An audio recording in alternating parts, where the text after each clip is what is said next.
Alright, alright, alright. I think y'all know what time it is. It's time to do some baking with Nicola Cocoa. oh.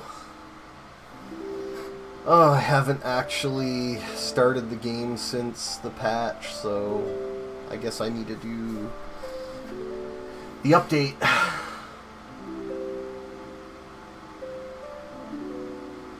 Well, I'm just gonna relax and have some fun and not try too hard to keep quiet or to force myself to make commentary.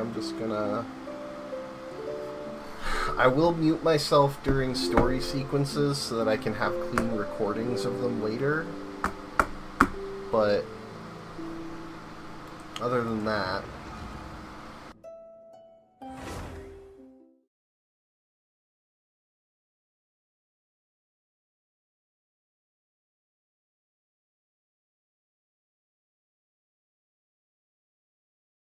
Phew, that should be everything. You two, stop by my lodge if you have the time. I'll put the kettle on, and we can have some tea. You don't need me to show you the way again, do you? Whoa! It's Nicole's voice! Did she redecorate her home or something? Let's go take a look.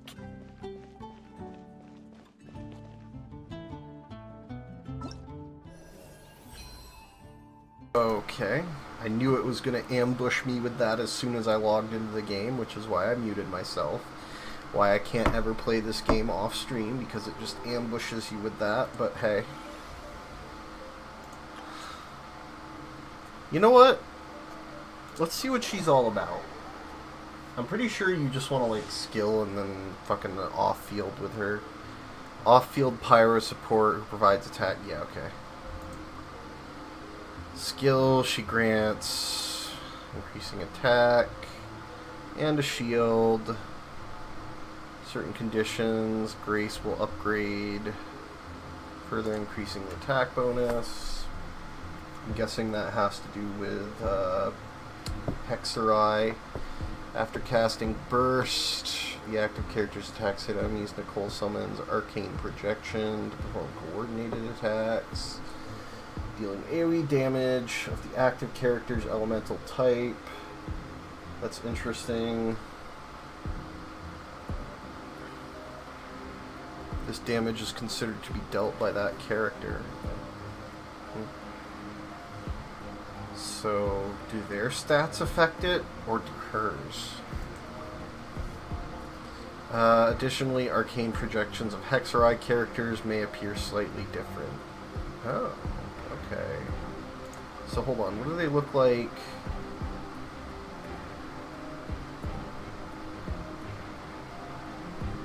Do they just look like her for every other character, but for Hex characters, they're the actual Hex character? I guess we'll find out.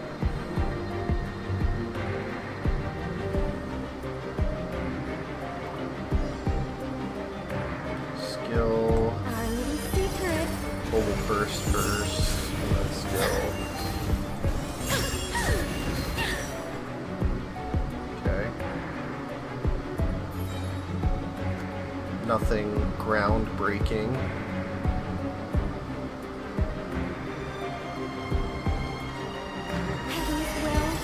Made mine. The story has only just begun! Swirl, Mark 2. Absorption test. Stay clear. Maria sweeping in! Burn!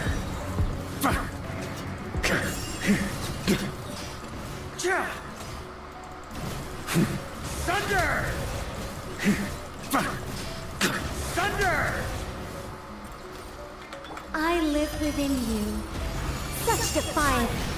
Stay back! A turning point! Enhanced Animo Module 75.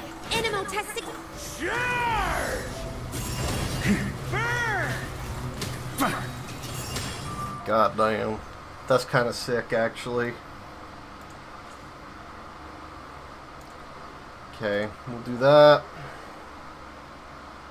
You know, the thing is, I actually want to save for Alice. I mean, she's got to be coming eventually, right, guys? Right? I think double skill is what triggers the tapping normal attack. Confirmation of purity is the off-field, right? During confirmation of purity, deal damage to nearby opponents.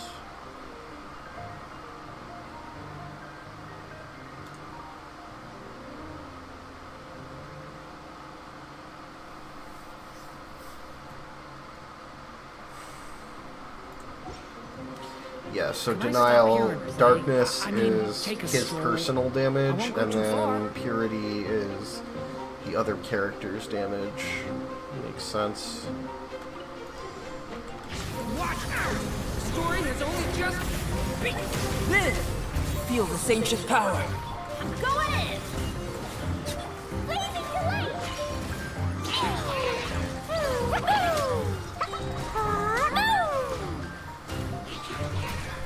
Jumpy, jumpy, go! A turning point. Oh, I should have. Yeah, let's use his for a minute. Actually, I should have set up Albedo first. Teamwork is dreamwork! Boing, boing, boom! Boom!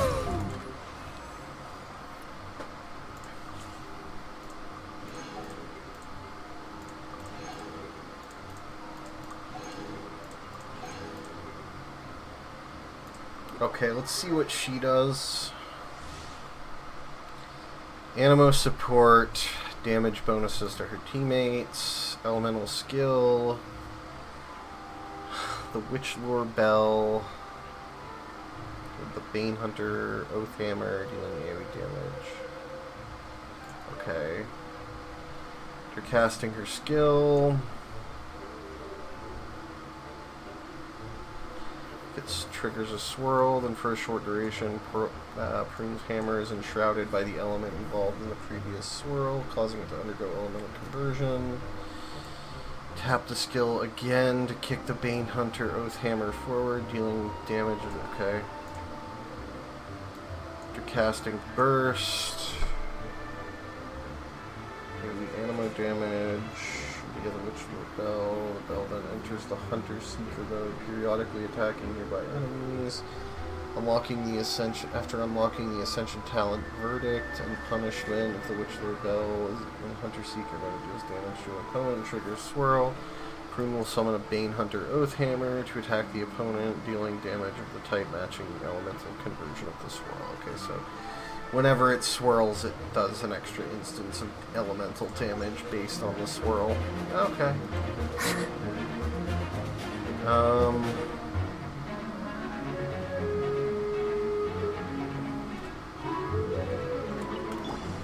Going in!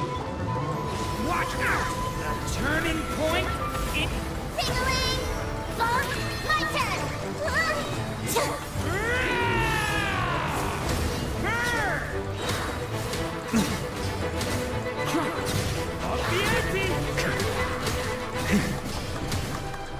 Damn, that was wild.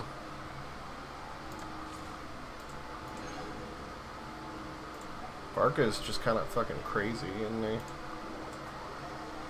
kind of regret not getting him, but at the same time, Geo main, so Zibai was kind of mandatory.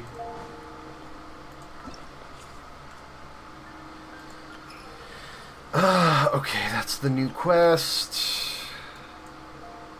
Soundtrack. You know, I'm really glad that they did Millie Astra, and as somebody who used to make mods for video games, and probably will again at some point, I appreciate that they have it, but it's just a time in my life where I just don't have time to produce content for it, so, you know. Kind of sucks.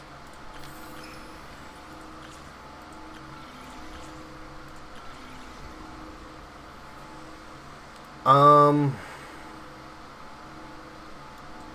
that main story quest too, going back to Sumeru. Seems cool as hell. So what else is on the banner? It's just Razor and Fischl.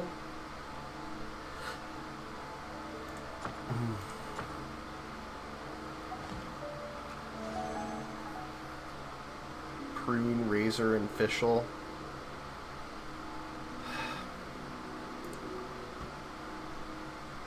I mean, I do also want to finish up Lisa's constellations, and I need a bit more for that. So I guess it's fine. Like, it's, if I get Nicole, like, I'm kind of okay with that. Although Durin might be a better pull for me.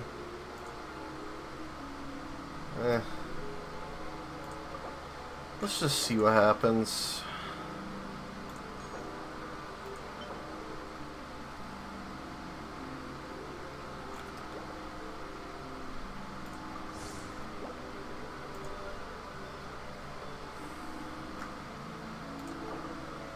How many am I? I think I'm only like 25 in since my last 5-star. Ooh. Yeah, we don't know when Alice is coming out either.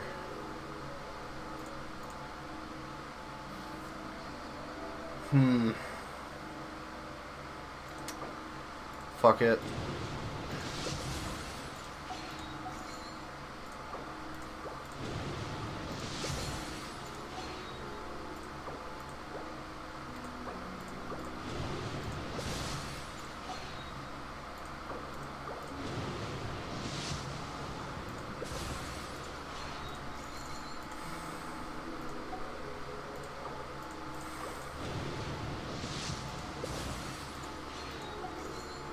Whole lot of nothing.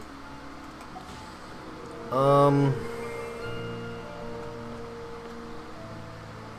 else would I like to do? Oh, is there a new... Not yet?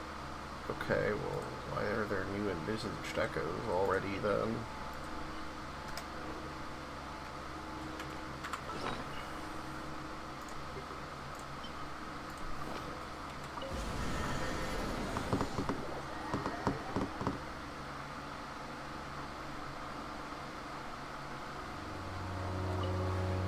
This realm is...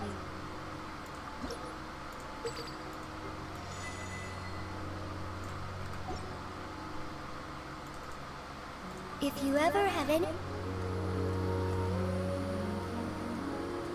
Oh, This realm...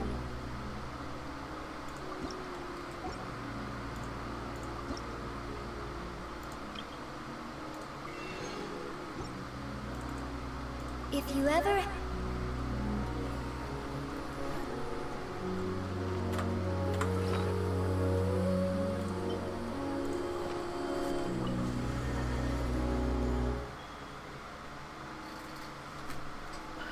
the other thing I would like to do...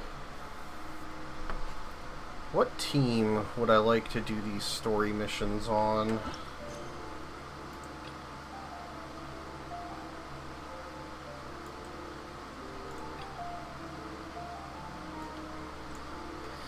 That seems like a side quest. I think I want to do main quest with...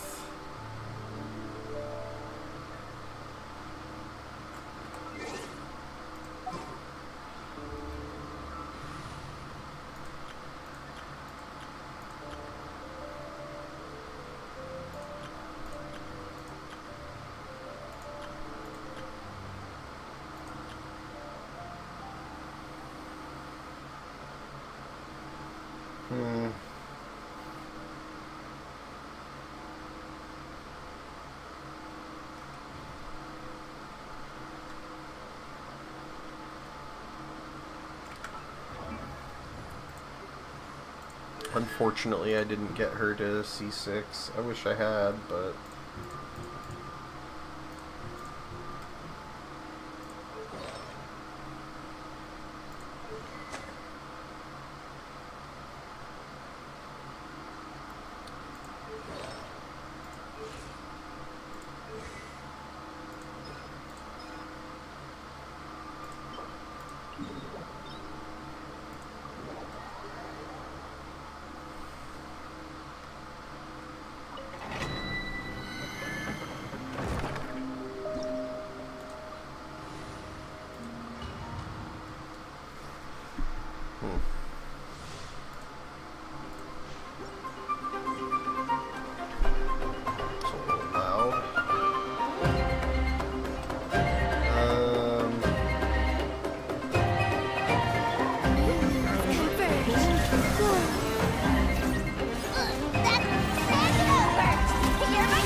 Your life is mine.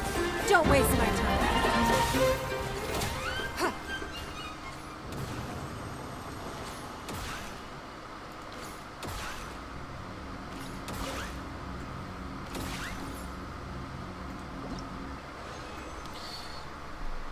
Yeah, apparently Yehoda's really good for Lunar Crystallize because her Hydro application doesn't have an ICD, which is kind of wild, apparently.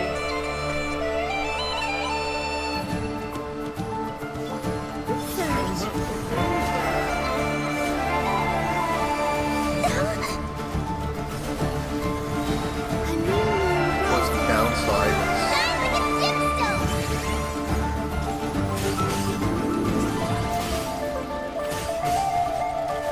It's nothing.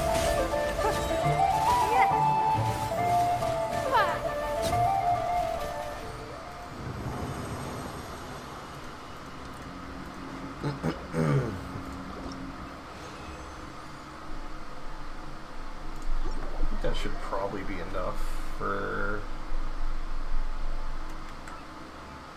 talent.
In a trade war,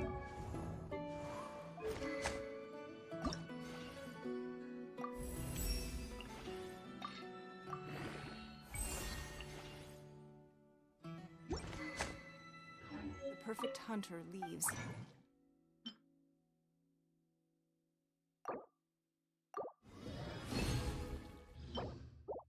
No trace.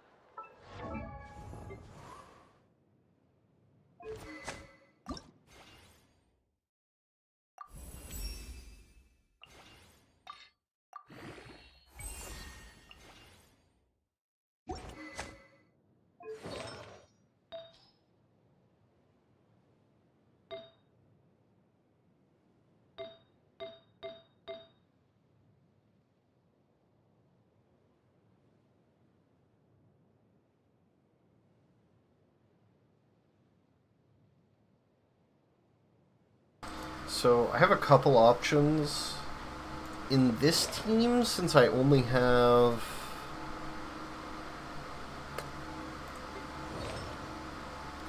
I really don't like swapping my artifacts around that much. Because it's just a hassle when you have to manage this many characters. But it is a lunar team that could benefit from like SMS and Night of Skies Unveiling. But then I would have to change Ningguang's equipment. It would probably make it better. It would probably be better DPS for this team comp. But it would also probably be really annoying if I ever needed to, for whatever reason, break the team comp and switch to more normal team comps. So the real question is, do I just level these and waste resources, or do I waste time and energy swapping sets all the time? I don't know.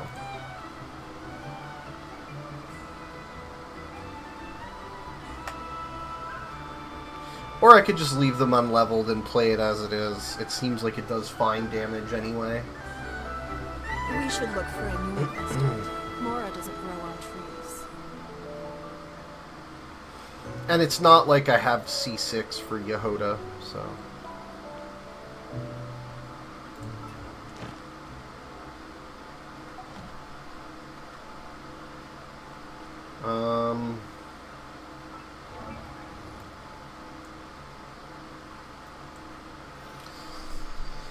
So if I'm not going to do that, the question becomes, what do I want to use my resources on so that I don't overcap resin again?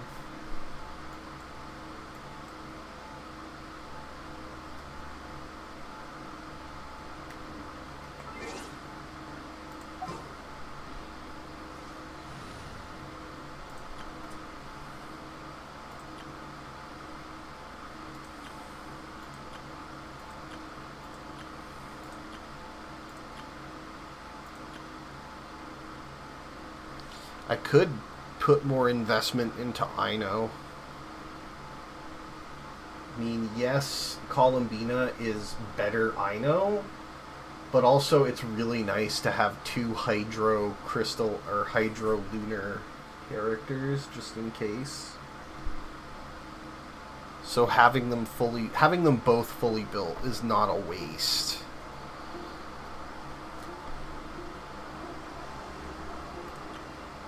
In my opinion. But I also think having Yehoda here for extra Hydro could be interesting. And, you know, it would be thematic to have a fully Nodcry team. Instead of just sticking Baiju in there for, like, the extra heals. I don't know.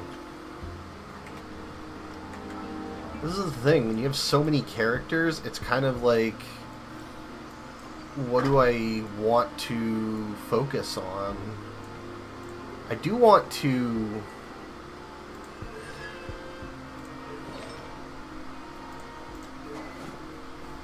make Chevreuse functional too.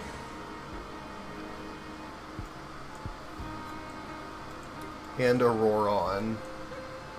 And if I'm going to do an overload comp with Mavuika, then Eonson. Like, there's so much I could do, but I have to commit, you know what I mean? It's like, I don't know what I want.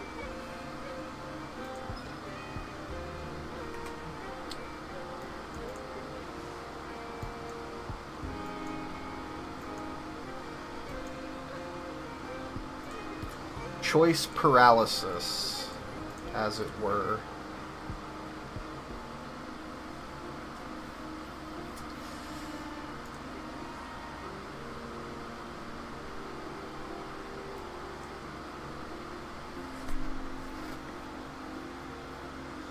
And I mean, the other problem is a lot of these characters, the power comes from constellations. Which is fine for, like, 4-star units, because it is eventually obtainable. It's just that if they're not on banner, you can't really meaningfully work towards it. So, you know.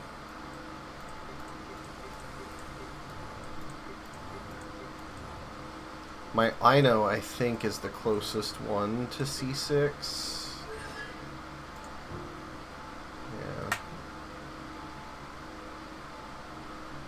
that, and I think I also have him, but he's a bit more niche than Ino. Since obviously Crystallized doesn't interact with Lunar Bloom or Lunar Charged in any way.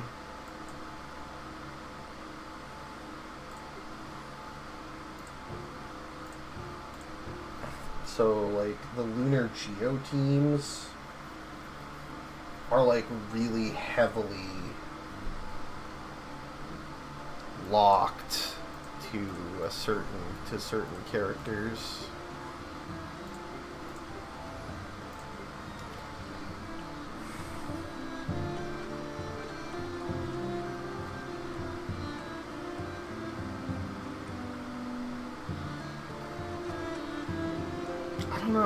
I don't know what's worth it, to be honest. I really am thinking, like, Auroron, Chevreuse, because even without her constellations, Chevreuse does enable a lot of overload. Like, what is this?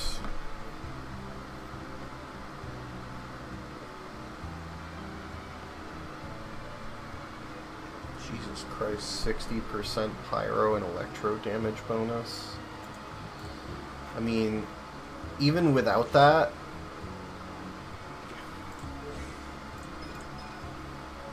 %40 res reduction is still enormous and completely a game changer for overload.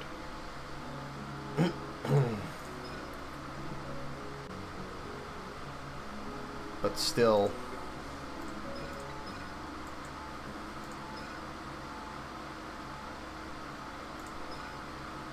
and Auroron doesn't seem like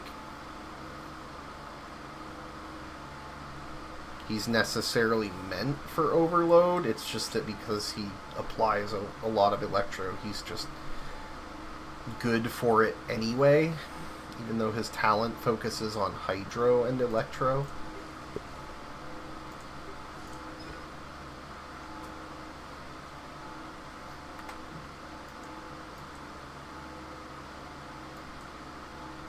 I don't know. I mean, this is the thing. I don't know what's, like, interesting. Like, what do I want to try? I mean, Prune does seem kind of cool.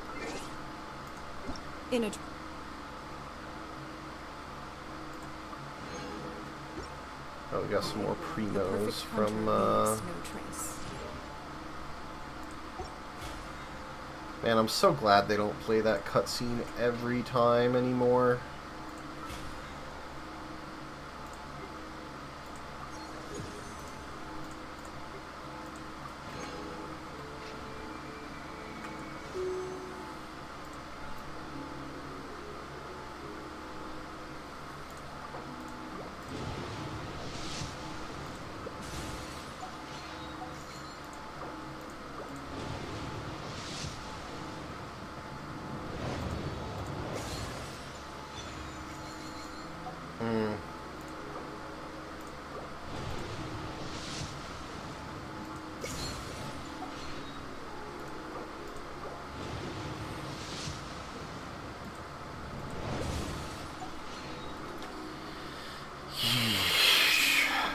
Okay. Oh, right, no, of course the shop didn't reset. But did I actually... Yeah, I already did, okay.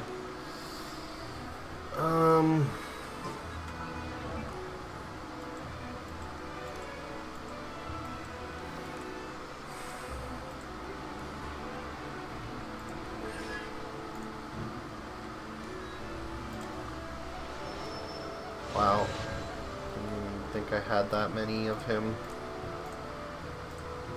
I genuinely don't even know how he works, to be honest.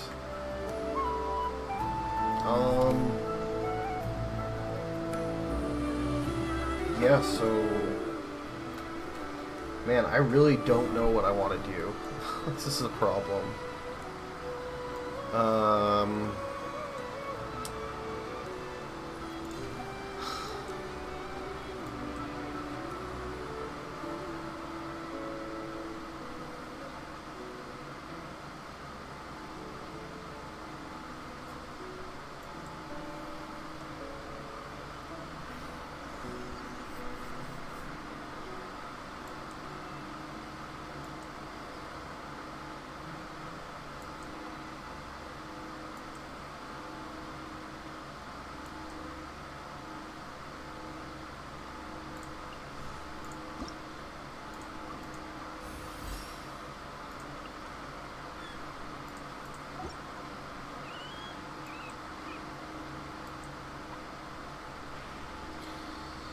Not sure if there's any other characters that I'm super interested in leveling.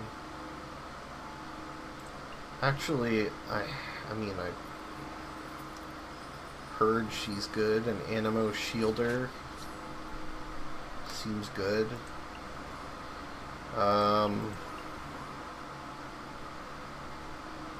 do kind of like his combos, or I remember liking his combos, because, you know, lots of swirl, but how relevant is he going to be, really?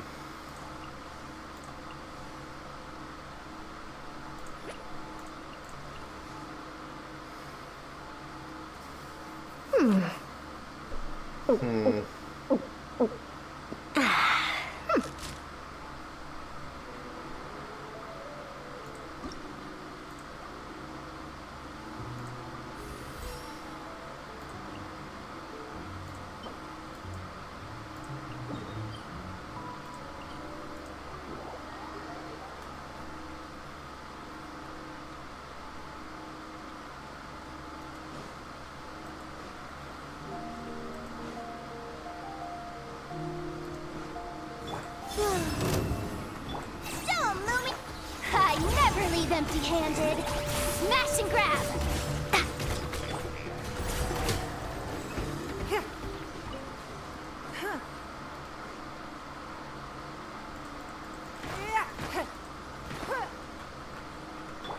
Wayne.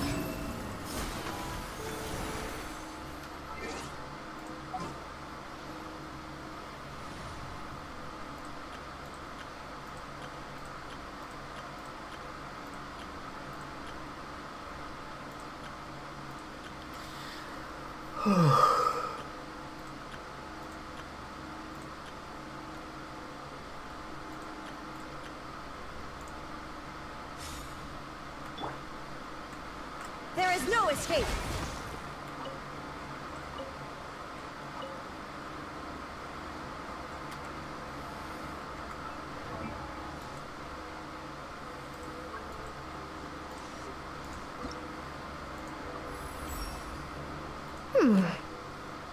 Okay.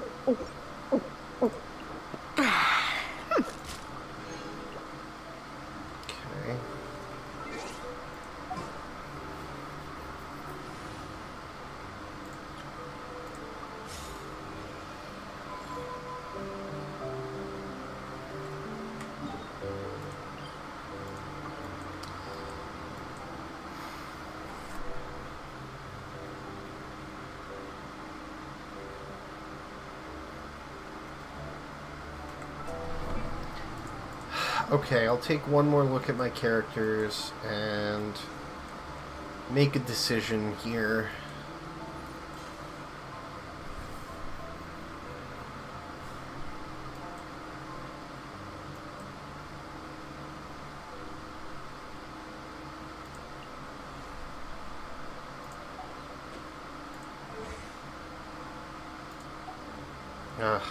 Okay. Don't need to close that out yet.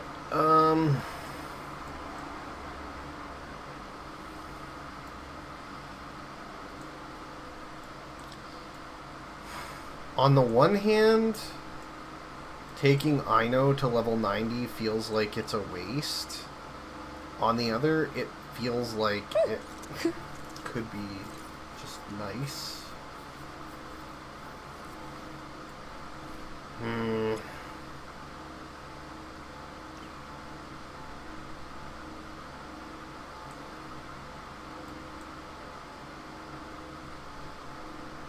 You know what? I really need more. I'm not going to do that.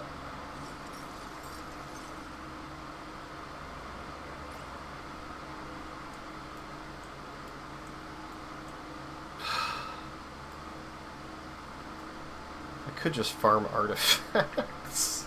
God damn it.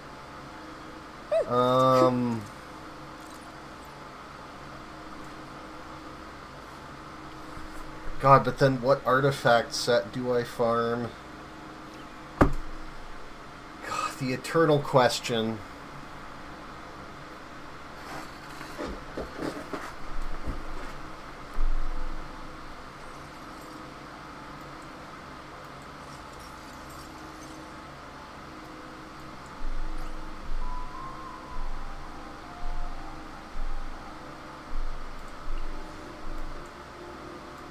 I created another universe and founded paradise. For I, Fischl, am the Prinzessin de Verirrt.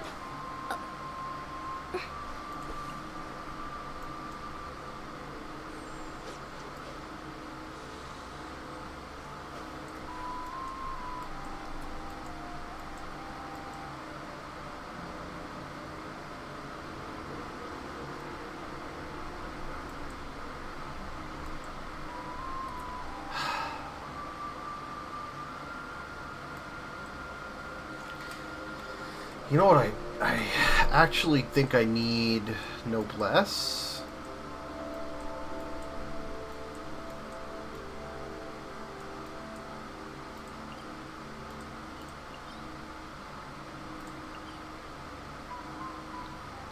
Which is...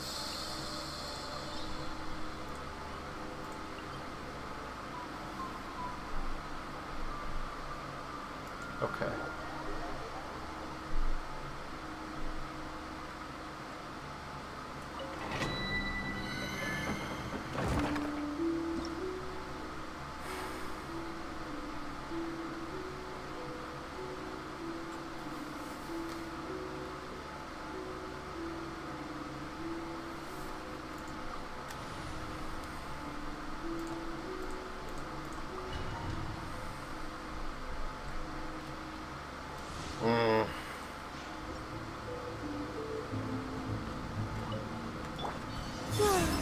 Go, Lumi! You're my target! Give up! Your life is mine!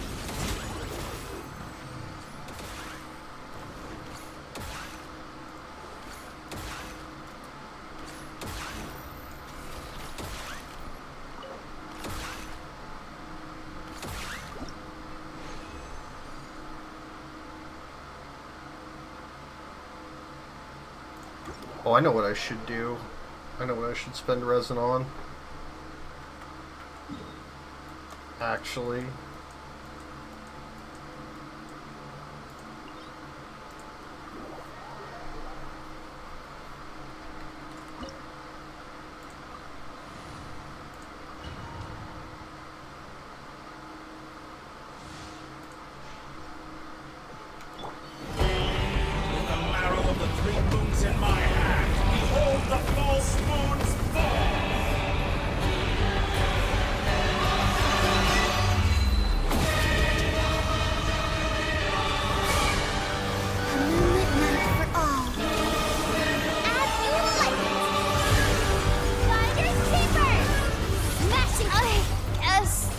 Oh, come on. What are we doing?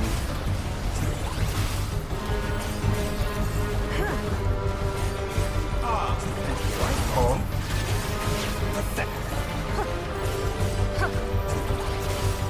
Surge. Stay hot! Don't waste my time. Keep it up.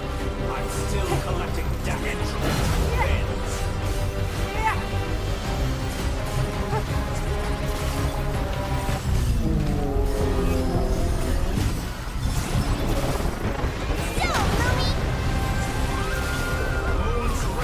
Give up! Your life is mine! Outdone. Excellent. Oh, for fuck's sake. Okay, hold on.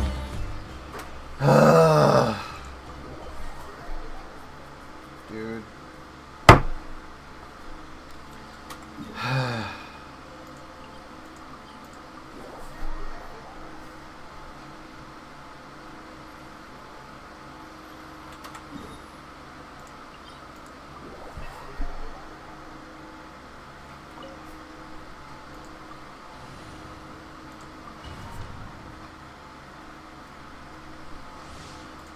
With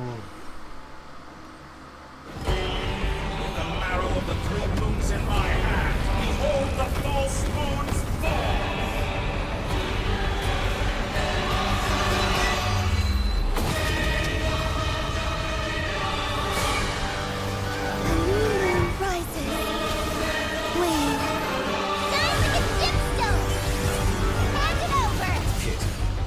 Bro, seriously? This hope too.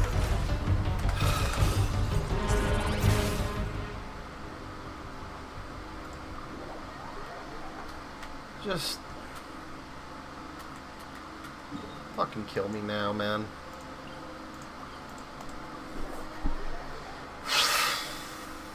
Ooh.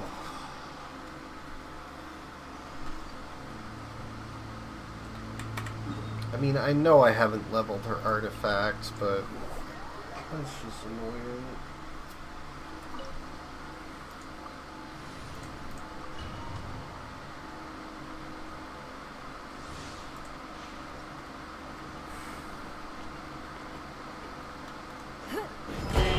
With the marrow of the 3 moons in my hand, behold the false moon's fall!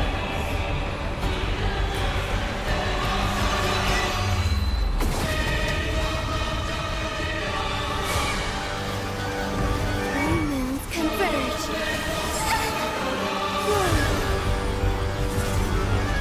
As you like it.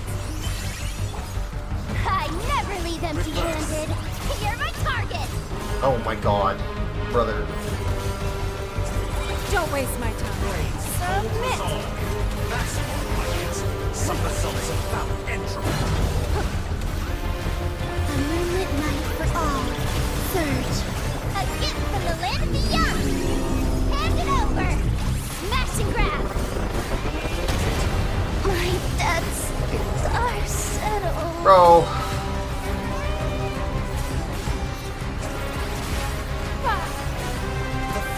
Don't waste my time. Fuck it, fine. We'll do the mechanics. Oh, remember that. Oh my god.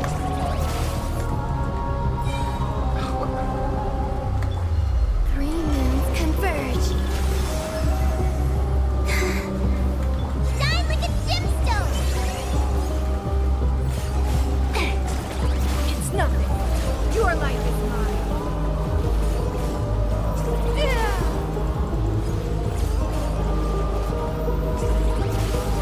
Give up. Wade. Come say hi.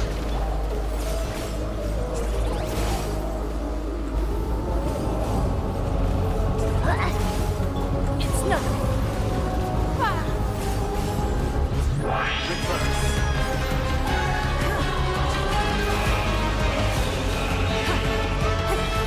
A moonlit night for all. A gift from the land beyond. I never leave empty-handed. Give up. Submit. I expected this experiment to last. Surge. Three moons converge. In my hand, behold the false moon's fall! Oh, that's unfortunate.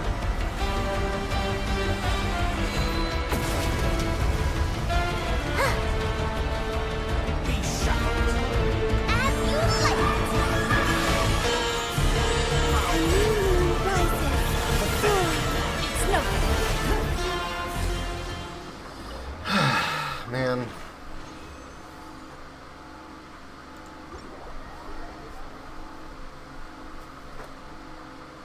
Okay.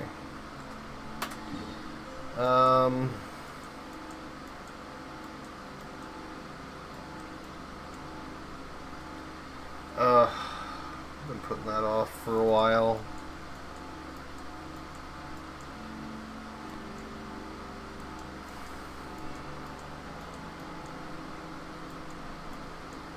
Let's go get this out of the way.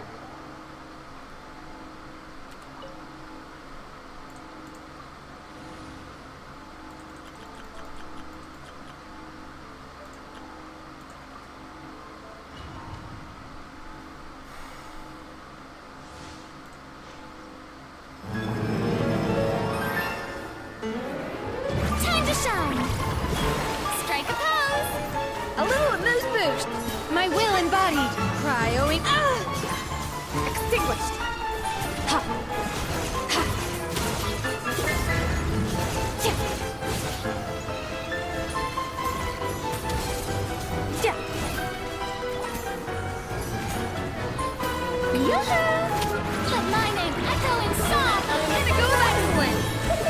Up to the breathing. Take your true form. By ordinance divine.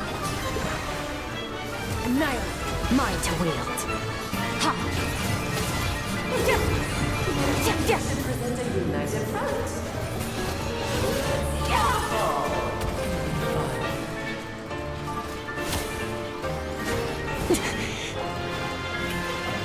A little amuse-bouche. Goose on the loose.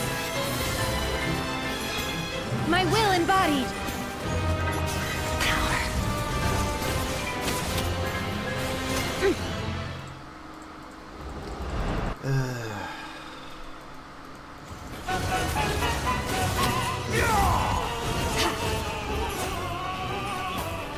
Time to shine! Strike A dash of frost. Cryo incarnate. Take your true form. Am I still weak? This game just is deliberately fucking obnoxious in ways that it doesn't. Excellent. Honestly.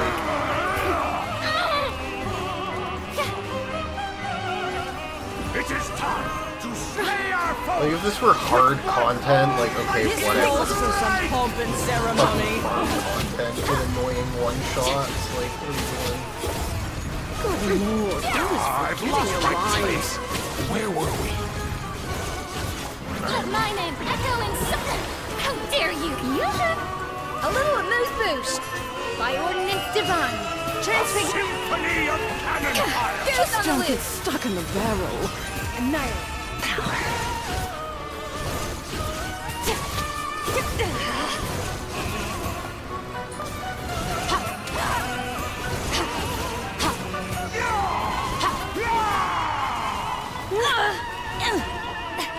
Time to shine! Strike a pop! The final Take your act true is form. upon us. Fuck, dude. Extinguished. Mine to wield.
I do kind of like the Ningguang lunar team, though.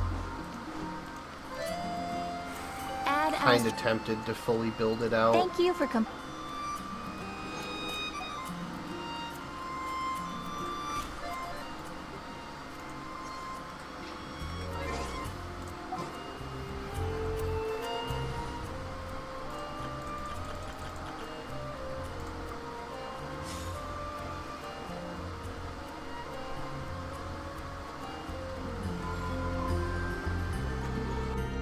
How does it feel to be back? Frederica's not around, sure, but the Knights HQ is still a familiar sight, right? Yes, and we have some new faces too. May the Animo Archon watch over them.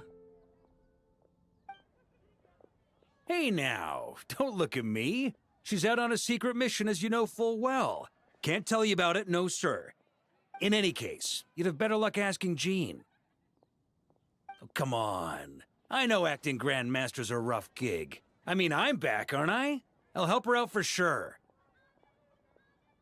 Oh, for Barbados' sake. Would it kill you to sit in that office yourself, Varka? Jean's exhausted. She needs rest. And by that I mean people need to force her to take some. Just look at her. You'd think she was the only person in Mondstadt without the right to drink and sleep. The duty to drink and sleep, I think you mean. Thank you for the corrections, Grandmaster. Why, if I hadn't been appointed Cardinal, I'd... Whoa, whoa, relax. You're acting like your old adventurer self again. You know, like how you were back when you and Frederica came to Mondstadt together. Years and years spent to the Church of Favonius on her account hasn't changed your temper much, I see. I joined the church because of the Animo Archon's guidance. Sure. You're the Cardinal here, not me. Barbados give me strength. All right, don't worry. I'll figure something out, okay? I've already asked Hertha to put out a call for recruits. And that kid Lowen's just about ready for bigger things, too. Now, all we gotta do is find a few more deputy captains, and Jean will be able to rest much easier. I only pray that the presence of these deputy captains decreases rather than increases her workload. Oh, they'll do great! Don't you trust me, Seamus? Animo Archon willing.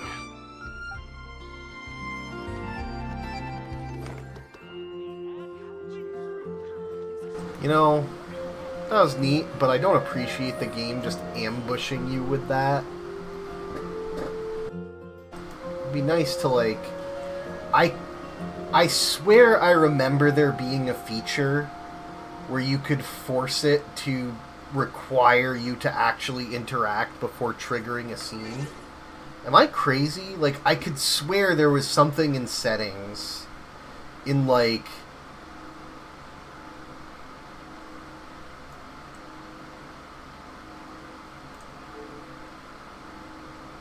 Like, I could freaking swear.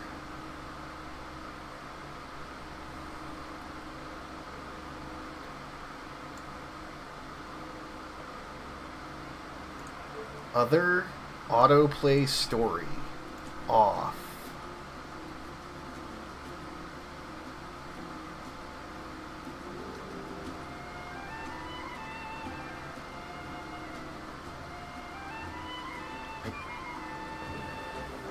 Yeah, I don't know.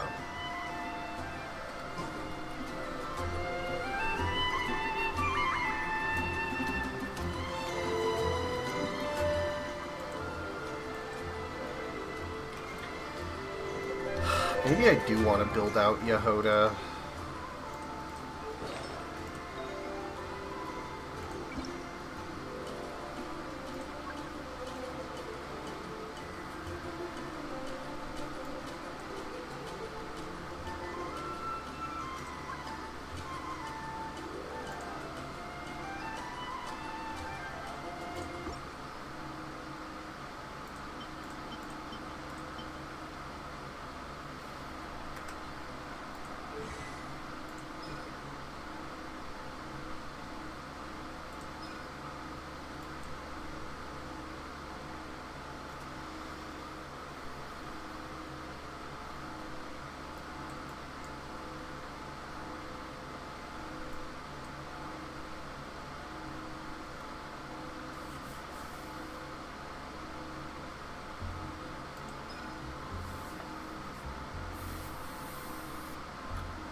I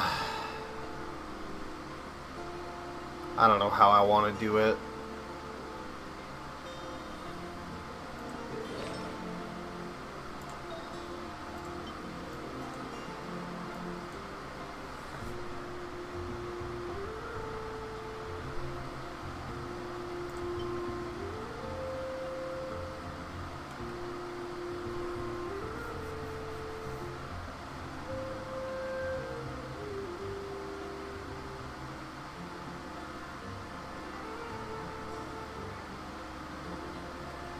You know what? In a trade war, the perfect hunter leaves no trace. I'm just...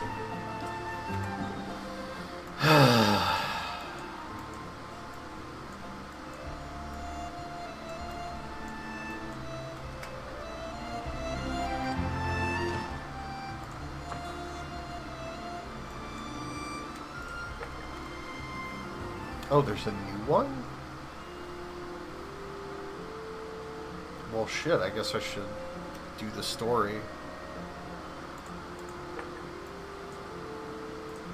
Oh, there's a Navia envisaged echo? Okay, I'm gonna go do that real quick.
Rain outlines your fate. Rain Cutter. Hey there! Hiya!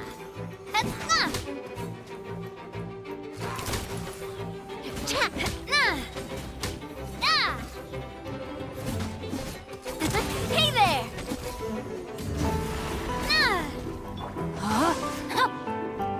Witness the power of Gugwa.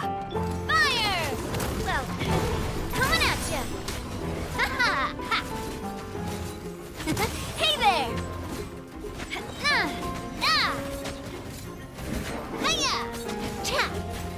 Coming at ya. Oh, I can do better than that.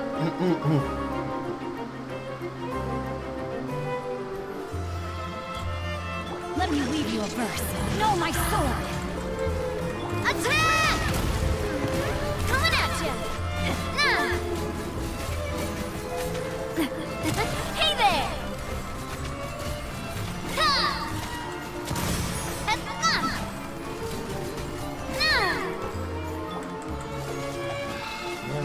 Rain outlines your fate.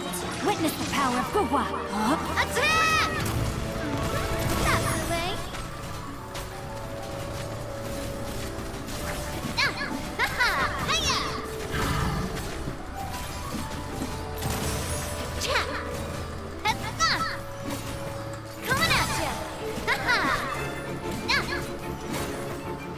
Rain outlines your fate. Let me weave you a verse. Hey there! Fire! Well, with rocks. Cha!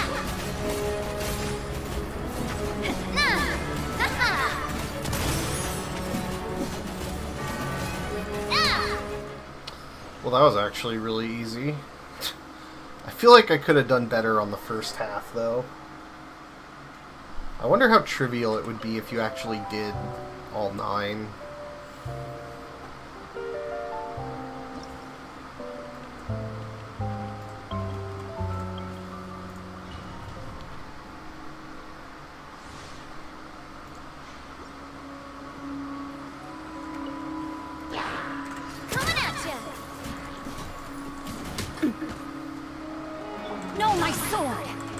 outlines your... Coming at you!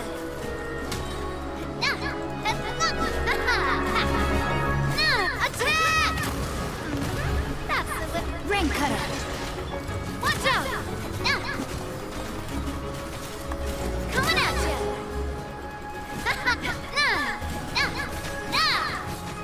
Coming at you! Proper send-up! Witness the power.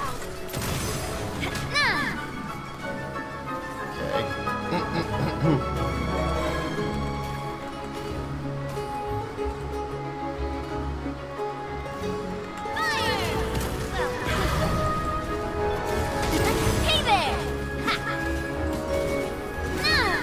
No, my sword! Let me weave you a verse. Hey there! Hiya!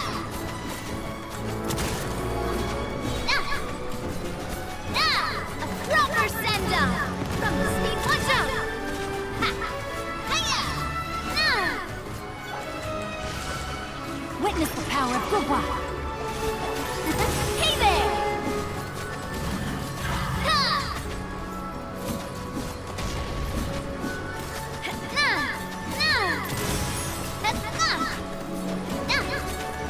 Attack! That's the way. Watch out!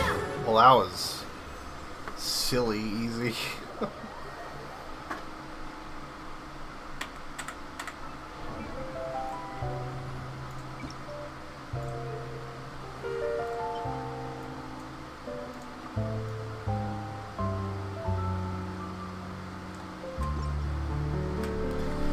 Okay.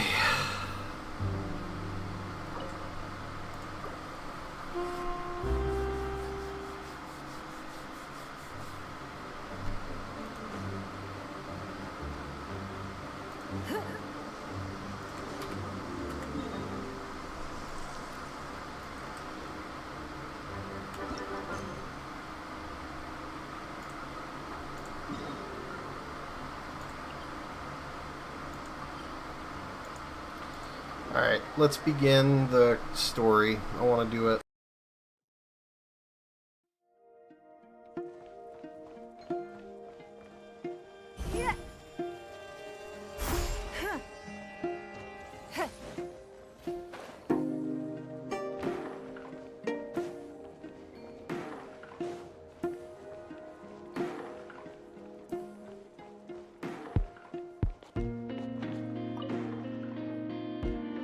Traveler, Paimon.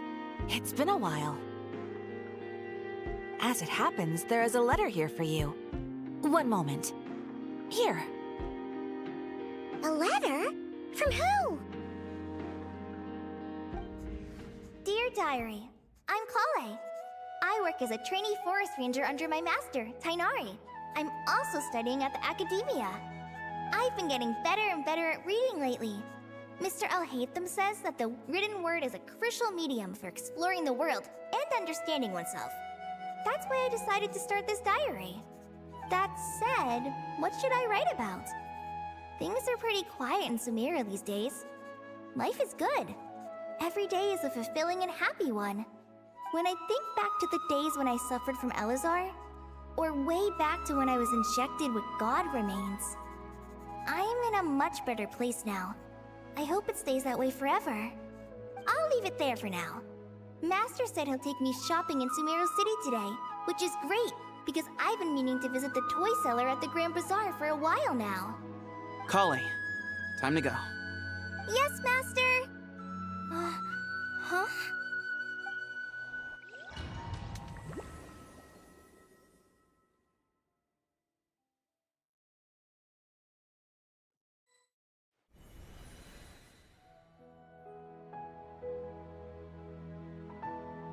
What's wrong, Kale? Is there something on my face? No, sorry. I didn't mean to stare. Did Master Tainari send you to pick me up? Master Tainari? What are you talking about? Tainari is the General Mahamatra. He's probably busy arresting criminals in Sumeru City. I mean, if that's what floats your boat, I can introduce you, but... Wait, Master Tainari is the General Mahamatra? But what about Mr. Sino? Sorry? Oh, you mean that guy who just joined the Vahumana Darshan? Rumor has it he's the leader of the Temple of Silence. If that's true, it's pretty impressive. Sounds like you've been getting to know more and more people since you joined the academia. That's great, but don't let your Forest Ranger duties fall by the wayside, okay? What's going on? Sethos is acting like he's my master, and Master Tainari has taken over Mr. Sino's job. Is this some kind of prank? If so, it's a weird choice of prank. But anyway, Sethos doesn't look like he's joking. What is this all about? Hey, you're zoning out again. I'm gonna buy some tools for the Rangers. Why don't you stretch your legs a bit? It's been a while since you last visited the city, right? Wait! He's right. It has been a while since I last visited Sumeru City. Was it always like this? I mean, it feels familiar, yet somehow... something seems different. Is this really Sumeru City?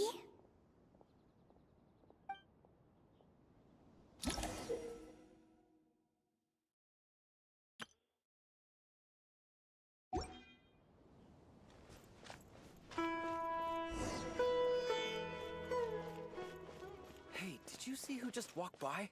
I think she's that famous merc.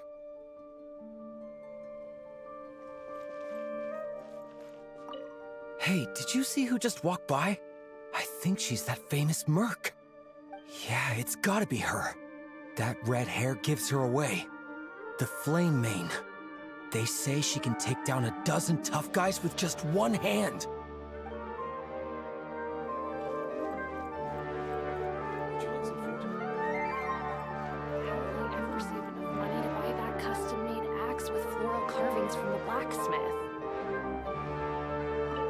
How will I ever save enough money to buy that custom-made axe with floral carvings from the blacksmith? To use as a weapon, of course. As Hussein's secretary, I must ensure his safety. Don't underestimate me just because I'm a homemaker. I used to be a mercenary in the Corps of 30. Peace is precious, but you must always be prepared for the worst.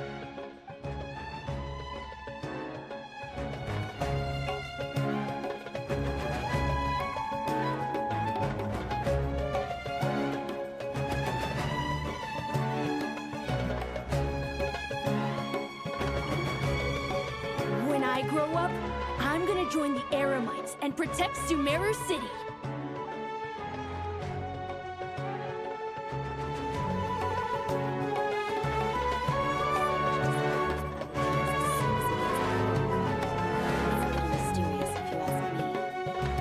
I heard that the sage disappears without a trace as soon as he gets off work. It's a little mysterious if you ask me.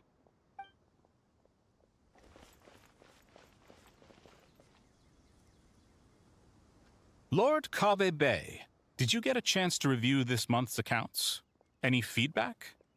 You mean the version you sent over a few days ago? Yeah, I took a look when I received it. I was thinking that maybe our profit margin is a little excessive. I visited some of our commercial partners last month. Their earnings are very slim. Are you suggesting that we give up some of our profits for them? Well, since we have more than we need, yes. Making money for its own sake is pointless. Don't worry, I've already planned for it, and the numbers look fine. We can adjust the rates starting from next month. Also, about that designer you hired, I've had to revise his proposal 3 times now, but he just doesn't seem to... Let's cut our losses. Pay him his fee and send him on his way. I'd like you to get Layla on this instead. She was Cyrus's student, and she designed the Palace of Alcazarzare. Seems like a much safer choice. Who's sneaking around over there?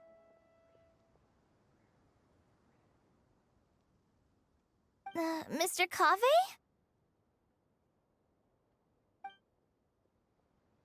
Do you recognize this person, sir? Yes, it's all right. We've met. This is Kale, Sethos' trainee. He brought her along the last time I went for drinks with him. What brings you to the city, Kale? Is your master here too? No, this is all wrong! Why is Mr. Kave saying that too? Tainari is my master, not Sethos. This can't be real. I have to ask someone else. There's gotta be someone else out there who still remembers the truth. Hey, wait! Don't run off! How strange. What's gotten into her today? It's like everyone switched places. I guess I'll keep looking around.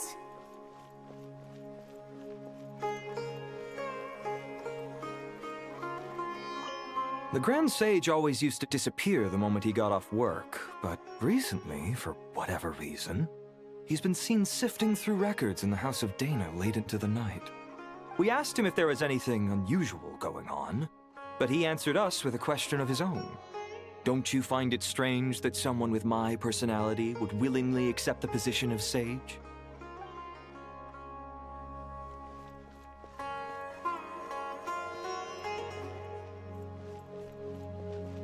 Hey, bud, can I ask you a favor? Is that alright if I borrow your thesis? Don't worry, I'm not gonna copy your work. I just need it as a reference. I guess that's okay. But if our theses end up sounding too similar, it's gonna be easy for them to spot. Yeah, trust me, plagiarism's the last thing on my mind. The only reason I ask is it's been really hard to get my hands on any reference material lately. Why don't you go ask the Grand Conservator? Candace should be able to find you what you need. She's super friendly. I'm sure she'll be happy to help. Really? I always assumed she'd be tough to negotiate with. Fair enough. I'll try my luck at the House of Dana later then.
Would you like a cup of coffee?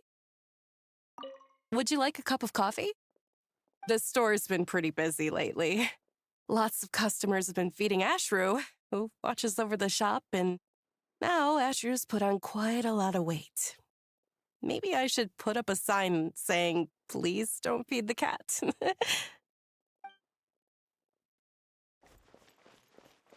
Students are under so much pressure these days.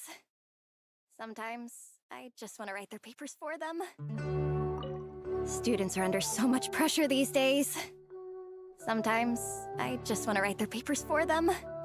Peculiar papers come to me for review every day.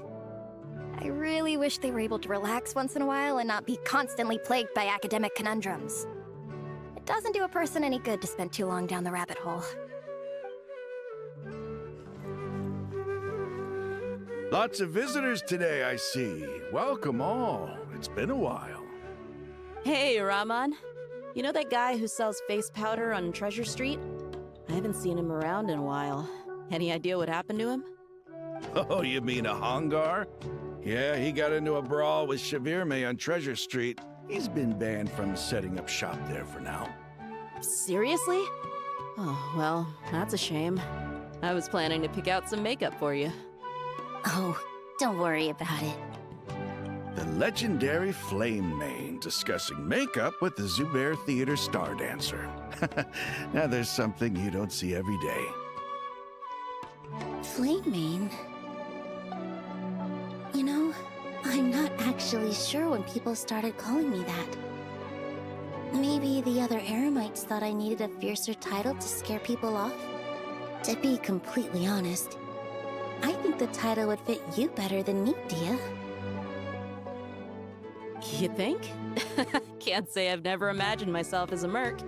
If I ever give up the dancing, maybe I'll head to the desert and give the eremite life a try. You would? Is that so strange? Oh, not at all. In fact, I've actually had similar thoughts before. If I ever get tired of sleeping out in the wild, I think I might go look for a job at the Zubair Theater. I've adored the dance of Sub-Zeros ever since the first time I saw you perform it. If the chance ever came up, I'd love to try it out on stage for myself. Really? If our manager Sataria heard you say that, she'd hold you to it. Probably grab you by the sleeve and never let you go again. Hey, when that day comes, I'll do your makeup myself. How's that sound? Sure. If the day comes, I'd be honored.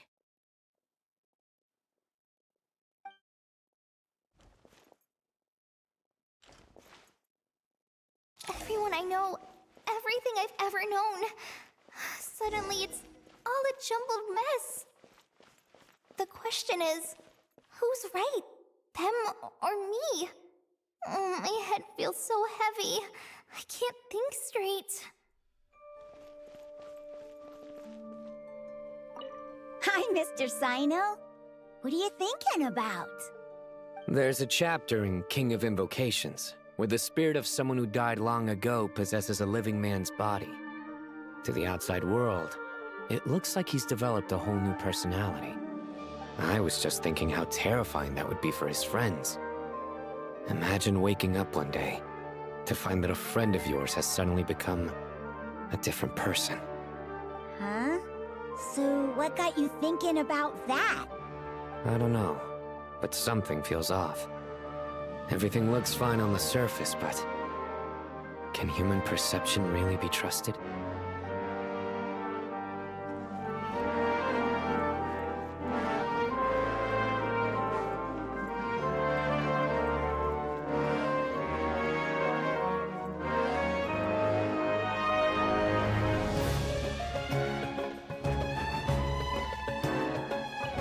Alright, not a single Mora short. That covers you for this month's rent. What a relief. I was worried the design fees I received this month wouldn't be enough. Well, next time, don't fret. Just let me know and I'll give you a few days' grace. We've known each other long enough for that. Anyway, how are you settling in? I couldn't help but notice that you're staying up late quite often. Yeah, I can't explain it. I just feel more inspired at night. Once I get in the zone, I can race through a whole bunch of drafts, no problem. But what about you? I keep hearing you sighing these days. Is everything okay? Well, it's just... Don't you think this house is a little small? I guess I should be used to it after living here for so many years. But for some reason, I've been feeling claustrophobic recently. I want to move somewhere bigger. Once I've made enough Mora, I'm gonna buy a huge new house. As big as... at least as big as the Palace of Alcazarzaray. That sounds really expensive. True. I'll never be able to afford it on a scribe's salary alone. I need to find another way.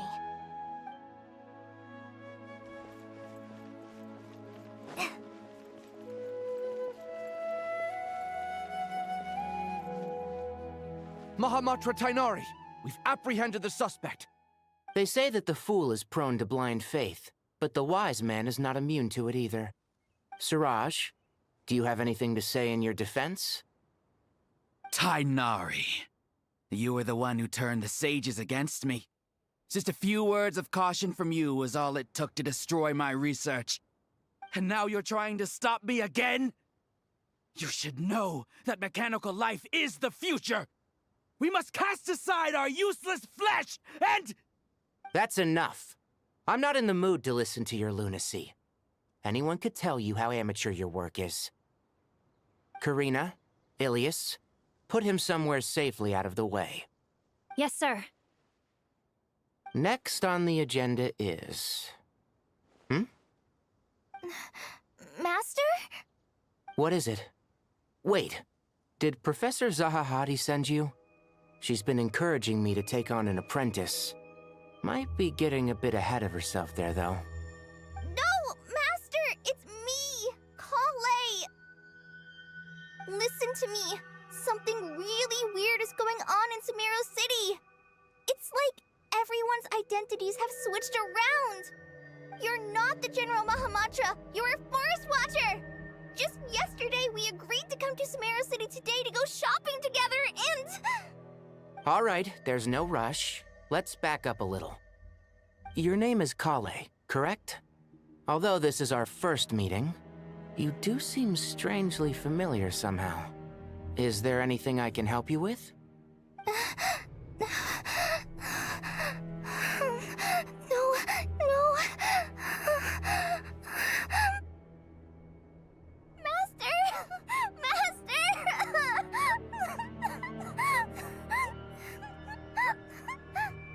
What is it?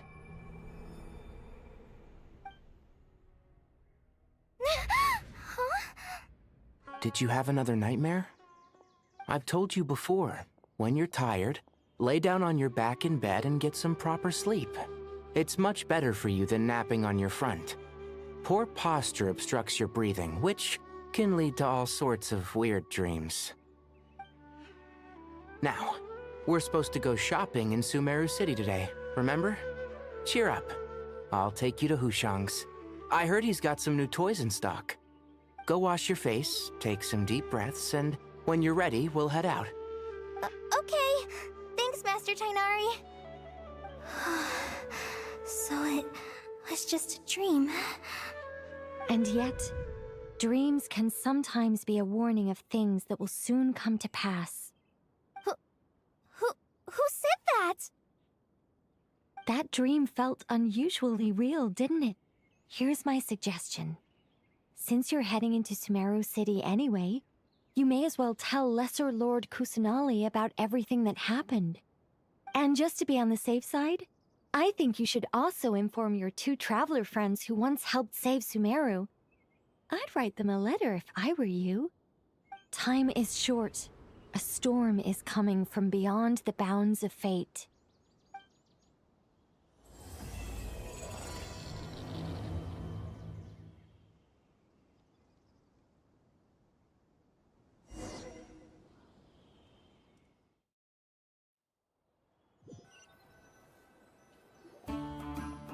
What a strange situation. No wonder Kali was in such a rush to write us a letter. Imagine waking up one day to find that everything around you has changed. You might not even recognize Paimon anymore. Whew, that's a scary thought. Let's get to Sumeru and find out what the heck is going on.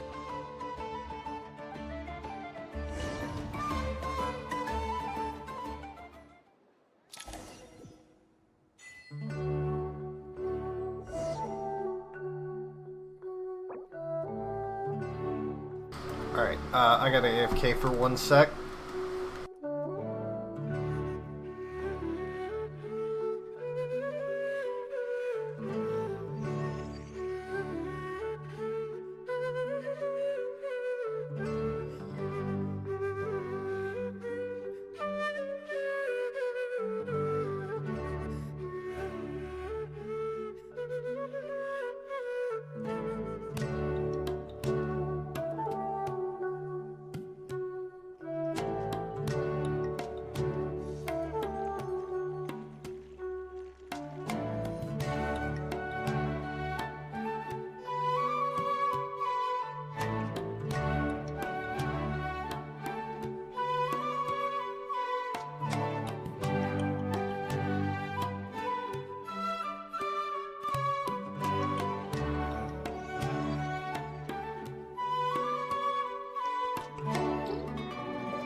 We should look for a new investment. Mora doesn't grow on trees.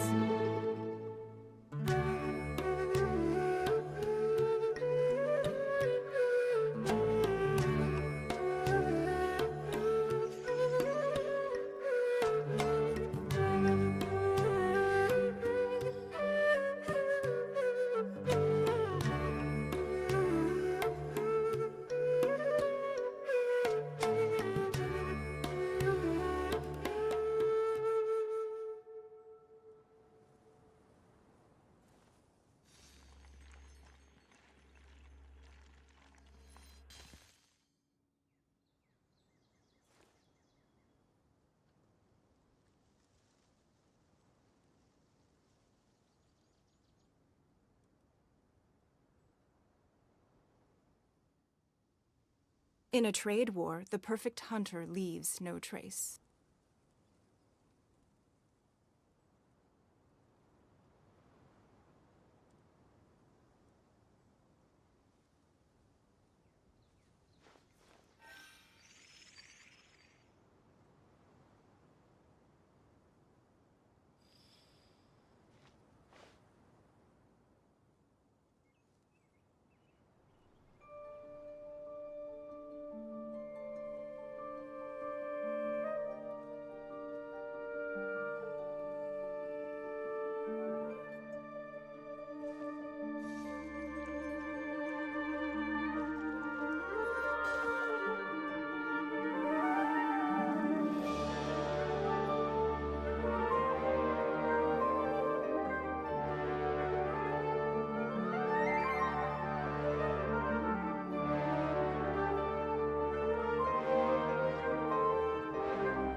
Even if an antique is priceless, the happiness it brings lasts for only the moment that you obtain it.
Alrighty.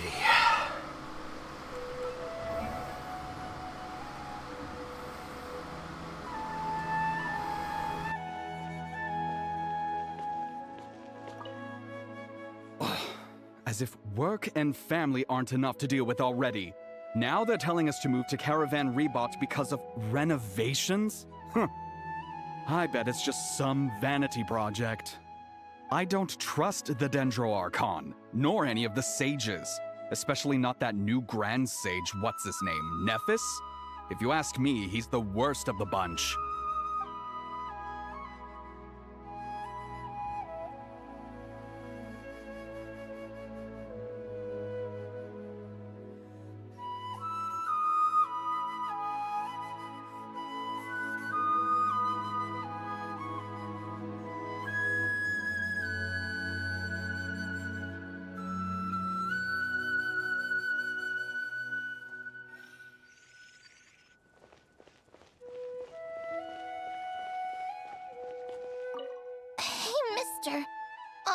robot?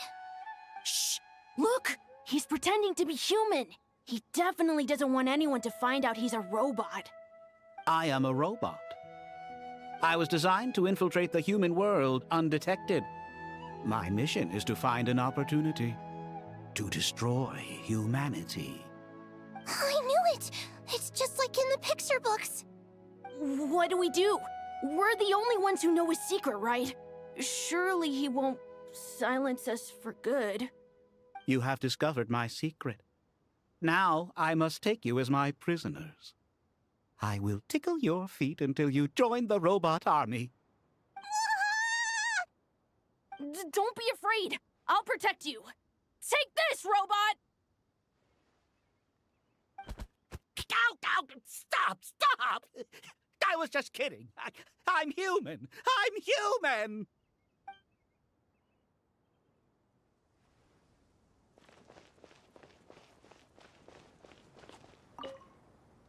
Hey, now's not a good time to visit Sumeru City. We're actually getting ready to move out ourselves.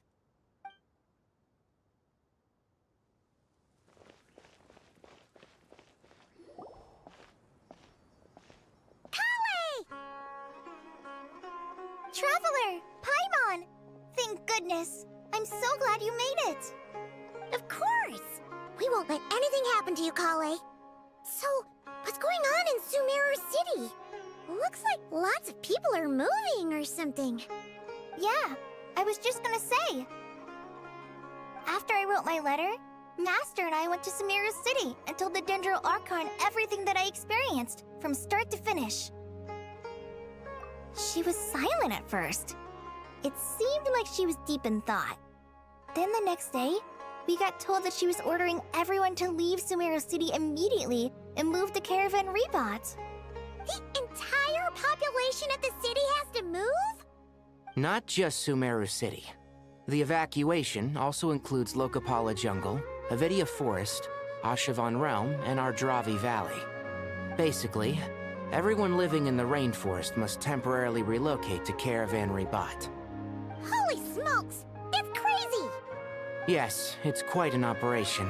Even if people only bring the bare essentials, the scale is simply enormous. They've requisitioned almost all the Sumpter Beasts in Sumeru for the task, including the entirety of Dori's Sumpter Beast Park. The Dendro Archon said that what Kale experienced was not a dream, but a warning. After our meeting, she immediately summoned the 6 sages to analyze the situation and discuss countermeasures. They concluded that the events seen in the dream are very likely to become a reality, and that an unknown danger is rapidly approaching. Oh, please keep that to yourself. We don't want to cause widespread panic. The official reason they've given is a large-scale renovation of the rainforest ecosystem. People are skeptical, but there haven't been any major incidents. So far, at least. The Dendro Archon seemed really worried when we spoke to her. She said you can go visit her in the Sanctuary of Surasthana when you arrive. She also said she'd hold out until the very end. Tainari? Kale? You got a minute? I need a hand here. One moment, I'll be right there. As a forest watcher, I've been tasked with assisting with the relocation work. There's a lot to be done, and they need all the help they can get. This will be the final group of evacuees from Sumeru City. While they're away from home, they'll be heavily reliant on outside help. Thank you for coming in our time of need. As you can see, another crisis is upon us. Excuse me, sorry to trouble you, but could you help an old man find his medicine? It's buried somewhere in my luggage. Where's my mom? Where did she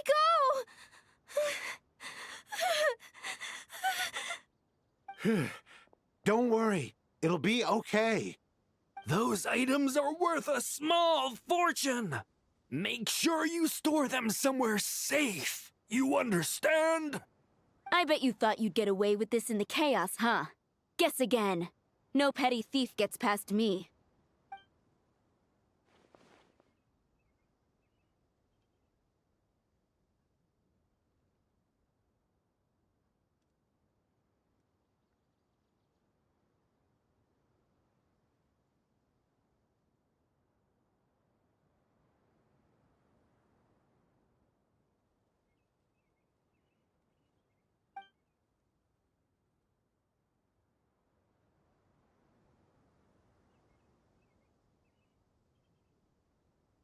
We should go help the evacuees. See you around. I'm so glad that you believed me and came all this way to help. It means a lot. Please stay safe. Don't worry. We may not know exactly what's going on yet, but as long as we stick together, we'll find a way through this. Goodbye! Look after yourselves!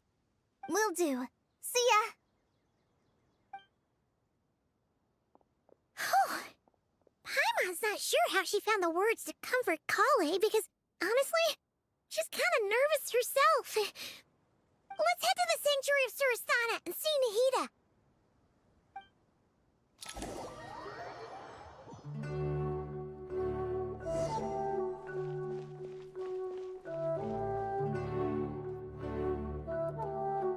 Who goes there?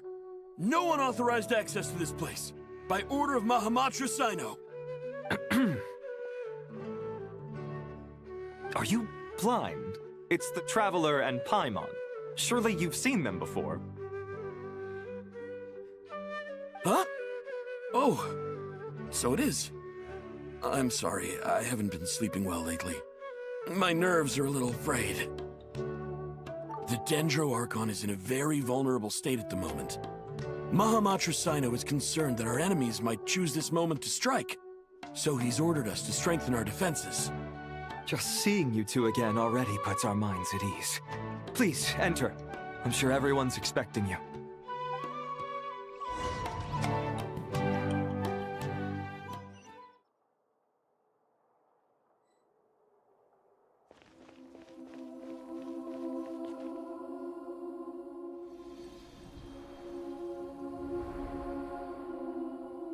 Traveler, Paimon, you made it. Aha! Perfect timing. Reliable helpers like you are just what we need right now. Oh, it's good to see everyone again. Kale gave us a rough idea of what's going on, but we still have a lot of questions. What kind of danger is Sumeru City in exactly? And how come everyone has to move to Caravan Rebot? At this stage, we can't be certain. We're investigating, but no definitive answers yet. I take it that Kale told you about her strange dream? Yeah. Apparently, everyone in Sumeru City was acting super weird. Even you guys. It was like you'd all switched places. That's right. Kale and Tainari reported the situation to the Dendro Archon. She believes that it wasn't merely a dream, and that whatever it was has something to do with Irminsul. It's a reasonable inference. Only through Irminsul can people's memory and cognition be so significantly modified in such a short time. We don't know why Kale would dream of these things, nor who was trying to warn her. The Dendro Archon decided to connect to Irminsul to investigate more thoroughly.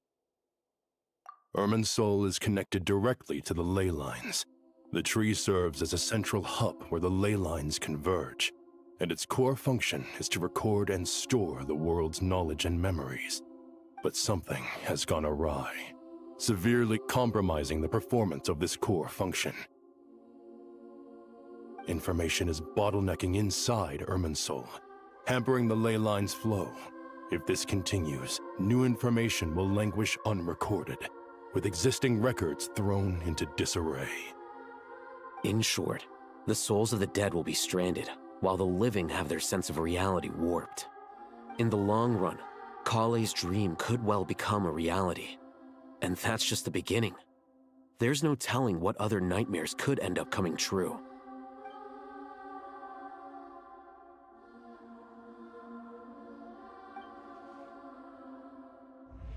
I have come this far, to use my death to open the gates of the ley lines to my people.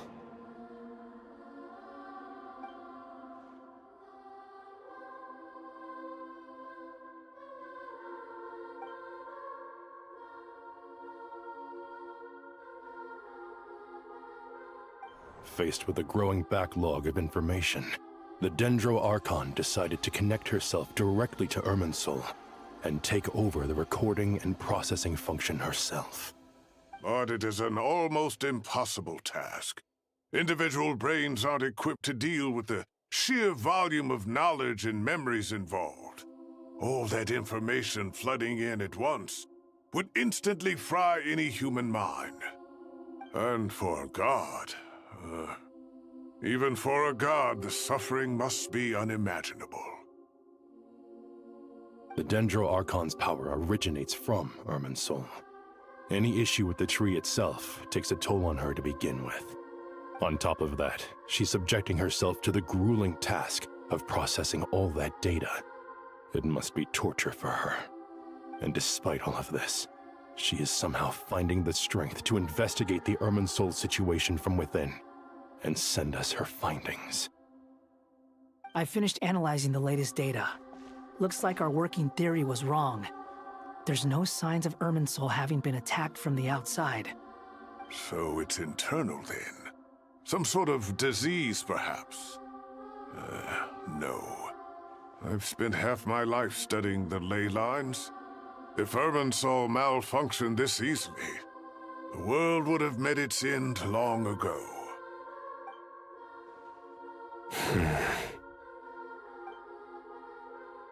Sino? What is it?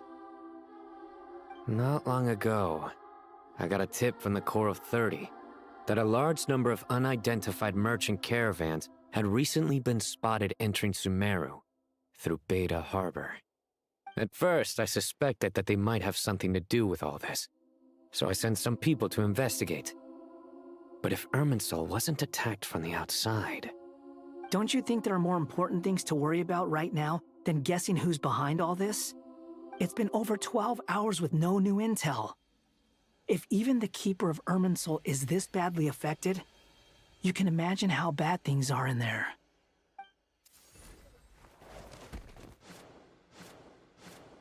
Dendro Archon.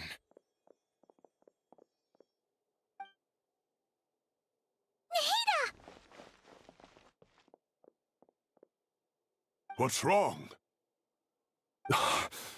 Her breathing is weak, and her elemental energy levels are dangerously low. Looks like it's time to move to the backup plan. What's the backup plan?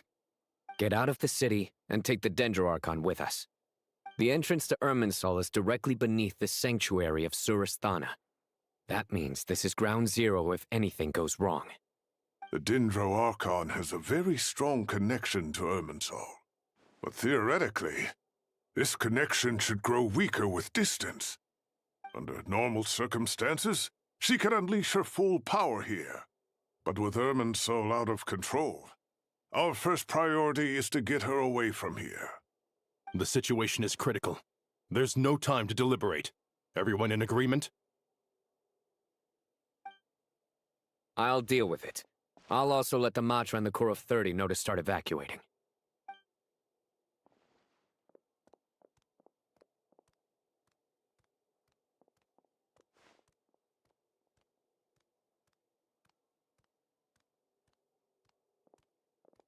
Let's go.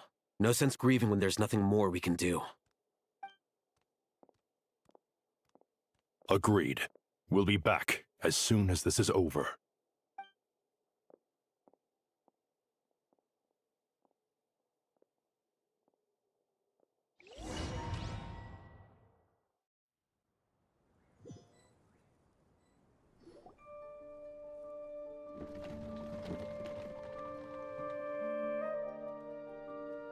The last group of civilians has been safely evacuated.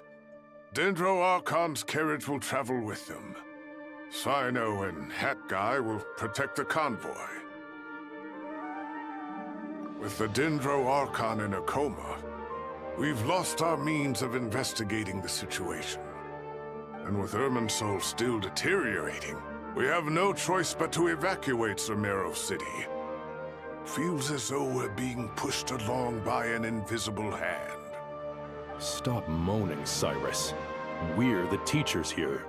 We should be showing a little more confidence, don't you think? A wise judgment. Let's move out to Caravan Rebot.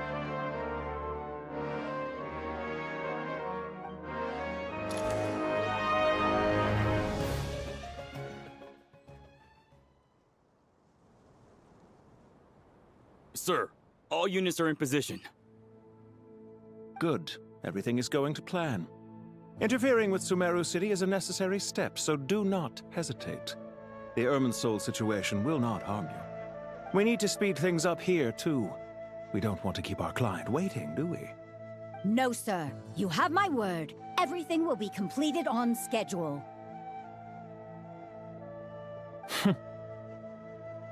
They say that fervent ambition attracts the favor of the gods, and with it, a vision.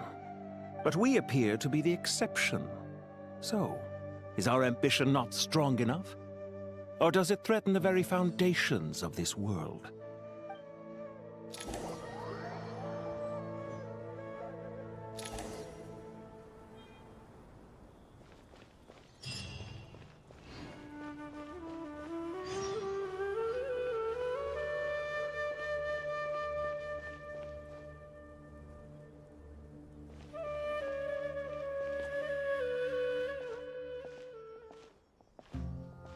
How is the Dendro Archon? Her breathing is steady.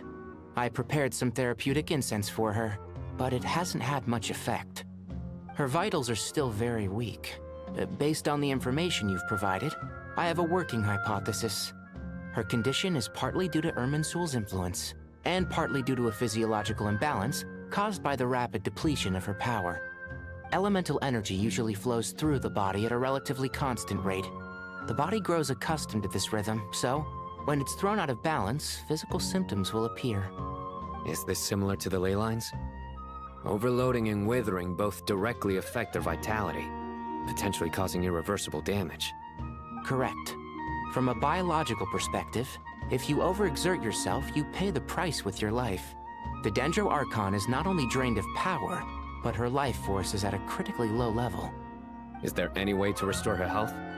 I know the ley lines have strong self-healing abilities.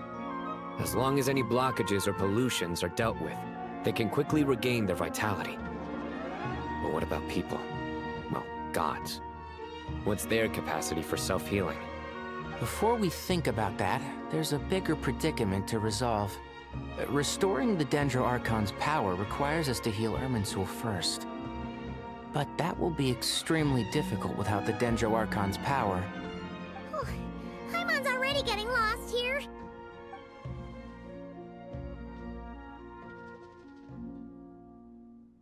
Master Tighnari and Sino look so serious. I've not heard Master speak in this tone for a long time. Tighnari.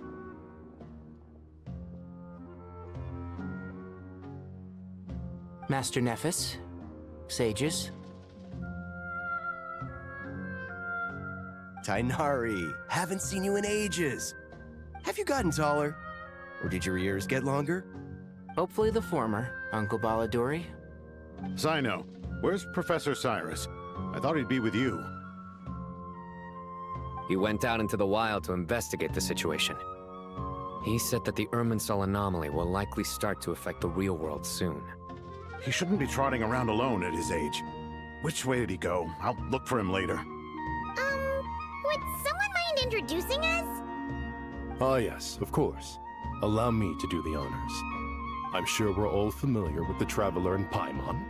They're the heroes who helped foil Azar's conspiracy and save Sumeru. These gentlemen and I are the 6 current sages of the Academia. Balduri and I are part of the Old Guard, while the other 4 took office after Azar and his clique fell from power. We have Sage Elkindi of the Spantamad Darshan, Sage Farnas of Kasharawar, Rataoist Sage Shakir, and finally Haravatat Sage Rusht. Nice to meet you all! I've heard much about you. Delighted to finally meet you in person. You're younger than I imagined for someone with the power to stand up to fate itself. Thank you for lending your aid to Sumeru once more. Once we're on the other side of this, could we get a photo together? My daughter has a friend named Isak. He's always talking about you two. Of course! No true hero would deny a child their wish. Back to business. So with the Dendro Archon currently in a coma, The people have taken temporary refuge at Caravan Rebot, but they cannot stay here forever. We need to come up with a plan as soon as possible. Fernas, any thoughts? Well, firstly, having reviewed the data, I'm inclined to agree with your assessment. This doesn't look like an attack on Irminsul from the outside. Rather, it resembles a malfunctioning machine. Calculations going haywire and sparks flying. That being said, before we consider how to fix it, we need to understand precisely what has gone wrong. Furthermore, we somehow need to ascertain this without relying on the Dendro Archon's power. We have no direct access to Irminsul. However, we might be able to gather the information we need from the ley lines. Study the branches to learn about the trunk, in other words. Wait, is that what Cyrus is up to?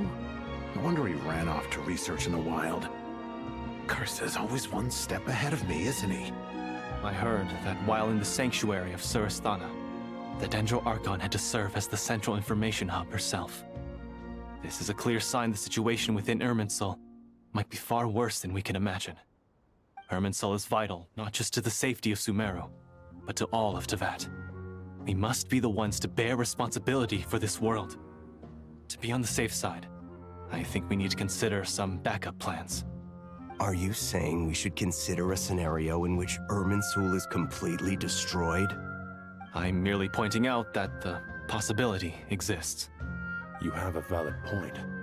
But until worst comes to worst, I believe we should focus our efforts on resolving the Irminsul anomaly and helping it recover. Kale, I understand that you were the first to foresee this crisis. If it's all right, I'd like to talk with you about it in more detail. Of course! But even I don't know how I came to have that dream. If there are no signs of external damage, could it be a stress fracture? Metals tend to suffer from this issue with long-term use. And Irminsul has existed for centuries, after all. It's possible, but surely a stress fracture would be more likely to cause a complete shutdown rather than chaos. Sages, General Mahamatra, sorry to interrupt, but something has come up. What happened? Some citizens didn't believe that Sumeru City was really in any danger. They slipped away and hid during the relocation, intending to return home. How many people are we talking? About a dozen. Sakura found them while on patrol, but they appeared to be suffering from psychosis. For whatever reason, they were trying to kill each other. By the time we arrived, there were only 2 survivors. One was unconscious from their injuries. The other tried to attack us, but was subdued. Where did this happen? Near Yasna Monument. That's not far from Caravan Rebot. Master.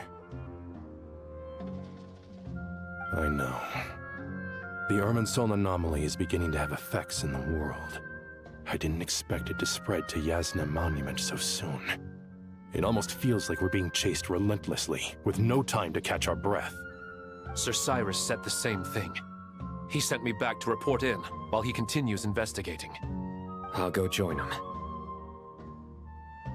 Count me in too. Don't let my age fool you, I can still fend for myself. Very well. Meanwhile, the rest of us will continue discussing our next steps. Get back soon. Take care of yourselves. It's getting dangerous out there.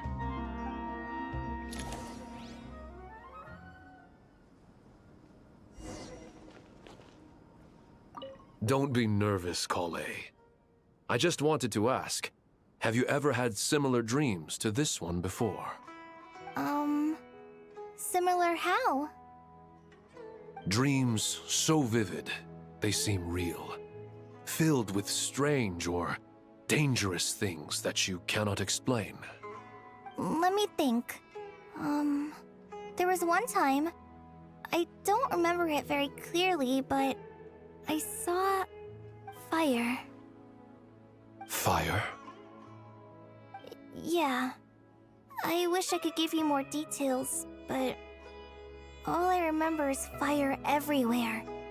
From the sky to the ground, everything was burning. The heat was unbearable, and ashes were blowing in the wind. I doubt this dream was a mere coincidence. Perhaps it was some kind of prophecy? And yet, you've never studied astrology. I'm at a loss to explain it.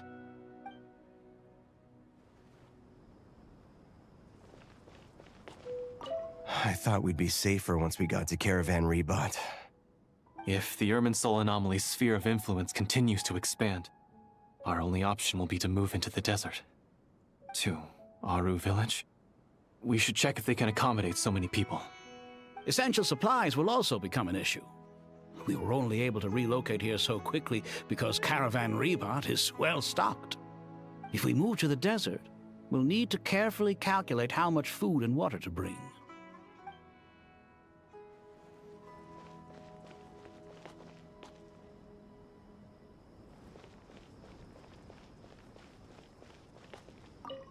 Thank you for everything, Tainari. Don't worry about me. I'm fine. But if you don't mind me saying so, Master, you're looking a little nervous yourself. I only just got appointed as Grand Sage, and now this happens. It's quite overwhelming. Looking back now, I don't think I handled the situation with Azar very well at all. Yes, I protested, but I went about it the wrong way. Instead of helping, I just ended up getting locked away. Now that I'm the Grand Sage, I have to be responsible for everyone's lives, including the dozen or so who fled to Yasna Monument. I can't help but blame myself for their deaths. It's only natural that you want to do the best job you can, but Master, we both know perfection is impossible. You're right. We may well be heading into the desert before long. Feeling up to it? We left in such a hurry that I didn't bring any sun lotion, but I'm sure I can make some from local ingredients here. That was a big part of my graduation thesis, after all. Still remember? Of course, like it was yesterday. I remember asking you if you'd like to stay and teach, but you turned me down without a moment's consideration. Anyone else would fight tooth and nail for the chance to research by my side, but you couldn't get out the door fast enough. Weren't you afraid I'd hold up your thesis and stop you from graduating?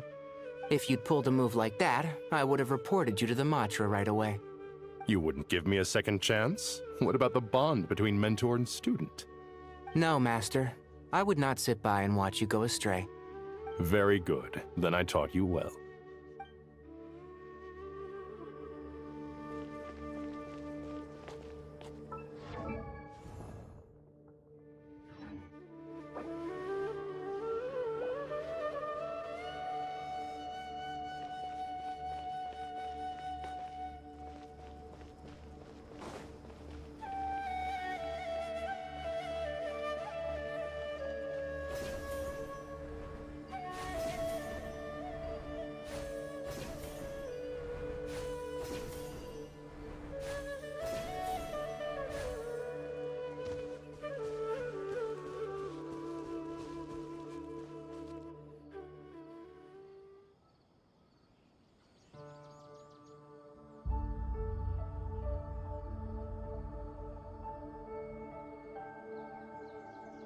Please, don't go any further.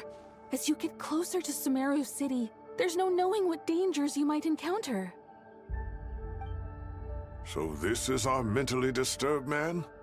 I'm going to gut you all!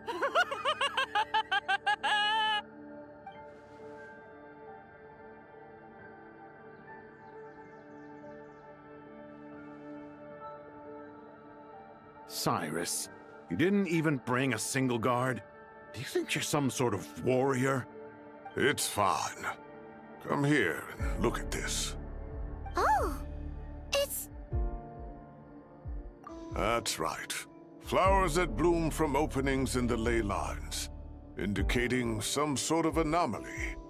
I don't believe I've ever seen a color like this before. Did you discover it nearby? Not just here. Way over there, too. They're everywhere. There's even more in that direction. How did you ascertain the situation further ahead? Didn't you just say that we can't go beyond this point? Yes. This area is relatively safe so far. But if you continue forward, delusions will start afflicting your mind. However, some vision-bearing mercenaries were able to maintain their sanity a little better. They're the ones who brought back news from further afield. Sino, do you remember the class I taught on dissecting ley line blossoms? I do, Professor. I received full marks in that course. Good. After all these years, it's time to put that knowledge into practice. There must be anomalous information hidden within these blossoms. Alkindi, I'll need your help as well. Been a while since we worked on a project together, hasn't it? Sure has. Well, what are we waiting for? Let's get to work. Anything we can do to help?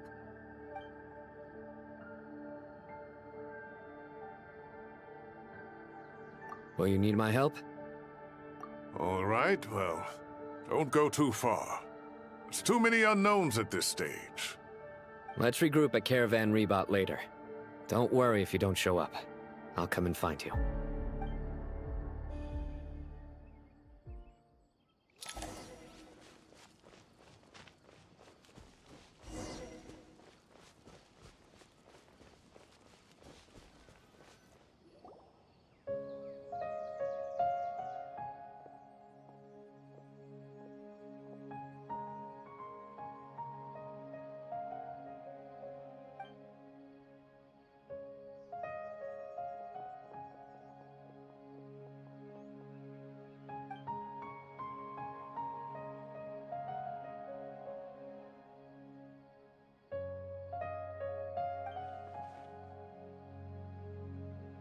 That should be the heart of Oasis.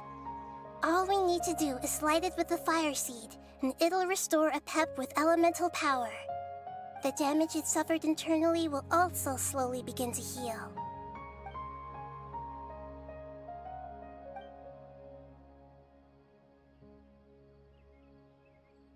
What is it? You thought of something? Really? Then let's get back and tell the others!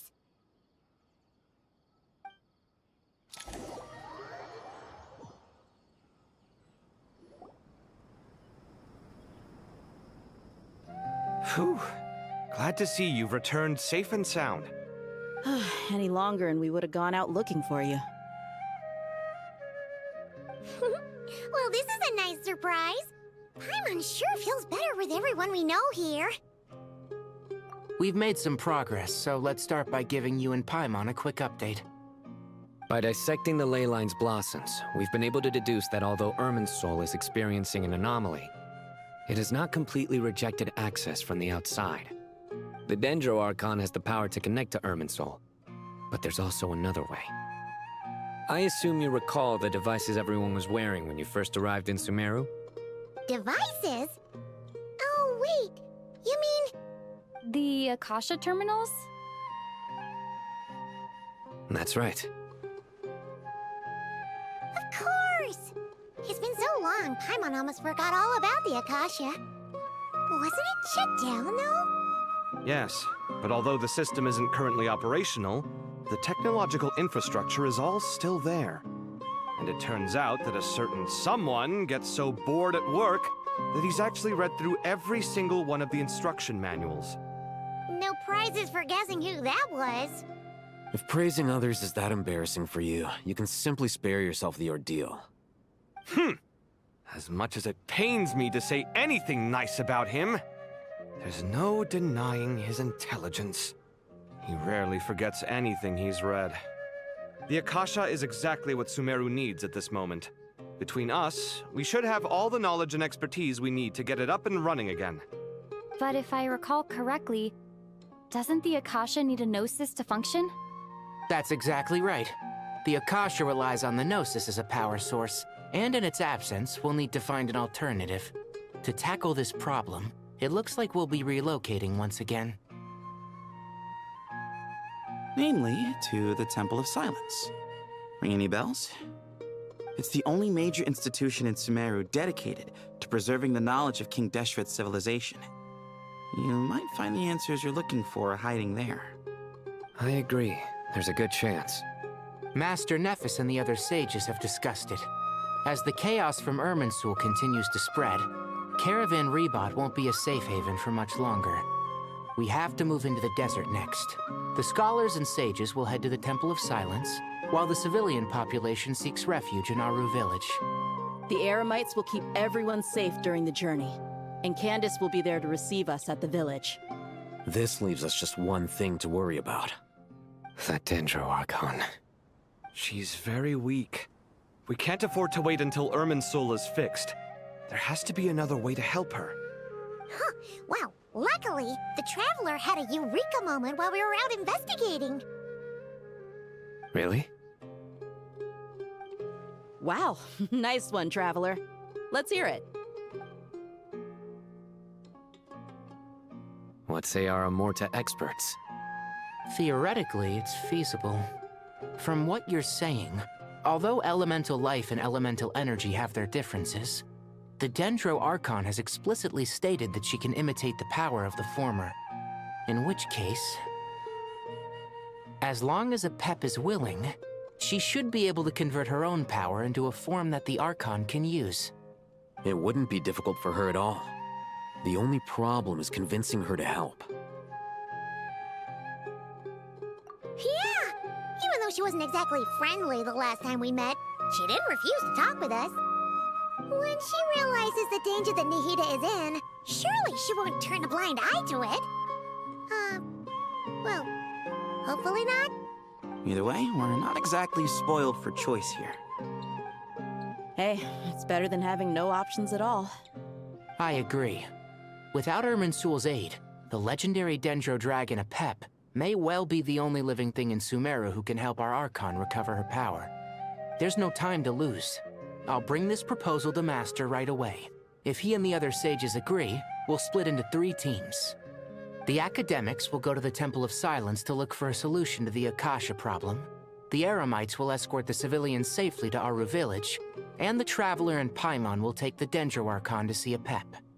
There's still a long road ahead, and no knowing if we'll make it. But at least we have a direction now. I'll take it over floundering around in confusion. If there are no objections, then let's proceed.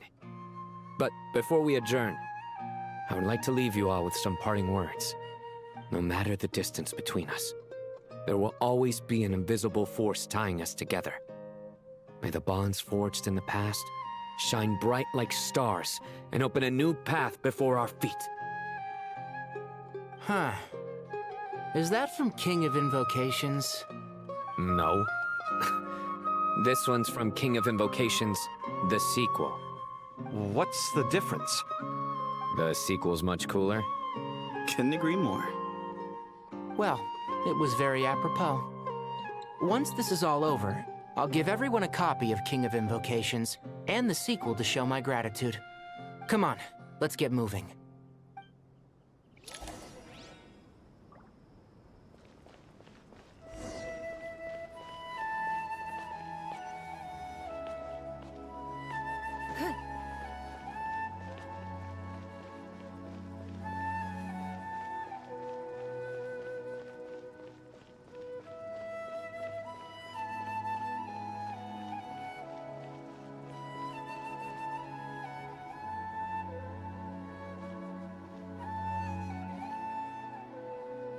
Tainari has brought me up to speed.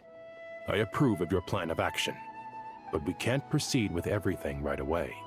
The people need to rest. For many of them, this will be their first time in the desert, so we'll need to find additional personnel to help escort them. You two, please go on ahead with the Dendro Archon. Let's rendezvous at the Temple of Silence later. No problem. We got this. Words can't express my gratitude, so let me just say, I hope everything goes smoothly for all of us. Goodbye for now. All right, let's get going. If Paimon remembers correctly, the last time we saw Apep was in... Traveler, Paimon. Could I borrow you guys for a moment? It'll only take a second. Kale, what's the matter? Well, the thing is, Master Tainari once told me, after you raise a problem, you should think about how to resolve it. But Ever since I had that dream, I feel like I haven't been of any help at all. I tried my best to keep up with the conversation, but there was so much new information, I couldn't take it all in. So, I just wanted to ask, do you have any tips for me there? Paimon knows exactly how you feel. But fear not, everything you need to know is right here in Paimon's notes. Sumeru chapter! It's got tons of info about all the things we've seen and heard on our adventures. Some parts are a little simplified, but hopefully it all makes sense. You see? Being the greatest guide in Tibet isn't just a fancy title. It takes a lot of hard work. Paimon doesn't always understand the things you're talking about with other people. Whenever that happens, she notes down the confusing parts and goes over them in her own time. This is perfect. Could I borrow it? Sure. Matter of fact, you can keep it if you want. Paimon has another copy. The spare copy was originally meant for the traveler. Paimon used to worry that one day she might not need a guide anymore, so she wanted to have a gift for her, in case we ever parted ways. But it doesn't seem so necessary nowadays. We have so many more places to see together. One copy will be enough for both of us. Thank you so much. But still, these are your treasured memories. I think I'll make my own copy and then return the original to you. Anyway, that was all. I won't keep you any longer. Have a safe trip. See you again soon. See ya! Alright, time to bring Nahida to see a Pep. Let's hope that old grouch is in a negotiating mood.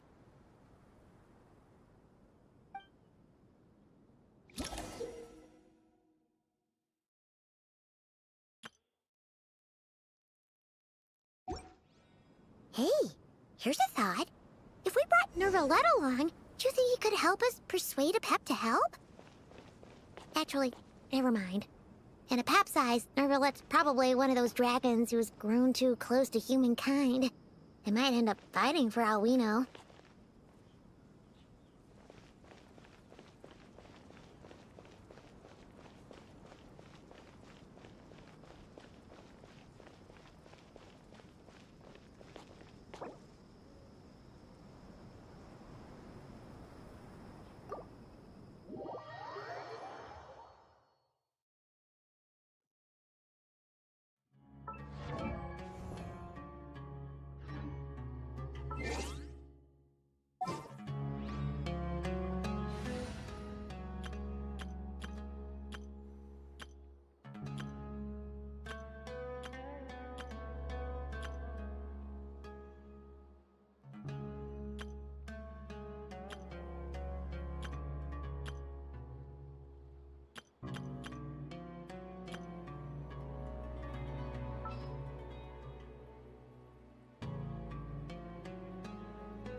I don't know.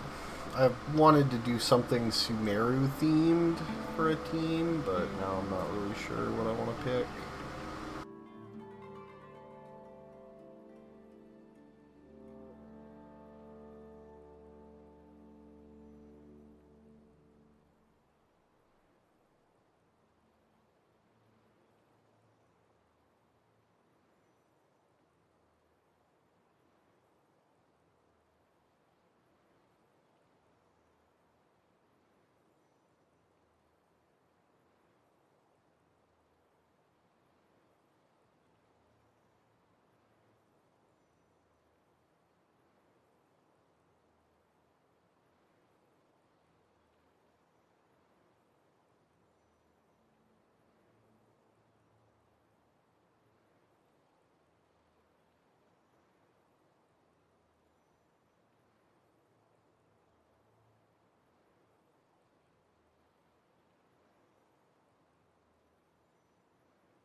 I got you, boss.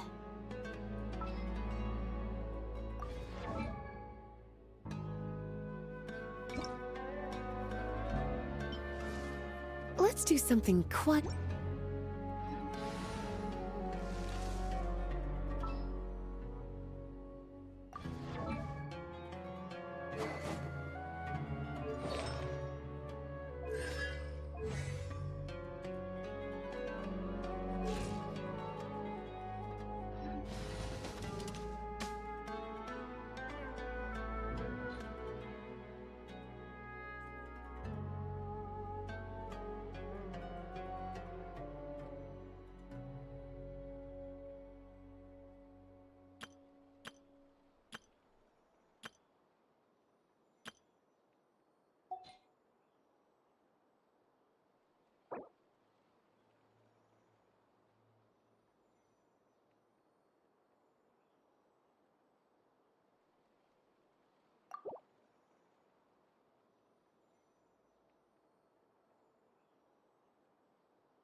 Let's go gather some samples.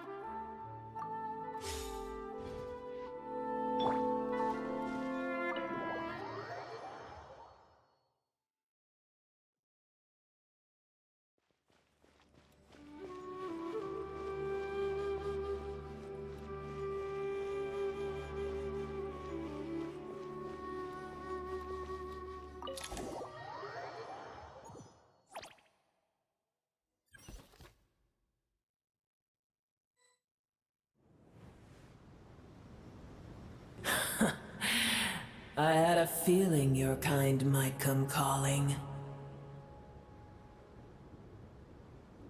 The ley lines are in disarray. Something has gone wrong with Irminsul, yes. Even from a great distance away, I can sense that Sumeru is headed for destruction. You who took our home from us, prepare to watch as your own world is plunged into oblivion. Oh, how the cycle of history comes to a poetic conclusion. This isn't a joke, Apep! Nahida's in grave danger! Can you please help her? Is she now? Then do explain. For what reason should I lend Boer my assistance?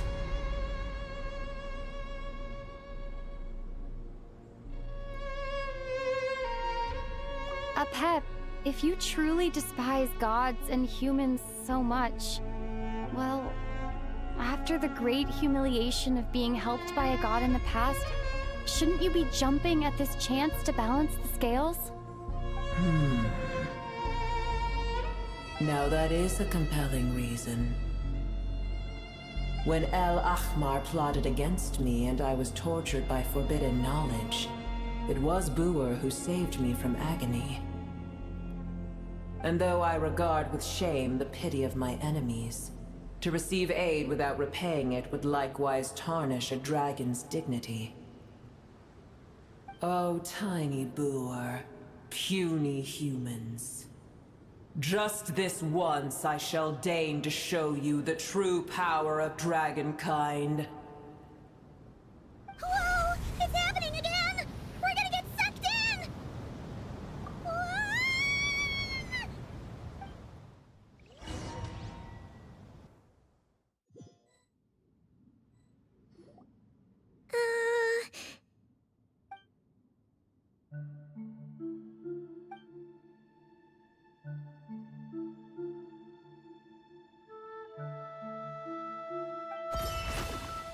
It is done.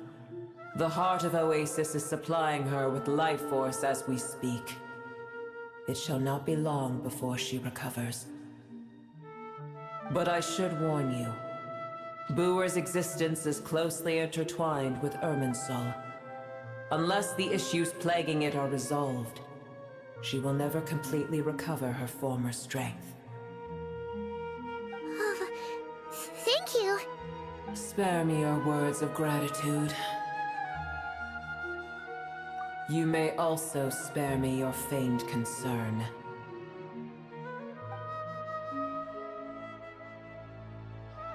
A dragon's sovereign's power is far greater than you can imagine. While I was indeed weakened when the heart of Oasis ran dry, providing Tiny Boer with a morsel of my life force shall have little consequence for me. Oh, good to hear.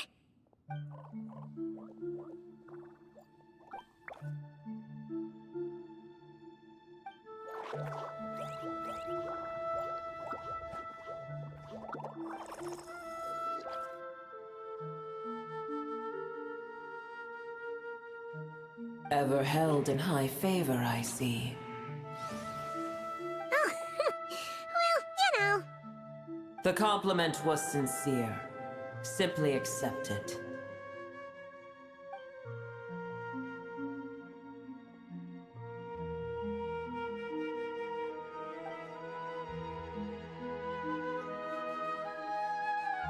I did once. That tree was not planted by the heavenly principles. Irminsul existed before they ever arrived in Tevat. What? There was a time when it belonged to Tavad, to dragonkind. Its appearance and function then differed greatly from today.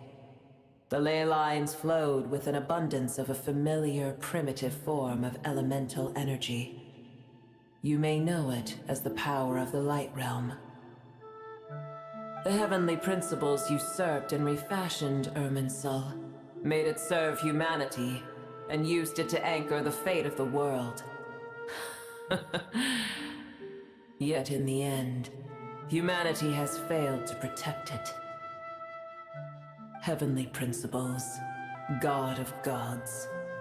It makes me sick. The enmity between your kind and mine can never be bridged. As things stand today, holding a grudge against you would serve no purpose. But there will come a day when we reclaim this world for ourselves. The opportunity will arise no matter how long we must wait. I can already sense that far away from here, the Hydro Dragon has wrested his authority from the hands of the usurpers. Though we have yet to meet, I know that we are both preparing for our revenge day and night. Uh-huh.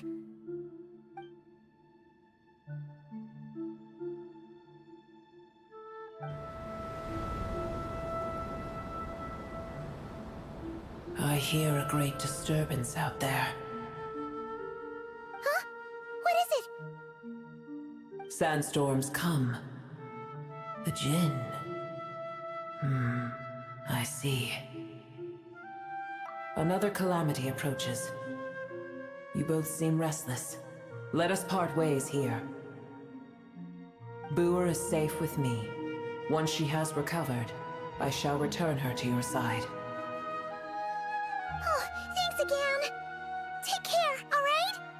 I told you already I have no need of your feigned concern.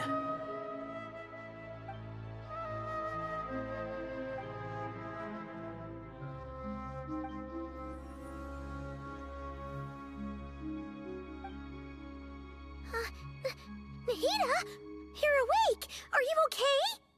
Cease your interrogation. Yes, she awoke for a brief moment, but she has now lost consciousness again. Take it. We shall talk more at another time.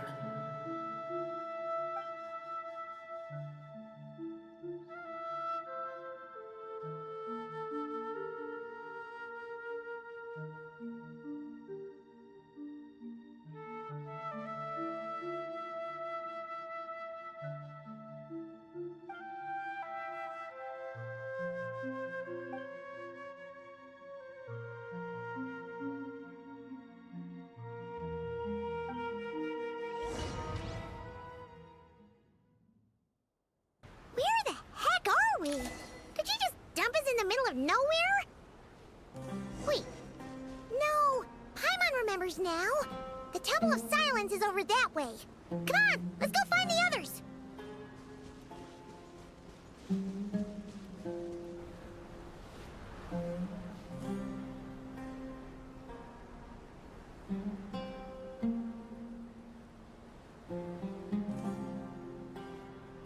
There's no need for everyone to stay here.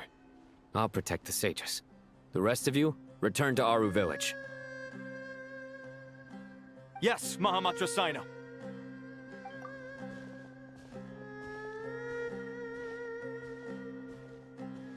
Sino! What's going on?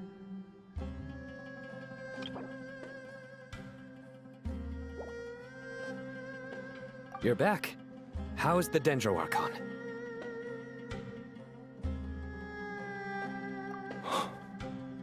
What a relief. It's the Jinn. Countless Jinn have stirred up violent sandstorms across the desert, blocking our path to the Temple of Silence. Tainari and Kale have returned to Aru Village to help. The Jinn are being highly aggressive, so both the village and the merchant caravans require protection. It's just one thing after another. Where did all of them come from anyway? In all my trips to the desert, I've never seen anything like this before. As I see it, the only possible candidate is Gurabad. Gurabad. Baladuri could explain in more detail if he were here. All I know is a rumor I've heard about from previous trips to the desert. Supposedly, a great number of dormant jinn lie sealed beneath that city.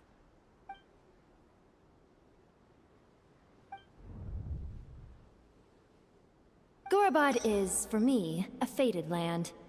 I must therefore return back to this city, where my destiny awaits me still. My master, I am sorry that I couldn't stay by your side for long, and that I could not have more time to get familiar with you.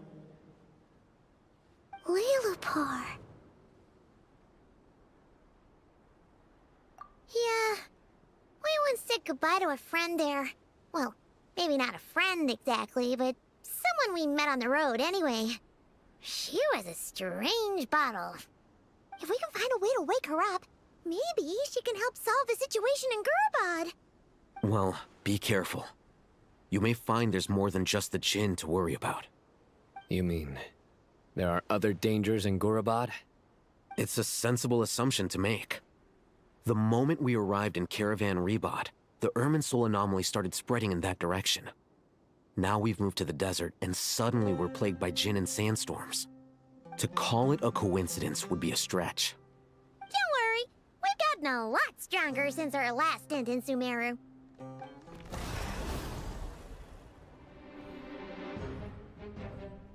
Ah! When did they show up? It appears the monsters native to the desert have been stirred by the Jinn's activity.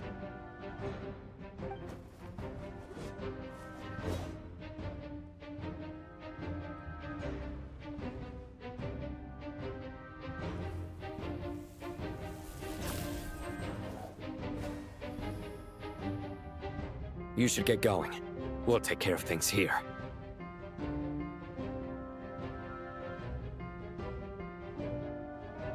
You too. Don't do anything too risky. You got it?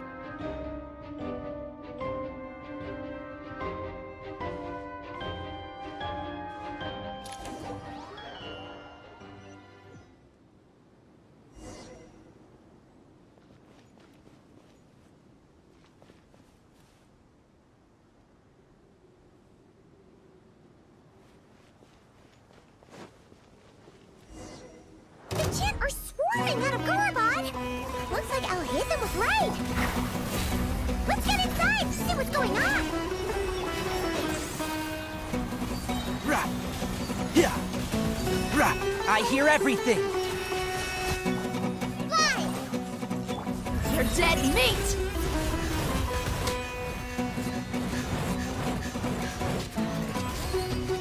Let's get it on!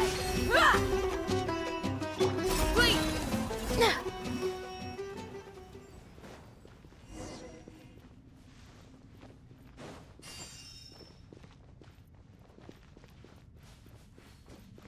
They just keep coming! How many of these things are there? We'll never take them all out! Let's just head further inside for now!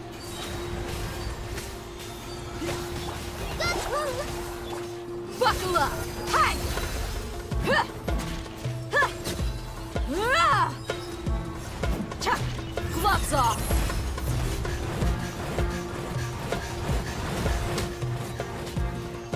Ah!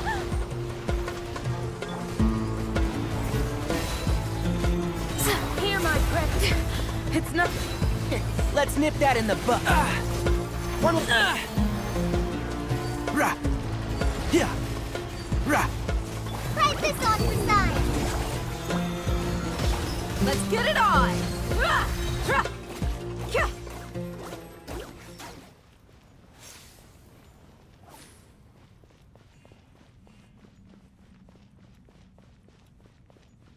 Target spotted! All units at the ready. The Fatui? They must be using this place as a stronghold! Are they the ones behind all this?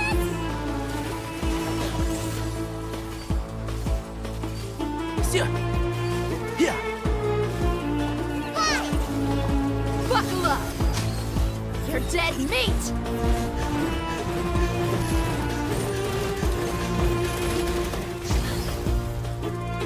Grant us your blessing! Yield!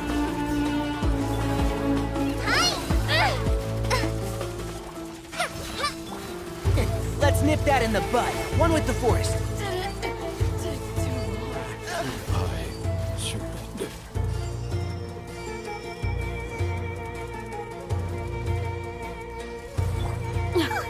Fighting Jin with one hand and Fatui with the other? This is pure chaos!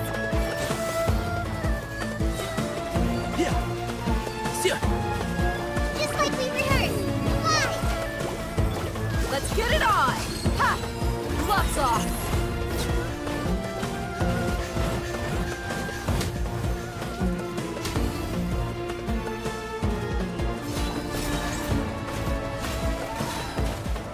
Hear my prayer! I hear everything. One with the forest. Rah. Go! You're dead meat!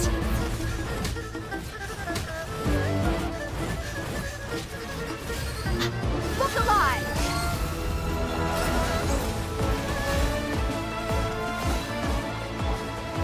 Let's nip that in the bud. Can't see? Flowers have... Yeah.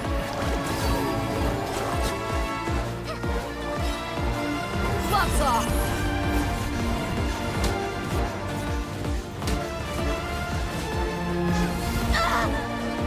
Let's get it on!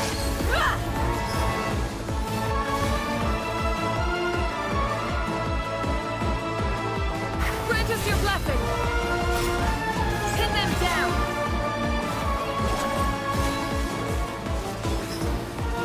They're dead meat!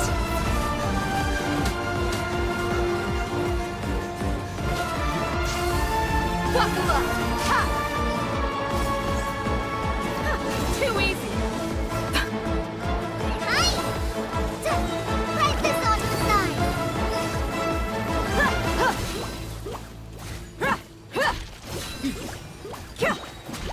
Gloves off!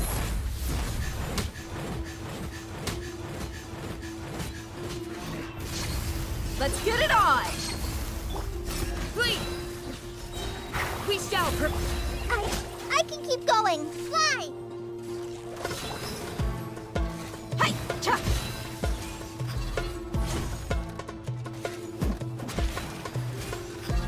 Yeah!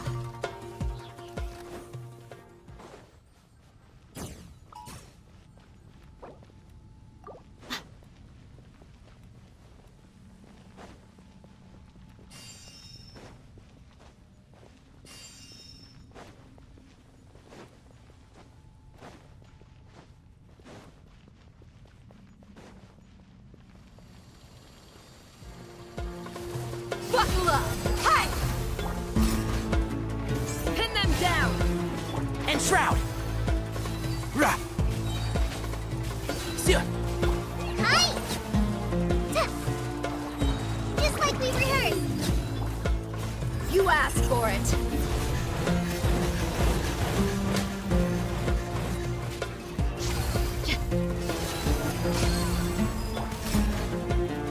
You're exposed!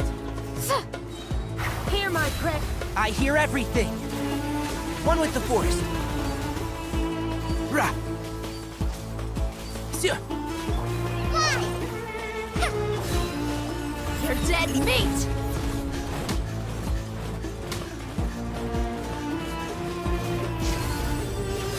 Ha! Too easy! Let's nip that in the bud. Can't see? Yeah. Go! Fallen Amber, help!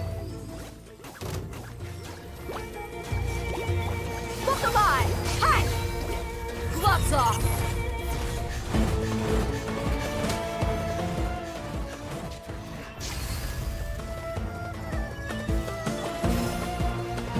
Grant us your blessing! I'll uproot you! And shroud!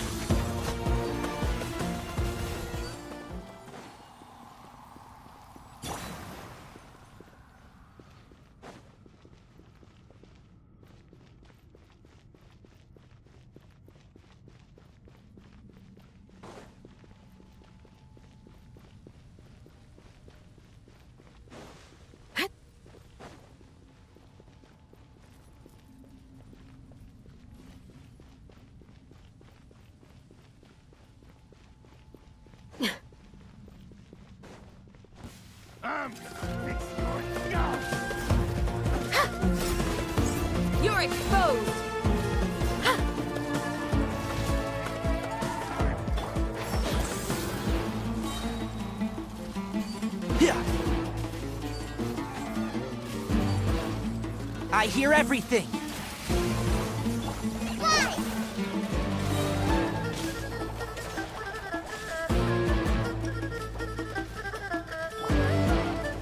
Buckle up!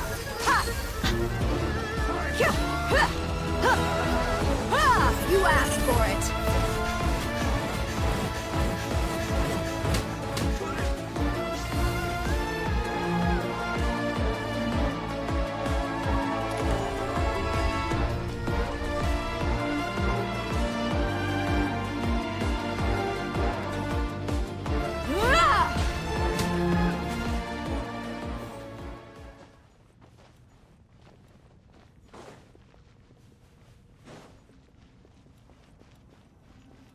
Do you see that strange machine? Paimon has a sneaking suspicion that that's the thing wrecking Gurabad and setting all those dangerous Jinn free! The target has reached the core zone. Requesting backup. Repeat, requesting backup. Backup en route! Stop her at all costs!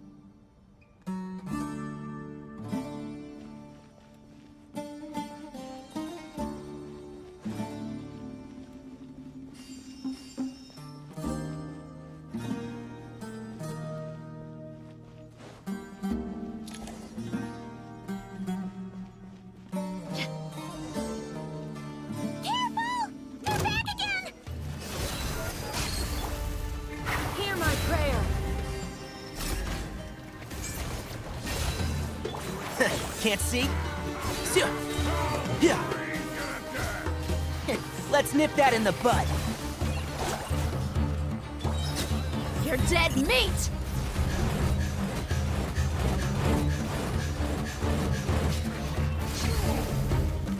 Buckle up! Hi! One with the forest. Rah. Yeah. I hear everything.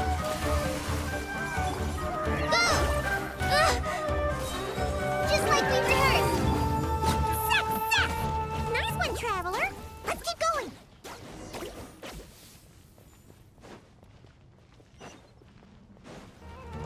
Look alive!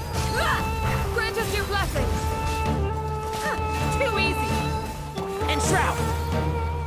Rah. Yeah. I'll uproot you. Gloves off!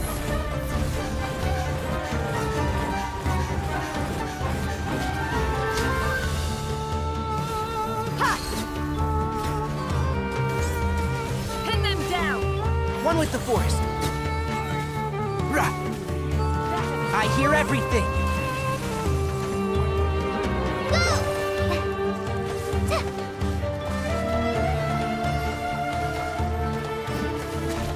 Let's get it on! Ah!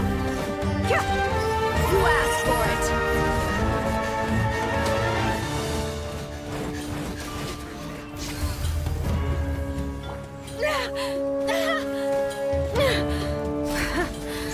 Impressive. Hear my prayer. Can't see?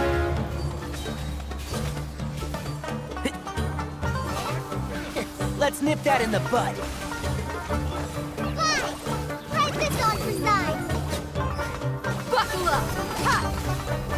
Cha! Gloves off! Playtime's over. You're exposed! One with the forest. Rah. I hear everything. Dust to dust.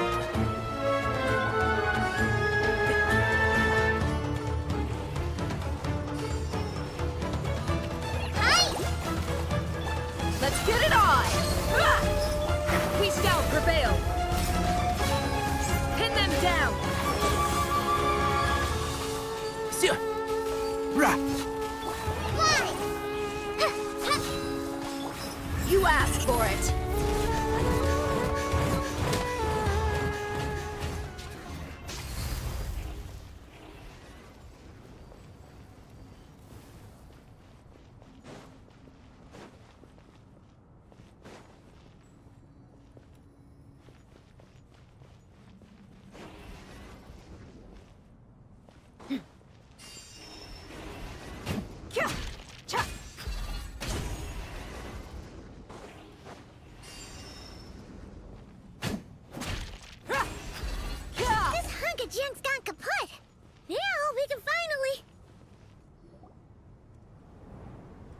It seems my subordinates failed to stop you in your tracks. Apologies, sir. There is no need to apologize. You did well to hold your ground against such a powerful adversary for as long as you did. I must commend your courage and perseverance. So, you're in charge here, huh? First the problems with Irminsul, now this mess in Gurabad? Are you the ones responsible for all this? I'm afraid I cannot answer that. I assume you aren't naive enough to expect answers from an enemy. Oh, this guy is so snooty! However you want to spin it, you're clearly involved in this somehow. So you can either start talking, or we'll have to make you talk. Let's get him! Traveler, what's wrong?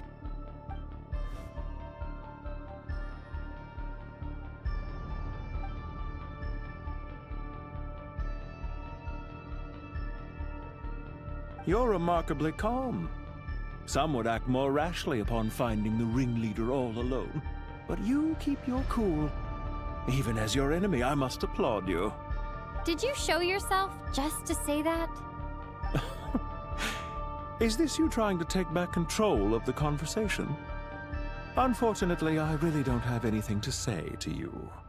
I am here merely to indulge my own curiosity. Your names are well known among the Fatui. Naturally, I wanted to observe you up close while I had the chance. Hey! Don't treat us like we're some kind of exotic animals in a zoo! Oh, I wouldn't dream of it. You seem rather predisposed to misunderstand me. I'm quite aware that you are both heroes of great renown. You have resolved crises in many nations and won countless allies along the way. I've been following your adventures with great admiration. My only regret is that the trajectory of your journey conflicts with our goals. What do you mean, admiration? Sorry, but that sounds pretty weird coming from you. I don't see why. We may happen to occupy opposing sides, but there is no cause for deep-seated enmity between us. To respect one's enemy is to respect oneself. Well, now that you're observing us up close, what do you see? I've observed as keenly as I can. Yet, while I endeavor to understand, your true strength remains a mystery to me. Violence is not my area of expertise either, so, you see, I would much rather converse with you like this than determine a victor with the edge of a blade. Besides, I've heard that even 3 moons in the sky fail to eclipse your brilliance. I know better than to bite off more than I can chew. 3 moons? So, you have a connection with the Harbinger, the Doctor. Well deduced. Our commander, Dottore, died in Nodcry, but there are things that do not end with his departure. We must... Look at me. I almost divulged more than I should have. What are you after? Revenge for Dottore?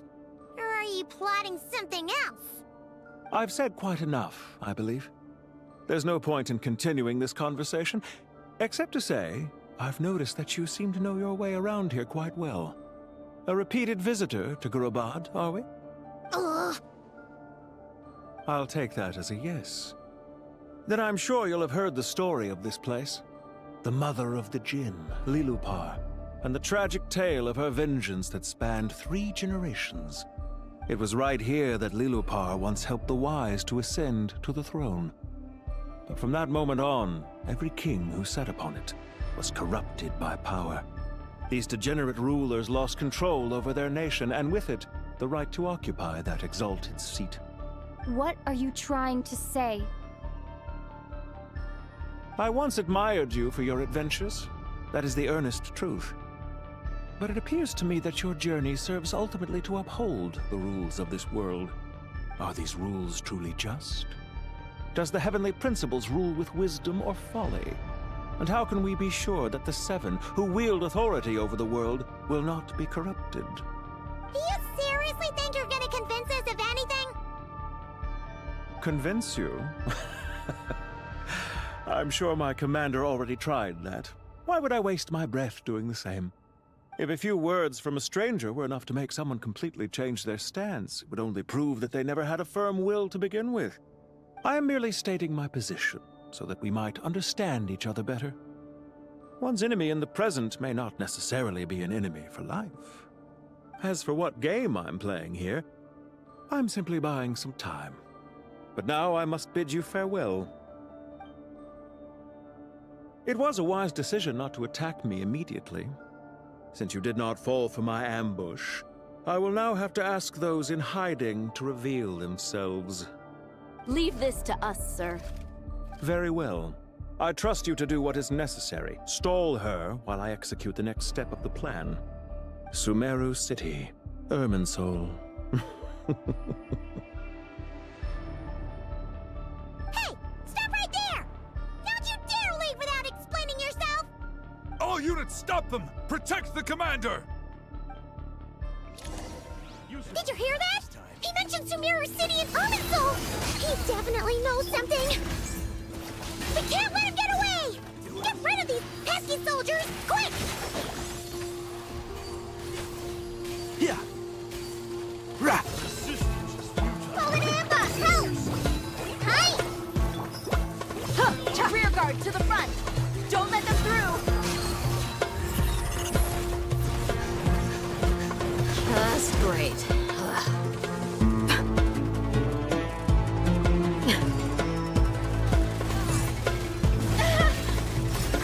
Too easy! The shield has broken.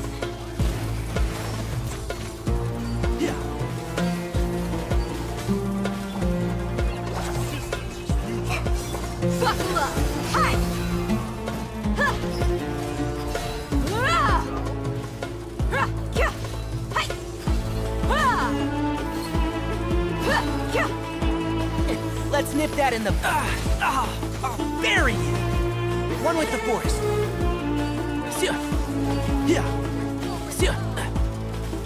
Get that thing in position!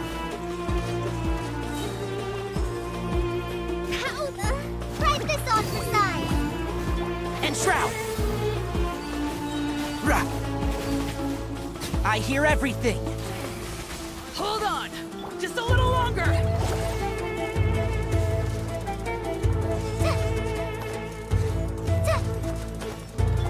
I've not finished my research.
You're exposed! Can't see? Yeah.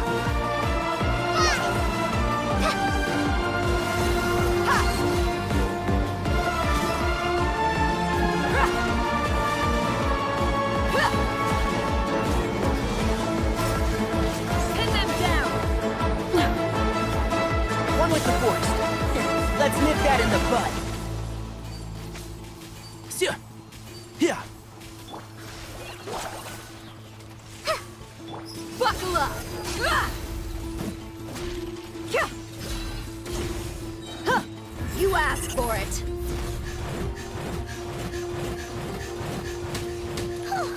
We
keep an eye on you.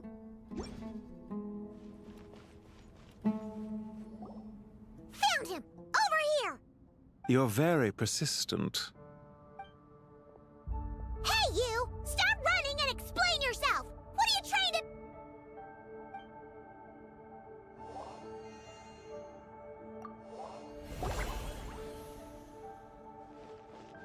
What's this?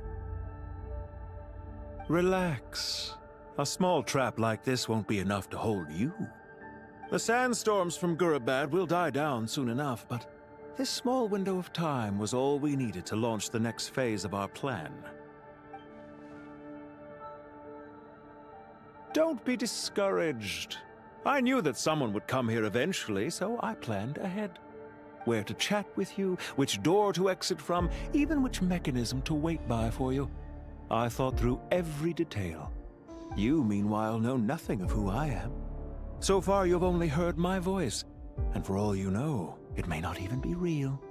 But not to worry. This is only our first meeting. It shan't be our last. Just answer me one last question. Why do you continue to follow Dottore? He has conducted countless cruel experiments, even on his subordinates. Follow isn't quite the right word. Let's just say even those you see as villains have their friends, even if they aren't the most sincere of friendships. When any set of rules is established, there will be those who benefit and those who lose out. People will do anything to justify what they have gained or escape from the hardship imposed upon them. Neither he nor I are tolerated by the rules of this world. We were both searching for a new order.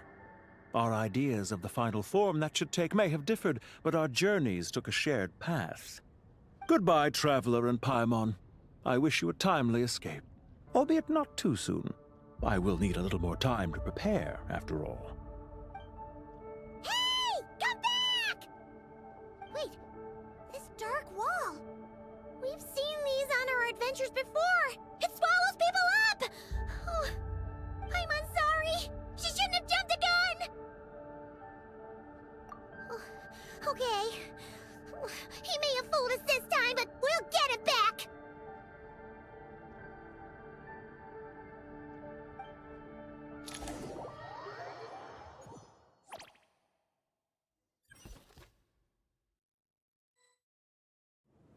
Sino and his team are guarding the north. We'll take this side. There's so many Jin. We can't let them get into Aru Village. Don't fret. I am well prepared for this situation. Huh. So you have a solution? Perhaps you're unaware that I have a trusty genie partner of my own, Plumpy. If I send her to negotiate with the others, this whole thing will be resolved before you can say Mora. Off you go, Plumpy!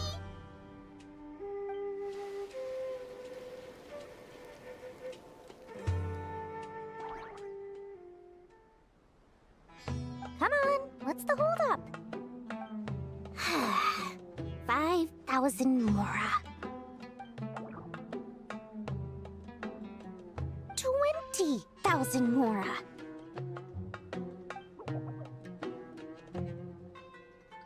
100,000 Mora.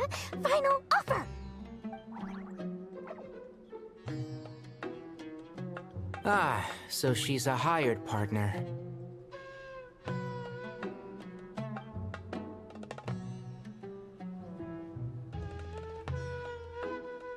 Hired partners are reliable too. Plumpy here is a highly skilled negotiator. You'll see. Just a few words from her and...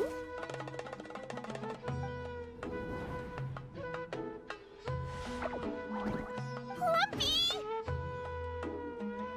Don't you Jin have any respect for the rules? This was supposed to be a negotiation! How dare you treat my messenger like this? You wanna play rough? You can play at that game!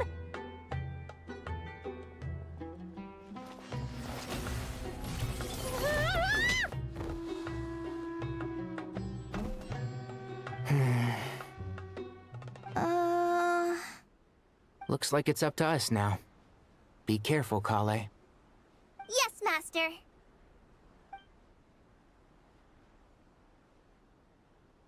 What out.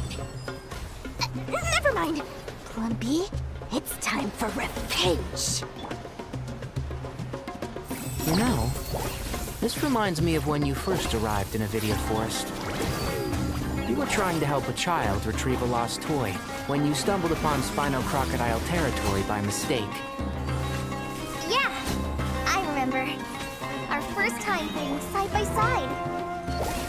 Fighting side by side? I seem to recall swooping in to rescue you with a team of forest rangers. Please stop. There's too many of them! I can't believe I used 12 rare items in one battle. Ugh. I shudder to think how this is going to affect this month's accounts. The sight of that glaring deficit might be more than my poor heart can take. Tainari, how's the situation on your end? We held the line, though it was a close call. But it looks like they're preparing for another attack. Has something happened? They've breached our defenses in the south. The Jinn are pouring in.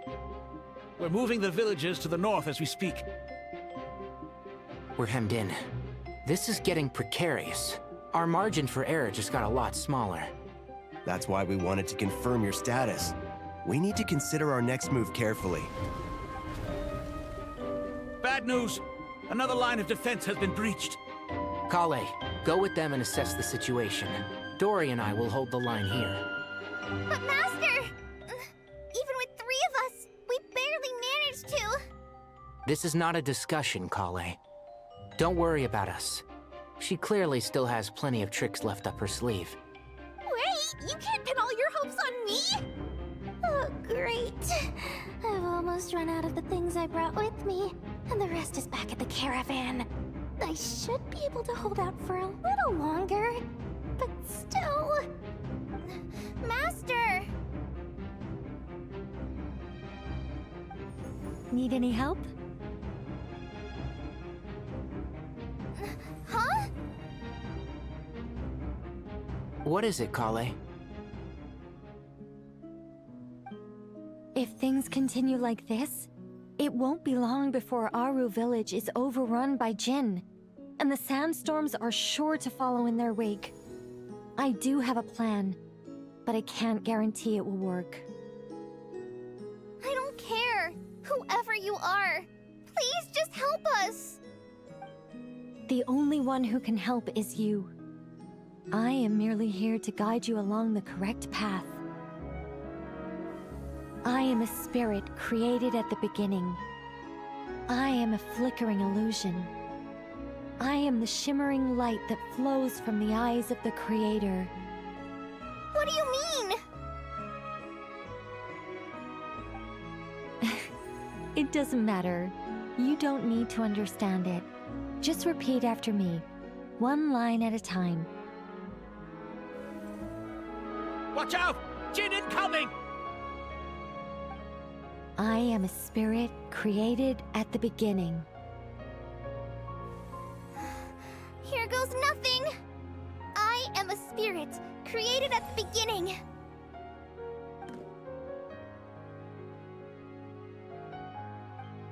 I am a flickering illusion. I am a flickering illusion.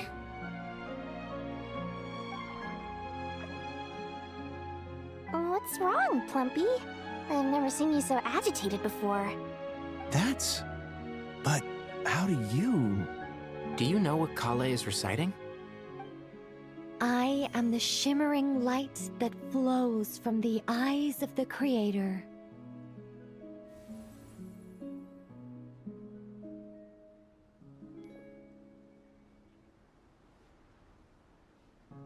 I am the shimmering light that flows from the eyes of the Creator.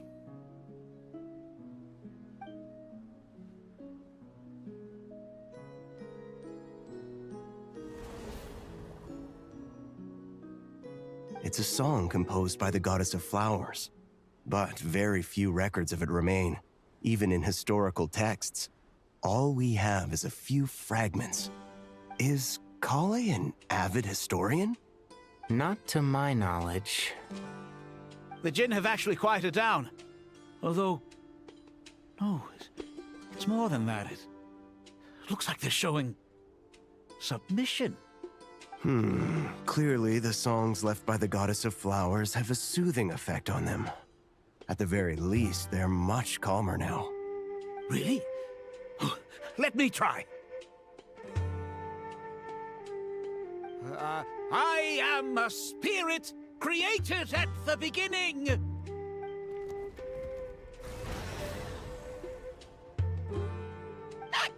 Stay away! I'll stop! I'll stop! It seems like the song only works when Kale recites it. But why? Kale.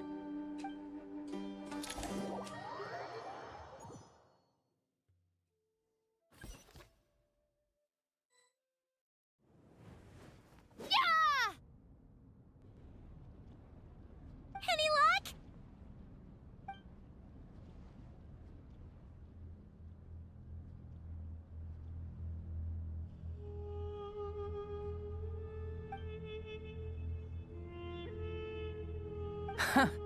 When I heard that loud rumbling in the distance, I thought the shifting sands had bust open the gates to some ancient treasure vault. Turns out it was just you guys. Huh? Wait, that sounds like... It's been a long while. Did you miss me?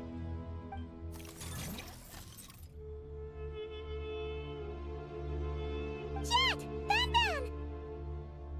Let's save the catching up for later. First, I gotta get you guys out of there. This should be the right mechanism. Ben, can you handle it?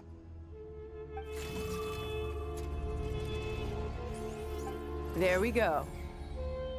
Come on, let's leave this place.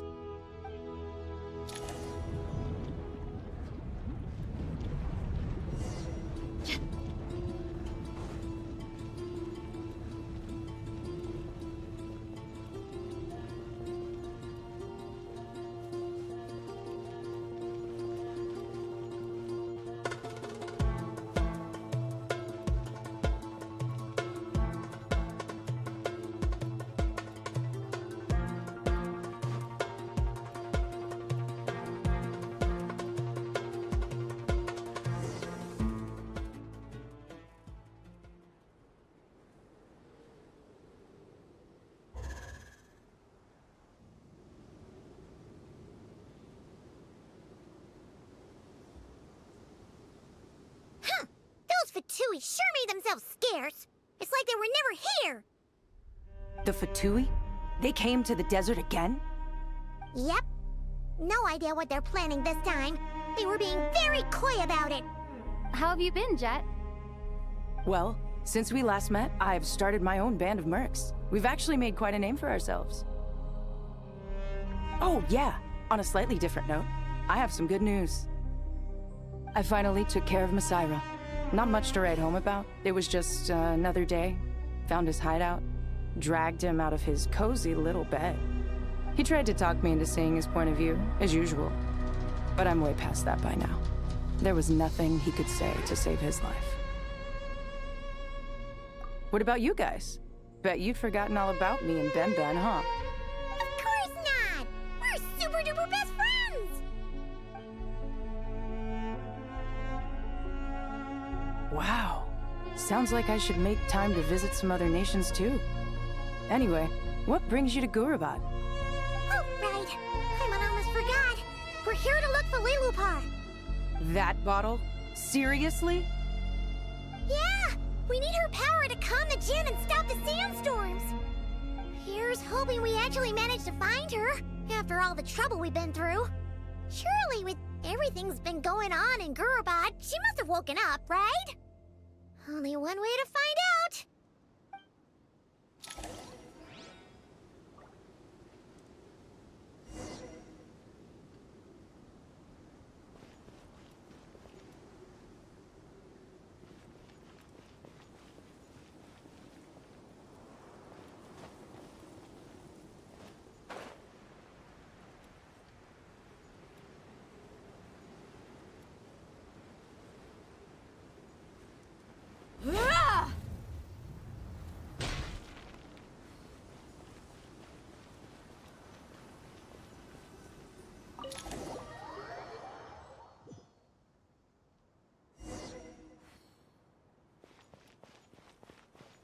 Let's see. She should be around here somewhere. Aha! Found her!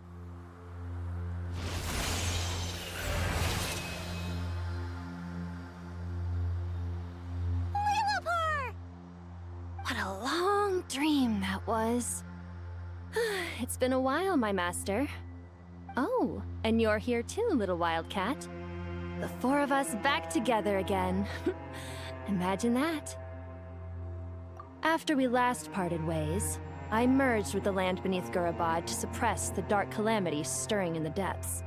It rekindled the flame of vengeance within the Jinn, depriving Gurabad of any hope of peace. I fought against it for a long, long time. Until one day, I sensed a change in a foreign land to the west. Suddenly, the pitch-black abyss fell silent.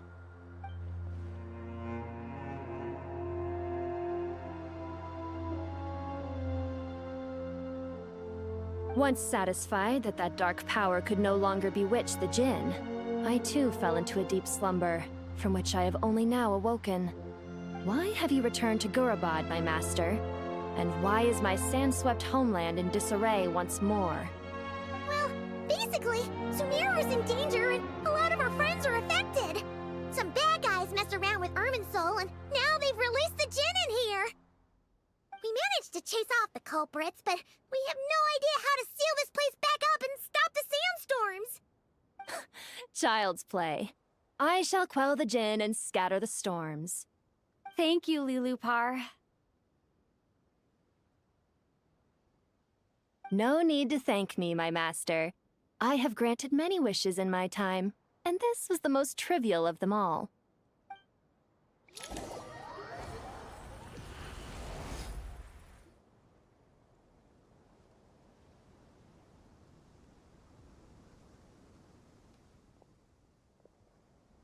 The sandstorm's gone. The sun shines bright again. When I said that we'd meet again under a lovelier sun, this was exactly how I imagined it. Yay! Although, honestly, Paimon would love to hang out with you more, even if the weather sucked. Well, there shouldn't be any more Jinn breaking out, right? Are we okay to head back? Sounds good. You can introduce us to your other friends. Another adventure begins. Lovely. The storms have stopped! We should be able to get to the Temple of Silence without any problems now. Time to regroup!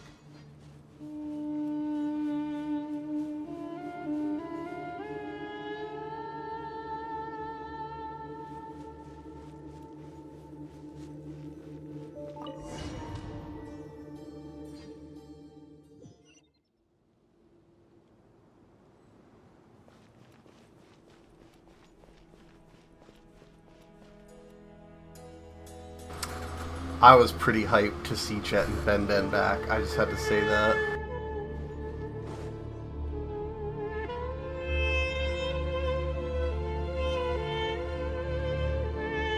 So, this is the Temple of Silence. I've heard the Nagarjanites mention it in passing, but I never imagined it would be this big. It's colossal. I thought the temple moved to the rainforest ages ago. When did they scamper back into the desert? I don't know. This plan sounds a little too risky for my liking. Even in King Deshret's day, this was experimental technology. We have no idea what could happen if we activate it. Well, unless you know of another viable alternative for the Akasha terminal, I'm afraid this is our only option. The plan is sound, and the risks are manageable. However, if we are to proceed, we must act quickly. The scale of this project is enormous. Even with Kaveh, Faruzan, and every other scholar of mechanics working on it full-time, the proposed modifications won't happen overnight.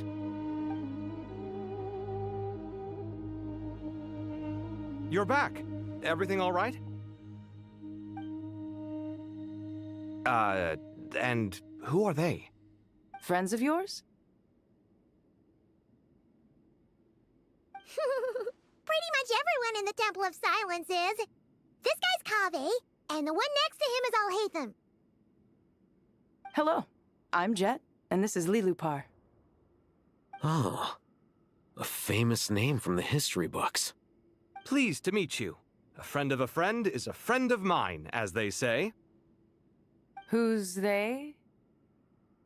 Huh? Do people not say that? Not in the desert. Friends you can trust, but friends of friends? Gotta keep an eye on them. Still, I do trust the Traveler's judgment. I'm sure you're good people. The sandstorms have calmed down. I take it the Gurabad problem is resolved? What did you find?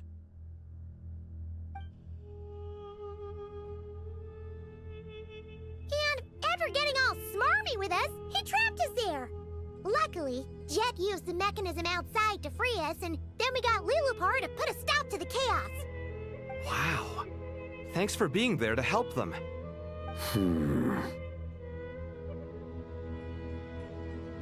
So, this mystery man openly admitted that he was merely a Harbinger subordinate. Yeah? Is there something weird about that?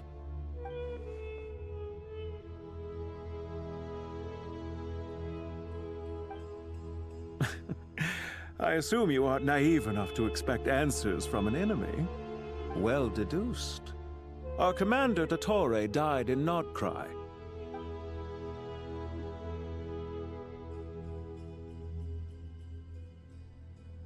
Are you wondering about his true identity? Or do you think there's a big conspiracy behind all this? I wouldn't go as far as to call it a conspiracy. Just the simple fact that having someone to shift the blame on tends to prove useful should trouble come knocking later. The most important thing for now is to solve the immediate problem. Perhaps that man knew you wouldn't have the resources to investigate his background and so didn't put much effort into disguising himself.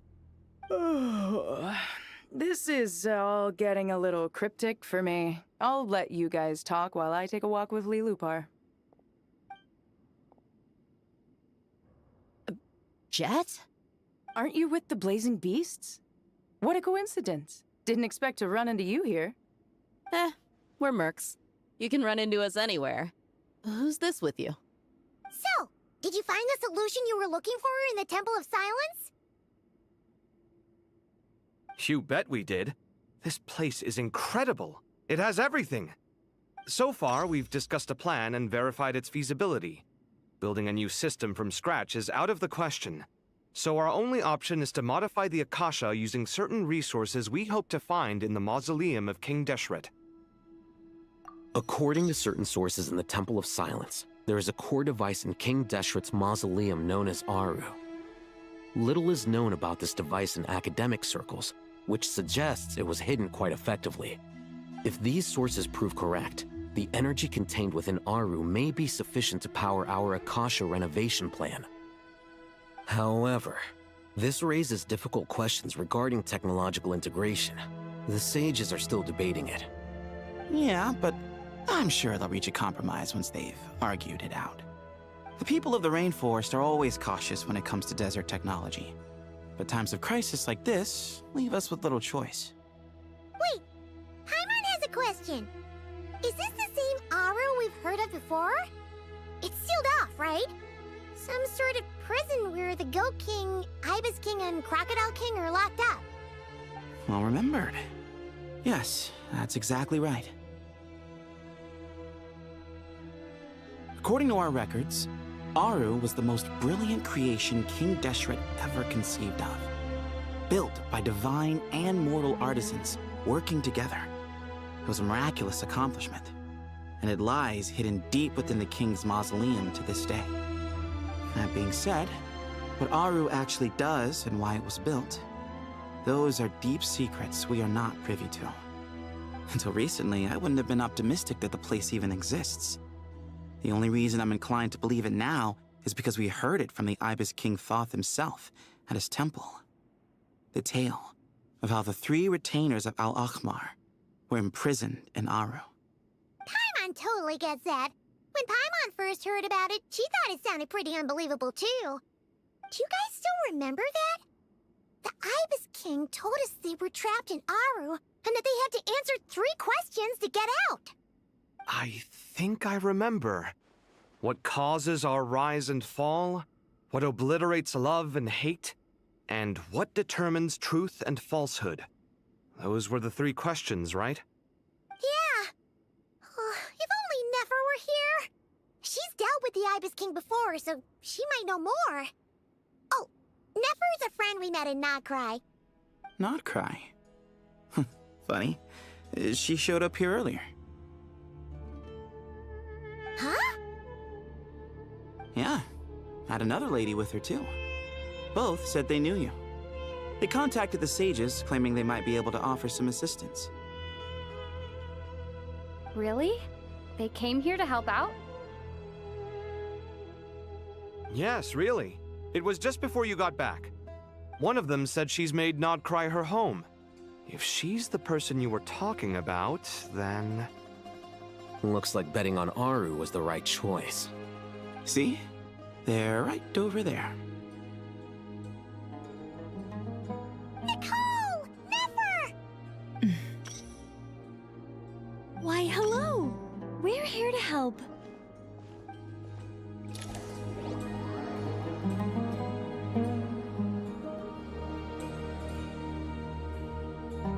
It's a good thing we left early.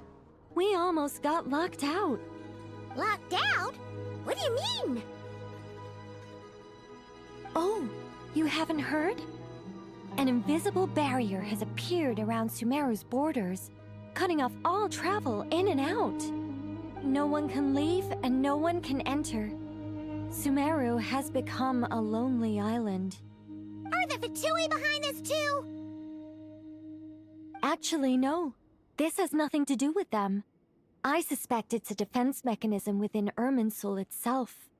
Irminsul is the source of Tevat's ley lines, after all, and Sumeru is the nation closest to it. I imagine this function was put in place to seal the entire region off in the event of serious damage, preventing the disaster from spreading to the rest of Tevat.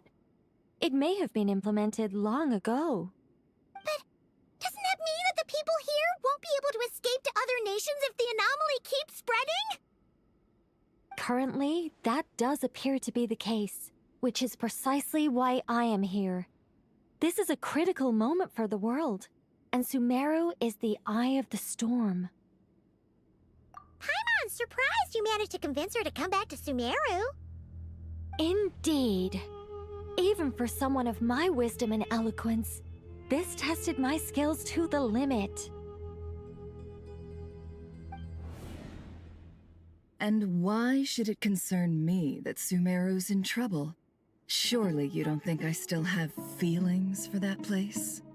Judging by your tone, I suppose you don't. Sounds like you don't know much about my past. And here I thought you knew everything. All I know is that the Ibis King is the source of your power. He was quite a prominent moon envoy once upon a time, so I do know a thing or two about him. As for your past, I have ways to learn the full story if I wish to. But everyone has secrets they'd rather keep to themselves, wouldn't you say? I'm glad you see it that way, Miss Nicole. I've chosen to call Nodcry home, which is why I did my part in its hour of need. That doesn't mean world savings become a habit with me. I have no particular desire to play hero in Sumeru, thank you. I understand. Human emotions do not appear and disappear without cause.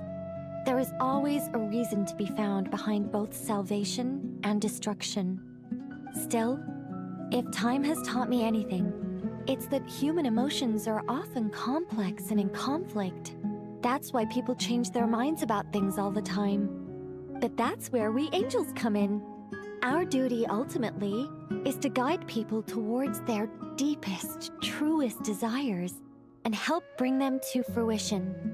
So I wish to hear about your past, because I do not believe you are motivated by hatred alone. And if we still arrive at different conclusions in the end, that's okay.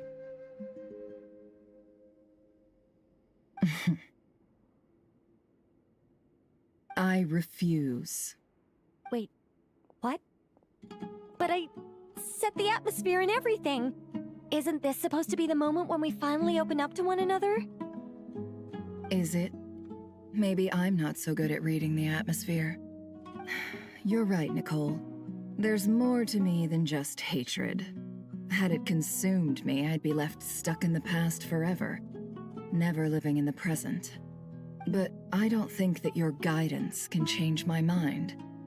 The all-consuming sands, the bloodshed, both deserved and undeserved. Those old emotions cling to me like a shadow. Do you wish to shake them off? No. I hope to remember them forever. Those emotions and memories shaped me into the person I am today. They'll always be a part of me. In that case, would you like to hear my perspective, at least? Sure. It's not every day you get to hear an angel's opinion.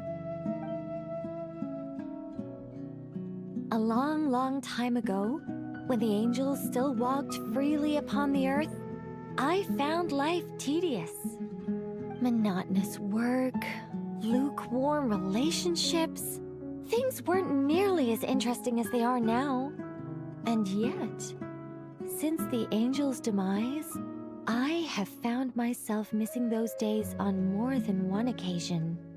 Human emotions are often attached to a person, a place, or an object. When those things are gone, the memories quickly fade, and the emotions slip away along with them. If Sumeru were destroyed, both rainforest and desert would be no more. With the object of your hatred wiped from existence, it would not take long for the memories buried deep in your heart to slowly fade. Both love and hate are intense emotions, but they are nothing compared to the void left behind when they disappear. Most sophisticated, Miss Nicole. But anyone focused on the future could only ever applaud the destruction of the things they hate. Still, I'm a special case. Someone once told me that human memory is more selective than a Mora-hungry merchant choosing between customers. We all need a reality check once in a while, so we don't forget the truth. As much as I dislike Sumeru, this is no way for it to perish. All right, you win. I'll help you out a little, but I won't work for free. How much will you need? You're not gonna milk this for all it's worth, are you? What do you think? I'll be upfront with you. I don't have much more on me. If that's what you need, I could borrow some from Alice. Or perhaps I could pay in sculptures. The ones I carve are actually worth quite a lot. Just cover my travel expenses. Huh? Is that all? That's all. Given all the people I owe favors to, I can just about justify a trip to Sumeru. Yehoda! Here, boss! What do you need? I'm going back to Sumeru for a while. While I'm away, you'll be in charge of the curatorium. Me? I'm in charge? Whoa! Don't worry, boss. You can count on me! And that was how the ingenious Angel Nicole brought you the perfect person for the job in your hour of need. Hip hip hooray! That was far more detailed than necessary. Not lacking in embellishment either. I never thought I'd return. Especially not the desert. But life doesn't always go as planned, I suppose. What's Candace up to? I don't think I've seen her yet. She's still taking care of things in our village. Should be joining us before too long.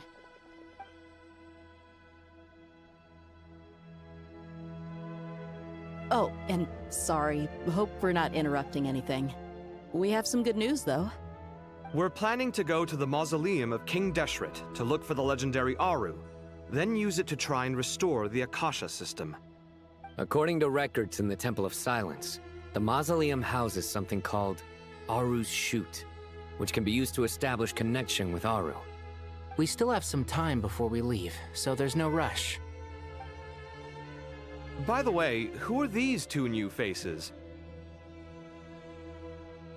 Just call me Nefer. I'm based in Nodcry. Did I hear you mention Aru? Correct. Well, I happen to have a connection with one of the 3 retainers imprisoned inside, the Ibis King. I'm here to get things done, so if you don't mind, I think I should come with you. That sounds perfect. Miss Nefer, are you from the desert by any chance? Why do you ask? I don't know. There's a familiar air about you. Plus, you mentioned Candace. Sorry, I don't mean to pry. It was just a random thought. I'm Dia, an eremite mercenary. My work usually keeps me out in the desert. I'm on good terms with Dory, and she's mentioned you all before. It's nice to finally put faces to the names. However, my associate here is probably less well acquainted with you. Why don't you all introduce yourselves? Actually, I'm a little better acquainted than you might think. Huh? Huh. Are my eyes playing tricks on me? It looked like you spoke without moving your mouth. Ventriloquism. I have heard tell of it before. What is it, Kale? It's you! You're the voice who's been speaking in my head, aren't you? You encouraged me to report my dreams to the Dendro Archon, and got me to recite that magic prayer. Mm-hmm. I have many titles, but let's go with the most pertinent one. I am Nicole Rain, an angel who has lived since ancient times. An angel? Sounds like a big deal, but, what exactly is an angel? Oh, Well, we're a rather long-living race of beings. Not gods, technically, but we can still tell you a lot of stories from ancient history. Yep, and she's also an amazing sculptor. You could say she's a real creative type. Well, ma'am, if both the Traveler and Paimon give you rave reviews, you must be pretty impressive. Oh, please don't call me ma'am. I find it so awkward when people get too formal with me. Just relax and be yourselves. No need to be nervous. Miss Nicole, if it's okay, could I ask you a few questions? Yes, you may. I can see your heart is filled with confusion, and you are desperate for answers. I also know which questions you want to ask me. Why did you dream of Sumeru City in disarray? Why did those verses soothe the Jinn only when recited by you? I can guide you to the truth, but it involves a personal secret of yours. I'd prefer to speak with you alone, if possible.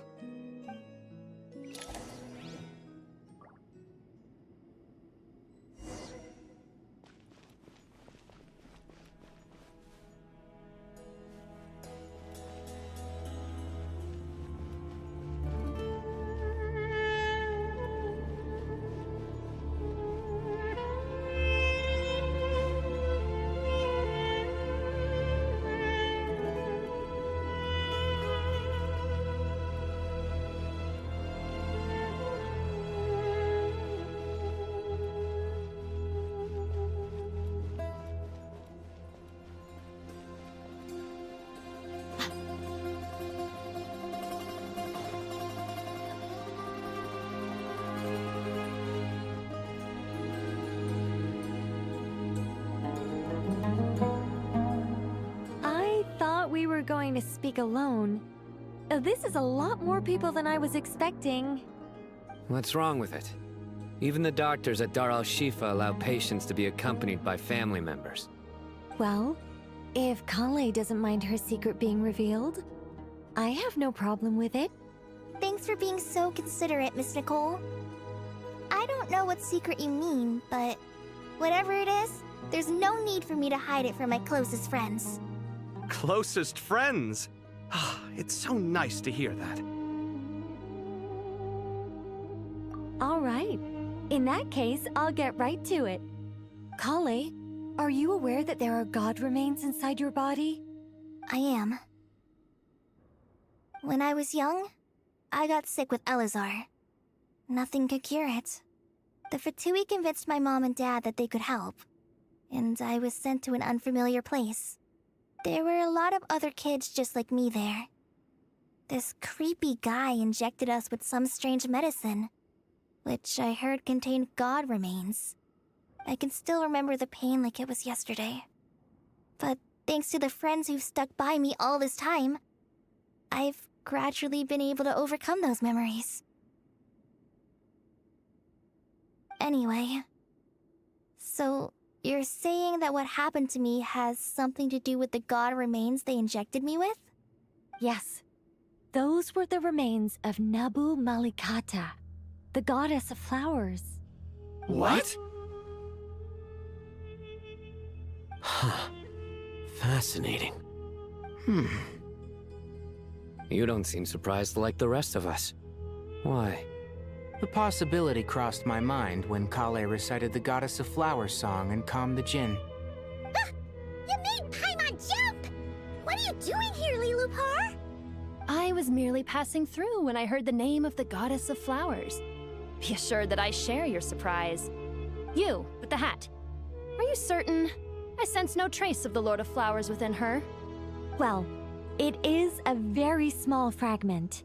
Unless special methods are used to manifest its power, even her closest acquaintances would find it near impossible to detect. After the goddess passed away, her remains were scattered across the desert. King Deshret gathered all the pieces he could find and buried them in the Eternal Oasis. But some fragments remained unaccounted for. Eventually, the Fatui must have found a way to track some of them down. Presumably for use in some experiment. It's not an uncommon occurrence. You're more shaken than I thought. In one sense, you've been extraordinarily lucky. So many people who yearn for this kind of power never attain it, yet you have coexisted with her all this time without even realizing it. I don't know what to say. I'm glad that I could help everyone with this power, really. But knowing that a fragment of the Goddess of Flowers is inside my body is... it's a strange feeling. Well, people value their autonomy very highly.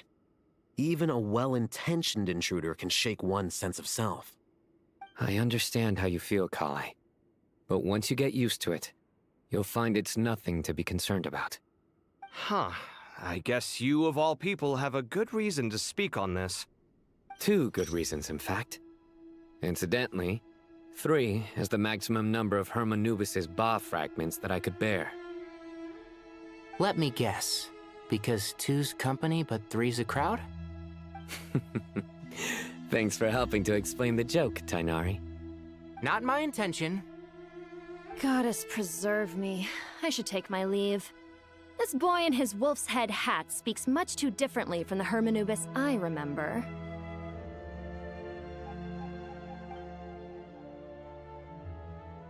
Kale, all I'm trying to say is, no matter how many Hermanubis fragments there are within me, you wouldn't think of me as Hermanubis. In the same way, you are simply you. Yeah, I know what you mean. So about that dream I had, was it a warning from the Goddess of Flowers? Yes. Just like me, she was an angel created by the primordial humans, born with the instinct to guide living beings. Though her body and soul have perished, her essence retains its natural instincts. Even her smallest remaining fragments would do their utmost to send you that warning. The Mother of Dreams? Lord of Flowers and Oases? She must have had a premonition. That is why she gave that dream to you. We won't let our efforts go to waste. But I still don't understand. Why me? Yes. Why indeed? You weren't the only one injected with god remains, but only in you have her fragments persisted. I suspect it may be because of the firm will you showed in the face of suffering. She was likely assimilated by that will. Of course, this doesn't mean you have to shoulder any extra responsibility. As this young man said, you are who you are, and that will not change. All right. Any further questions from the family members of the patient? If not, we should head to the mausoleum of King Deshret. Let's move out. Time to put our plan into action. We all hope it'll work. But will we really be able to open Aru? And even if all 7 pillars of King Deshret agree to let us proceed, the scale of the work to follow is daunting, to say the least. Haven't you handled other big projects before? I mean, the biggest project I've worked on to date is probably the Palace of Alcazarzaray, I guess? But this is orders of magnitude beyond that. It's a total nightmare.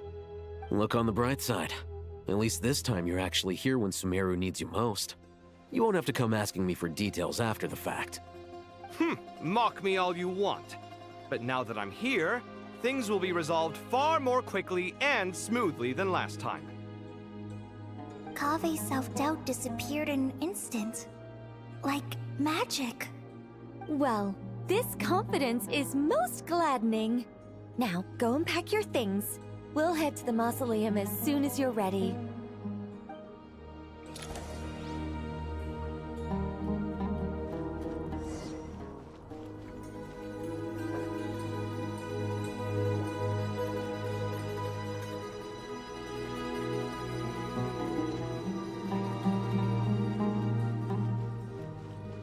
Alright, I'll be right back.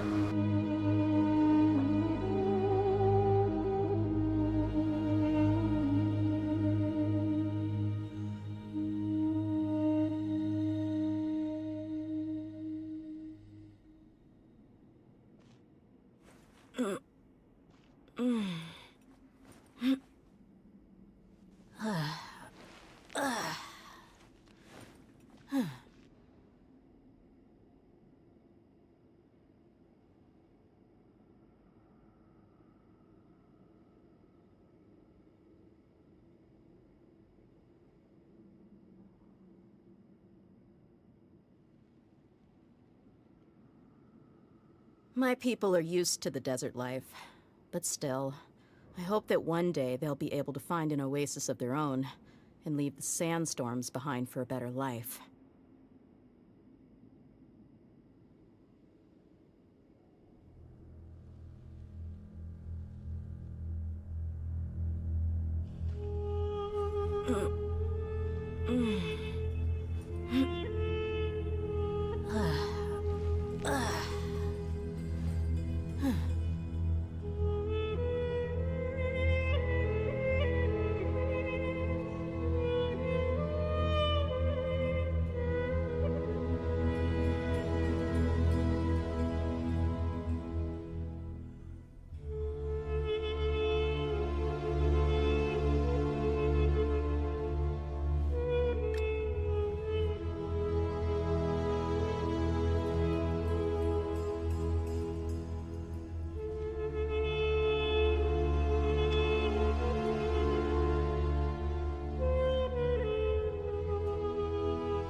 We mercs have one simple rule.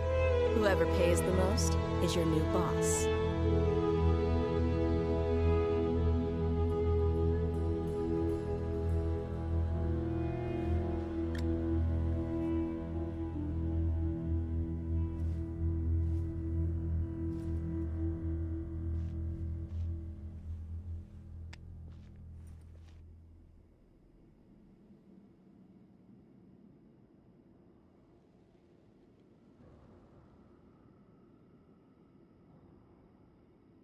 Man. Maybe it's just because I've been absolutely fucking spoiled by the works of art that, you know, were Shadowbringers and WoWa and like other, like Witcher, like other really good story games. But for the longest time, I always felt like Genshin's stories were just meh. But after playing WoW Midnight, I come back to this, and it's just like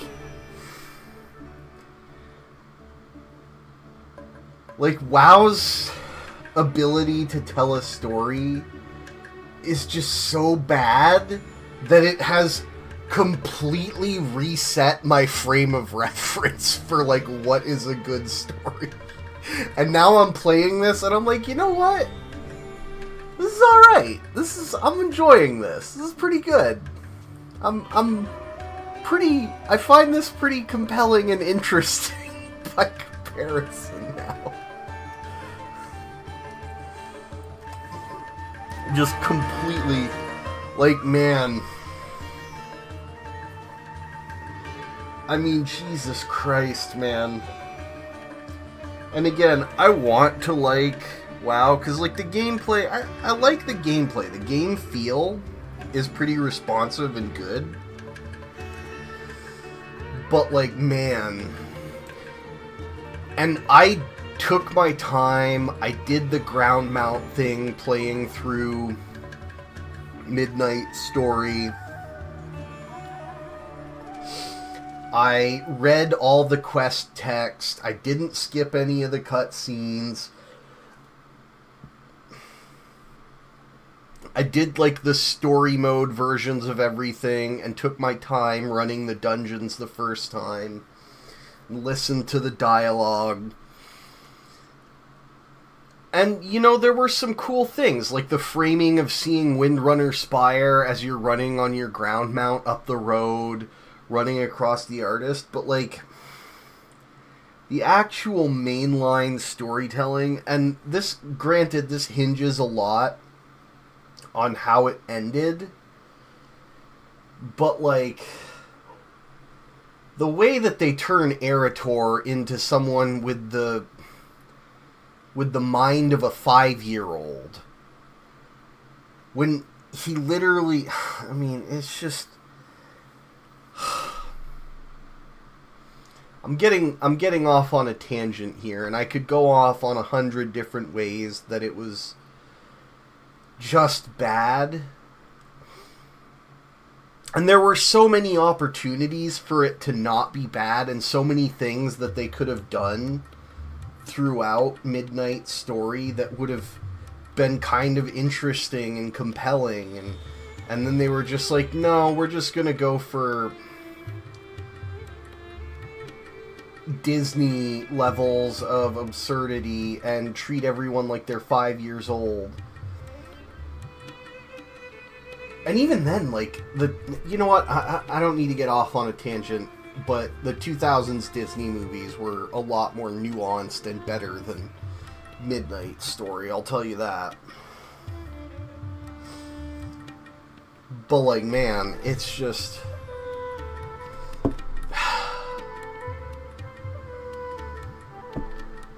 I mean, it was so bad. Okay, I'll sum it up, and then I'll stop the fucking tangent.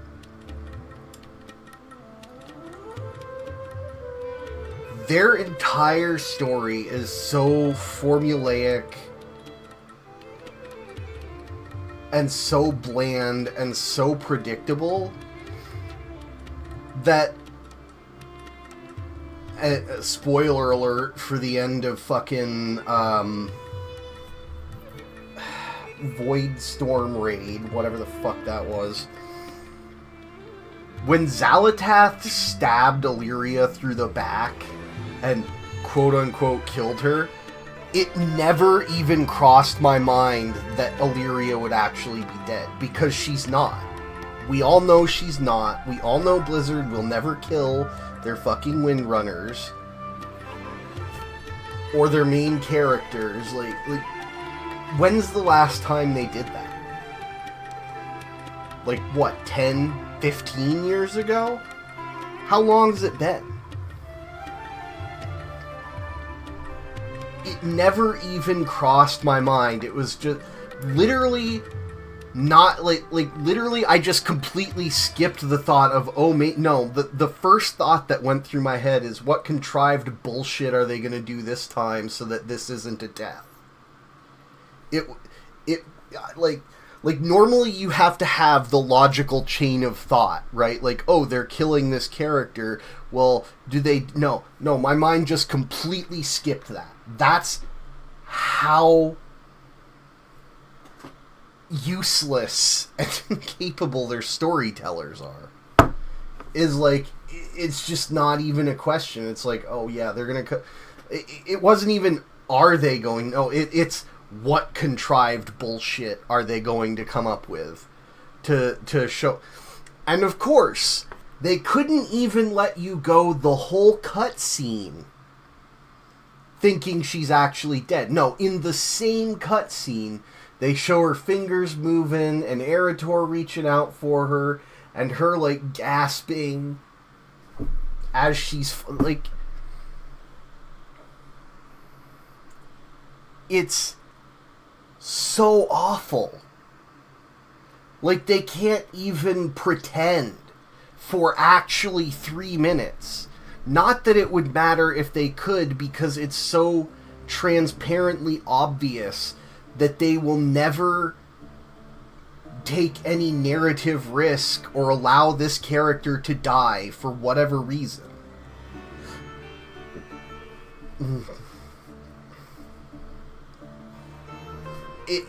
I mean, it's insane. I feel like that's such a big deal, because, like, now when I watch a story, and I've seen, you know, a bunch of stories, right?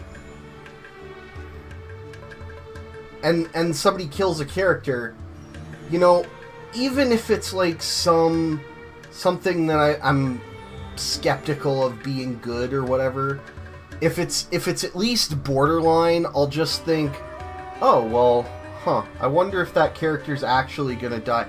Like, at least I'll have that thought. With the end of the Midnight story and that cutscene at the end of the Voidstorm Rage, just completely skipped it, because I instantly already knew, just because Blizzard. Right, so that's how bad Midnight's story and Blizzard's storytelling had been through all of Midnight. So, I know, I'm still on the fucking tangent. We're getting back. So that completely reset my framework for, like, what is a bad story. And now I'm playing through Genshin, and I will grant Genshin's story writing has also improved over time. But now I'm back in here, and I'm playing through this right now. And it's like, this is kind of good. It's interesting. I mean, even if it's a little predictable that, like, oh, Kale getting injected by God Remains by Dottore had something to do with her, and, like, now we finally get the reveal, oh, it was the Goddess of Flowers, and that's how she was able to use the incantation. Even something simple like that. It's not like, oh, Kale is just magically ultra powerful now. It's like, no, she has a couple niche abilities that are, you know, a premonition, and then the ability to soothe Jinn. It's not like, oh, she can just come, and maybe she'll grow into them over time. That could be cool. But, like, man. Or, like, getting to see all the cast rounded up, finally getting to see Nefer and Sumeru again. Like, and Sumeru is just aesthetically my favorite zone. Like, I've said it before, but I am a sucker for ancient Egypt aesthetic. It's so good.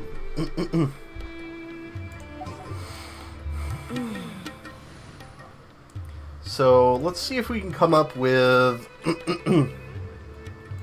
Oh god, I duplicated that. Let's see if we can come up with like a Sumeru team that incorporates Nefer without having to go full moon sign. So... And in the story right now, Nahida is still recovering, so we won't use her. So maybe like a burning... Because I don't have that many... I think... How many... Do I even have any Hydro? I don't have Milu. So do I have any Hydro Sumeru characters? No. No, I do not. So I guess we could... Oh, wait, yeah.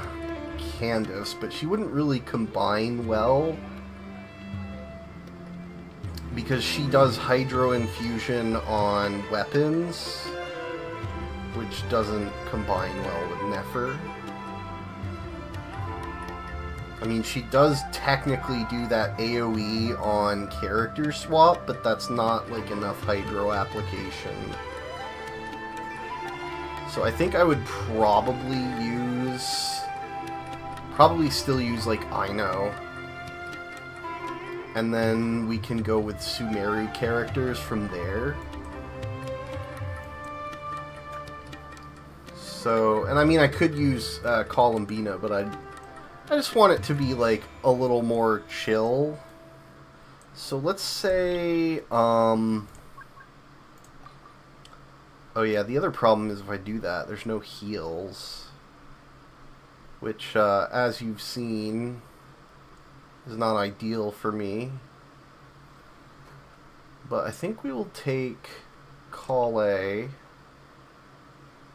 And I mean, I could go Tainari, but I don't think that's necessary. You know what? Let's just run it. Let's just run it. I think that's...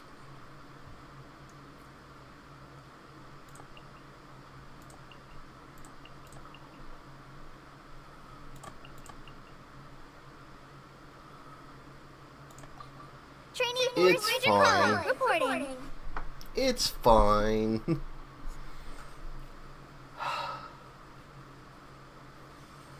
I mean... Yeah. So anyway, end of tangent here. I guess the real question is, do y'all think this is like a good story? Or have I just been brain fucked by how awful Midnight was? That's... Because I feel like this is pretty good.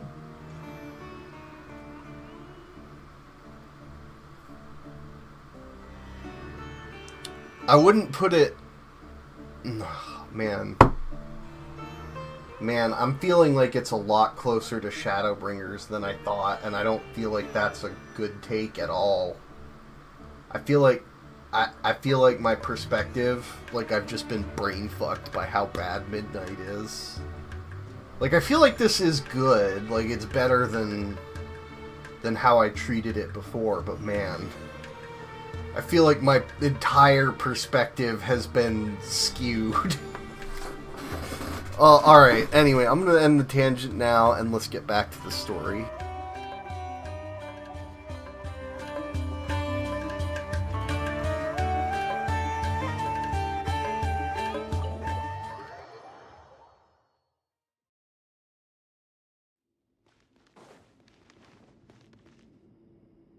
Oh, Miss Nicole.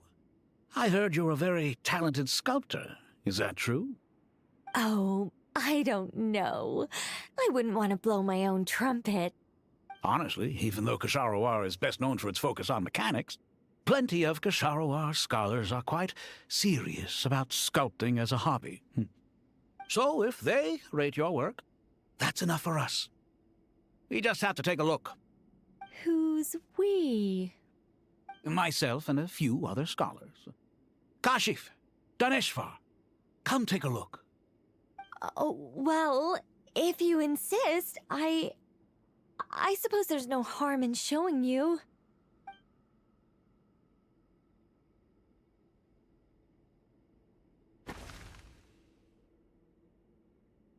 Whoa. Where did that come from? Look at the level of detail. It's so lifelike. The squirrel descends from the heavens like a champion, and the earth trembles beneath its feet. What do you think? Striking, isn't it? Kaveh? Kaveh, come here for a sec. Oh, and Madame Faruzan, didn't you used to study in our darshan? Come take a look. All right, but hang on a moment. I have to finish reviewing this proposal first. You called? What is it, youngster? This squirrel statue. Isn't it cute? Oh, a squirrel. I wouldn't say cute per se. The realism is what stands out to me. Were you trying to carve a statue of a hero, young lady? Oh, a hero? I suppose so. Actually, I didn't really have a specific theme in mind. I just started working on it, and this is how it turned out. I see. Well, do you tend to read novels about heroes in your spare time? As a matter of fact, I do quite enjoy those. Everyone loves a good tale of daring do, right? Then perhaps this statue represents the heroic tale you long to see deep down inside. Also on the subject of heroism, I feel that if the subject posed with a finger raised towards the heavens, it would lend a greater gravitas to the overall image. I'm sure some would call it cliché or old-fashioned, but not me. I think it would be a perfect fit. It has a certain classical beauty about it. Kaveh! Sorry, Madame Faruzan, I'm a little busy right now. Don't wait up for me. What a pity. That young man has excellent aesthetic tastes. I was hoping to ask him for his opinion. What a genius idea! Why didn't I think of that? Classical beauty is a great direction to explore. That's it. Once I get back, I'm going to sculpt a heroic squirrel pointing its finger towards the sky. Precisely. A declaration of victory. You understand my vision. Then place the two statues face to face. Yes! That's exactly what I was thinking. It'll be a masterpiece. Miss... I'm sorry. I didn't catch your name. Just call me Nicole. Madame Faruzan? Was it? What? No. That wouldn't be right. Why ever not? Madam is a state of mind cultivated from within. Anyone may call me Madam if they so desire. My dear Miss Nicole, once we make it through these trying times, should we have the pleasure of meeting again, I shall look forward to seeing your new work. In this day of age, it's rare to find people with an appreciation for classical aesthetics. Meeting you was truly a pleasant surprise. Honestly, I feel the same way. It's been a long time since I met anyone interested in this style of statue. Clearly, they don't call you Madam for nothing. Also, I have to say, you're a very good judge of character. Because when I think about it, I really am someone who likes stories about heroes. That must be why I've quietly kept watch over generation after generation of them. Sorry, keeping watch over heroes? What exactly do you do for a living? Oh, never mind that. Let's not tell Madame Faruzan about Miss Nicole's true identity for now. Good idea. Let's limit the conversation to aesthetics.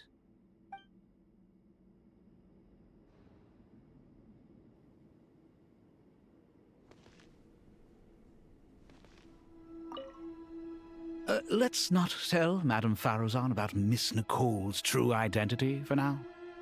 Good idea. Let's limit the conversation to aesthetics.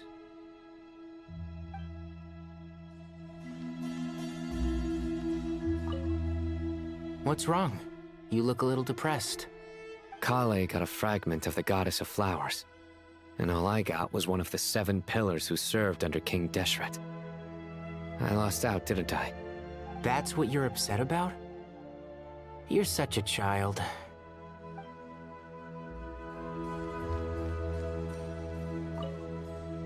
Oh, so many books. More than I could ever read in my life.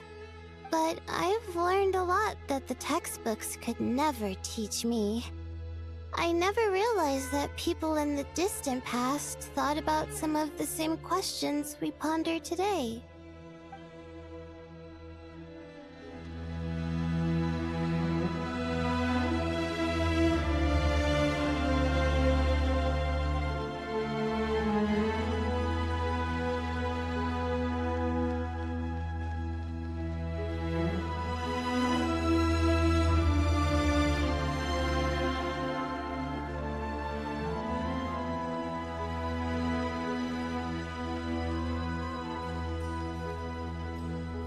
Good to finally meet you in the flesh.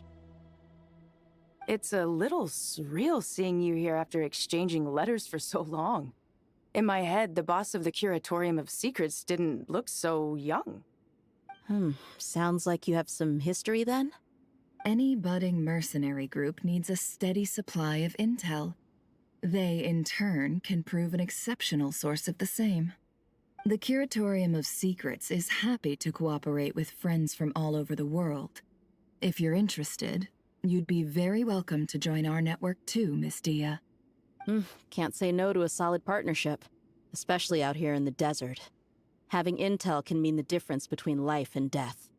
But cooperation's built on mutual trust, and there isn't much contact between the desert and Nodcry. So I'm guessing you reached out to Jet first, Miss Nefer? What's behind your interest in the desert? Nostalgia? Or is there someone you're looking to take care of? Let's put all our cards on the table first. Things will go more smoothly that way. I like your style, Flame Mane. Actually, I had this same discussion with Jet before we started working together. To be clear, I have no intention of using you for any ulterior motives. And I have no enemies in the desert as things stand now. Were that to change, I wouldn't drag outsiders into a conflict that doesn't concern them. There's no point in doing certain things if you don't do them yourself. Wouldn't you agree? Well said. Taking responsibility for one's own affairs is the way of the desert folk. Huh. It's like you're one of us. You sure that's a compliment? Absolutely. I'll take it.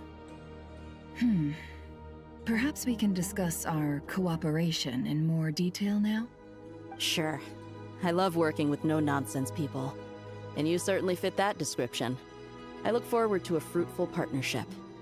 As do I, my friends.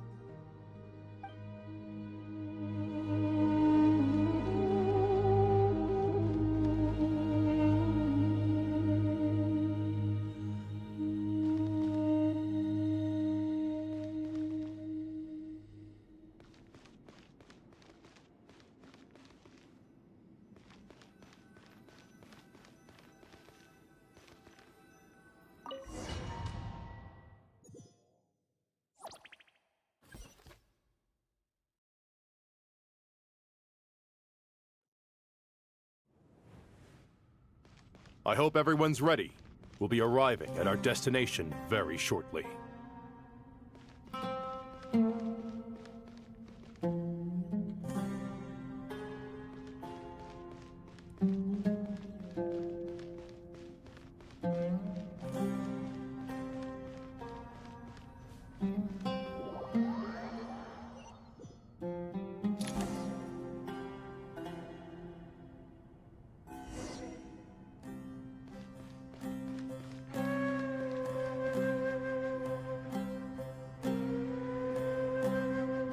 Why, we've not seen so many visitors ever, really.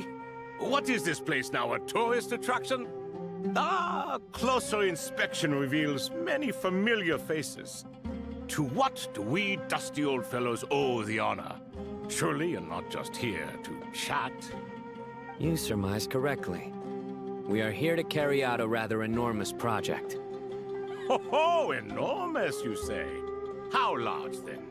Larger than the gaping void in our lives? Why, you've even put a smile on Goatee and Crocco's faces.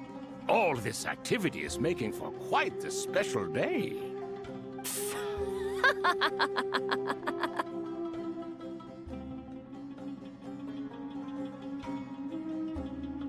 I know that laugh. Lilipar? What on earth are you doing here? Oh, this is hilarious. Turns out good things really do come to those who wait.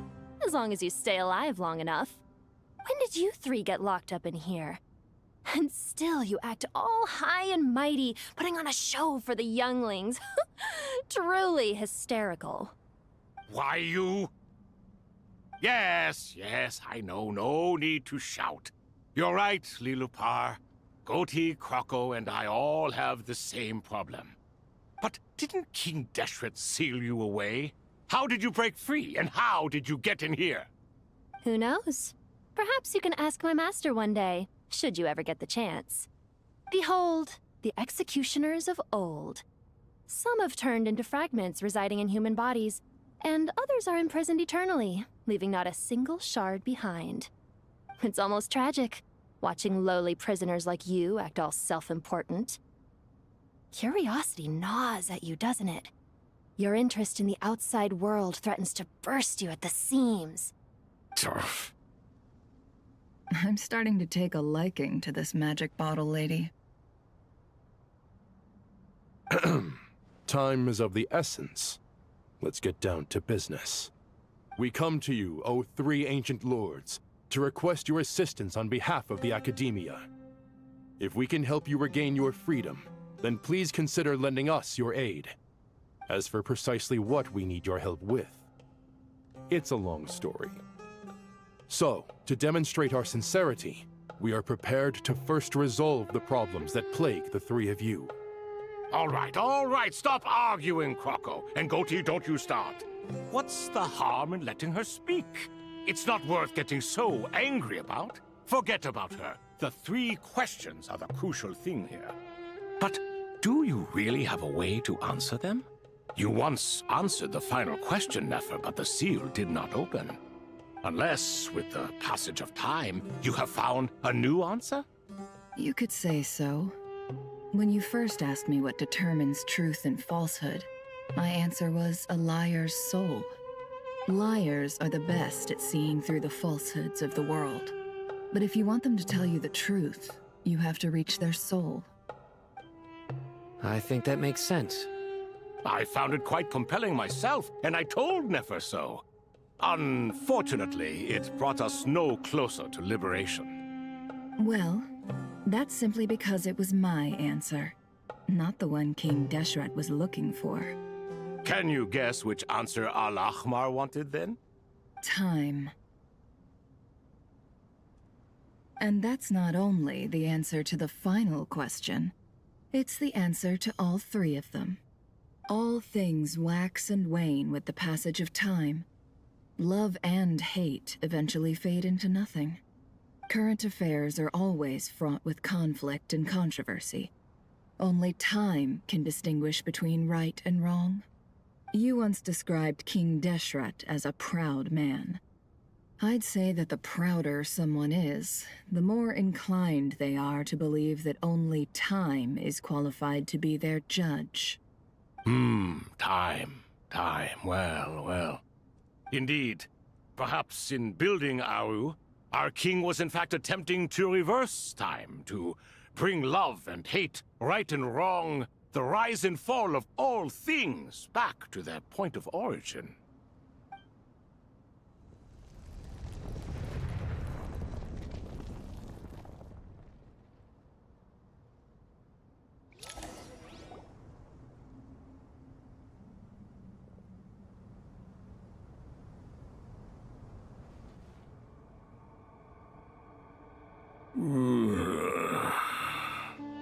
This is the most eventful day I have experienced in a long time.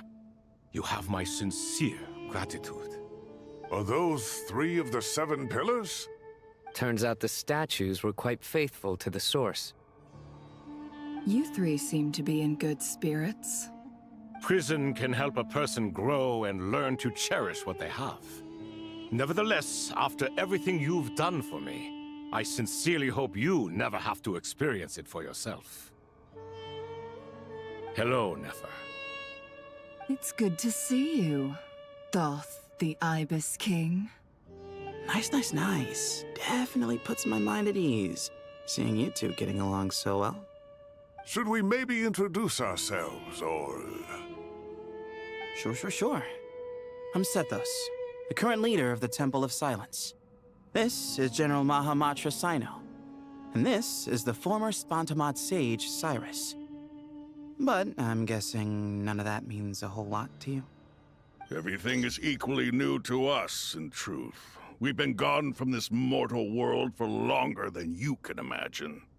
Let's hold off on the introductions for now. We can always ask Nefer about you later. It'll give me something to talk about with my chosen disciple. You're like a helpless parent. Gods and people of yore are not necessarily welcome in today's world. Self-awareness is one of my finest qualities. I thought I ought to share its fruits with you two. Is that so?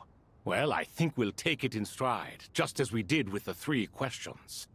Let's not forget, it was my persistence that won you both your freedom. Fair point. I have to applaud your persistence. And I must praise you for your wisdom. Now, state your wishes, young ones. I'm sorry? Why, your tremendous accomplishments deserve a reward, do they not? You must let us do something for you in return. General Mahamatra, what do you think? I won't beat around the bush.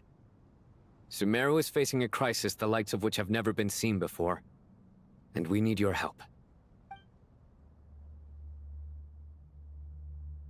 Every calamity throughout the ages has been connected to us in one way or another, whether we were its cause or consequence. Whatever is wrong with Irminsul, it severely affected the Dendro Archon. She fell into a coma, and is currently receiving treatment from the Dendro Dragon. The Dendro Dragon? I'm sorry, the Dendro Dragon is helping to heal the Dendro Archon? Not a pep, surely. Not vicious, cruel, a pep who possesses no virtues aside from her basic instincts. Ah, good heavens.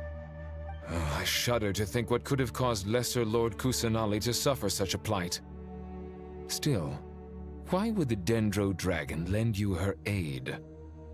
She has always held nothing but contempt for the Archons. I suppose she and Kusanali must have some history. You can help us make history, too. A smooth talker. Well said, lad. Currently, no one can connect to Irminsul.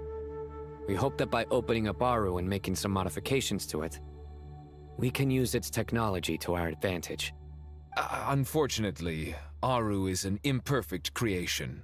King Deshret never managed to realize his full vision before his death. Much remains to be done if it is to be pitted against Irminsul itself. Besides, I hear your reasons, but to give Aru up over such would be... The archaeological records clearly indicate that although Aru's construction took a long time, it was not beyond human means to achieve. Modern technology should solve the efficiency issues. We have no choice but to go all in on this. This is by no means a threat.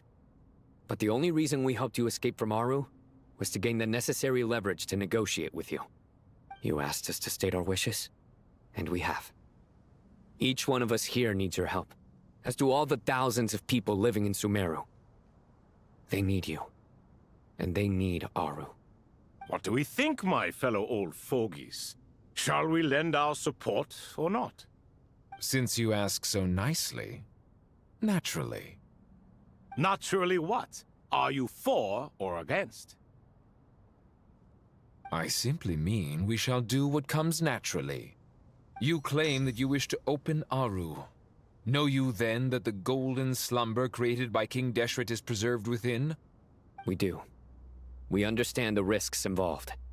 In all likelihood, the mortal world will never again be able to replicate King Deshret's work. Never will there be another chance to come so close to creating a utopia. Knowing this, are you sure of your decision? We are sure. Before people can dream, they must first live. If your minds are made up, Very well. We shall summon our erstwhile colleagues to discuss this further. Saint Chesapank, Saint Bennu, once you surrendered to silence and were buried with King Deshret. But now, we invoke the right to awaken you with our voices.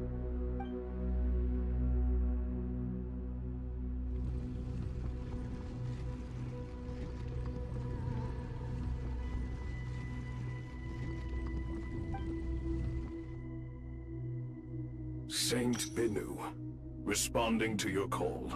3 kings detected. Initiating autonomous will. Saint Shezbank, responding to your call. 3 kings detected. Initiating autonomous will. Ah, Lord Herreshoff. What a long time it has been. I trust you are keeping well. Then your trust in my well-being has long outlived your physical body. You have always opened with that same phrase, in life, death, and now even beyond. Al-Akmar is long gone. What is the reason for this meeting? You're awake? Good. We are voting on whether to give the people of present-day Sumeru access to Aru and permit them to perform technological renovations. You have the right to support or oppose the motion. Aru is the pride of Al-Ahmar. Opening Aru requires the unanimous consent of the 7 pillars. I hope you have a convincing reason to present to us. Sumeru is currently in the midst of a major calamity. Let us not forget that while Al-Ahmar was a stern ruler, he was also a teacher of wisdom. A god without his people shall cease to exist, and King Deshret's greatest wish was to provide protection for his people. Let us then honor our God King's wishes as we consider our decision. I do not mean to mock these proceedings, but what is the point of a unanimous vote when we know that the last of the 7 pillars, the Dendro Dragon Apep, will never communicate with us? This will no doubt surprise your mechanical mind, and I have no intention of trying to persuade you it is true. But Apep is, in fact, healing the Dendro Archon as we speak. Huh? Can someone attest to this? Do we have any proof? I ask the 3 kings, can any of you vouch for the truth of this claim? Naturally, the Ibis King, Thoth. What? It was Thoth's disciples who revealed the truth to us. We need not debate its veracity. Simply let Thoth bear accountability. That way the rest of us may have a clear conscience. Herreshoff, you diabolical fiend! I awakened our former colleagues for you, supported your opinion, and backed your decision. What sort of fiend would do that? I miss the days when Hermanubis was still around. At times like this, he would offer to take accountability. What are you trying to say? Is my word worth less to you than Hermanubis's? Hypocrite though you are, Lord Thoth, you are humorous in equal measure. How could we bear not to associate with a character such as you? I, Saint Shezpank, approve the Goat King's proposal. Since King Deshret is no more, we shall receive no reprimand for acting beyond our remit. Nevertheless, I sincerely hope that those before us understand the significance of what they intend to do. Remember, the moment that Aru is liberated, the myriad souls residing within the Golden Slumber will return to the ley lines. And once the ley lines flow again, these souls shall in turn be received by Irminsul. To take this step is to bring the perfect afterlife created by our king to a permanent end. We understand that well, and we have decided to proceed regardless. Furthermore, the contemporary human perspective would contend that confining souls in this way is no act of benevolence. The deceased have a right to rest in peace. King Deshret's creation is clearly a place of rest and peace. It is just that many do not see it this way. But no matter. Saint Benu approves. Hermanubis' representative and the Dendro Dragon Apep made their choice ahead of time, while the Goat King, Ibis King, and Crocodile King have also granted permission to liberate Aru.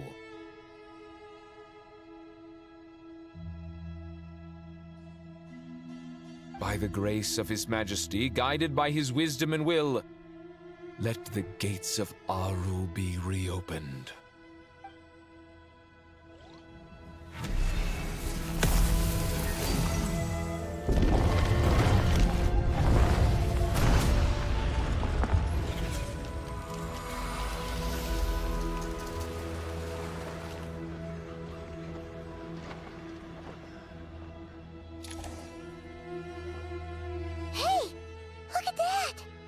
What's this? Are we under attack? No. Wait, it's...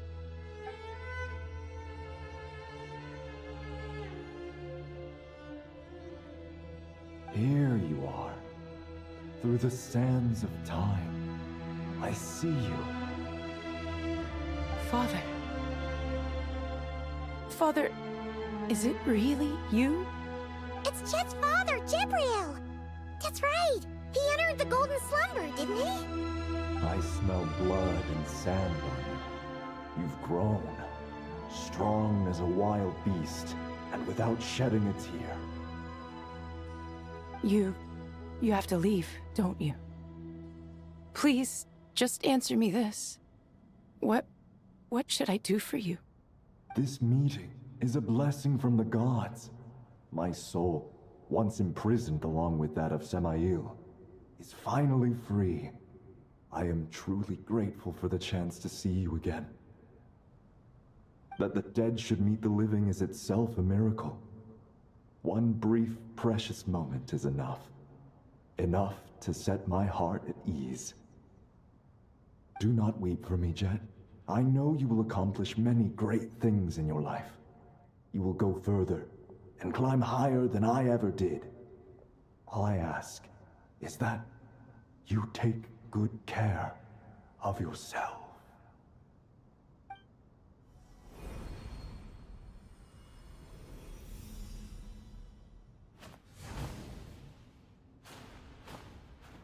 Father!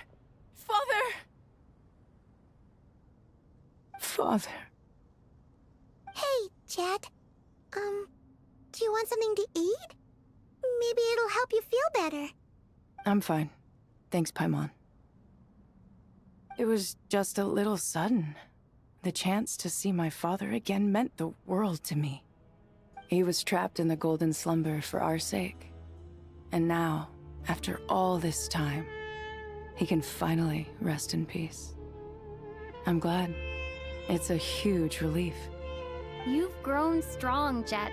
More than enough to fend for yourself. Yeah. I'll leave the past in my memory where it belongs. My family, the good times and the bad. Goodbye, Father.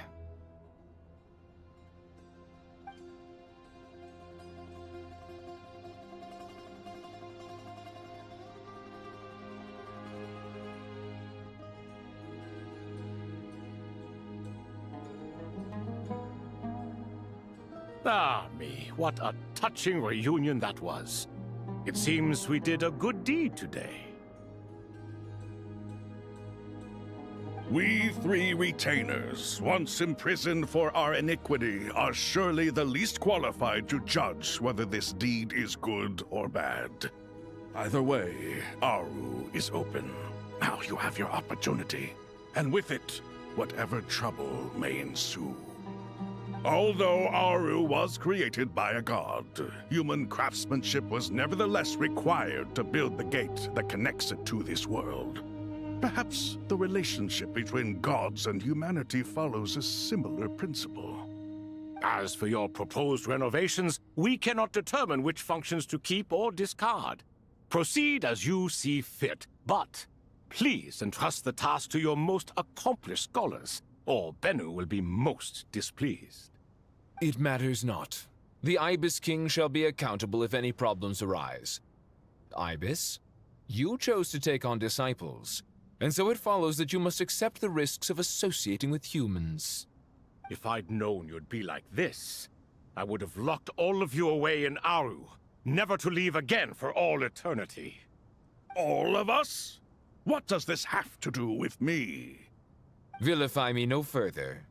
Scholars, since you have liberated Aru, allow me to present you with a gift. Using Aru's power, we shall install a defense mechanism at our king's mausoleum. You must be guarded even against Irminsul itself. This shall afford you some convenience. Unseen and unheard. From this moment forth, none may by sight or hearing perceive anything said or done within the mausoleum. Amazing. And all this is achieved just with the power of Aru? With technology from the heavens, the possibilities are endless. Just because King Deshret did not use it for this purpose does not mean that it cannot be done. So, marvel away. This is the reward you have earned. All right. Well, that resolves the issue of confidentiality. What about the technical side? Do we have the manpower? Why, yes. I've already contacted them. They'll be here soon.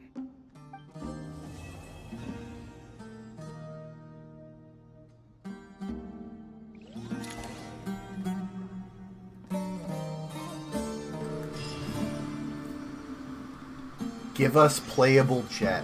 Give her a new skin so that she can be a playable fucking character. Give us playable Jet. I'm so glad to see her story arc finally get resolved and her get closure with her dad after all these years, because I've loved playing through the entire Deshret story, exploring all the ruins. The entire Sumeru desert was just... There's just something so pristine. It's just a feeling of being... of solitude in the desert. You know, with this small band and traveling, and it just... The whole story was so perfect. And the way it combined, you know, lost and forgotten ancient power, and now to finally see it come to fruition. Give us playable Jet. Do it, Hoyo. Do it. Give us playable Jet!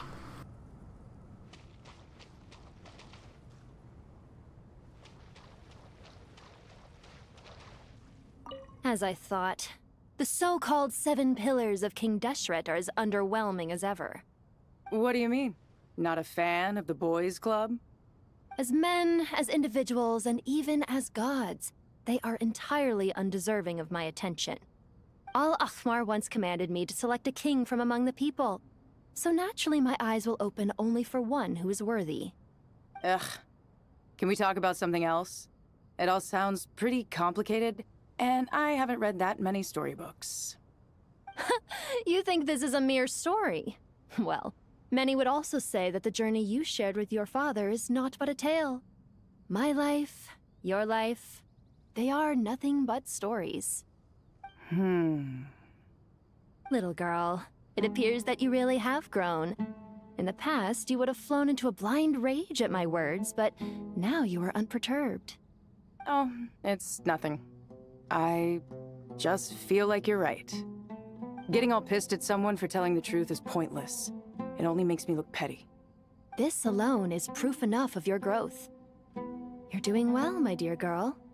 You're becoming ever stronger. Strong enough to defend the people and things you hold dear. You think so? I hope you're right.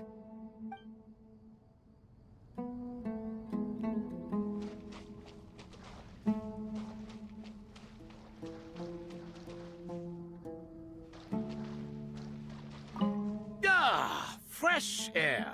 A wondrous feeling. Naturally. I have a sudden urge to stretch my legs. Can anyone recommend a suitable leisure activity? I might have had some recommendations for you were this the past, but here and now, for someone who has just left prison, there could be no greater joy than simply being outside of it at last. I could not agree more.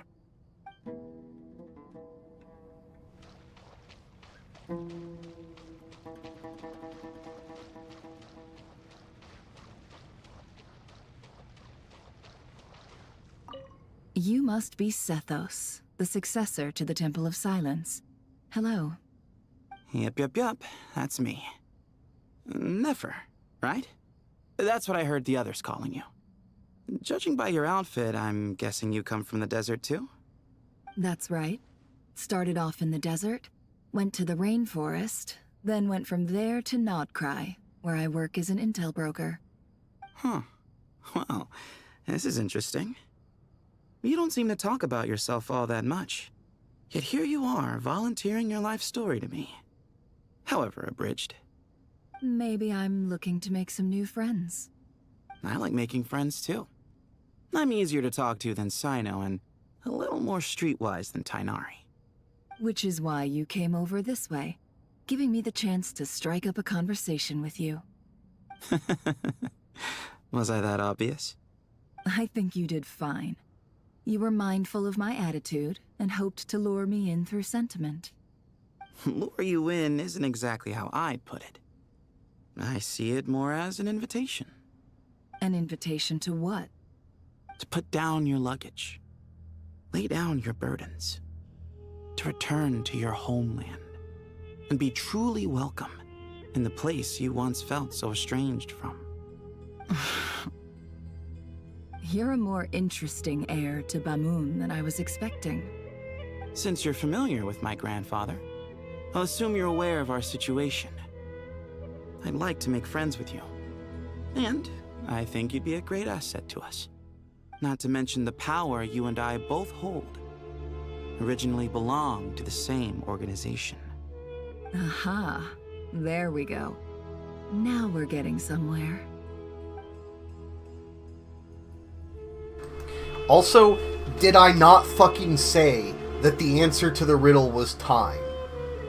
Like, I'd have to go back and check the VOD, but, like, I'm pretty sure I knew it, and I'm pretty sure I said it. I'm pretty sure I made the case. Like, it was so glaringly obvious. God damn.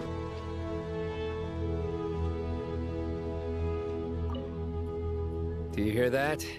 Sounds like your teacher is scolding mine. Huh. Classic. Did you see her? She's a former Vahumana student who dropped out of the academia and went to Nodcry to work as an intel broker. There's more to her than meets the eye. How can you tell? Do the Matra have information on her? Some, but nothing telling. I'm basing it on the fact that she seems to be an expert liar. She can fool many with her words. A sixth sense for liars after investigating so many of them, I take it? Yep. What about you? What do you make of her? A little earlier, in the corner, I noticed she gave some supplies to Jet and had her deliver them to the main group. She's meticulous and highly observant. Besides, what was it you said? Making it to the top is no easy feat in any profession. Anyone who's at the top of their game has to have some sort of edge over others. It's true, but she's not the only one at the top of her game. I also am, and so are you. Sure, but what's to guarantee she won't overhear us talking about her? Don't worry, I have my methods. Sethos is distracting her.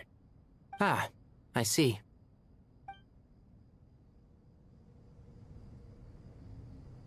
Games upon games upon games. Head games.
You must be the ones tasked by the Academia with renovating Aru?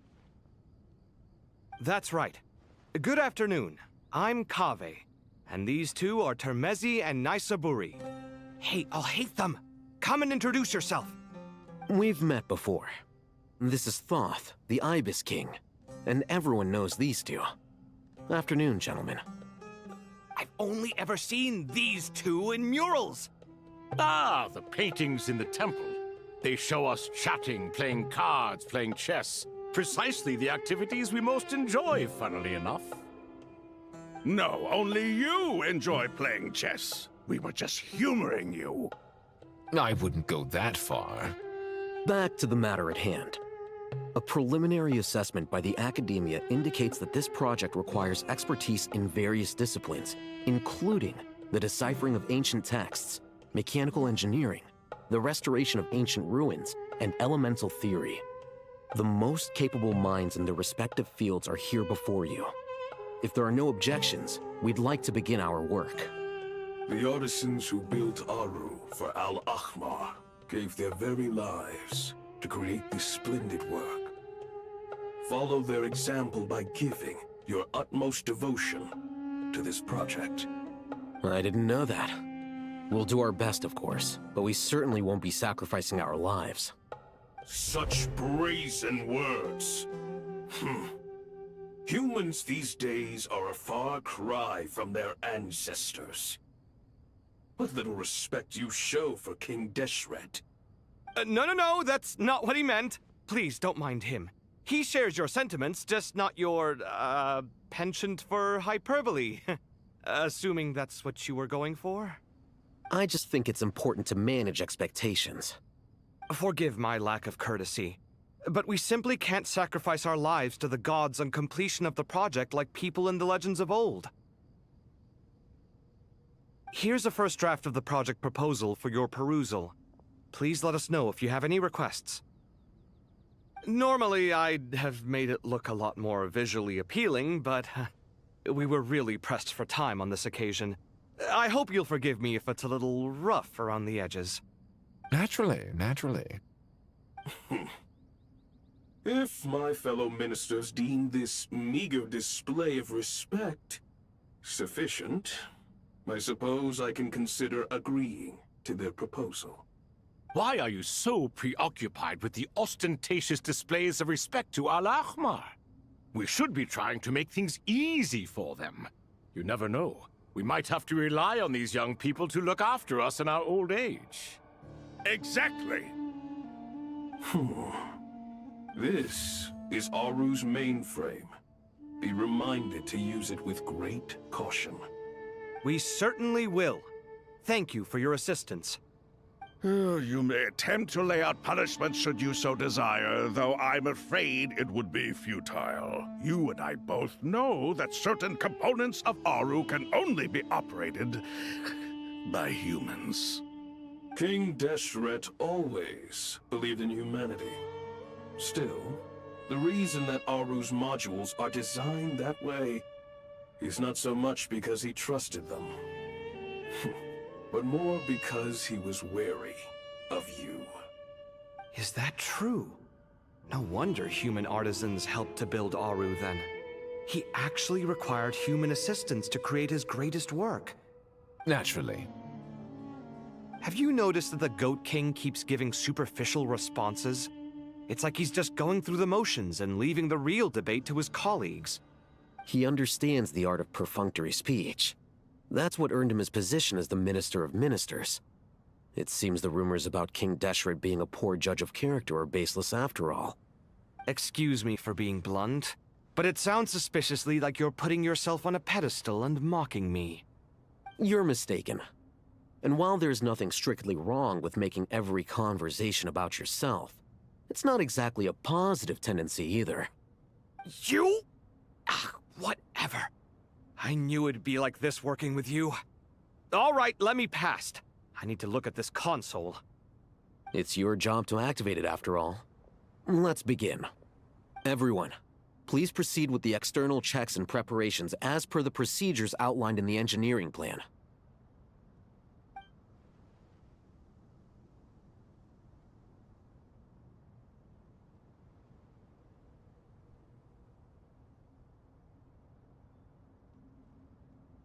Hello there, youngsters. Whoa, the Ibis King came to life. What do you mean, came to life? I've been alive the whole time. You did say we could start our research, right? Are you having second thoughts now? I've reviewed the proposal. The work you're planning to carry out on this grand device is ambitious in its scope. You have ample confidence in your abilities, I take it? I wouldn't say I'm feeling hugely confident, but given how bad things are, I'd rather at least try something than sit around waiting to die. You are the top scholars of your day. I trust you are aware that there are countless links between Aru and the Akasha? Aru and the Akasha? But... I thought the Akasha was the Academia's greatest technological accomplishment, created years ago by the Dendro Archon to help her people access knowledge. And you too? Do you not know either? You've read the instruction manual, right? You tell them. An instruction manual? The Akasha has an instruction manual?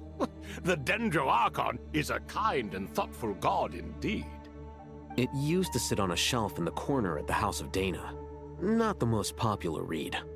If the manual is to be believed, Aru was in fact the original inspiration for the Akasha system. What?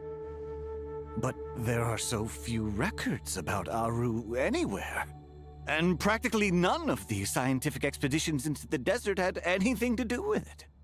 Ah, but this is something you could not possibly have known. You may have heard many stories about the desert, but what is the most important aspect of history? Consider this a quiz. Anyone from Vahumana present? I'm from Vahumana. It's, well, veracity. Precisely.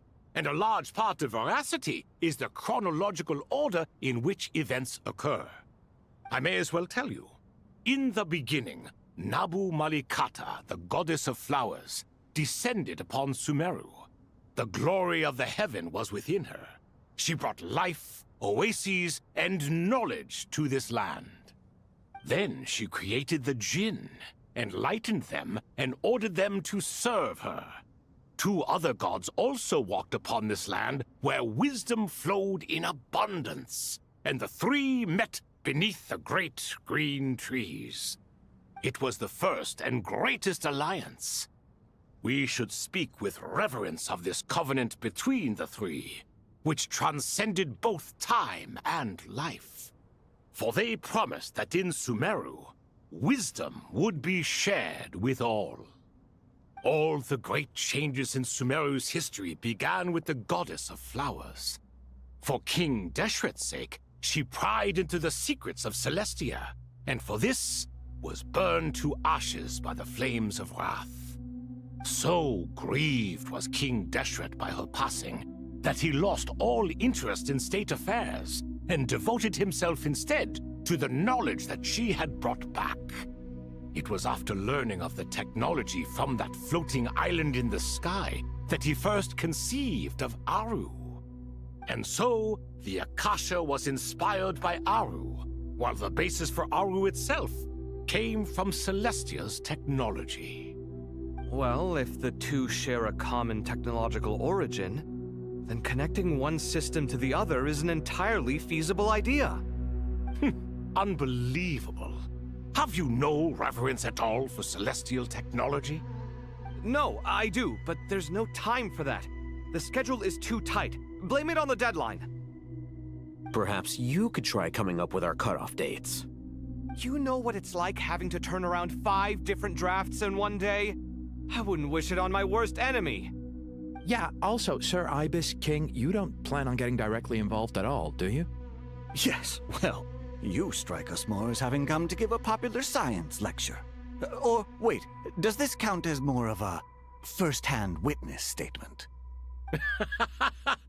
Neither. Anyway, this sounds like far too much work for me. Still, if Aru is so powerful, why didn't King Deshret use it for more ambitious ends? Because it was never fully completed. King Deshret had grand plans, but he perished before they could come to fruition. In the beginning, his wish was to create something that could rival the very world itself. The Lord of Flowers sacrificed everything for that ambition. What he desired, she bestowed, and thus was knowledge brought into the world.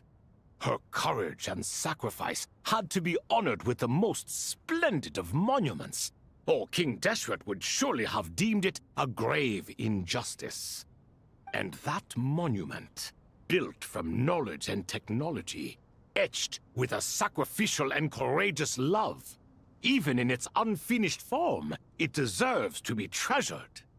At that time, King Deshret said the following to the Lord of Dendro. "Since we share an eternal covenant, I shall never be your enemy. Hence, the fruit of wisdom from the heavens is not to be devoured. Remember, it is not that I lack the power to become the enemy of wisdom. Yet you and she have taught me much and shown me kindness. For this, I cherish you both." In the end, Aru was only used to store a portion of the souls. It was but a primitive form of the masterwork the king had envisaged. His final hope for Aru was to return to the past, when she yet lived.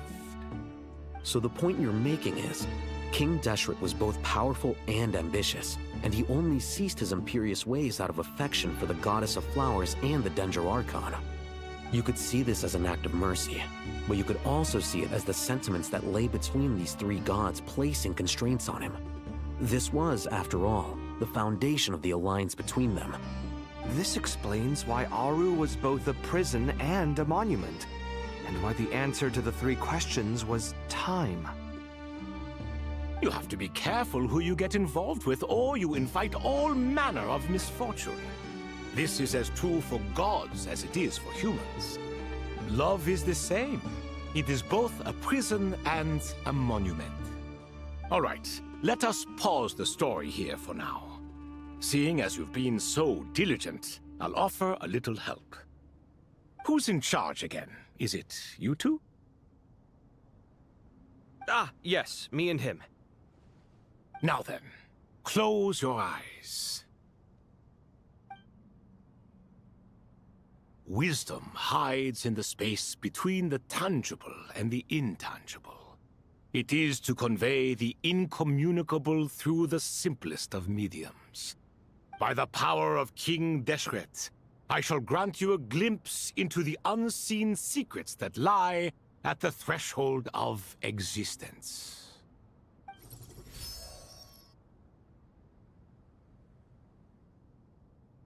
Where did this come from?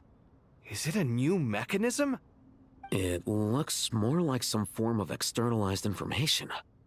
You've rendered it visible? Just as the Akasha allows you to access a greater range of knowledge, the power of our king permits one to perceive ingenuities that do not belong to this world. This is no ordinary mechanism. It reflects the internal structure of Aru. Whether you choose to increase or decrease, keep or discard. Come, use these to achieve the outcome you desire. Looks mechanical to me. Better let me handle it, just in case. But wait, how do I get up there? Turn around. So that's where the elevator is.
obelisks were used to record important information in the ancient desert civilization. Hey, Alhaitham, there's some writing here I'll need you to decipher. I've sent it to your screen. Do you see it? Got it. It's a little blurry, but I should manage. Take a look and tell me what it says. Oh, and I'll send any other similar text directly to you from now on. Let's start with this one. It's a variant of an older script. Herein lie verses written for the Yellow Sands. Looks like cultural information from the age of King Deshret. If so, I suggest you delete it. Words thrown together merely for fun. I had no idea Aru kept a record of this. Well, as long as you're certain that this is strictly private information, that's fine. It is unimportant. All right, well, I guess I'll start now.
Found some more. Sending them over to you now.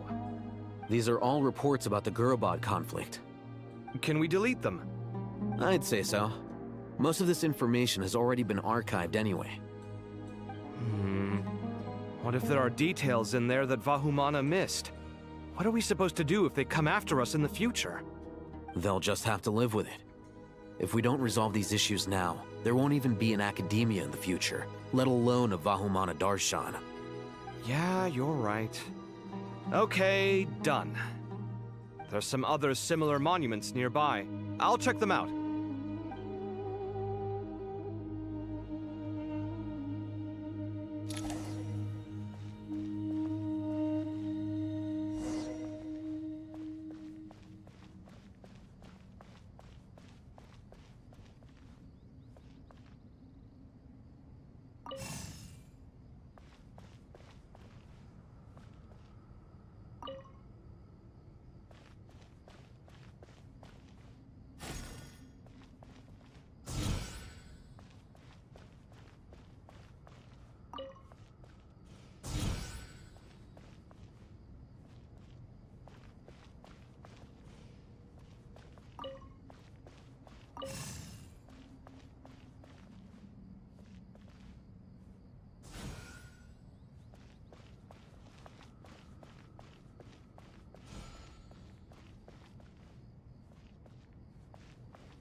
Another monument.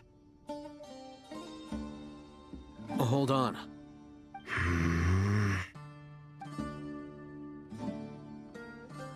You're still reading it? How long is it? It records the development and governance of the Oasis civilization. Most of it concerns the Jinn, but it also contains records left by the artisans who built Aru. Is it important? Some of it. There was no way for me to read the whole thing in its entirety, so I had to rely on my intuition to pick the parts worth keeping. What about the artisans' records? What do they mention? They're speculations, mostly. For instance, they were wondering how to protect themselves if King Deshret decided to silence them after the construction of Aru was complete. Sounds like pure mythology to me. Surely that kind of thing didn't really happen. The records do emphasize that this was merely their conjecture based on various myths. Still, the artisans did leave details of their plans to survive, including blueprints for their escape route. Even that got recorded? Okay, well, I'll make a copy of this first before I delete it. Is that truly necessary? You won't be needing those. No, the blueprints are important. I want to keep them as a memento.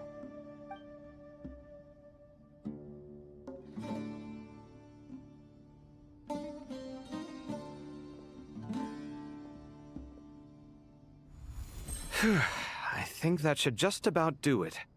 It meets the requirements of the contingency plans, so we should be good. I gotta say, it's the strangest feeling, this cross between reality and the intangible. It's like drifting between life and death, or in and out of a dream, using my own hands to manipulate illusions that are forever out of reach. Chasing dreams in the most literal sense. Definitely a novel experience. What happens if my spirit just floats away? That won't happen. Anyway, I wouldn't celebrate just yet if I were you. There's likely to be a phase 2 of this project. All right. I'd better keep my wits about me then.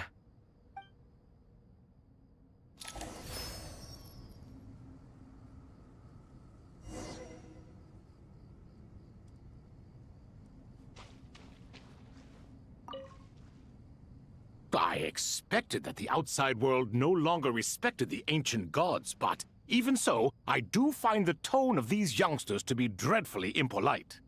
It should hardly come as a surprise to you. I remember you saying the same thing last time. I assumed that was just a one-off. I did not realize it was the norm.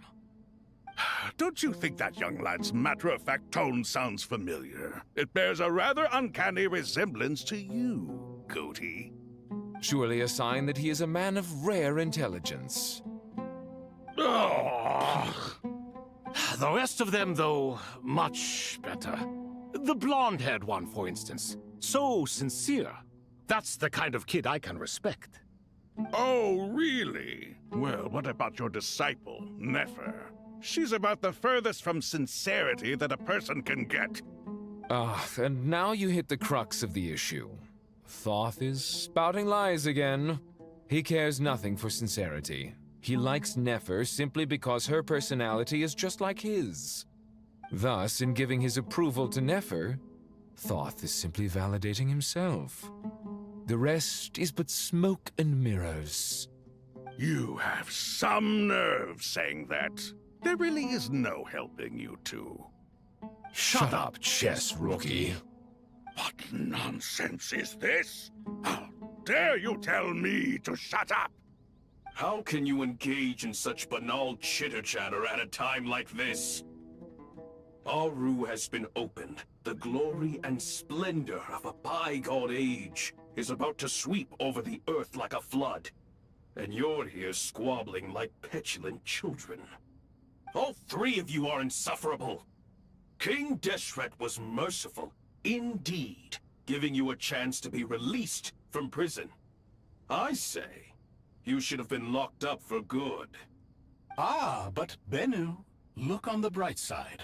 Had they not been released, we would not have been awoken.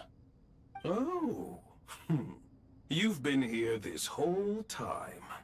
You should be scolding them along with me. I miss Hermanubis. It's not a real reunion without him here.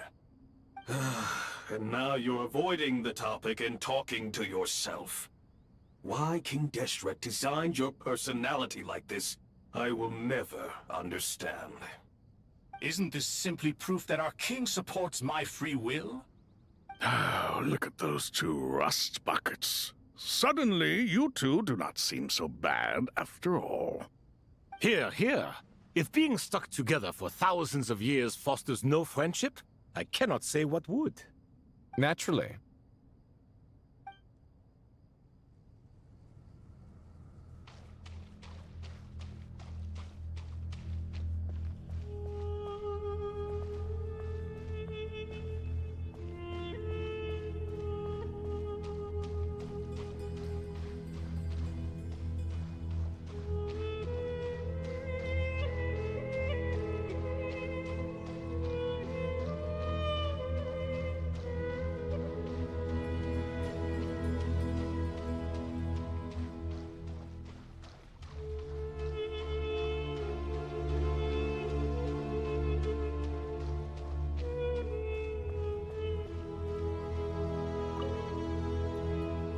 How's it going? Are things progressing smoothly? Well enough, I suppose. You know how it is. The work itself is only half the problem. The other half is having to work with Al-Haytham. I'm sure the feeling is mutual. Honestly, though, I thought you two had already worked things out. As if. Turns out working closely together is the best way to expose any tensions lurking beneath the surface. Besides, I just think that some people never change. Agreed. Case in point, you didn't make sure I was out of earshot before you started complaining about me. Old habits die hard. Actually, this is for your own good. Maybe if you spend a little more time listening to what other people have to say, you might actually realize that you're the problem.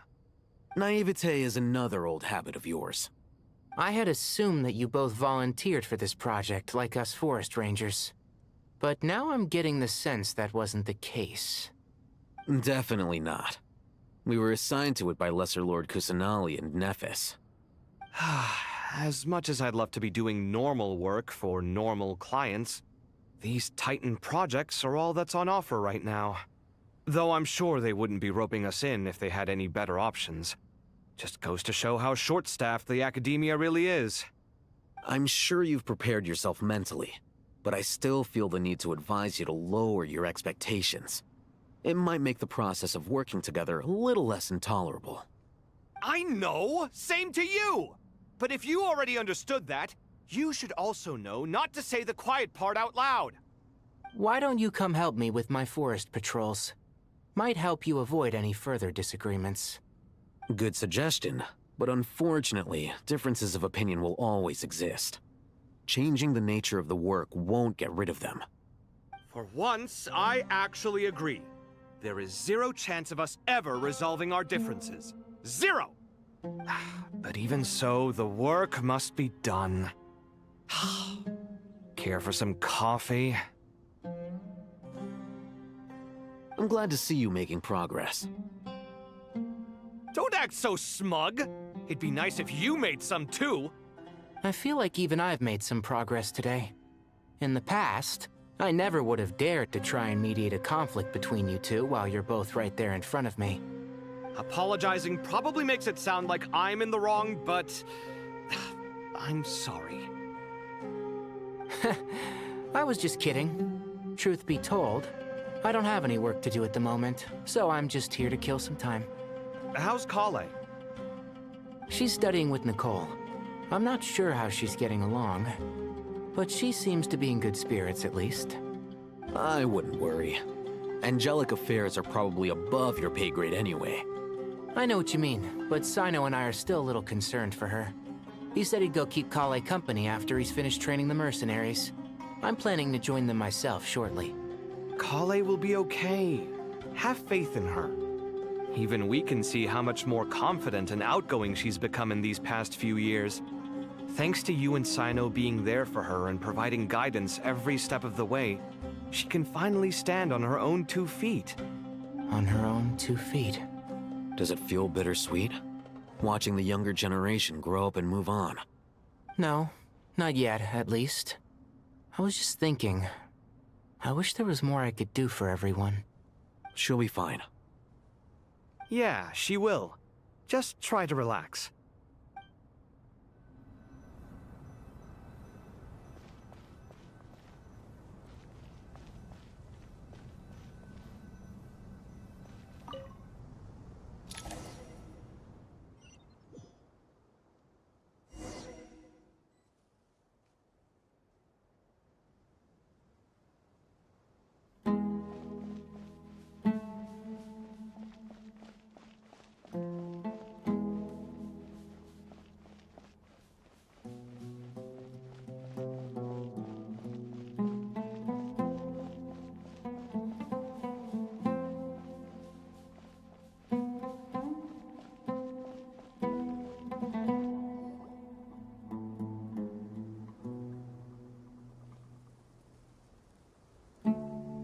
Traveler from afar, do you worry for the fate of Sumeru as well?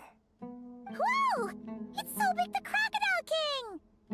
Greetings, Crocodile King. Please be at ease. I'm just here to chat with you about Lesser Lord Kusanali. Sounds like you really care about her. Yes, although to be exact, it is a mixture of both concern and curiosity that I feel. Speaking of Nahida, Paimon was wondering how she's doing. Wait a moment.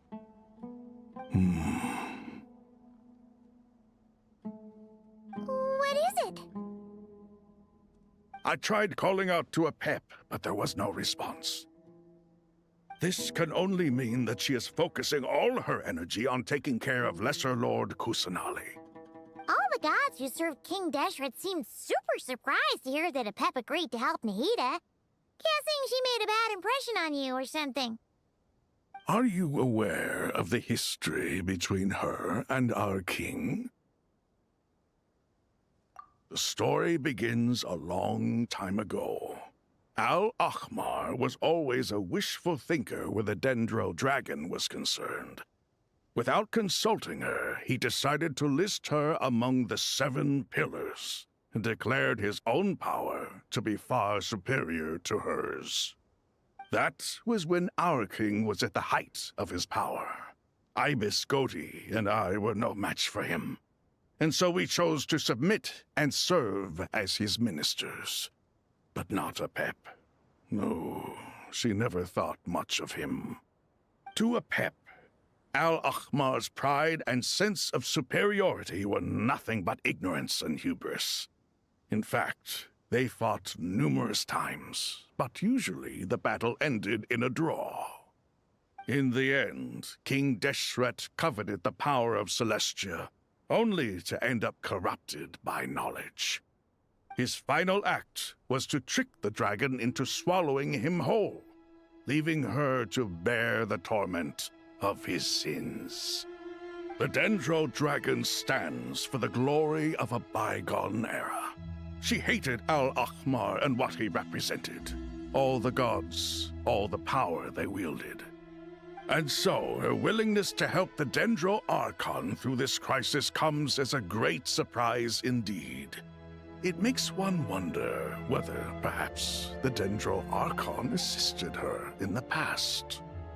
Yep, Nahida did her a huge favor.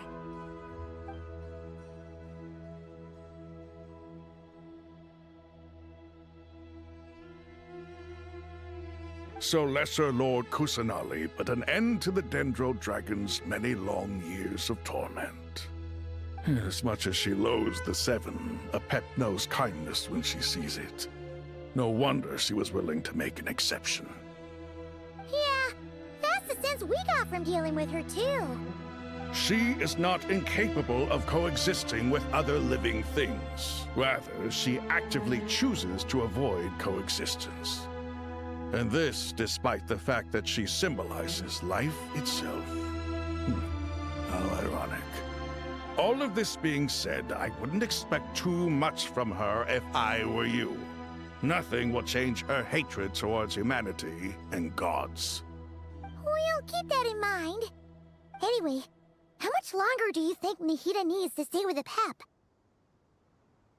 For all we know, the Fatui might still be in the desert. Just to be on the safe side, why don't we grab anyone who isn't busy right now and go look for her? I'm alright, Paimon. Huh? Was that Nahida's voice? It seems the treatment was effective. Since when do my deeds require your evaluation?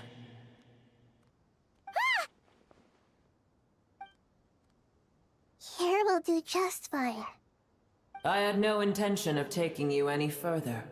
One ought not expect greater generosity than they have earned. You always hide your kindness away like an oasis within a sandstorm. Only those who make it through the swirling winds can know just how beautiful that oasis is, and how much hope it brings. You dare appraise my being? No, I'm expressing my gratitude. I want to thank you for sharing your precious life force with me.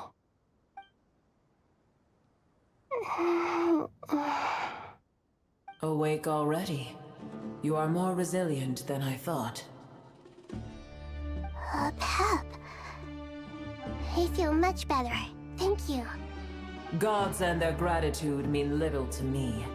I would rather you give me your assurance that the situation with Irminsul and Sumeru's ley lines will be competently managed. If I suffer any ill effects from the ley lines, you, as the god of this land, will be held responsible. And you would not enjoy being held to account by me. I understand what you require, but I would assume this task even if you did not demand it. Sumeru is my responsibility. I must resume my duties as soon as possible. A farcical notion. God of Sumeru, I hope you realize how unextraordinary your strength is. And yet, maybe it is precisely what defines me. A god of wisdom is not meant to rule by force. Then hold steady. We go forth. Well, I'll be. Is that a pet? Do my eyes deceive me? Of all places, the Dendro Dragon has decided to visit the mausoleum of King Deshret? I see that after all this time, El Ahmar's menagerie of ministers remain as vile as ever. It's a pleasure, Dendro Dragon. Had you arrived but a little sooner, you might have attended a meeting of the Seven Pillars. What a nauseating thought. You are not the first insects I have had the displeasure of dealing with today. A swarm of them tugged on my tail on my way over. Goodness knows what hovels they crawled from. Why do all the creatures of this world remain so lowly after all this time? What did you do with them? I cast them away. What would you have me do? Keep them as trinkets? Boer, this is where we shall part ways. To be clear, I do not wish to see you or anyone else here ever again, unless absolutely necessary. Then I wish you peace as you return to your dwelling place. It matters not to me. Simply refrain from bothering me again.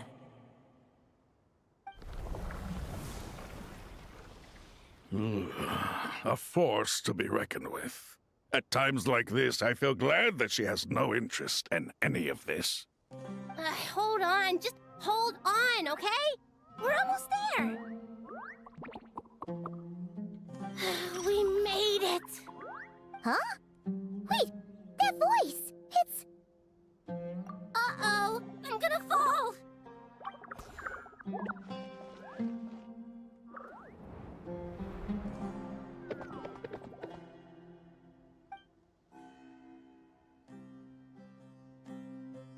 Well, that's a relief. A pair of safe hands indeed. The Dendro Archon's familiars. They are the last thing I expected to see here. Huh? Wait, what are the Aranara doing here? Don't you guys hate the desert? Obviously I was worried about the Dendro Archon. I've been supporting them with my Pari powers the whole way here. Oh, you seem pretty nervous. Is it because there are too many people around? Not just people.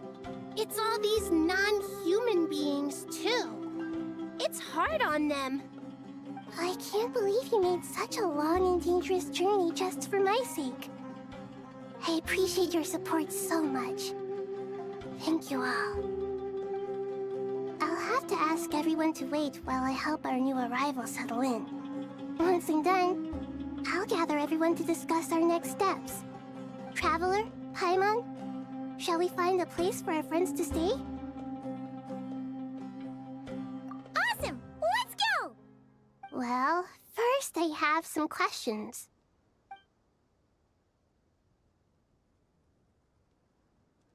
Okay, I think that covers everything. Thank you. We can get going now.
It's only us.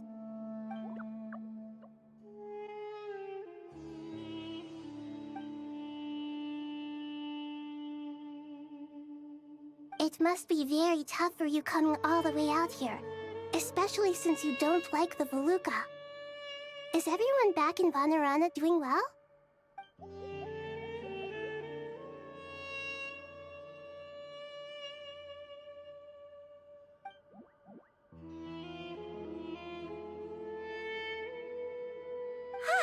Everyone's here. Good. Are you okay? You look like you were about to pass out back there. Then you're forgetting who I am. Don't underestimate me.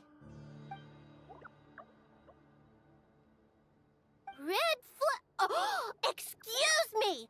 Are you comparing me to Paimon? I suppose everyone is gathered here because of me. As we can see, the situation is critical, and everyone is very busy with their various tasks, so...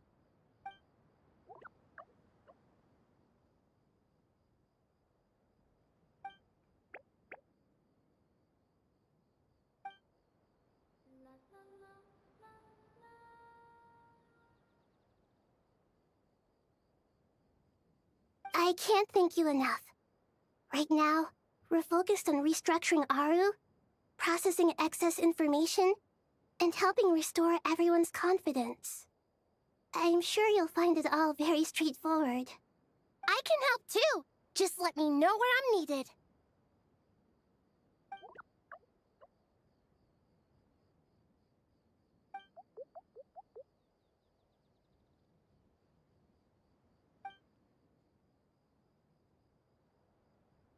Up to no good?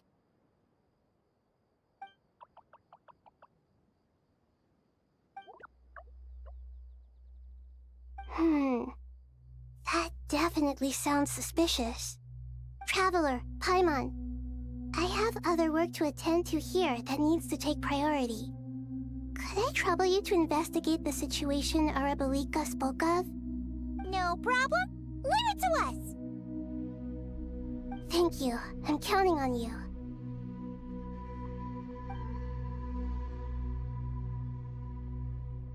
There's one other thing. If you are to work alongside the people of Sumeru, you will need to make yourselves visible to them. Is that acceptable to everyone?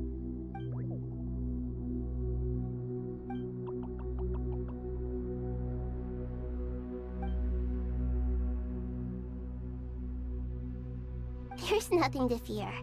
No one here will hurt you. But if you do feel afraid, don't worry. Just call my name and I'll be there. Very well. Now, I shall bestow a small blessing upon you all. Whenever people see you and interact with you, from the moment their gaze meets yours, they will experience the most beautiful of dreams.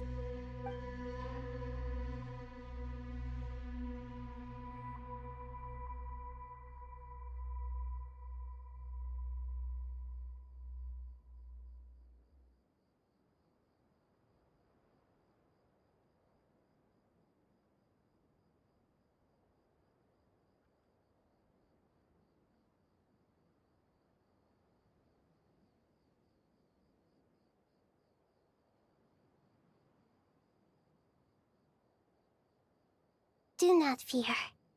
We will face it together. This too shall pass.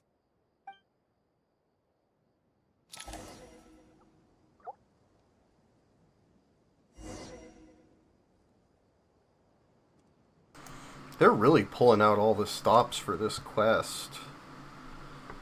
I mean, they're pulling out all of the Sumeru cast, all of the side stories, all of the main characters, everything.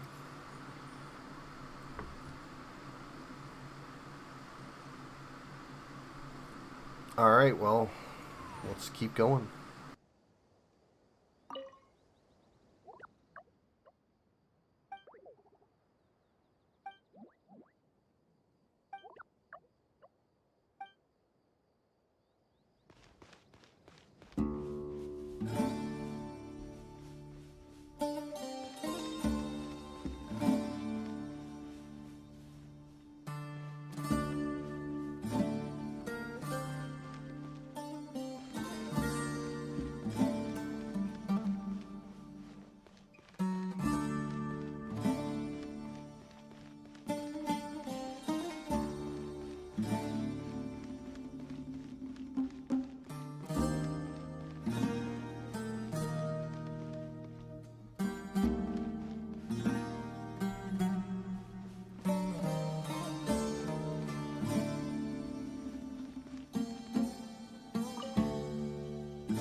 Ah, everyone's here.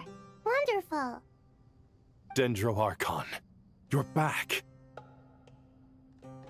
Are you recovering all right? You mustn't push yourself too hard. I'm doing very well. Thank you for your concern.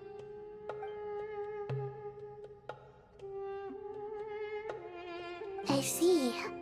Using the power of Aru to reboot the Akasha and gain access to Ermin's soul. It's a sound plan, although... I regret to be the bearer of bad news, but with the state that Ermin's soul is currently in, it's impossible to access via traditional means. Even the Akasha won't change that. Alas, we had feared this may be the case.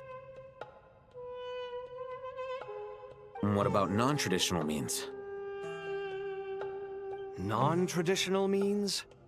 Are you saying... Desperate times call for new measures.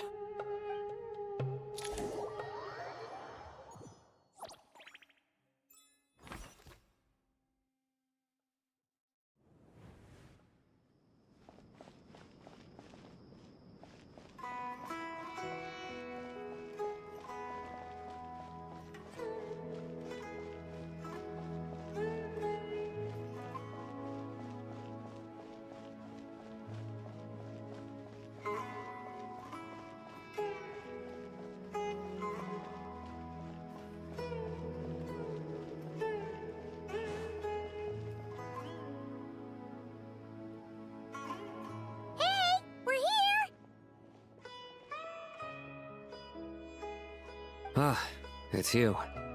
Is there a situation?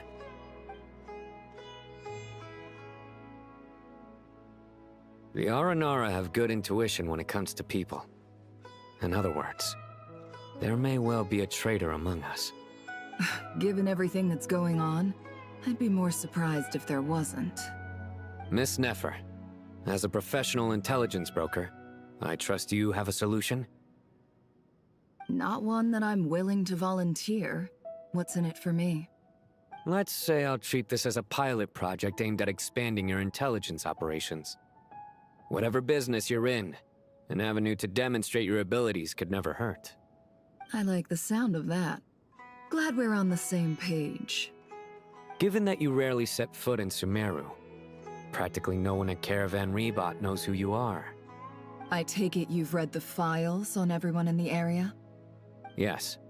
I also skimmed the list of evacuees, and am more or less up to date on where everyone stands. Any initial suspects?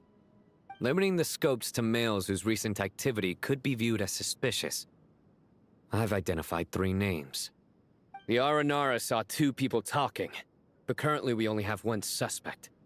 The other person was probably just a messenger, and in all likelihood has already left Caravan Rebot.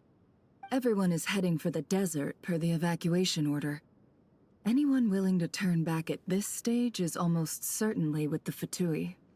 There's no way it was a spur-of-the-moment decision to act at a time like this. This spy must have been planted long ago. We need to smoke him out from wherever he's hiding. Sounds like you have the beginnings of a plan.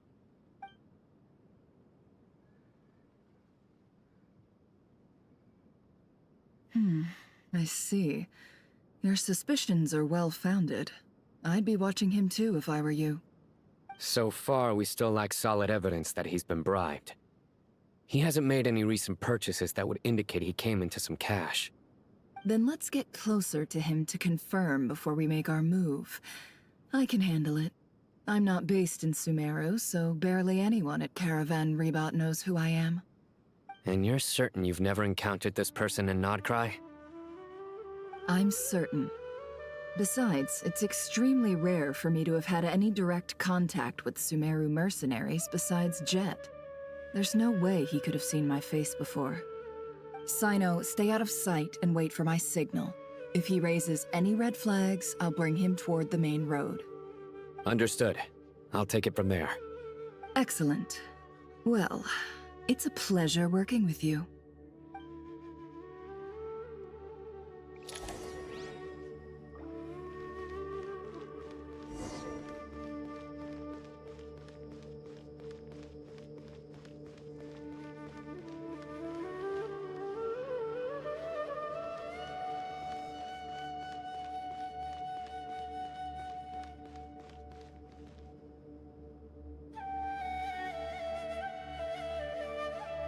Darker skin, scars, frequents the desert and has ample combat experience. Nothing unusual about how he dresses or acts. What's that he's looking at? A coin. Interesting. Could that be how his contact paid him? Conveniently discreet for someone trying to hide any unexplained income. And yet it could be highly valuable. Sorry to bother you. Has everyone here already left? I don't suppose you happen to see a lady wearing a hat? Ma'am, what are you doing in Caravan Rebat all by yourself? The main group evacuated some time ago. Didn't you pass them on the road? My friend and I lost some of our cargo along the way. I didn't want to miss out on potential business, so I told her to go on ahead and meet the client while I retraced our steps. I didn't think it would be so late by the time I found it. And then there was a terrible sandstorm. I guess I must have taken a wrong turn, because I didn't see any large groups on my way here. Forgive me for asking, but just to be on the safe side, could you describe this friend of yours? Sure. She has blonde hair, and she was wearing a hat and a white dress. You'd definitely know if you'd seen her. Yes, I think that does ring a bell. Ah, my apologies. During this exceptional time, the Corps of 30 are under orders to be extra cautious when dealing with unknown people, whoever they might be. I understand. Well, sir, is there anything else you need to know? If not, I'd better try and catch up with them. Hey, wait! They left a good while ago now. You'll never catch up with them on your own. Why don't I give you a ride? I'm here to collect the last few people anyway. We have plenty of carts, so one more won't be a problem. That would be amazing. Traveling with a group will be much safer. I'll have to pay you for your trouble. Hey, let's not worry about the money for now. Wait here a moment. Once I'm done packing up, I'll take you to join the rest of the group. All right, thanks. Let me know if you need a hand carrying anything. No need for that. I'm strong enough for both of us. Okay. Well, I wish there was some way I could repay you. Guess it's my lucky day, running into someone who knows what they're doing here. You might have just saved my life, you know? You're not wrong there. I mean, what kind of cargo is so important that it's worth risking your life to get back? I hope for your sake that it's priceless. Actually, I suppose I can tell you, since you've been such a big help. But be sure to keep it to yourself, or we could both be in big trouble. Oh, really? Sounds mysterious. We're in the antiques business. You understand? Some of our goods aren't acquired through the most legitimate means. We have to be very discreet when we're selling them. That's why I had to go looking for the missing cargo alone. Ah, no wonder. Well, ma'am, in that case, it turns out that maybe there is something you could do for me. I'm all ears. But to be clear, our commission isn't cheap. Think carefully before you ask. We don't want to ruin our relationship before we even hit the road. I'm sure that won't be a problem. My issue is, I have something that's a little difficult to sell on as well. Take a look at this.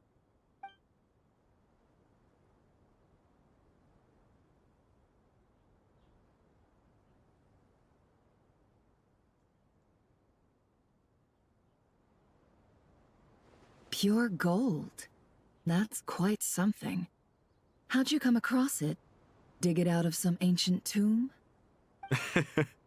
If you look hard enough, there are many treasures to be found in the mausoleum of King Deshret. It has no distinct Snezhnayan markings. That'll be why he's going with that story.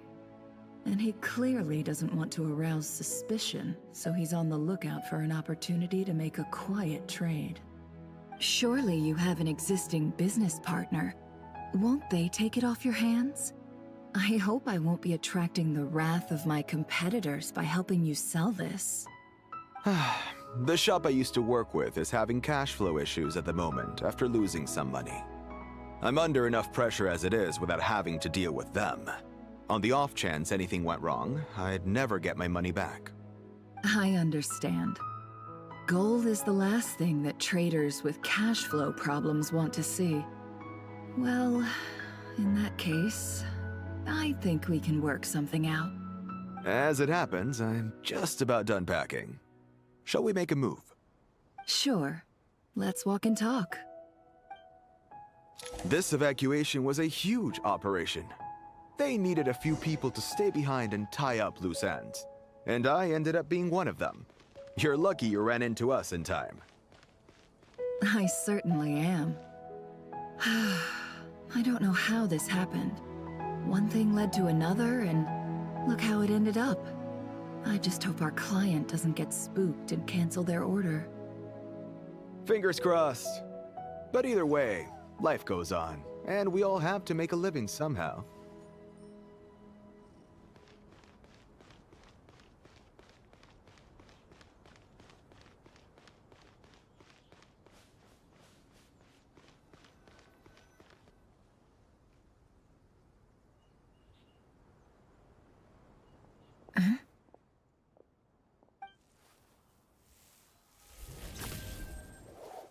Hands where I can see them. General Mahamatra! No, wait! What are you doing?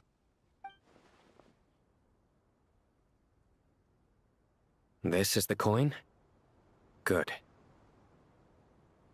Sadly, you won't have the chance to spend it. Nicely done. Looks like Sumeru's Matra are a well-oiled machine nowadays. Unmarked gold coins are quite difficult to trace. Thanks to you, we have secured the evidence. Here's what's gonna happen.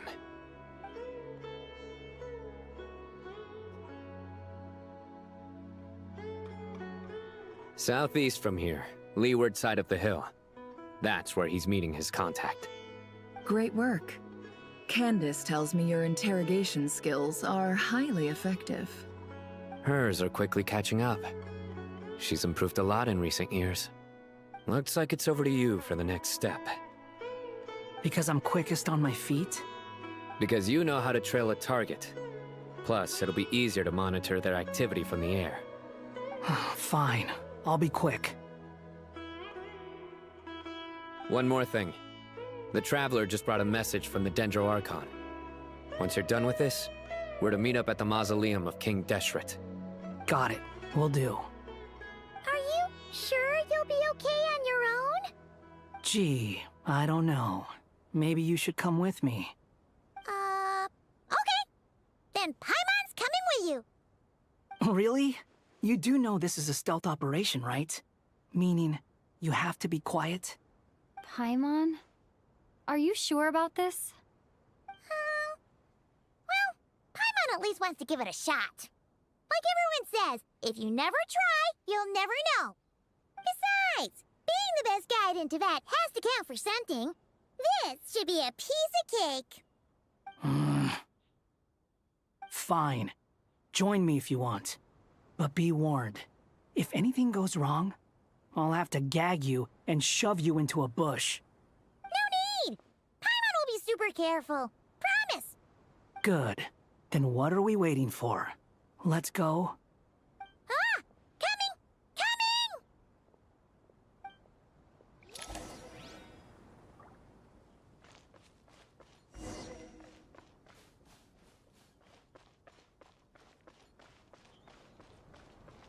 Squall and Fury!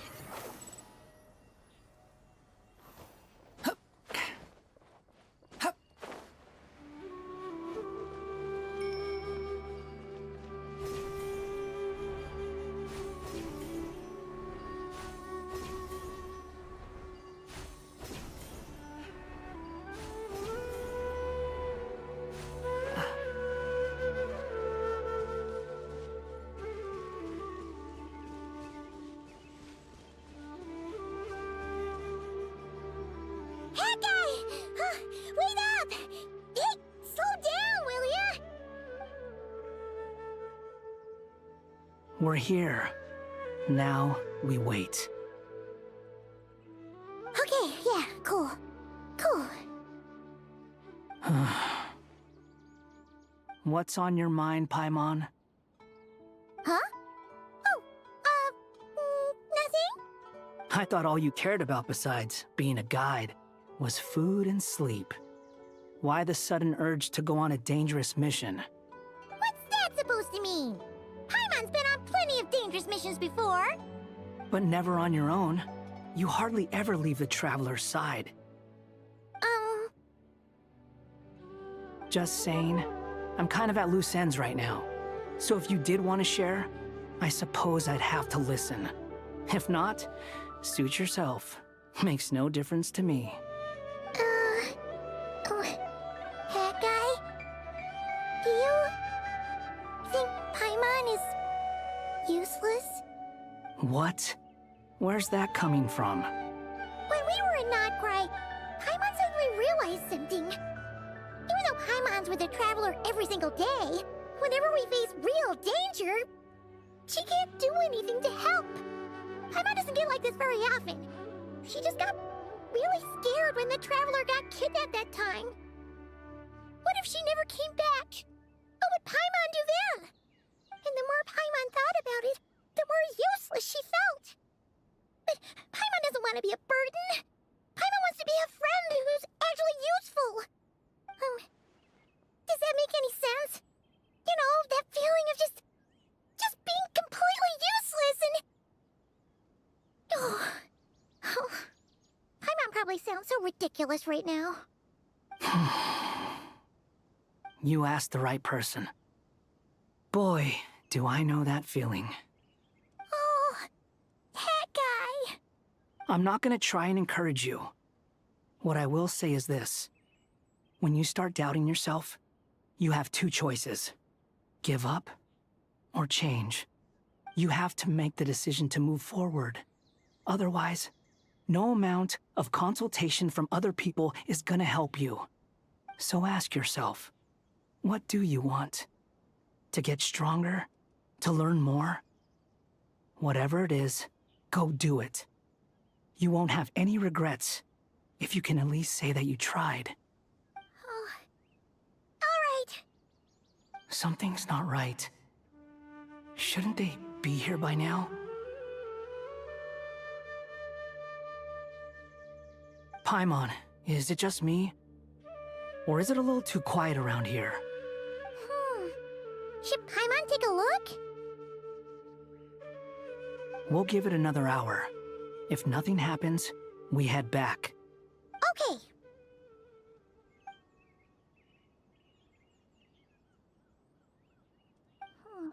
How strange. We've been here for ages. Where the heck are they?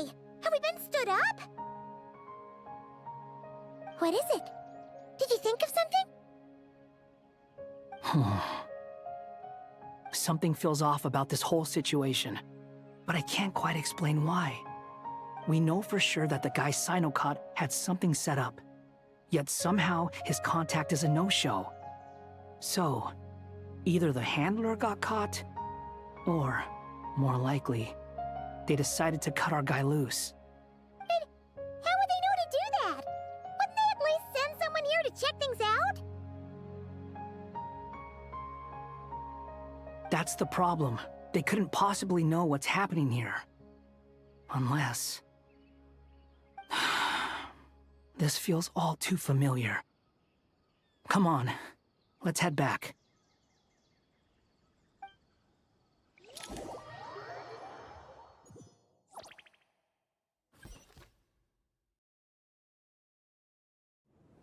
Even though this isn't a formal meeting, I'd still like to start by saying how grateful I am to each and every one of you. Thank you all for coming here and standing by our side. Shesipank and Bennu are currently assisting the scholars with the maintenance of Aru. Please forgive their absence. As for Hermanubis, may he rest in peace. We remember him with great fondness. There have been times when I imagined what it might be like to meet you all. Now that it's really happening, I feel quite emotional. Time has taken many things away, but that which remains is all the more resilient. I must say, there is one thing that rather surprises me. You appear to be in good spirits, Lesser Lord Kusanali. But even so, I can sense that the life force given to you by the Dendral Dragon has far from fully resolved the problem of your vitality. Oh no! So even a Pep's power didn't work? Don't worry, Paimon. It worked very well indeed. The issue is how closely I am tied to Irminsul. Until the problem with it is resolved, there is no way I can fully recover. Sumeru has undergone tremendous changes during your absence. When gods pass away, inevitably, people's faith in them grows weaker. You must have sensed it already. Your power is not what it once was. Regrettably, this is true. I too have grown weaker due to the effects of Irminsul. Right now, we're all in quite a sorry state. Then what do you suggest? We take all the help we can get. Sumeru is our shared home. You and I, gods and humans alike. We must unite all our strength in this moment. Though Al-Ahmar is no longer with us, the alliance between the three gods remains in force. Regardless, as subjects of our king, we have a responsibility to support Sumeru through this catastrophe. Not to mention that it was the people of Sumeru who released us from this prison of Aru. Times have changed, and the people of today possess greater wisdom than those of the past. You really know how to give a rousing speech, Koti. Now then, let us learn more about your plan.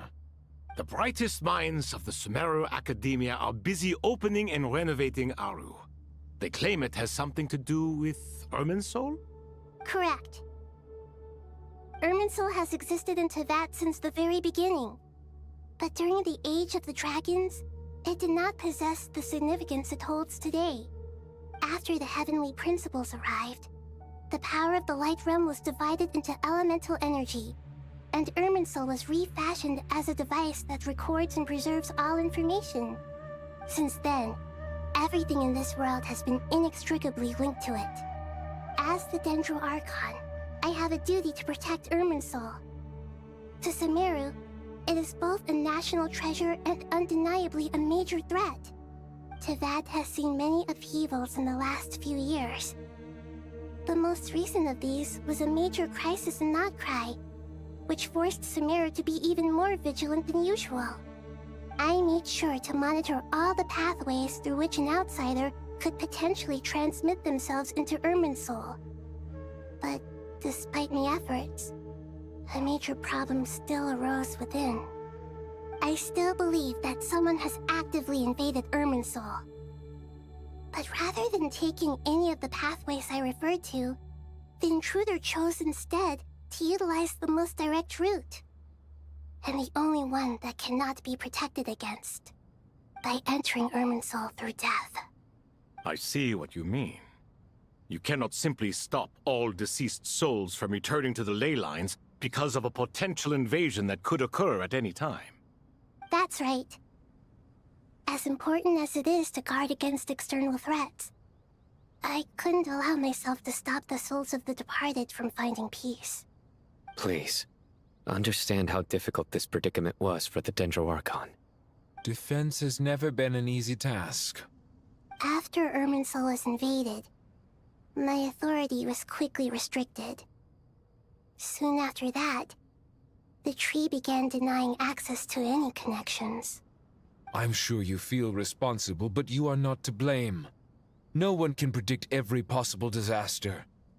There will always be trials and tribulations for the world to endure. But the people of Sumeru should not have to endure this. We must find a way to break through the lockdown and connect to Irminsul. And this is why you need Aru. Yes.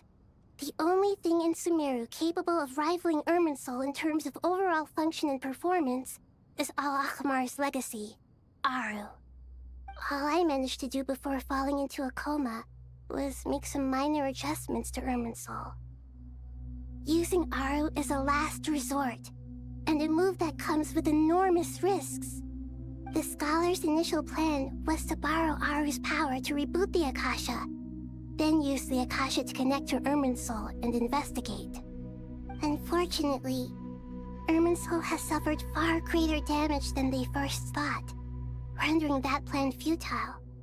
To rise to the challenge, we had to resort to more extreme and far costlier means. This has led to a number of new contingency plans. To reclaim Irminsul, our brightest scholars have made further modifications to Aru with multiple goals in mind. I thank you all for giving them your blessing in this endeavor. Human wisdom has clearly improved over the millennia. You have not only our support, but that of the Jinn, the Aranara, and the Pari. Together, we will do everything in our power to save Irminsul. By the way, when you spoke earlier of an intruder, it almost sounded as if you knew who you were dealing with and what they were capable of. Well, since you ask.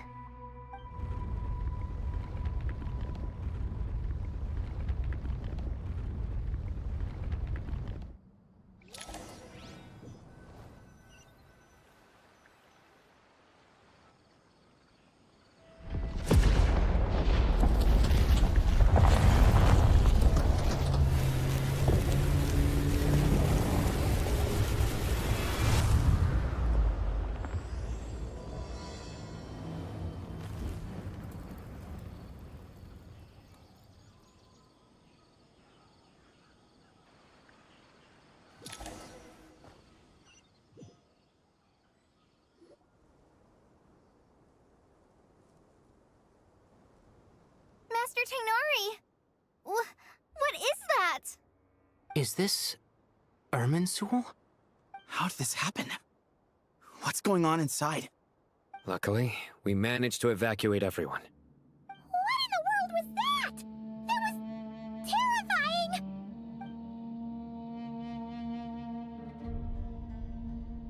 Oh my. I understand now, Dendro Archon. You make yourself quite clear indeed. Not once over the millennia has Irminsul been so terribly afflicted as this. Please continue, Dendro Archon. Irminsul's root system is what comprises the ley lines. In the past, it has always been hidden away, going unseen by the general populace. But now, an evil intruder is making it reveal itself. It has become a tree of unbridled greed. A clear sign that a deranged experiment has advanced to a new stage. Blasphemy. From where I stand, an experiment in the name of blasphemy sounds rather improper. But if we are to honor Dottores' will, this is what we must do. The birth of this tree proves to me beyond doubt that this incident is connected to him. But to explain the situation in full, there is someone I need to tell you about.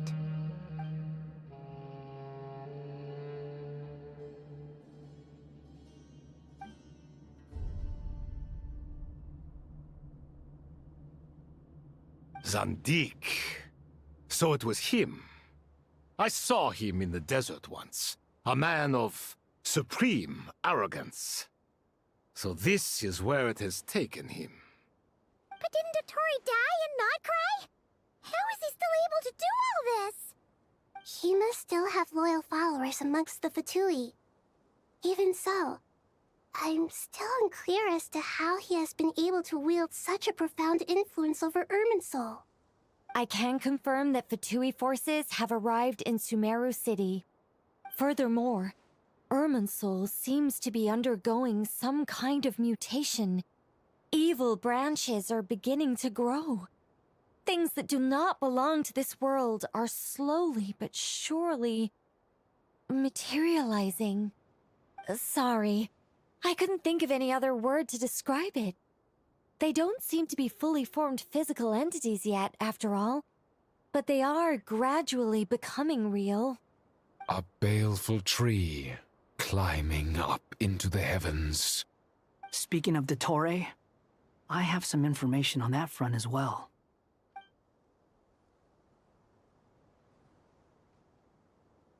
I didn't think it was wise to state this out in the open. But my theory is, the mole wasn't cut off after he was caught. They wrote him off from the beginning. You mean, the Fatui never intended to follow through with him? Then why plant a mole at all? It's hardly a conventional strategy, and the rationale behind it is pretty twisted. But as it happens, I know someone who works exactly this way. And when it comes down to it, his goals are very simple. He just wants to confuse people, so they can't figure out what he's up to. He's been a collaborator of Dottore's from the outset. That fact alone confirms that Dottore is involved with this somehow.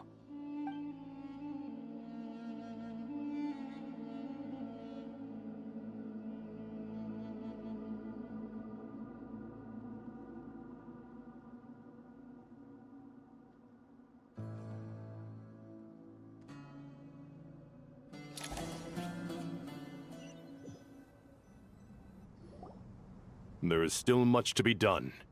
Everyone, please remember our core strategy. As per the discussions, the following groups must act immediately. Mr. Alhaitham and Mr. Kave, the next phase of the Aru renovation project must begin right away. Godspeed to you both. We'll give it everything we've got. The plan looks feasible, but the implementation will require certain resources. General Mahamatra Sino and his team will help to procure the materials required for modifying the terminal. No problem. I've already spoken with Sethos and Hat Guy, and they've agreed to assist me. This kind of thing is best left to the fleet-footed, right, Hat Guy? If it's efficiency you're after, we're the right people for the job. Following up on the elemental energy amplifier we discussed, Miss Dory, I assume you're the one most familiar with the status of this project. Aside from the Dendro Archon, of course. Yep, that's right. Leave it to Lord Sangamabe. Got it. Well, I'd like Madame Farazan, Kale, and Nicole to support Dory on the technical side. You can count on us. Will do. Rest assured, I'll take good care of Kale. Dia, Candace, and Nefer, you'll be in charge of negotiating between the various parties. I trust you remember our goal. You bet. We can handle it. Good. I believe that covers everything. Tainari will provide ad hoc support as needed, if that's okay. Poor Tainari. Must be tough being Nephis' student. Getting bossed around all day, every day. Hey, don't try and drive a wedge between us, you old rascal. All it says to me is that Master Nephis has faith in everyone's abilities. While I'm nominally here as backup, I doubt there will be many situations where my help is needed. Exactly. Finally, Traveler, you and I will head to the border between Sumeru and Natlan. Once that task is complete, I'll be asking some of you to accompany me to the Eternal Oasis. The Eternal Oasis? I thought that was just a legend. So it does exist after all. Regarding your trip to Natlan, under normal circumstances, a meeting between our two nations would be a far more formal affair. Unfortunately, Sumeru is all but completely cut off from the outside world at present. So regretfully, we won't be able to give the Pyro Archon Mawika the grand reception that she deserves. My apologies for the inconvenience. No point putting too much pressure on yourselves. That goes for everyone. Right. Especially you, Dendro Archon. I'm sure you're still feeling quite weak. Don't worry about me. The Dendro Dragon's life force will sustain me. Plus, we'll be there every step of the way. Nahida will be just fine. Yes. I believe in myself. And I believe in every one of you. Well, time to get going.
To what extent we can implement the final plan depends on how successfully the Akasha can be modified and configured.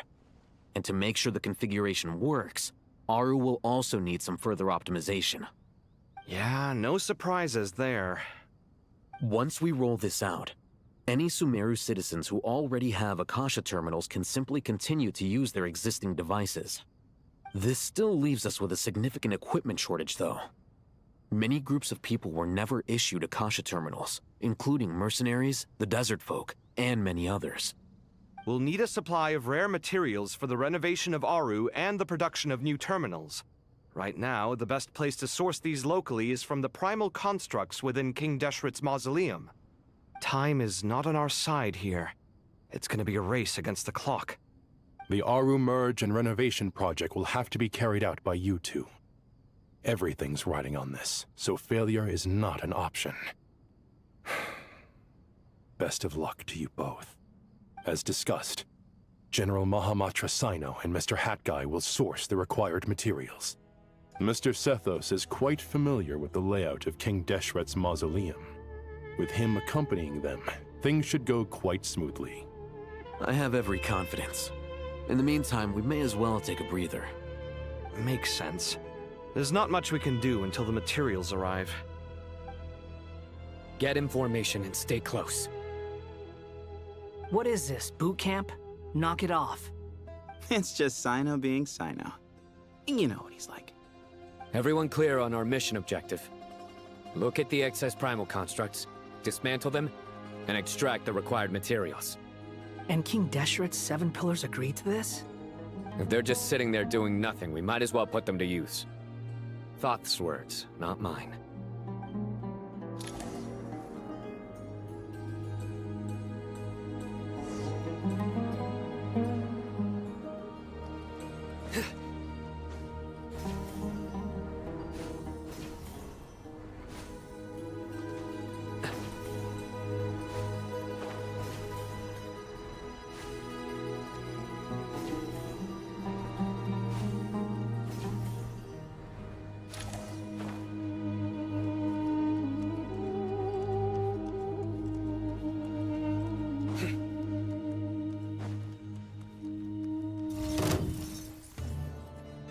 Move or be moved!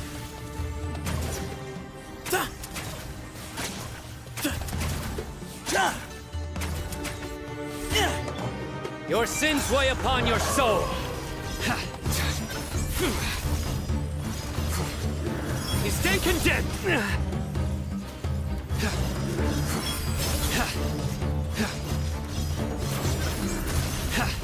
Your penance is due! Wretched vermin!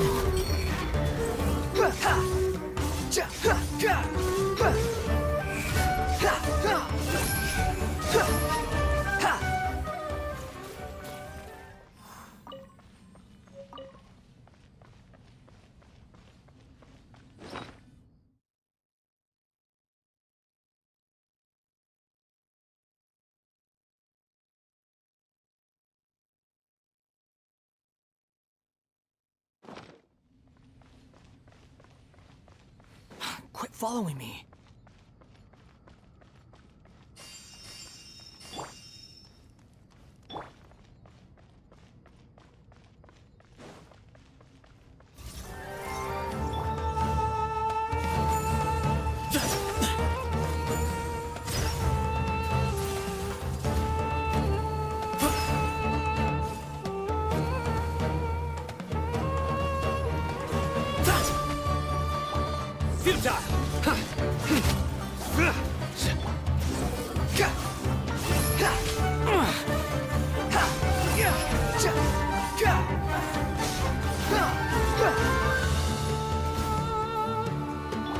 Surrender! Excuse me?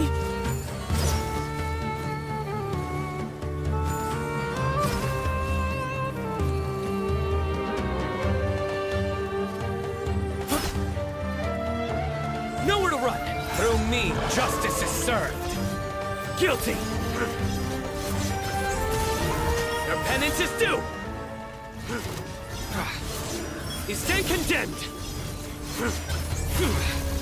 Guilty! Your penance is due! Cry louder! The wind rises.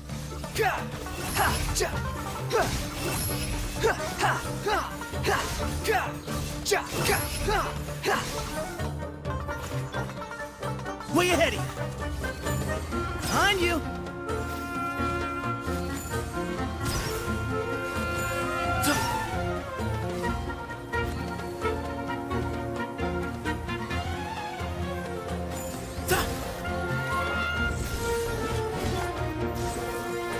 These devices should still be usable even though they're broken down. Let's take them back for the others to review.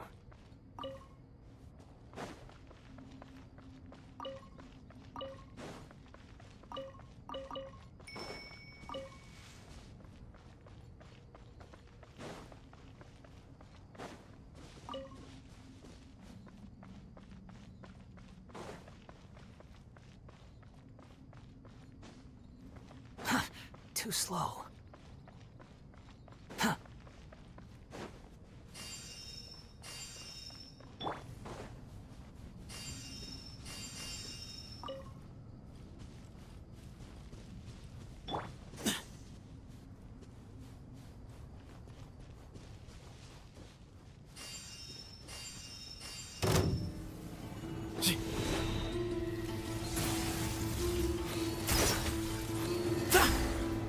Your sins weigh upon your soul!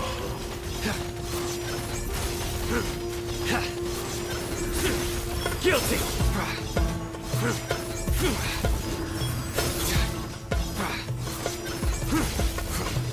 You stand condemned!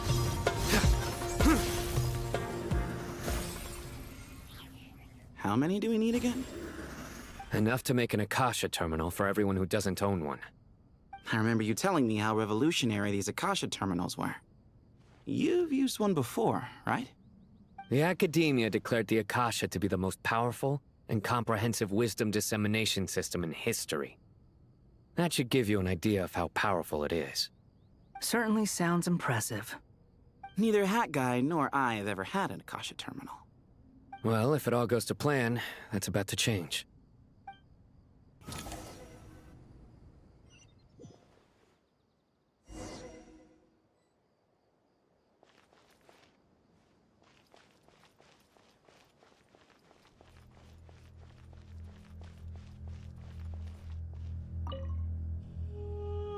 Oh, goody! Thank you so much for handling the delivery. What a long way it was. You've really outdone yourselves. I'm well aware what a bumpy, dangerous journey it must have been. Now, I would have loved to oversee the process myself, but of course, those of us who know the plan can't leave the mausoleum. Oh, trust me, I'm patting myself on the back for my assembly work here. Simply flawless work. But will you really be needing all of this? According to our plan, yes, this is the quantity required. I have no complaints about the quality either. Only the price. So expensive. I heard you covered a lot of the funding out of your own pocket. Oh, that's an exaggeration. The Academia provided most of the funds. I just offered a small token of my goodwill. Of course, the real tragedy is how little profit I'm making on this. You know, it's a serious crisis when you can't even make money out of it. It's really quite a beautiful design. And I'm intrigued by how such a diminutive device is able to output the power of the Light Realm. Did you attend the lecture on Light Realm energy, Madame Farzan? I don't believe I saw you there. Of course I attended. I was just a little late, so I had to listen to the whole thing from outside the back door. Anyway, I have a perfectly good understanding of Light Realm, elemental and abyssal energy, as well as the relationship between the three. Good to know. Master told me in private that the conversion process between Light Realm energy and elemental energy involves highly classified knowledge that shouldn't be disseminated too widely. But even so, the scholars still shared said information. Well, you can't enforce a rule that everyone breaks. Is that the idea? At first, the Dendro Archon was reluctant to explain it in great depth for safety reasons. Later, she came to terms with it, and simply informed my master that we would all have to face the question of survival together. To protect someone from such dangers means keeping them in the dark, but for someone to know and embody the wisdom within, they must understand its very essence. It's an information hazard. We're exposed to danger just by knowing the facts, and just like bait, it lures us in by offering us the solution to our problems. But if you're not careful, you'll end up pursuing it down a dark path. A tricky problem. But today, this big problem has been broken down into many smaller, more trivial ones. What do you mean? Ah, I get it. For instance, you and I share secret knowledge, while she and I take on the risks of life, death, and fate. Something like that? Wait, what? That is not what I call a trivial problem. Well, as they often say in Vahumana, an event that is monumental to the individual is negligible in the grand scheme of history. Generally, the fate of the individual is an insignificant affair. Being from Amorta, where the subject of our research tends to be a lot more personal, I have to disagree. It's hard to dismiss the individual as insignificant. In other words, the big problem of survival has been broken down into many small, interconnected factors, and each one of us represents one of those factors? When the same secret is shared with a group of people, the same fate binds them together. Most people would find this unimaginable, but to us scholars, this is the path that has always beckoned to us. Sharing knowledge is a good way to fight against fate. I will always believe in that. All right, I think that's everything. Thanks a lot. But don't go anywhere just yet. I'll still be needing you to calibrate the equipment.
Okay, the materials are ready. We can proceed with the next phase. Alhaitham, how are you getting along? Most of the information in Aru is written in ancient desert scripts. Some of this is written in a tribal language, while other parts seem to be a variant of an Oasis script, based on the glyph forms. Oh. Not lost to history, I hope. Some are. All we can do is infer the meaning based on the rules of related languages.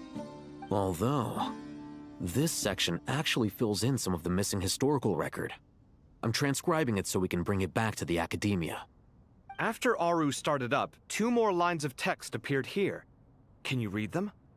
Humans may not read what is written by the gods, except by not reading.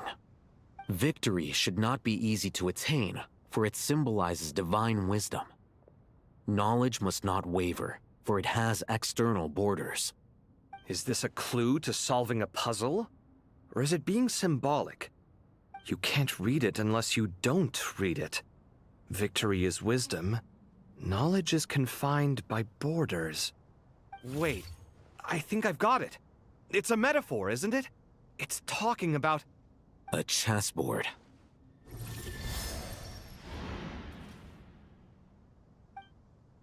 You were right. The youth of today are skilled at solving riddles. Have the secrets buried in the desert not been unearthed over the years all the same? Since Aru is a place reachable through wisdom, this day was bound to come sooner or later. Oh, I've always been against overly cryptic sentences. Don't you get tired of reading and writing all that? Ah, it's you three. Just in time. We've been delving deep into Aru, and now this board has appeared. I've heard this was how you'd while away your free hours. You must be quite the experts by now in that case. It is true. King Deshret's chess games are some of the most well-loved of all his wonderful creations.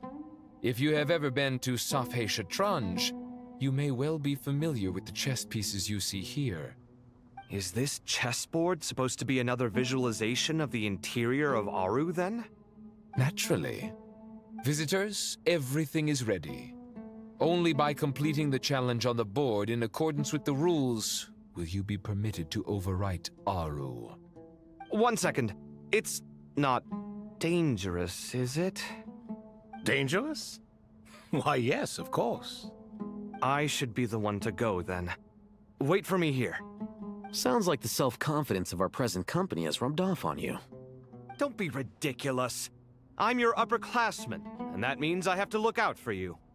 I appreciate the sentiment, but a game of chess typically requires 2 players. Besides, I'm sure they won't let things get out of hand. Keeping things relatively safe is in your best interest too, isn't it? Fair enough. I mean, you guys are controlling the difficulty, so please don't go too hard on us, all right? Ah, but Bennu said he wanted to put some respect into these whippersnappers. All right, all right. Thank you. Obviously, we'll still try to be careful. This doesn't seem like ordinary chess. Is the goal to defeat the opponent? No, you must enter the board and pass the trials we have placed there. Ready?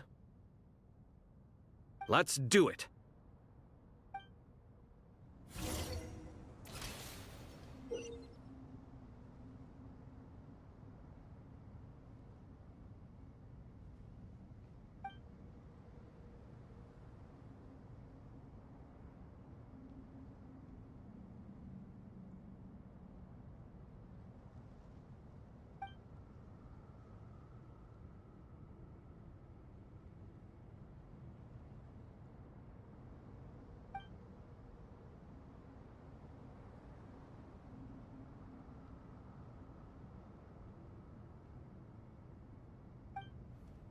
The first trial is posed by me.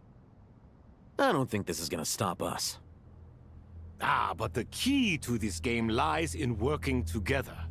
Otherwise, you will be deemed to have broken the rules. Looks like it's up to me. Marak, can you open it? King Deshret's favorite primal construct, living on in suitcase form of all things. Amusing. Oh, excellent work.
Alhaitham, what are you thinking?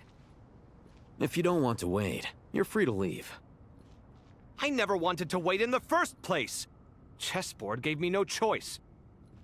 If you say so.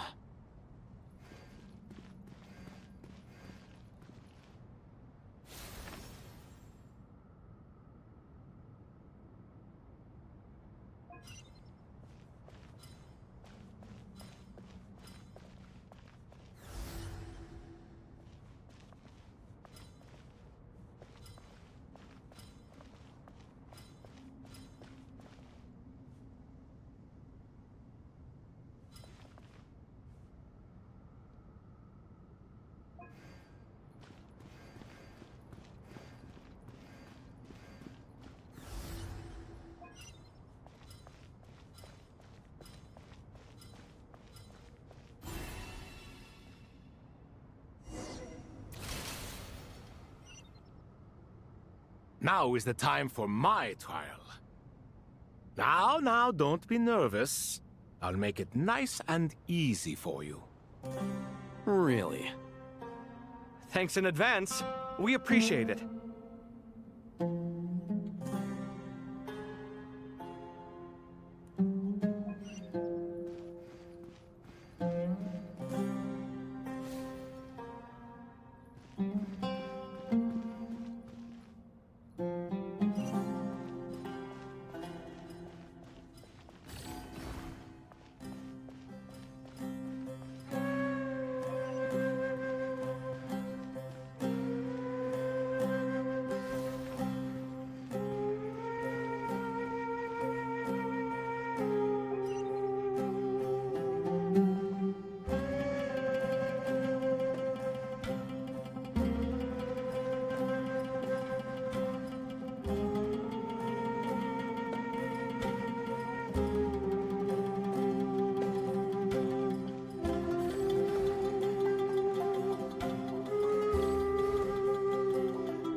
Ibis King, don't you think this all rather inappropriate? You may as well be handing them victory on a silver platter. Do not expect me to follow your lead. Ha! Suit yourself.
Ibis King, don't you think this all rather inappropriate? You may as well be handing them victory on a silver platter. Do not expect me to follow your lead. Ha! Suit yourself.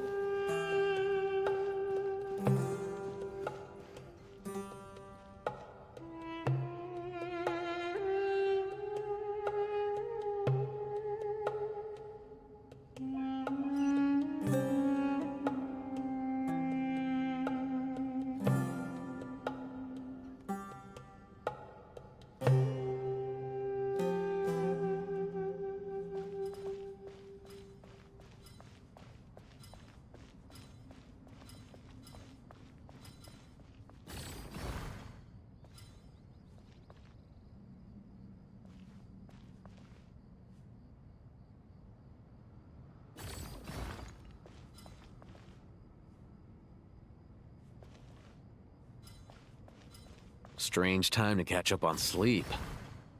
I'm not sleeping, I'm thinking. It's not that simple, you know.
Done. Finally. It's over. But seriously, that was incredible! Standing on the chessboard felt completely different from standing on solid ground. And also... Oh, sorry. I'll save my thoughts for later. Thanks to the three of you for helping us out with this. Is it just me, or were you giving us quite a lot of guidance along the way? We made but a humble contribution. You lived up to our expectations. Bravo! Our aid was not given for naught. In addition to the existing functions, I'd like to ask you for another favor. Since Aru's interference shield can cover the entirety of the mausoleum, it should be possible to extend its range even further. Perhaps you can find a way.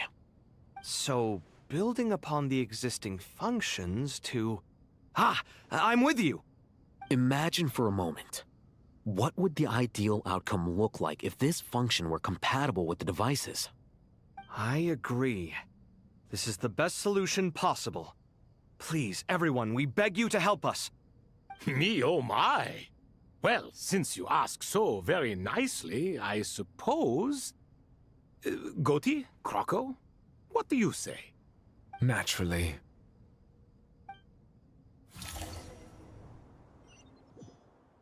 Time to go! Let's go find Nahida!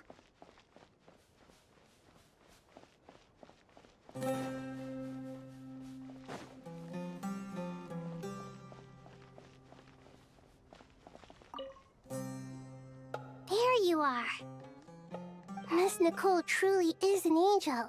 She shows great wisdom in guiding others, and she has already sent word to Natlan on our behalf. She said that while the other members of the Hexen Circle are busy with important work, she is quite free, and she is more than willing to accompany the people of Sumeru for the entire journey. Oh, there's Nicole, all right. Always super patient and loves to help everyone out. She's the best. She is. So kind and enthusiastic. Well, time for us to get going. Let's head out.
This should be one of the closest places to Natlan in all of Sumeru. There's the barrier Nicole and Nefer mentioned. It completely cuts this nation off from the others. But why? Why separate you from the rest of the world now, specifically? And if I'm not mistaken, Irminsul was polluted once before, wasn't it?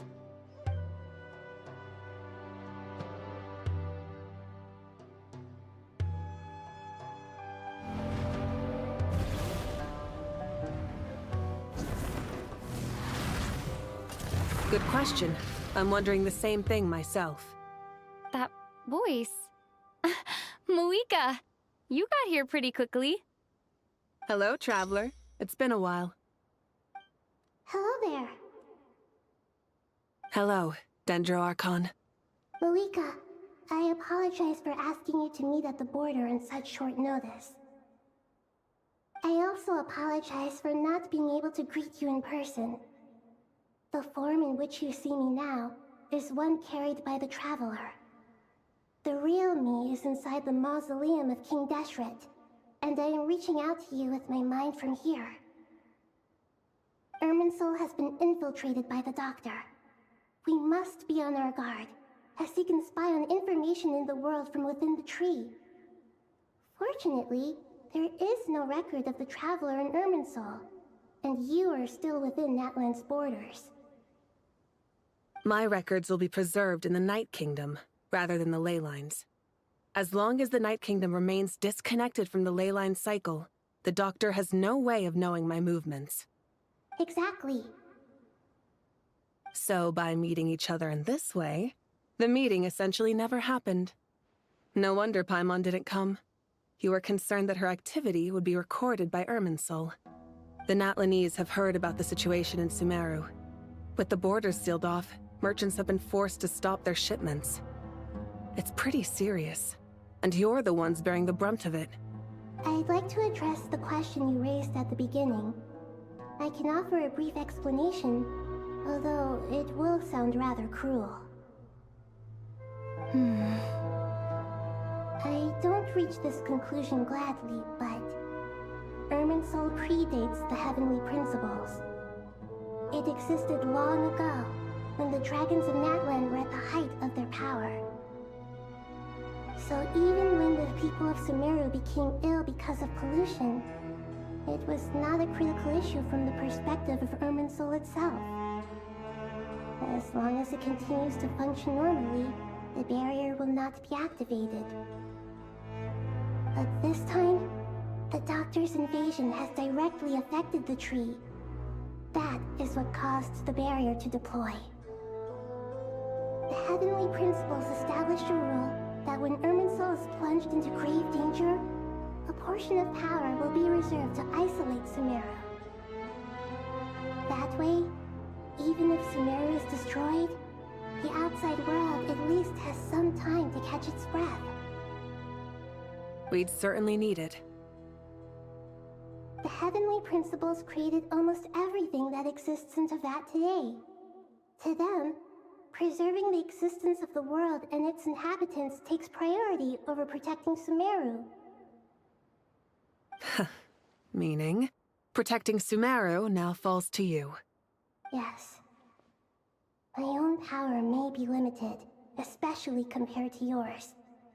But that doesn't mean that we're just gonna sit around and wait for the end. If necessary, I will utilize any and every means at my disposal. Nicole of the Hexen Circle didn't say exactly what this meeting was about, but after hearing everything you've said so far, I think I can guess where this is going. That's right. Nahida and I discussed it at length. We both know how presumptuous this is, but... You need the Pyronosis, don't you? Yes, you guessed correctly. Originally, I only intended to borrow it, but the situation is far graver than I foresaw.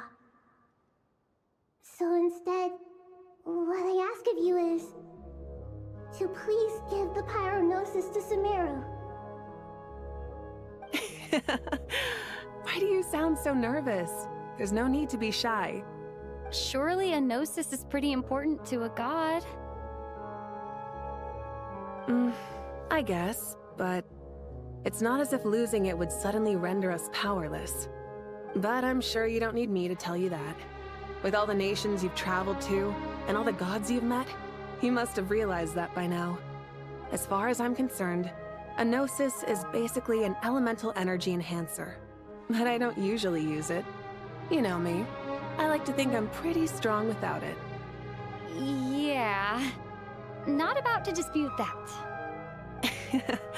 So you see, you don't need to sweat it. Here, take the Pyronosis. Uh-huh? Just like that? Uh-huh, just like that. To tell the truth, I've always toyed with the idea of giving it to someone who needs it more than I do. I know you accompanied Nahida here to try and increase the chance of success. It's a good thing you did, because your involvement is one of the main reasons you've managed to persuade me. Are you sure about this? Handing over your gnosis just because of me? I won't try to quantify it, but trust me. Handing over the gnosis to Tumaini is far from the craziest idea I could think of. Besides, Even if you hadn't come here personally, I think I still would have agreed to Nahida's request. Irminsul doesn't just affect Sumeru. It impacts all of Teyvat. I know all too well how difficult it can be to protect the things you care about. So logically, morally, or however you want to cut it, helping you is the right thing to do. You don't need to tell me the specifics of your plan. Where the Gnosis is involved, the tighter the secrecy, the higher your chances of success. Malika. My heartfelt thanks go to you and the people of Naplan. Don't mention it. But now, for the hard part. How do I actually give it to you? The Irminsul barrier is right in the way. I have an idea.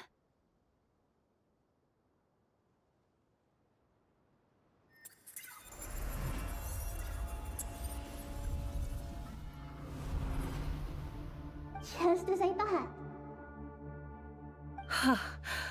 Incredible. What did you do? Just made a lucky guess. This seems to happen quite a lot. Things that apply to everyone else don't seem to apply to me. I figured the same might be true here. Irminsul usually produces effects based on the records it holds. Since the Traveler is a descender, Irminsul contains no records of her, and thus has no way to impede her. Is that right? You really are full of surprises. Catch. Whoa! Thank you, Moika. Thank you for trusting us with something so important. All right. No need to get so formal. It's not like we're strangers. Besides, there's still one problem. You might be able to pass through the barrier, but I don't know about the Gnosis. Any other surprises for us, Traveler? Let me try something. I have the Pyrognosis in my hand. It feels strangely ordinary. Not particularly heavy. And yet, this tiny thing symbolizes the mighty authority of a god. I need to think hard about my memories of Pyro. My memories of journeying through Natlan. All those important experiences I've had. The Gnosis disappeared. Traveler, are you alright? I'm fine. The Pyrognosis disappeared into my body, just like phlogiston. Maybe it resonates with you because you've mastered the power of phlogiston. You might not be recorded in the ley lines, but you're still our Tumini. Whew.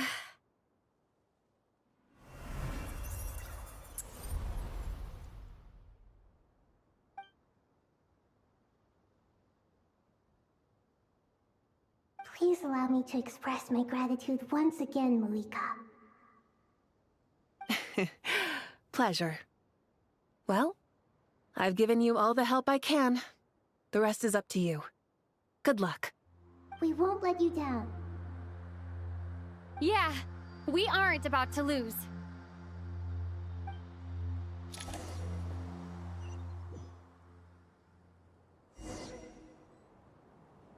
Alright, I'm gonna take a second to get some water and take a break. I'll be right back.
Alright.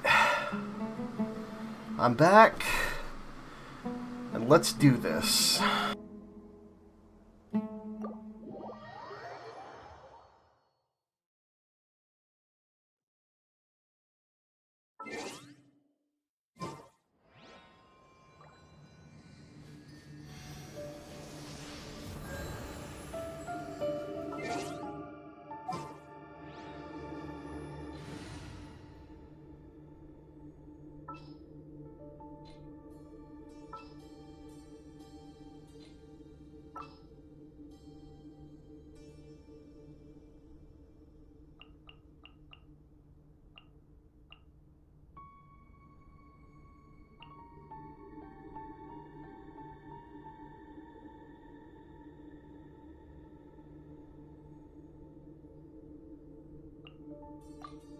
Count me in!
I'm thinking,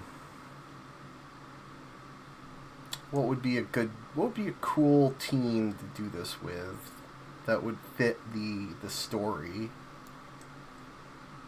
Because, like, I know we're coming up on a finale here for sure. So, like, what Sumeru characters do I have? I'm thinking of switching Traveler to Dendro, having Nahida, obviously. Then what else would I use? My only Sumeru Hydro is, unfortunately, Candace. So I would need either another Hydro driver or like an Electro or something. I mean, I could throw Dea in there, but it wouldn't really fit.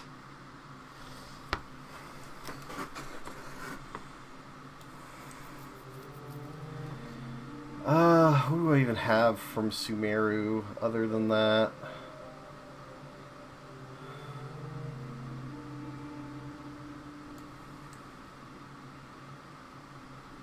I mean, technically she counts, but...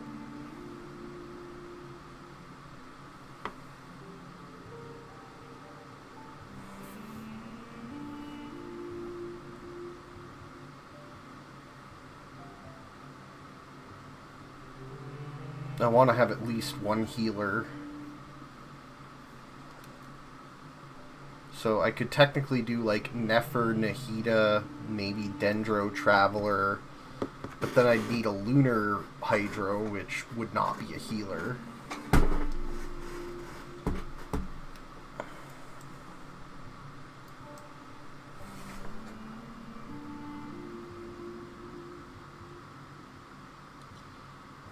What other Sumeru characters?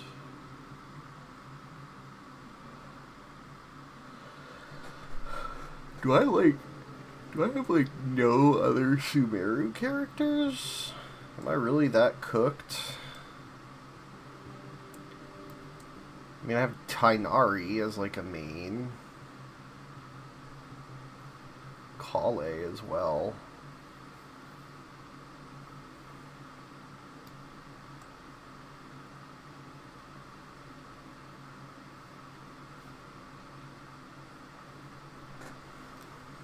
You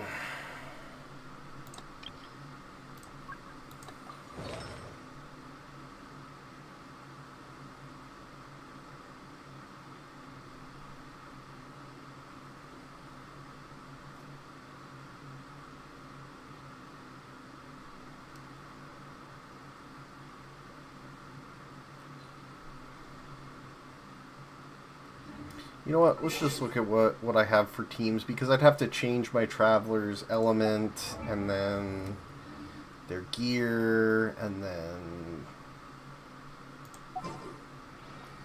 I think it's more worth it to just play a team that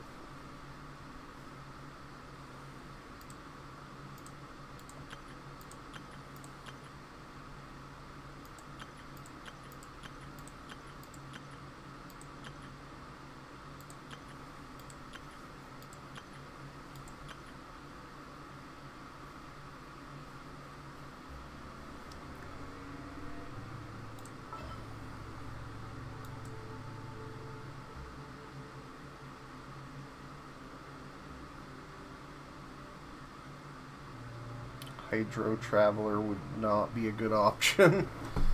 Oh.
Maybe.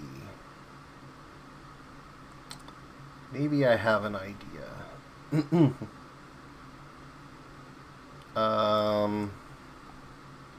What am I thinking here?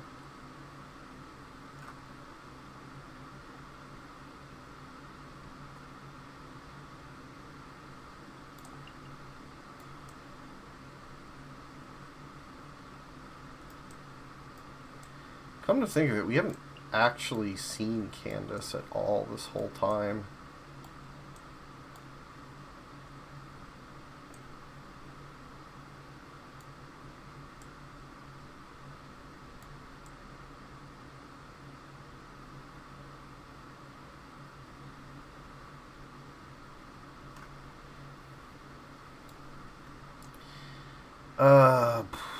Shit, I kind of forgot what my idea was now.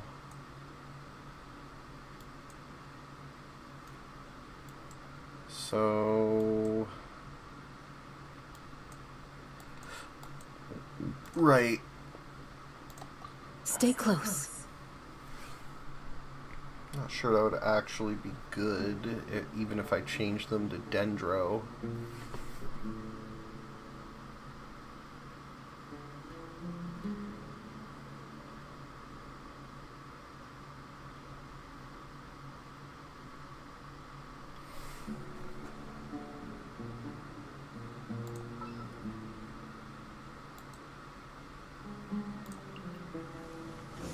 I got you, boss.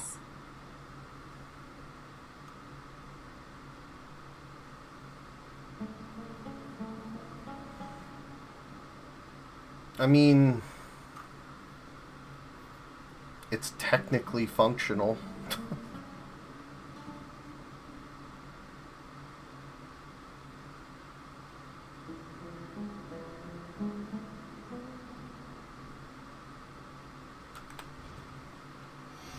Alright, let's continue.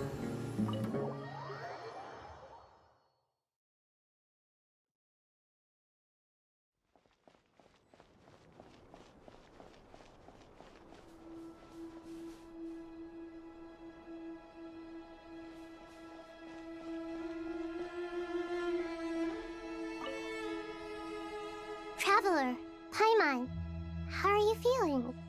Paimon's a teensy bit nervous, but only a teeny tiny bit. Seems like she's gotten way braver over the last few years, huh? Of course. After all the adventures you've had with the Traveler, I'm sure you've gained a lot of experience and grown as a person. I'm doing all right. What about you, Nahida? How are you holding up? With the negative effects of Irminsul, I'm a bit like a piece of fruit that's been burrowed into by hungry insects and left to rot. I'd be lying if I said it was nothing. But please don't worry.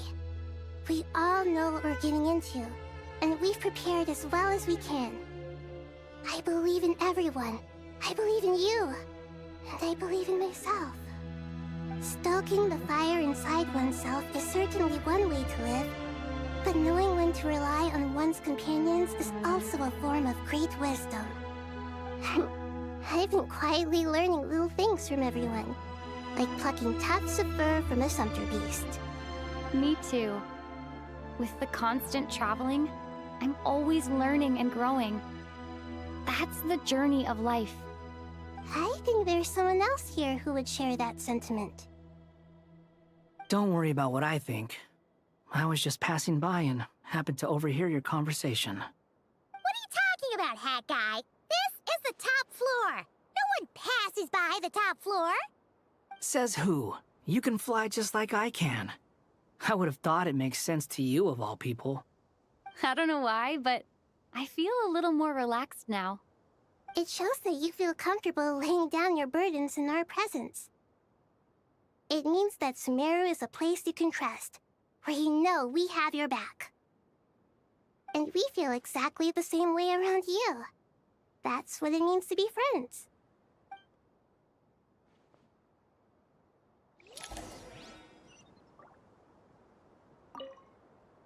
Feel free to mingle if you'd like some time to catch up with people. Just remember to get a good night's sleep when you're done. Tomorrow is a very important day.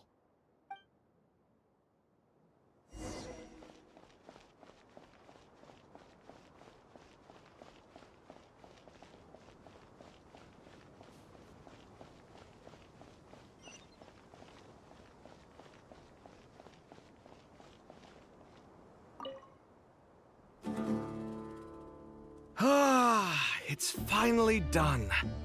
Ugh, but I have a nagging feeling that there's something I've forgotten. Oh, there you are. Everything wrapped up on your end?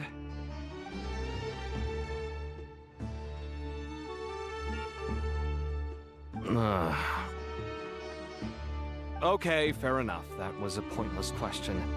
We were working in tandem, after all. You must really be exhausted. Well, it's been a busy day for both of us. When work ends, you clock out. No looking back. Yeah, we're definitely due a break. Probably a little late to start drinking now, though. I'll stick with water. Here, this one's for you. Thanks. You want a bite to eat? I can grab us something. Or wait, I think there's a stove nearby. Let me take a look. Are you nervous? A little, yeah. Unlike you, it seems. How are you not feeling at all nervous? Because everything that happens next is beyond my individual control. I don't worry about things I cannot influence. What do you mean, cannot influence? You're the one who came up with half of the strategies we ended up using. There's only so much I can do. I was only doing my duty. Was it like this last time, too? You mean with Azar and his accomplices? Yes and no. The situation back then was easier to control, but we weren't as prepared as we are this time. So the enemy is stronger, but so are we.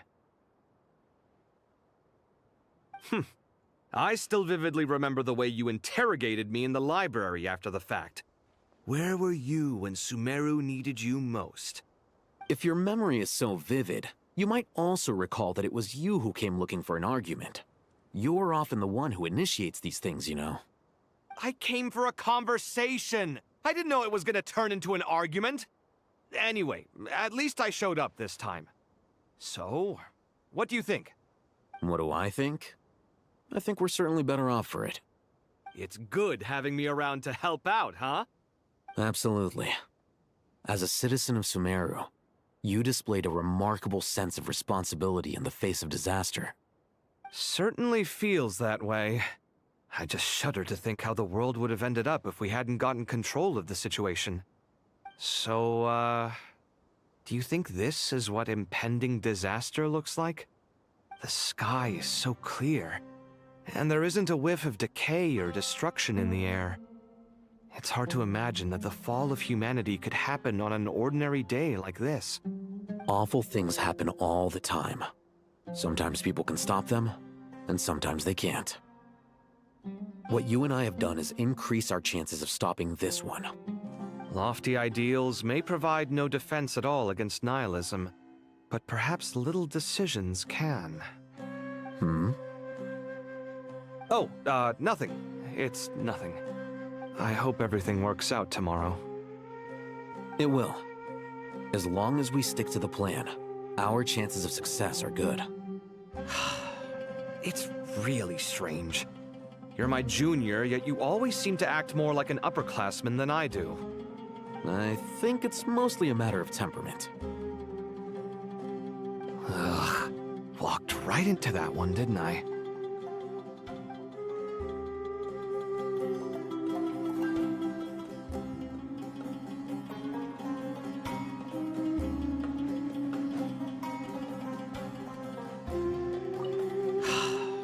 It's really strange. I think it's... Ugh.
Look at the time. I should head back.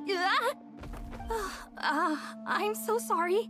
I was in a hurry and didn't look where I was going. Are you all right? I'm fine. Wait. You're... Have we met? Not exactly. I think we may have crossed paths by the house of Dana before. Oh. You're Hat Guy! From Vahumana, right? You recognize me? The clue's in the name, Mr. Hat Guy. Fair point. It's getting pretty late. What's keeping you up? I could ask you the same question. If I'm not mistaken, all the workload for the Ratawa Hisdarshan wrapped up a good while ago. Well, I have something of a background in Satyavada life, so I was helping the Dendro Archon make some preparations. But I must have lost track of time. Did you find the experience enlightening at all? Honestly, it was tedious and uneventful at first. But eventually, I think I did sense some profound truths. But they also brought a lot of suffering with them. I was told that I even shed tears while I was meditating, though I have no idea why. Sorry. I hope I'm not scaring you. Not at all. It just proves you're very accomplished in your research. Good night. I wish you all the best for tomorrow. Thank you, sir. You too.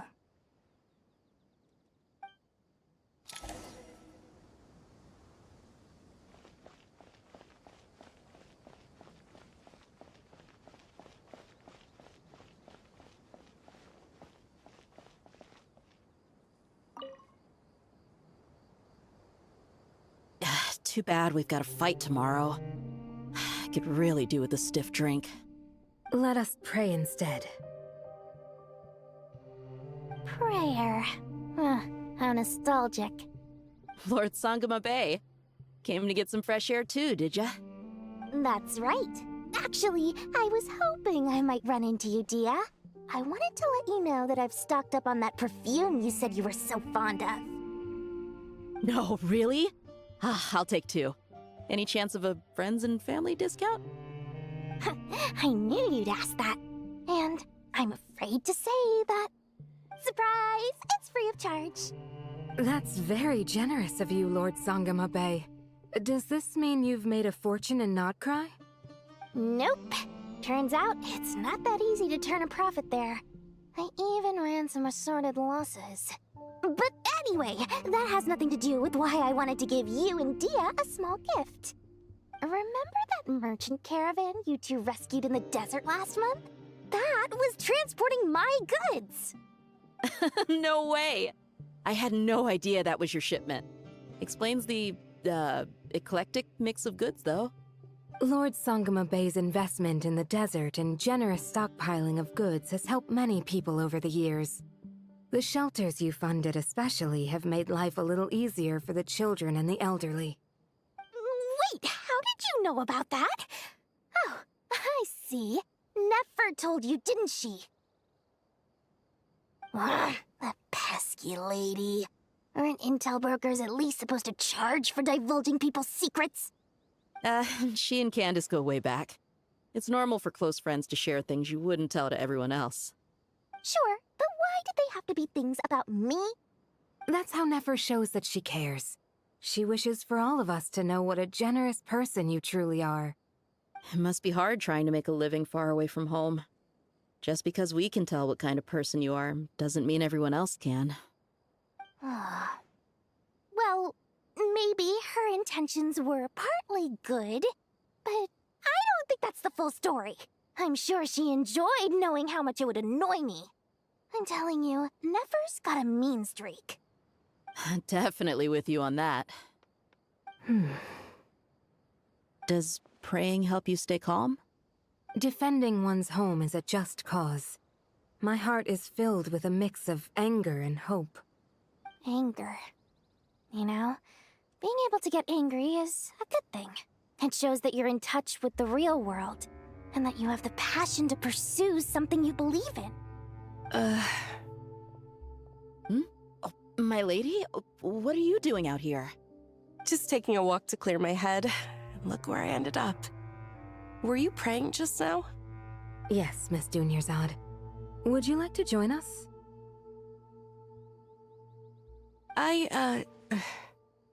Come on, it's fine. She won't mind who you pray to. Oh, then sure. I remember you, Miss Dunyarzad.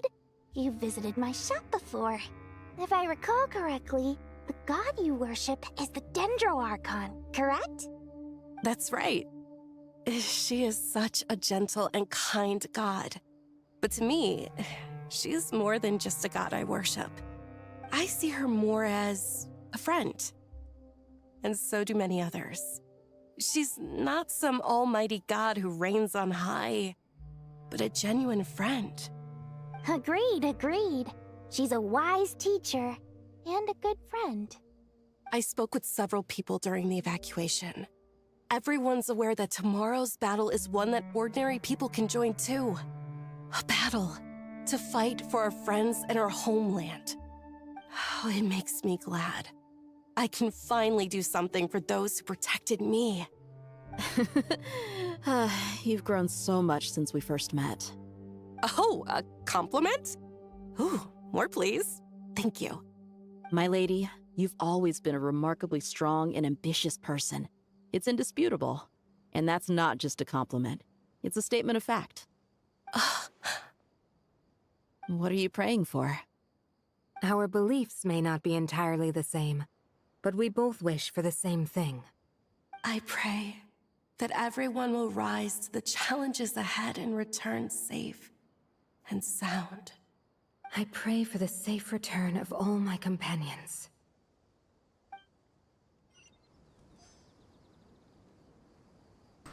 Man, this really feels like the end of Sumeru. Like, they're wrapping up the story for this place.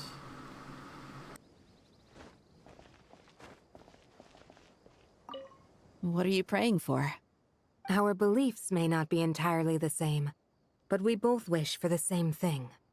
I pray that everyone will rise to the challenge. I pray for the safe return.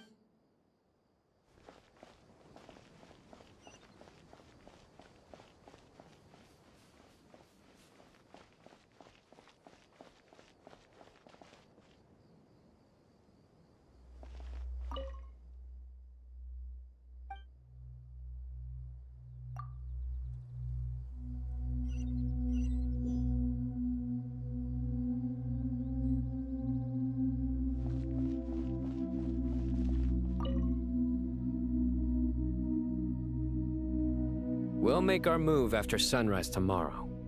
Good. Is everything ready? As much as possible. That'll be enough. Don't let the pressure get to you. We'll take things one step at a time. That's how we've always done it. Master Tainari! Mr. Sino! So this is where you were. I brought some juice and some water. Would you like some? I know how easily you get dehydrated in the desert, so you should definitely have some water. In which case, I'll have the juice. I gotta ask, though. Who's on juice-making duty at a time like this? Madame Farazan said she was feeling a little nervous, so I told her about the automatic juicer my friend invented. She took it right off me and started making carton after carton of juice. A juicer? Did Sucrose send that to you? Yeah, I hadn't had the chance to try it out before this incident occurred, but I couldn't bear to leave it behind in Gandharvaville. The juice is very sweet. I think so too. Kale, how are you feeling? Physically, I'm okay, but it just still feels strange to me. Why would a great power like this come to someone like me? I know the feeling well. That same question ran through my mind every day as a kid. At least now, you have someone who can relate to you. All the more reason that you should apply for Spontamod. Tainari fiercely opposes the idea, though. Those two things are completely unrelated. What are we all chatting about, Would anyone like any juice? Oh, you have some already. I had some earlier, ma'am. Maybe give the extra to someone else? Very well, very well. I shall be off then. There's this enormous power, and then there's little old you. You feel like there's no connection between the two. And that sense of dissonance is difficult to get used to. Yeah. But after all this time, I can't believe this stuff still gets to me sometimes. Makes me feel a little childish. Kale, just because we normally keep the conversation light doesn't mean we can't discuss deeper issues. I don't think it's childish at all. You were the victim of a terrible crime. It's normal to struggle with the fallout from it. You have absolutely nothing to be ashamed of. My professor once told me that no incident can be considered truly resolved until the victim says it's over. Your rage and your pain are completely justified. Thanks. Miss Nicole said that the same god remains which were once used to inflict so much pain upon me have now become a weapon with which I can protect everyone. It's like my own personal kind of evolution. Every innocent person who's been hurt needs time to realize that it wasn't their fault. I was the same. But it's all about to be over. Tomorrow, it ends for good. I don't know if you've noticed, but you rarely stumble over your words anymore, and your outlook has become much more positive. It's a big change from how you used to be. And since this isn't over, you can settle the matter on your own terms. It's time you seized back control. I believe in you. Yeah. Sumeru is my home. And it's so important to me. I have to protect it. No. I will protect it. And once you're done, how about you come back and apply for Spantamod? Stop it with the sales pitch, would you? Hey, excuse me. There are still 3 unclaimed cups of juice here. Why don't you take one each? Ugh, my arms are getting sore from carrying them around everywhere. Madame Farazan, why are you... Here, let me take them off your hands. Thank you, Madame Farazan. Drink up and enjoy my handiwork. I think I'm going to make something else now instead. Please, try to relax, Madame Farazan. Your nerves are starting to get the better of you. I know, I know.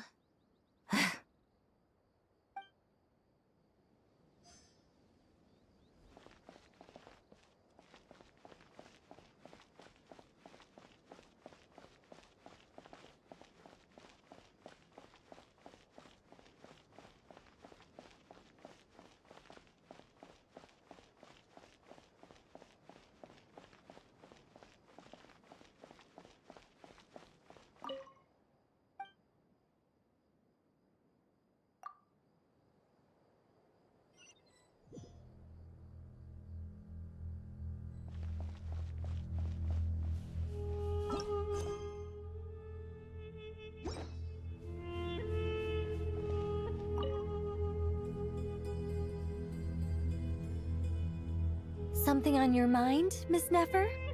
Nothing in particular. It's just... right now, the future feels strange and unfamiliar.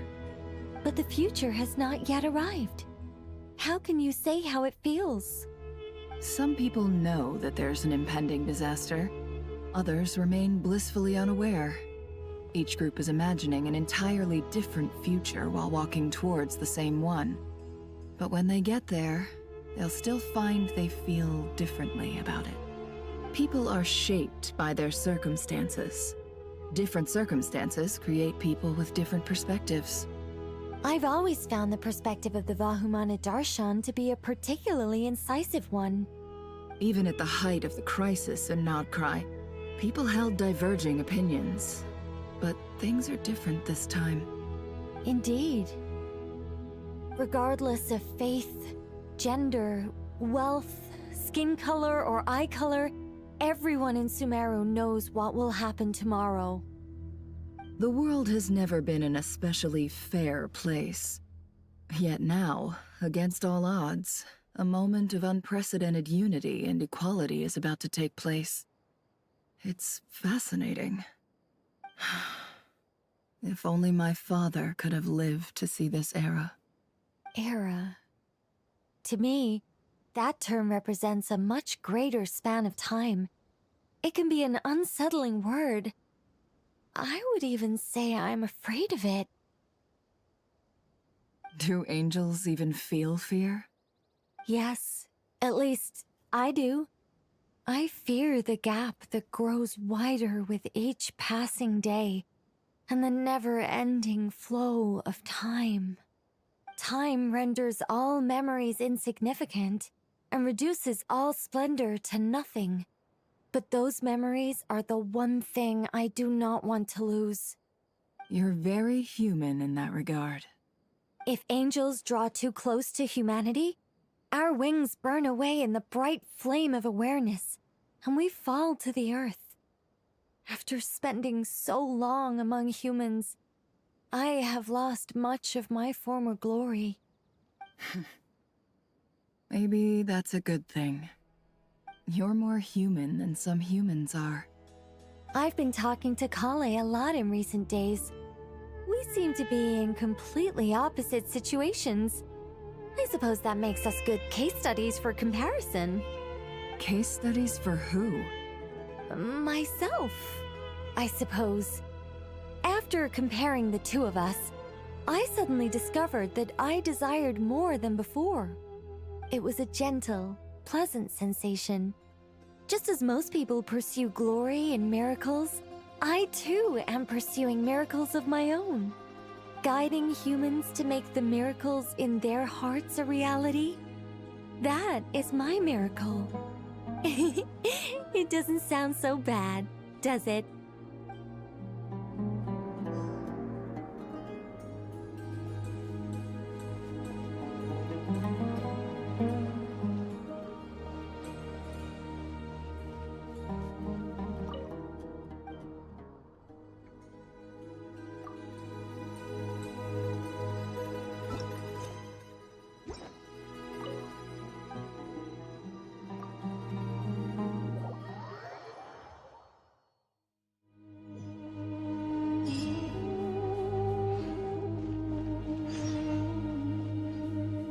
Time to go! Let's meet the others at the mausoleum of King Deshret.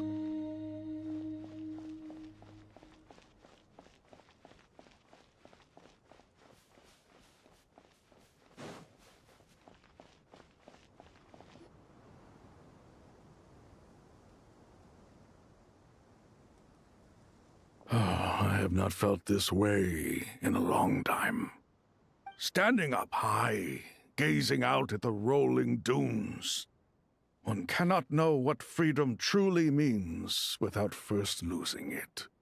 The golden slumber truly lives up to its name as a dreamland. Though desert sands exist there too, no mirage, no matter how glorious, can compare to true beauty. Dendro Archon, what is on your mind? I was wondering whose counsel I should seek on the questions in my heart. What kind of questions? So many. More than can be put into words. As I once said to a friend, we look, we see, and we comprehend. But the question still troubles us. What are the many disasters that this world faces, but the sum of all irresolvable questions? The biggest question you should be asking is how to seize victory. Yes. Although, I would express it differently. I must not fail. And so the question I am most curious about now is whether the path to victory will be an arduous one. What we declare to be a young sapling, we may, in fact, find to be a towering tree, if we would only cast aside our ignorance and look beyond the veil of time to see her true form. Nahida! We're here! Just in time. My preparations are almost complete. Ready when you are. We're here too.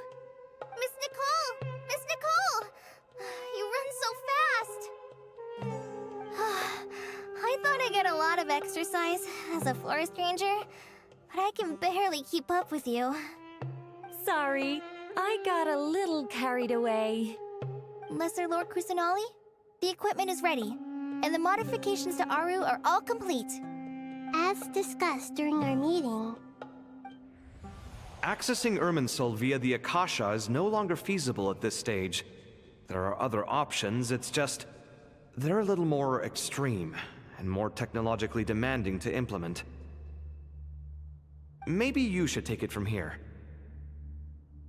The architecture and functionality of the Akasha terminals overlap considerably with Aru. There is reasonable evidence to suggest that one was developed based on the other, or that they both utilize technology of the same origin. As long as the transplant and merge operation succeeds, Aru should theoretically work on a scale greater than the Akasha and approximately equal to Irminsul. It will become the largest active computing device in all of Teyvat. A system this powerful is capable of a lot of different things. In the past, the Akasha was primarily used for one-way information transmission, but I suspect it could also serve as a central bridging hub, In the pursuit of greater knowledge, some scholars have attempted to connect their consciousness to Irminsul through the use of terminals, incense, and meditation. Correct. In academic language, scholars who reach that stage are said to have entered Satyavata life. Hypatia has performed this practice many times in the past, and she was once under my care for a period of time. Right. And this at least proves that there is a zone within Irminsul that can be connected to. That's right. Providing wisdom to the people is one of the very reasons for Irminsul's existence. I think I understand where you're going. Please, continue. In that case, I'll skip to the conclusion then. We need to further modify Aru, merge it with the Akasha, manufacture terminals, and distribute them to every single person we can reach. Every person? Even the desert folk? Yes, everyone. I've already calculated the amount of raw materials we need. So you mean we're going to get new Akasha terminals? Yes, but this time the people of Sumeru won't be using them to acquire knowledge, just to connect to Irminsul. That's the key. When we evacuated the city, we brought all the important assets from the House of Dana, in case we ended up needing them. Fortunately, this included the Akasha system's main terminal. We've checked all the relevant records, and one thing is certain. Nothing like this has ever been done on this scale before, so... Everyone in Sumeru is part of the plan.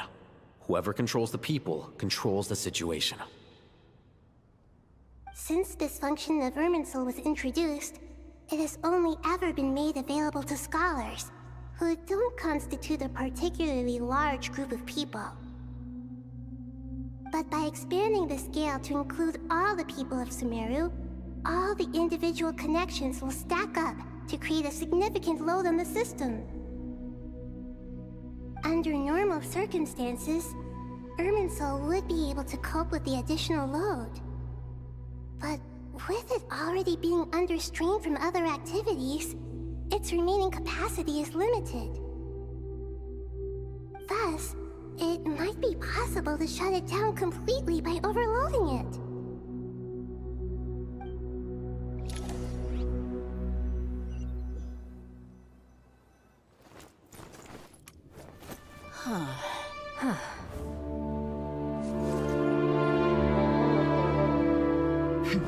Counting down.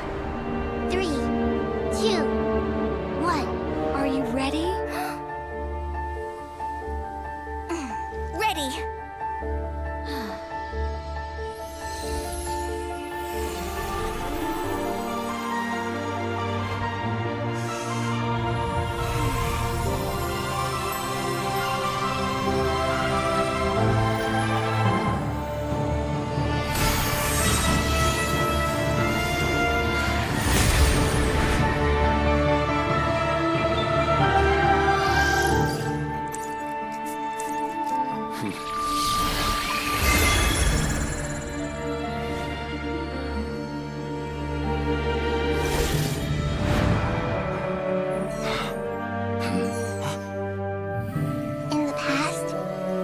People sought knowledge, they turned to the Tree of Wisdom.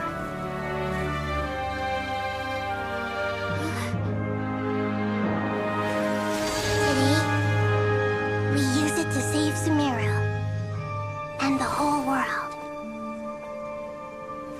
These boughs that nurtured learning must not become tools for destroying the world.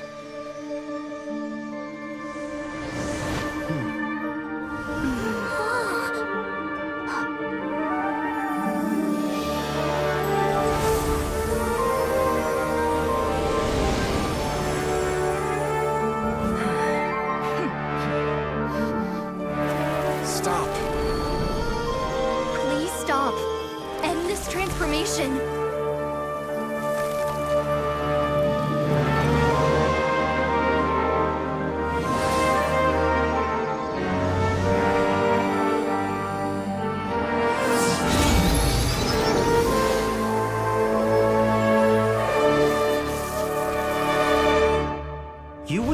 brought down Irminsul just to stop me? You fools.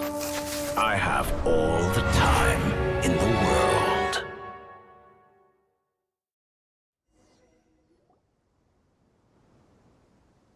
Success! The evil Irminsul tree has stopped growing! Great!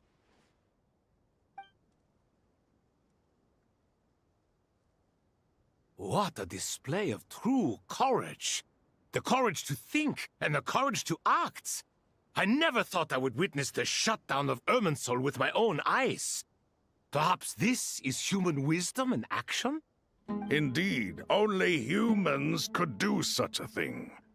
Gods are few and far between.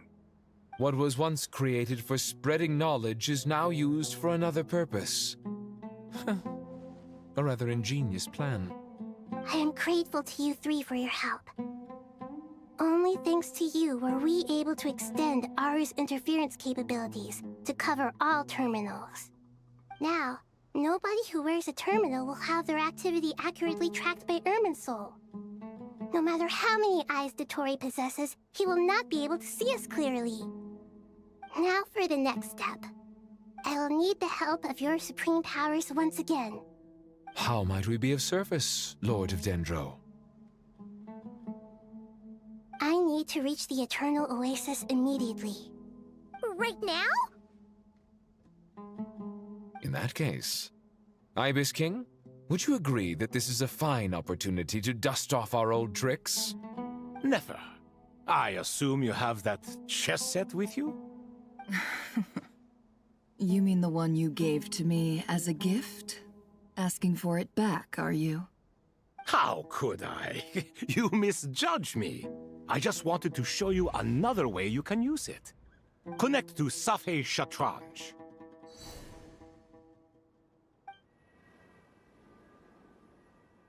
Safei Shatranj?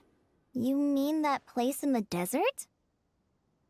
Thoth's chess set gains its power from the chessboard laid out in the desert by King Deshret and ourselves. All ceremonies conducted using the chess set must be activated via Safei Shatranj. In other words, the chess set is an extension of the chessboard. In the past, moving a chess piece was a sacred and momentous act. Transfer initiated. Entering live combat mode.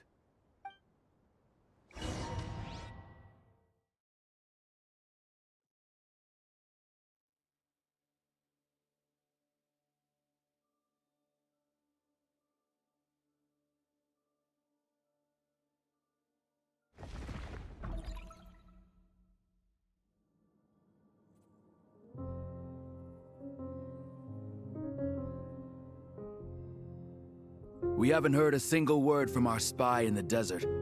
I'm afraid he might have been captured.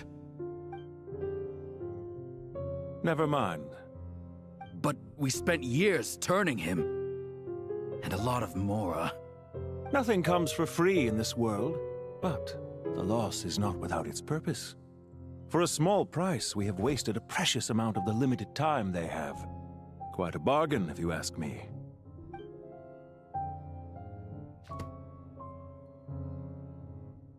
Understood. Weighing profit against loss is a necessary part of life. But to tell the truth, I have been operating at a loss since this all began. Since many centuries ago, in fact. For instance, why would a banker act as the executor of a will? If you hadn't deposited your personal belongings at Northland Bank, I would have no reason to be here right now.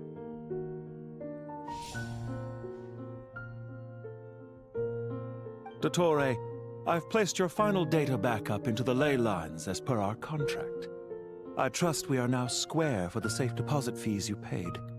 Is it not a little petty to split hairs like this, given our amicable relationship?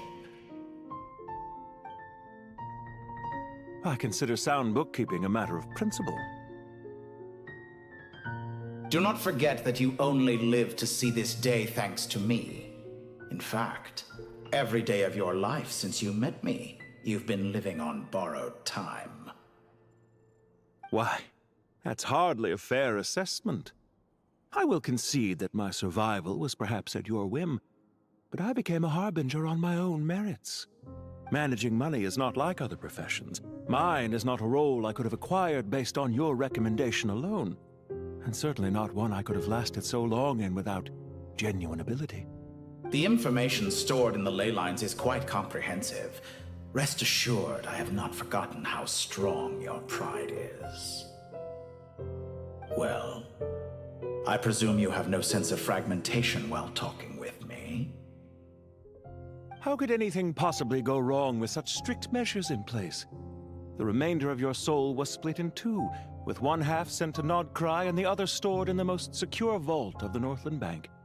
Though I must say, your disdain for the other segments is quite amusing. Zandik is you, and you are Zandik. Zandik created the segments, yet you, a segment yourself, reject him.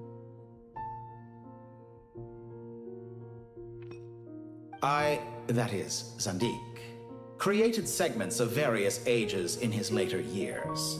To achieve this, he had to freeze time and part with a portion of his soul.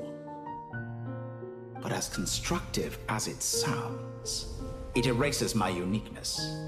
If each segment is equally me, then by the same token, none of them are truly me. A soul living forever in the past inevitably holds different views than he did in his later years. The same thing that completes me also restricts me. You too might ask yourself which stage of your life you want to be preserved at. The day your business failed? Or the day you were framed by a gang and sold off to a medical lab as a test subject? We needn't dredge up the past. This undesirable plan was eventually scrapped. Lesser Lord Kusanali was quite right. I needed an opportunity to eliminate myself. And after that, I concluded that there was no more effective plan than directly splitting the soul. Once the soul is transferred out, you will find that creating a physical body is far simpler than creating a puppet. The other half of your soul suffered a crushing defeat in Nodcry, you know. And yet in the process, I obtained the information I always wanted, did I not? Because now we finally know where the best testing ground truly lies. I once thought your ultimate goal was to ascend to godhood. But as it turns out, that was merely one of your experiments.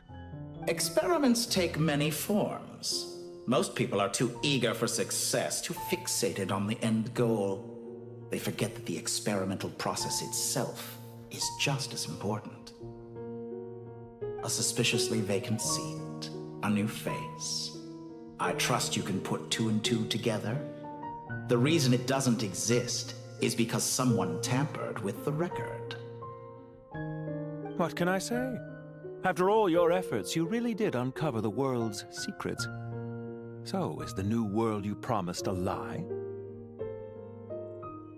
No, it never was.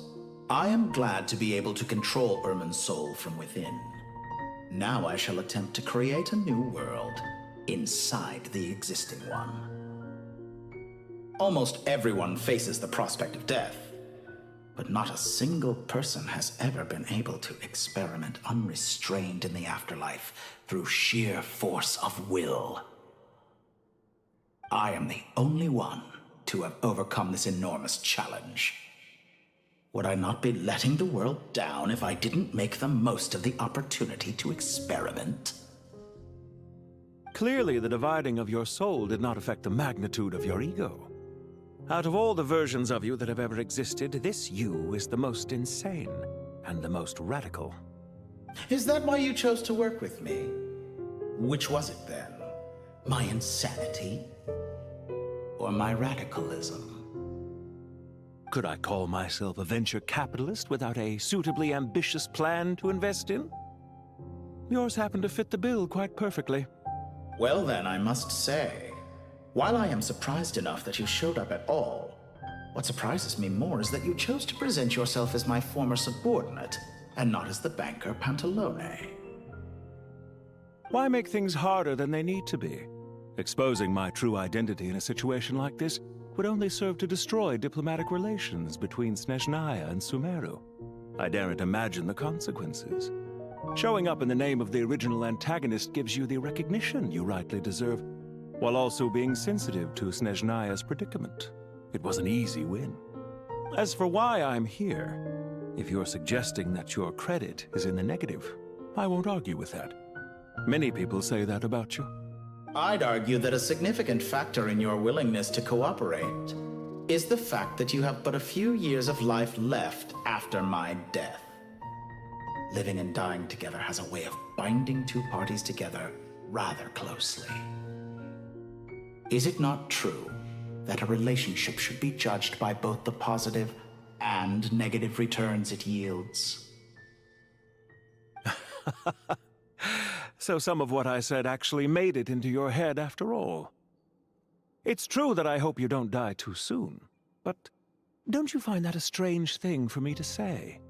After all, you've already had quite a long life, especially for a human being. Let's not pretend that you're any more innocent than I am. Are we not the same in this regard? We both despise the existing laws of this world, and neither of us enjoy being under anyone else's control. Is it really so greedy to want the world to operate by a new set of rules? Of course not, my dear friend. And as I've said before, mutual interest is the foundation for the most reliable of relationships. You can attest to that. I just hope there never comes a day when I have to work too hard to prove that. Regrader, sir. People have been spotted approaching Sumeru City. How strange. Despite your access to Irminsol's data, it appears the soldiers noticed before you did. They must have found a workaround. Well, Dottore, I trust you know what this means. The fact is... They're coming. They'll breach the city gates any moment now. But even so, I would say Irminsol is a wonderfully convenient thing on the whole. If you do manage to create a new world, perhaps you could plant one outside my office, too. I'll consider it. What do you need me to do? Stall them? The experiment will take time. Stall them for as long as possible. Very well. But you're really asking for the moon here. Have you heard this story? There was once a guilty man, kneeling in the center of a church while an angry mob outside waited to bring him to justice. He pleaded with the gods, begging them to grant him one final request, the chance to finish confessing his sins before he was sentenced. Many suns and moons passed, seasons changed, and still his confession continued, as if he intended to speak until the end of time. Are you suggesting I worship you as a god? Or were you hoping that I might confess my sins to you? Certainly not the latter. That would make my life miserable indeed.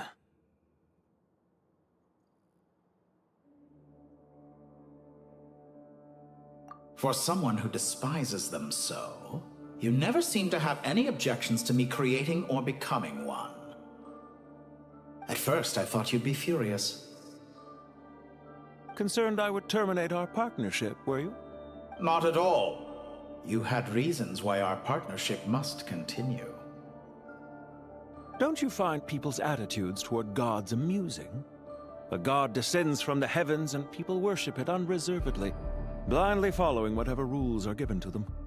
And yet, when they see an ordinary person gain godlike levels of power by virtue of their own hard work, they treat him with nothing but suspicion, even if he is a compatriot. Is that supposed to be a compliment? No. I was just thinking. I pity the man who would call you a compatriot. There's no need to be so self-critical. I know it's a little late in the day to be asking this, but how have you been keeping? I'm flattered that you would take the time out of your busy schedule to consider my well-being, Doctor. The part of your soul that went to Nodcry caused quite a stir, sending our organization back to the drawing board on numerous fronts. It was quite a headache for everyone involved. Dear me.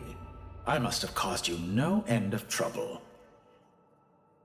You certainly did. I had the rare honor of being summoned before the Tsaritsa with Pulcinella to answer for myself. A terrifying ordeal. Don't worry, I pulled through. At most, it's a public relations nightmare. I made sure of that. Now I'm curious. How did you explain yourself? Oh, it was quite simple. I just pinned the blame on someone who wasn't there to defend himself. I could hardly be expected to defy the demands of someone as insistent as the Second Harbinger, now could I? How you slander me. You know full well that I am perfectly amenable to reason. There's no question that you are partly to blame for the ruin of my reputation over the years. Do you have anything lined up for when this is all over? Hard to say. Field work always takes quite a toll on me, as you know. Once I'm back at Snezhnaya, I'll start with a well-earned cigarette. Why are you so eager to ruin your lungs after I went to the trouble of replacing them for you? If you have an issue with it, feel free to try to stop me.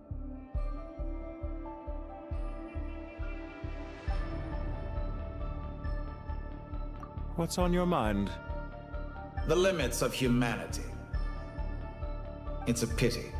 Despite running countless calculations, I find there is simply no way to reduce any further the amount of one's soul required to sustain an individual. It's rare to hear you admit to being unable to achieve something. I beg to differ. For instance, as I've told you before, the original me was prone to motion sickness and couldn't make long train rides. Ah, yes, of course. One of the reasons you often sent yourself out on errands. What are you thinking about now? A new experiment. In the event that my soul was depleted, say we extracted my data from someone else's memories, yours for instance, and then combined it with your intact soul as the base material, what would we create? Such a scenario would be impossible. Oh? As long as your current soul survives, there will be no need to create a new individual. Don't forget, you were the one who approved of the present situation wherein only one Dottore remains. And if you ceased to exist, who would be capable of performing this experiment?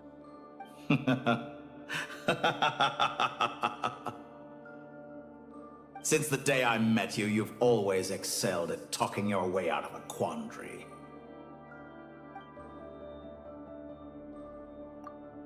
Isn't it a little too early to be saying goodbye? Not that I wish to keep you from your business, of course. Very well. Let's leave the conversation there for now.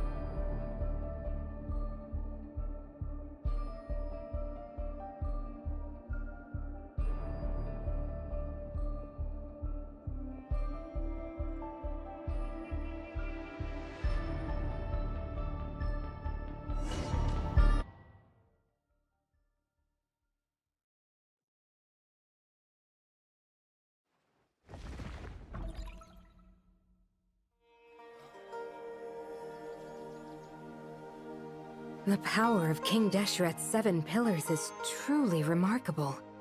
With just a chessboard, you can move an entire unit across the material plane. Yeah, sets us up for a much easier fight. Really makes my day. The last time we stormed the city, it involved a lot more running around. I wonder how many people can say they stormed a city twice in their lifetime. I was just thinking that. I've definitely had more than my fair share of unusual experiences in my life. This is my first time here, actually. We never usually leave Gandharvaville. I hope this will be my last time. Does everyone have to chime in? Can't we just fight? What an amusing comment, my dear lady. Yet humans often alleviate tension via small talk, do they not? Whoa! Why is Candace's shield talking? Because the image on her shield is one of me. And I, of course, can appear wherever I wish to. Well, la-dee-da. Isn't that fancy? Could I get in on this? You wish for your gauntlet to speak? Why, certainly. Ahem. I think you'll find that it is I whose image is carved hereupon. Thanks. Definitely feel stronger now. You're welcome, my lady. I am glad to lend you my power. Sino, what's the situation? There are troops stationed at every entrance. As we expected. A frontal assault will suffice. Everyone, stick to the plan. We'll take the main entrance.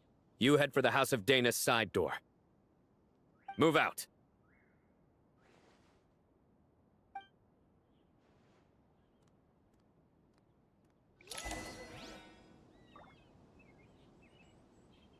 Oh shit, we even got Rana in the mix. Let's go.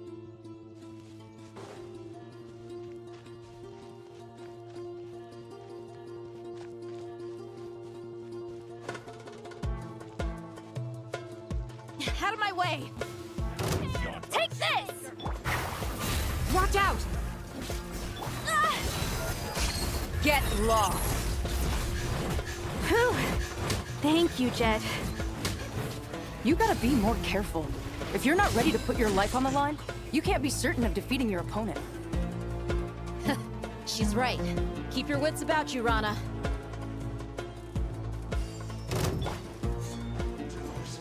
Judgment is upon you.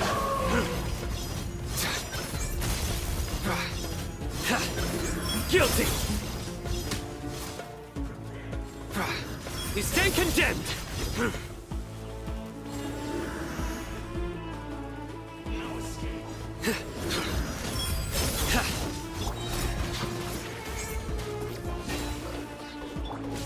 Let's get it on! Take them out and secure the harbor. Reinforcements will arrive by water. Consider it done. Show no mercy.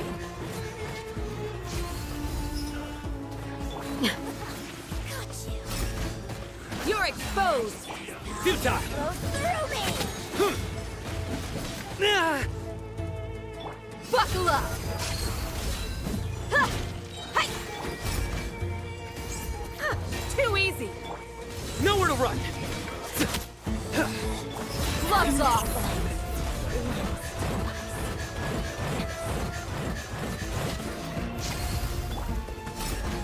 You need to hurry up. Hear my prayer!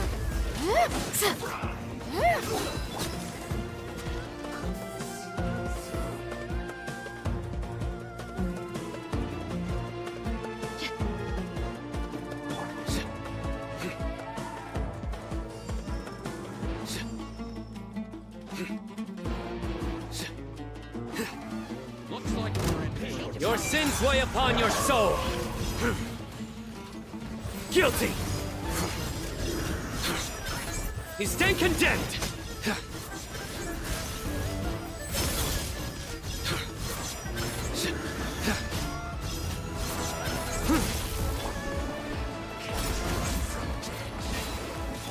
Look alive!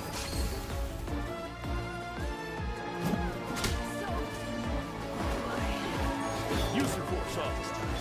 We shall prevail! You're exposed! You're dead meat!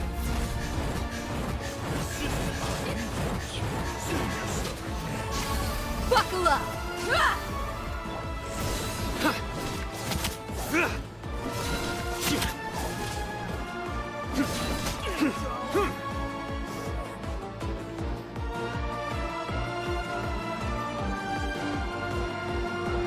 Waterway secured. Brothers! Sisters! Perfect. Just in time. Welcome. Once we've linked up, we'll continue the advance. The team has arrived at the north entrance, as planned. Good. Press on.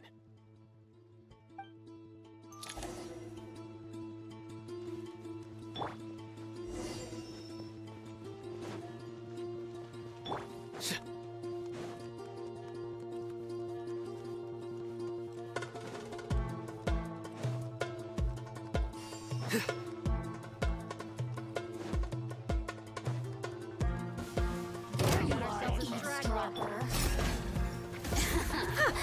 easy! Hear my prayer! Ha! Through me, justice is served! Your penance is due! You stand condemned!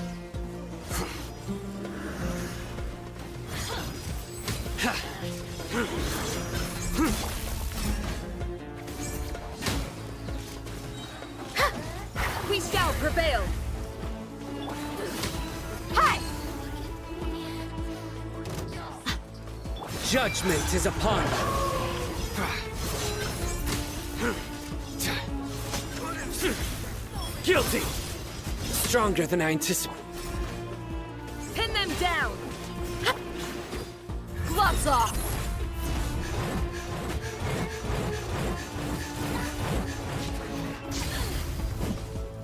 Did it take too long?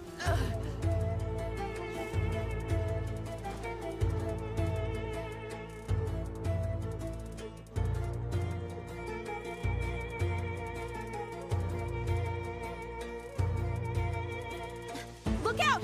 It's an ambush! Finally. We need to hurry. Take the middle road now. Mahamacho Sino, area clear. Don't relax just yet. More Fatui approaching from the right.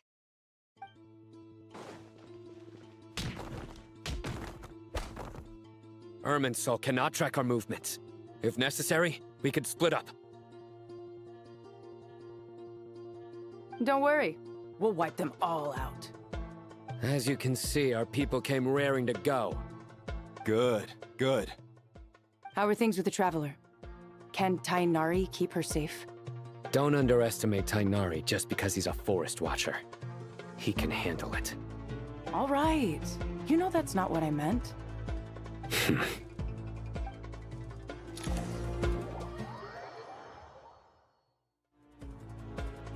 Sino and the reinforcements have drawn the Fatui's fire away.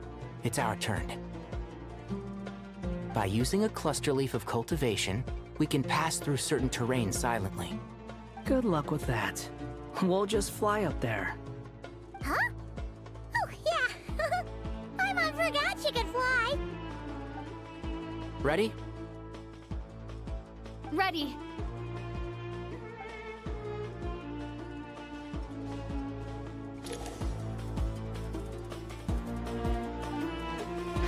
Can't see?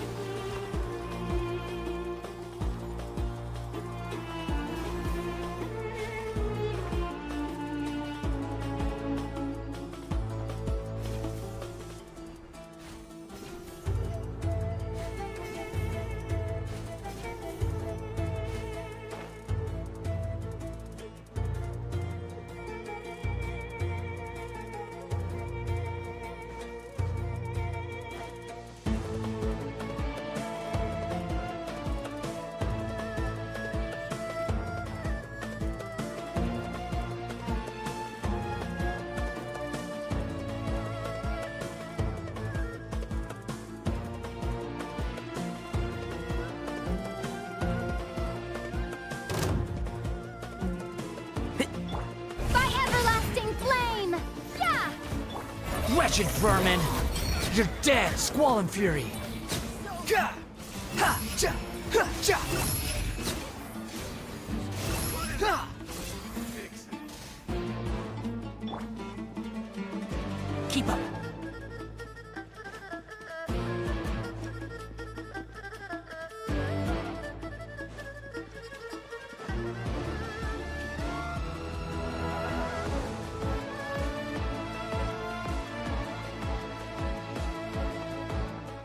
Fatui soldiers up ahead.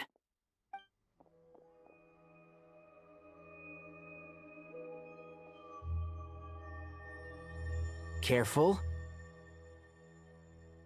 Prepare for battle. Hey! There's people over there. You have some nerve showing your faces here in the center of Sumeru City.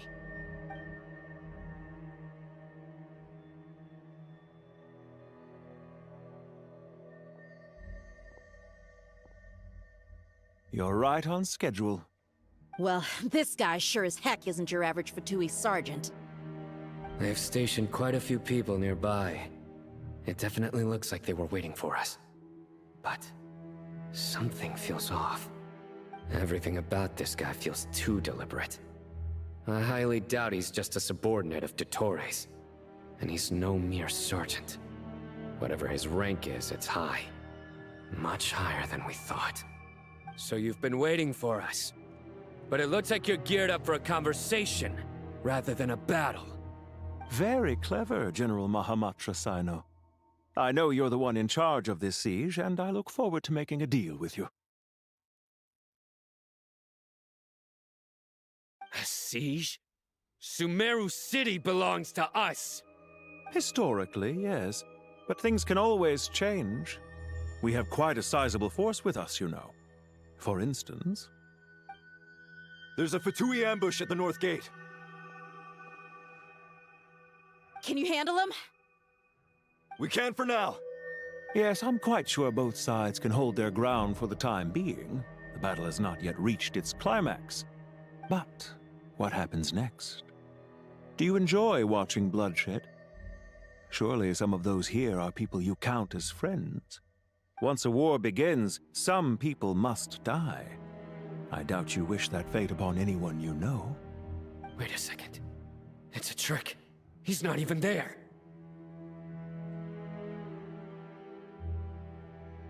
Silence! He disappeared. What was that? A ghost? Curses! He was never there to begin with. That was just a shadow projected there to lure us in. Enough talk! Attack!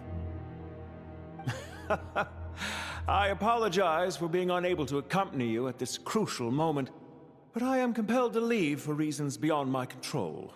Please excuse me. Sumeru's General Mahamatra is quite ruthless. It's a good thing I wasn't there in person. Your illusion held them up for a time just fine. But now that they have seen through it, they will realize you were just a decoy. Decoy or not, what matters now is that they will be heading your way imminently. Not imminently. They are already here.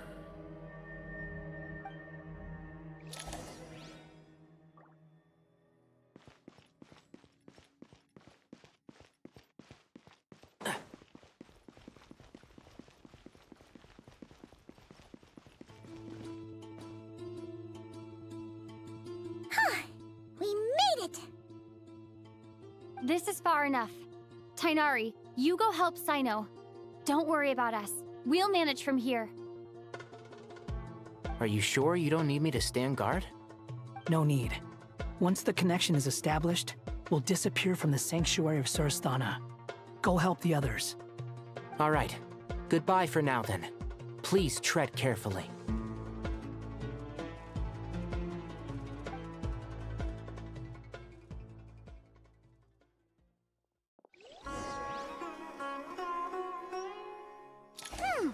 Now where's the interface Nahida mentioned? Come on, where's it hiding? Found it. It's over here.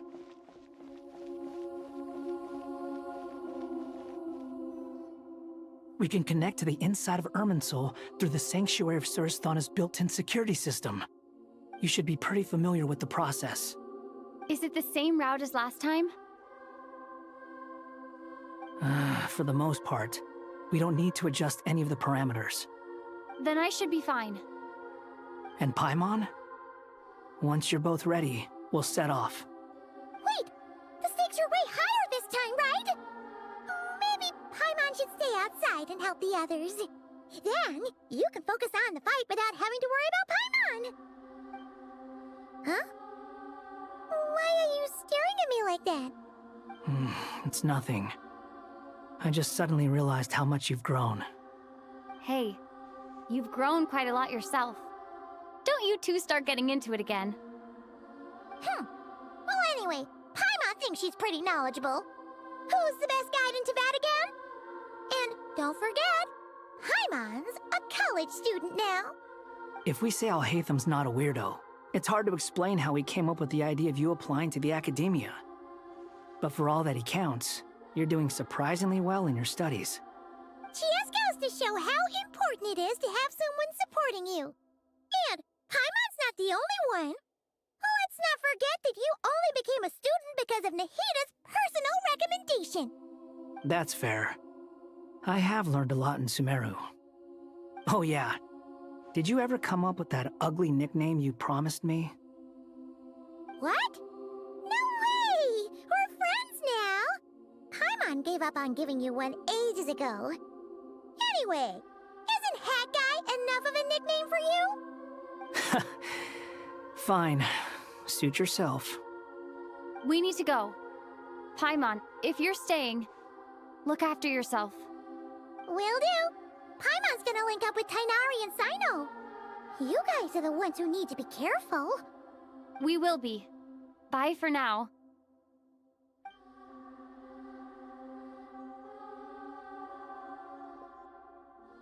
Initiating connection.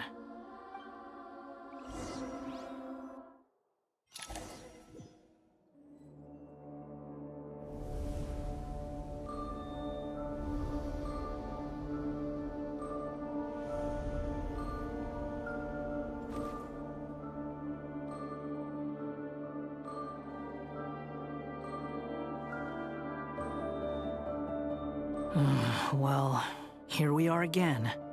Come to think of it, I still don't even know where we're going. Thanks to our terminals, it should be impossible for Irminsul to read. I can... Don't tell me. Only you need to know. That way, whatever happens to me next, it won't affect your progress. Listen to me. Your safety is just as important as mine. Don't even think about sacrificing yourself for the greater good. We came here together, and we're leaving together. All right, if you insist. I won't argue with you.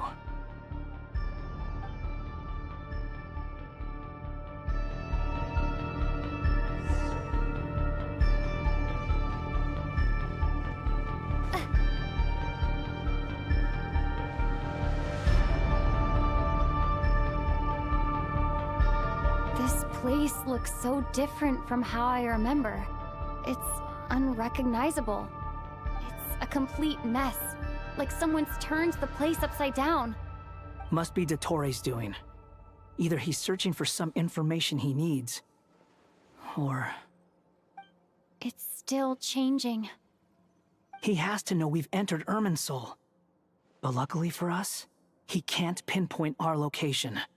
Be on your guard. Don't let him find us. The red parts have probably been corrupted by Dottoro's power. Don't touch them, or you might alert him.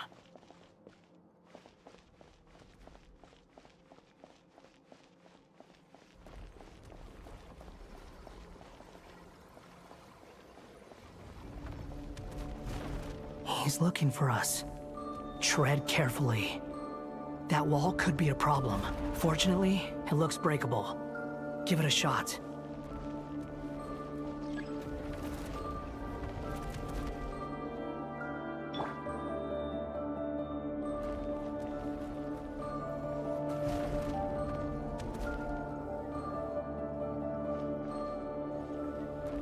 The wind rises.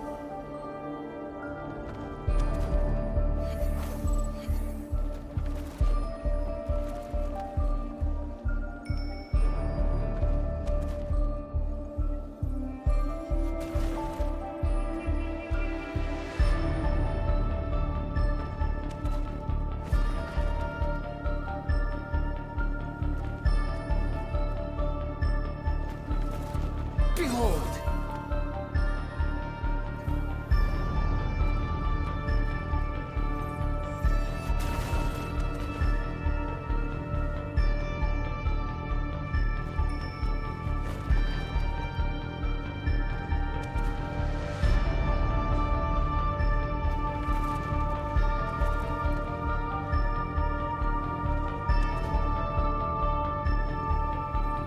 The wind rises.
The wind rises.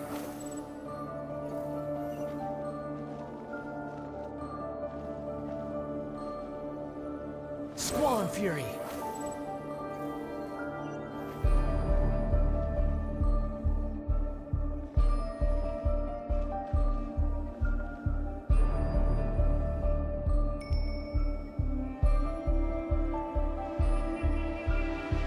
The wind rises.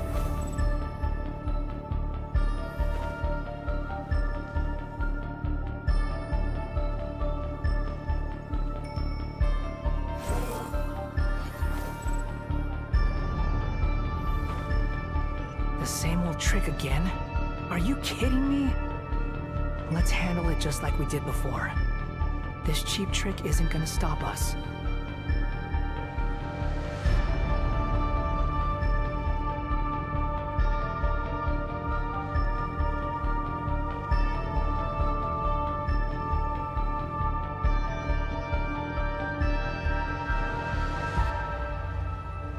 Behold!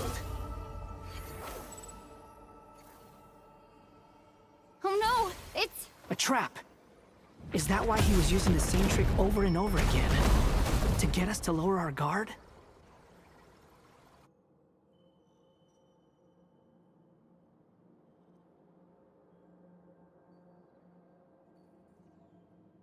I'm trapped!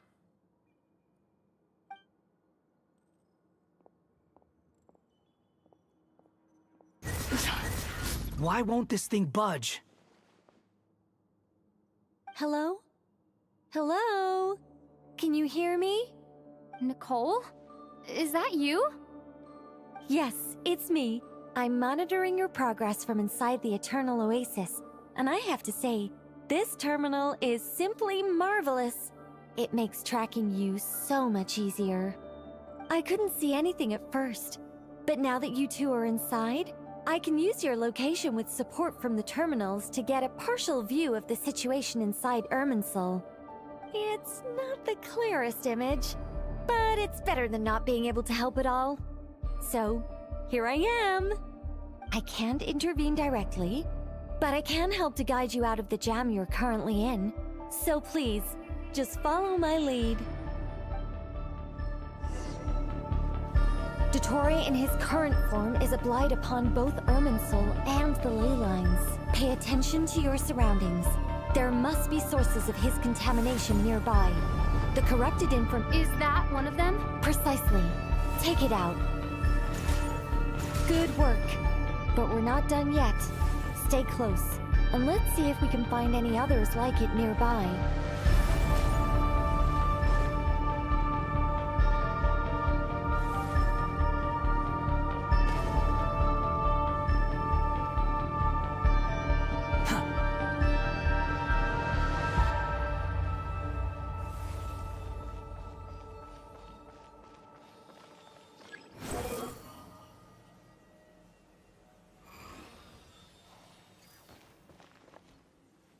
This must be another one. Agreed. Now... Wait! Watch out! It's Dottore. I think he's found us. The seal is broken. Quick! Get out of there!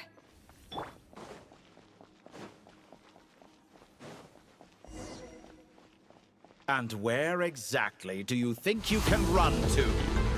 Wait, what is that? Pursuers. That's gotta be it. Run! Don't let that thing touch you.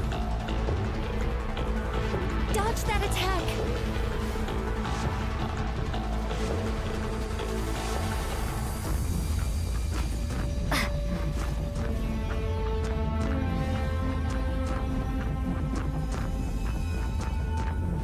There's more than one path. Which way do we go? To the left. Trust me.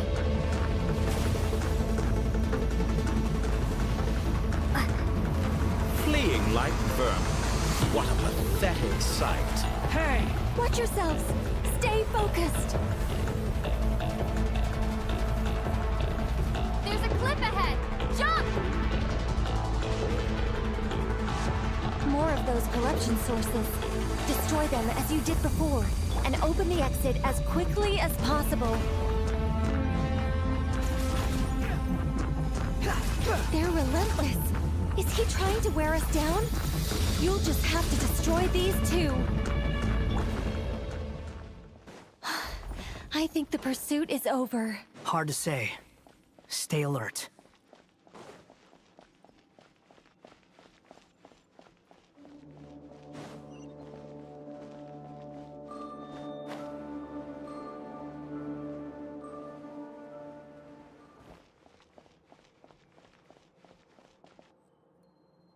Whew. I think we've made it to relative safety. Phew, goodness. That was tough. You doing okay? I'll be fine. Don't worry. Take a short rest, and then... Nicole? Nicole! The connection's been cut. But that means... Look at you supporting one another. How very touching.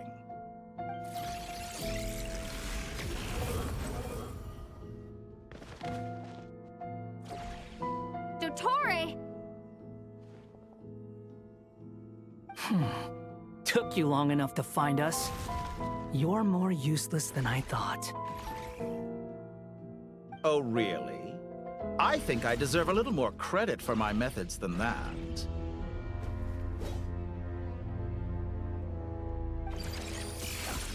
Rather than hunting you down, I chose to let you roam free.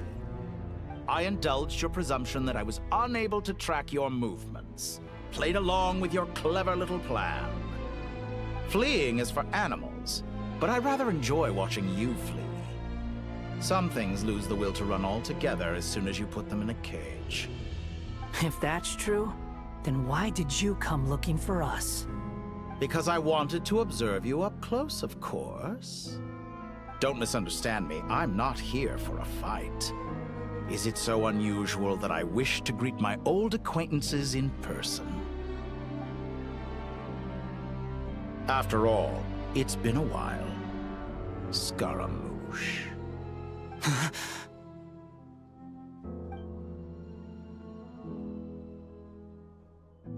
Why are you so afraid? I have done nothing unprecedented in discovering the truth. Nor did I go to any great lengths to uncover your story. You made a bold series of moves in deciding to erase yourself. And with the power of this great chronicling device called Irmin's Soul, you were able to achieve something quite remarkable. Once most people form an opinion about someone, it tends to imprison their mind. Yet you managed to erase every trace of your existence. A novel take on death indeed. However, this meant that you stood out to me all the more when I saw you in Nodcry. I didn't even have to go looking for you. Just the sight of you was enough for me to intuit the truth. For someone in my position, connecting the dots was a trivial affair. It would have been more surprising if I hadn't managed to piece it together. You seem very pleased with yourself for figuring it out. I'm sure you'd even be more delighted to learn the full extent of your crimes. That would hardly be necessary. Besides, isn't there something that concerns you more right now? Something that fills you with dread? Let me put your mind at ease. I have no intention whatsoever of restoring any of the records you deleted. For one thing, it would be exceptionally difficult. But more to the point, I doubt that the prospect of losing your current life is all that frightening to you. Because in your case... the cruelest twist of fate is that you'll never again have the chance to make up for any of your mistakes. Isn't it? Dottore?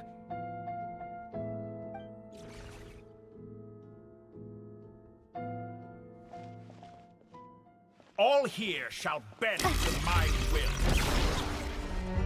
Time to ignite!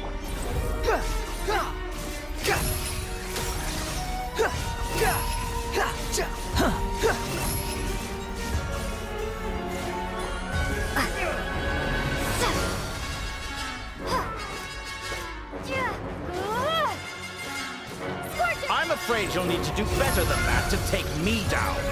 I expected you to have grown stronger. Ah, how foolish of me. I forgot that you lack any means to increase your power. You will pay for everything you've done. Oh, will I now? Time to ignite! Squall and Fury. You're dead! Upon the gale. Cry louder! A new dawn rises!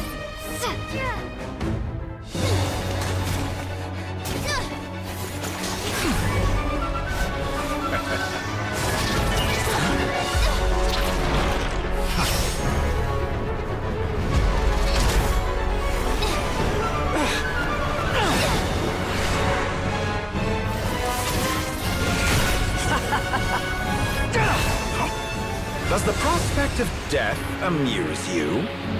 I could ask you the same question! I'll distract Dottore. You focus on the mission. Got it.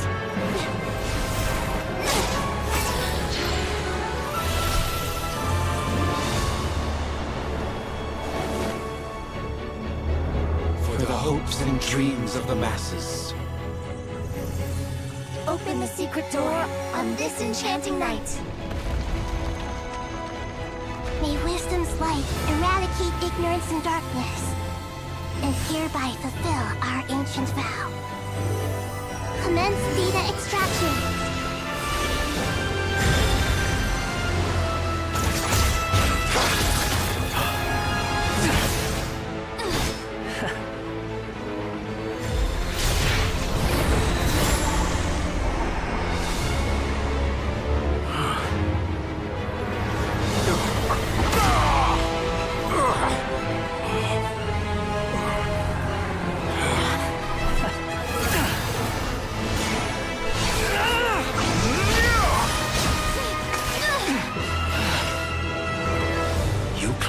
Outdated ideals and stand in the way of progress. You will pay for interfering with the grandest experiment of all time.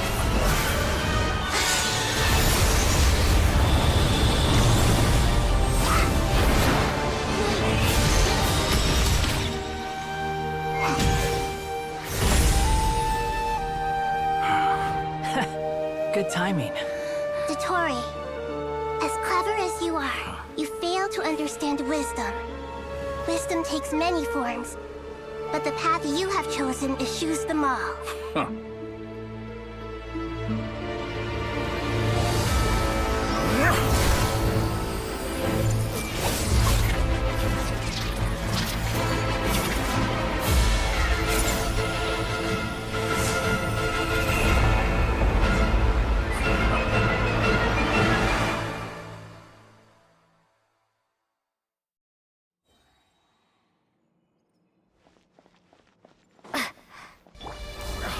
My strength is fading! Since you are within Irminsul, it stands to reason that any power you wield comes from it. You're extracting the information from Irminsul just to strip me of my power. I will find his weakness.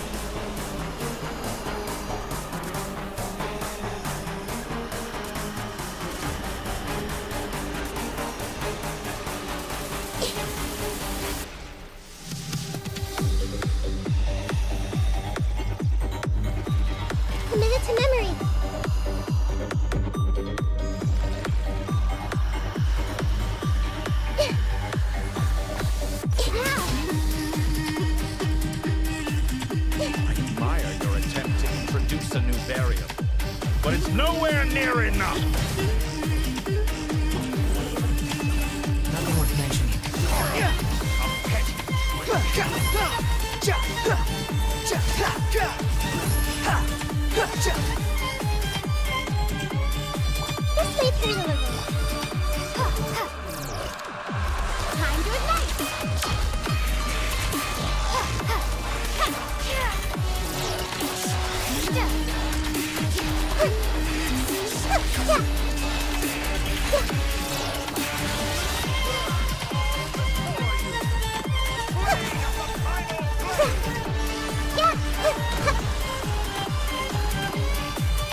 We certainly have a knack for surprising each other, don't we? I'm just getting started.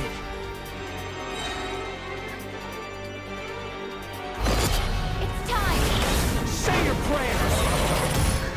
Stay on the offensive, but watch your back. Sun rises.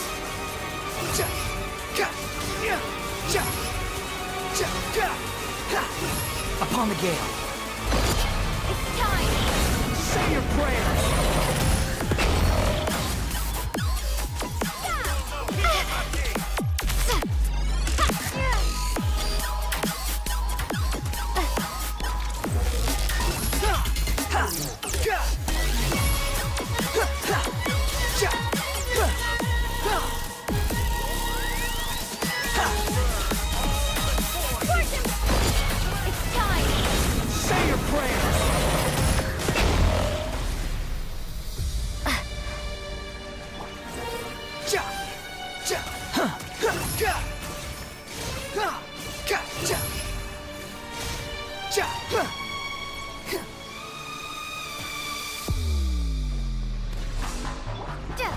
Time to ignite! It's time! Say your prayers!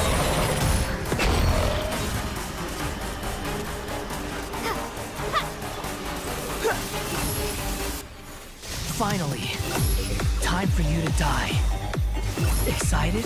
Time for me to die. It's time! Say your prayers!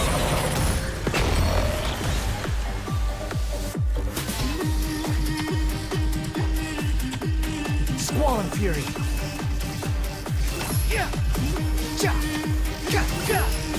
Search for it.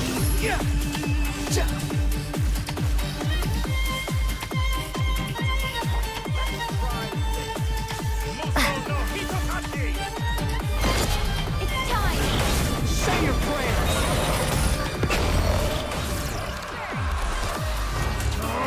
That's enough!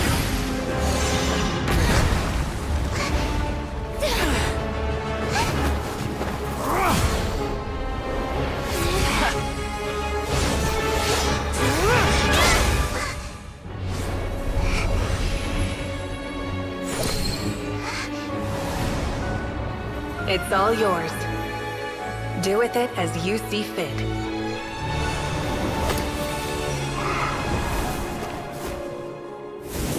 Just as you say, this world is home to some archaic things. And as you suppose, you are a formidable opponent. You have long coveted the secrets of wisdom. So now, I will demonstrate true wisdom in action. I invoke my supreme authority as the keeper of Irminsul. Commend me or condemn me. But give your verdict now!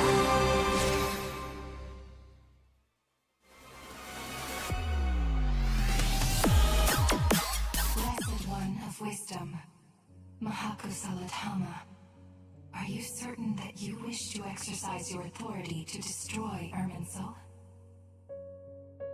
It represents both your roots and your finest accomplishments. You truly intend to abandon the very thing you have always fought for? This is my decision. Irminsul has been corrupted beyond redemption. Irminsul is the original tree of Tevat. It is the means by which the heavenly principles maintains fate itself. The 7 Archons should honor and revere it, for their authority was bestowed upon them by the heavenly principles. It is precisely because I honor and revere it that I fight for the humanity it exists to protect. Wisdom is knowing how to weigh the options and make the right decision. If you truly care about the fortunes of this world, then it is me you should seek to preserve. Planting a seed begins the chain of cause and effect. Since you have become a great tree yourself, why should the loss of another tree be anything to fear? Till we meet again, Lord of Dendro.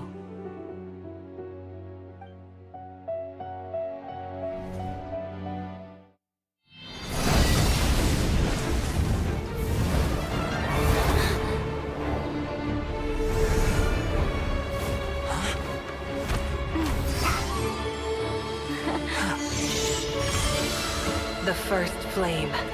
The pure, cleansing fire.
Shall we? Where were we? I was suggesting that you needn't perform when signing a contract. You're only sitting here because your bank demanded an evaluation of the trustee. So you told a story about a young scholar from a merchant family in Sumeru? I told a compelling tale, didn't I? The post-expulsion story is far more captivating. The human experiments or the elixir of immortality? The part where you die. Ah, yes. My favorite part. The 35-year-old Segment thought of himself as Dottore, reserving the name Zandik for the original specimen. Of all the Segments, he was the most selfish. After his expulsion, Dottore searched for a new direction. He joined the Fatui, studied Elazar in great depth, secured resources. He was rather fortunate in his career. Zandik turned to Conrian technology and successfully created his segments. But this was not immortality. Even with backup segments, his body would still age. Still, thanks to Snezhnaya, Zandik found the ideal base for his experiments. Then a perfect partnership materialized at a crucial moment. The year that both parties realized they needed more time. Fortunately, Zandik succeeded. In a miraculous turn of events, he gained the extra time he needed. I seem to recall it differently. All right, it's true. No matter how much elixir he took, Zandik remained human and continued to age. Then, on the morning he turned 85... Help me up! Call for help! Surely he would be rescued, Zandik thought. But to his surprise, no one helped him. Zandik was too selfish for that. Don't forget, you're one of us. Yes, and we're all waiting. Waiting for me to die. Pantalone arrived for a meeting and happened to witness what followed. He found it unsettling. I never said that. But the Zandiks were unfazed. It was a rare opportunity for self-dissection.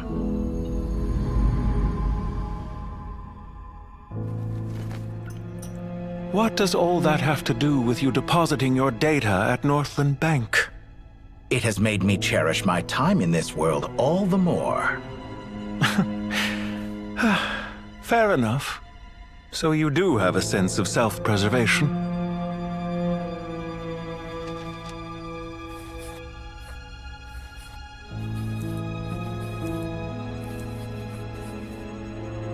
What do you mean? You're hardly normal, and you don't cherish life. You just don't want to admit defeat in the limited time you have. Even so, don't I deserve an interesting ending? I'm counting on it.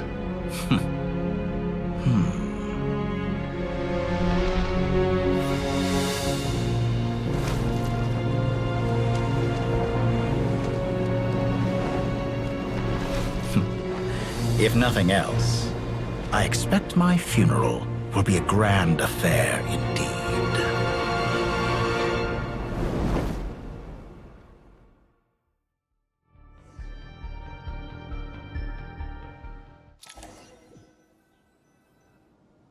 What a magnificent fire.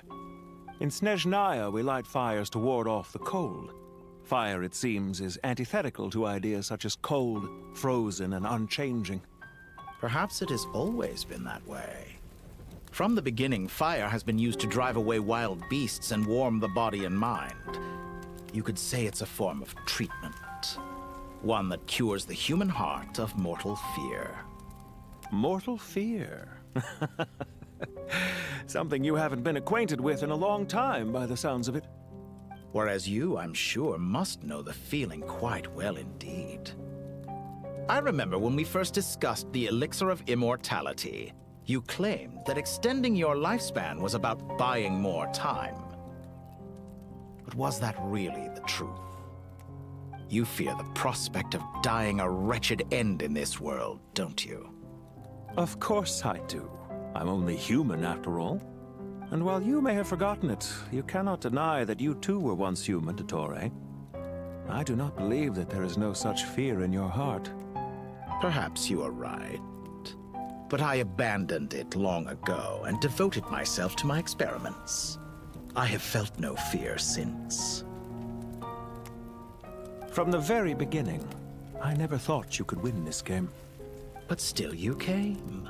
Contract in hand, to honor our agreement. Because I am a reputable partner. And as we have discussed, experiments are about more than results alone. The process is equally important. I have come here and completed my creation, and I do not regret my decision. I'm afraid your journey ends here. After I die, there will be no one to make the elixir of immortality, and your remaining stock will only last a few more years. How then will you prove that you didn't perish in this incident alongside everyone else? When I feel optimistic about market environments, I never forcibly adjust them. They have their own direction. And I myself am one such environment.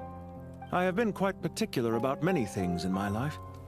But where the manner of my death is concerned, I choose not to be. You make yourself sound so magnanimous. Oh, but I am. And I hope you will be too. It may have been a long time since anyone told you this, Dottore, but I recognize that you are a truly rare talent. Ha! I can see it. The experiment in blasphemy that I've been performing all this time. It has been a long process, and I do not care about the results as much as people might imagine. If the very goal of your experiment was to explore infinite possibilities, then there was never any reason for it to end. Indeed. Yet now, the experiment has officially drawn to a close. What should I call you? Zandik? Or do you prefer Dottore? Suit yourself. Goodbye, Feofan. This time, that's what it truly is. And don't I know it? Goodbye, Zandik.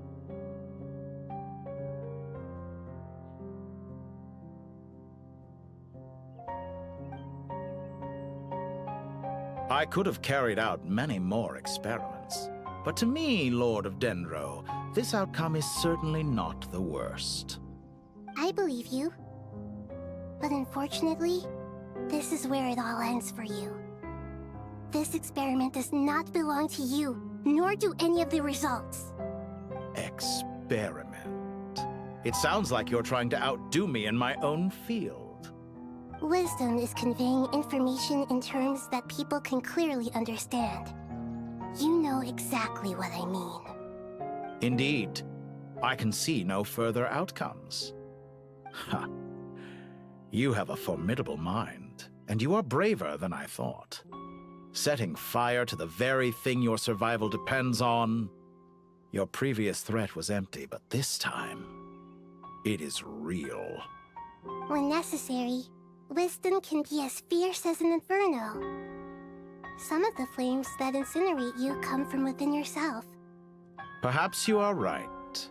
You see what lies at the bottom of the human heart, and that is your wisdom. Here is where your journey comes to an end. All that is yet unknown belongs to those of us who will carry on living. It seems I have unwittingly been your arch enemy all along. But now, it's all over. I do not deny your intelligence. But what you refer to as experiments, I would never describe in those terms. They are events that take place in the real world, and they are so much more than mere data. Goodbye. We will never meet again.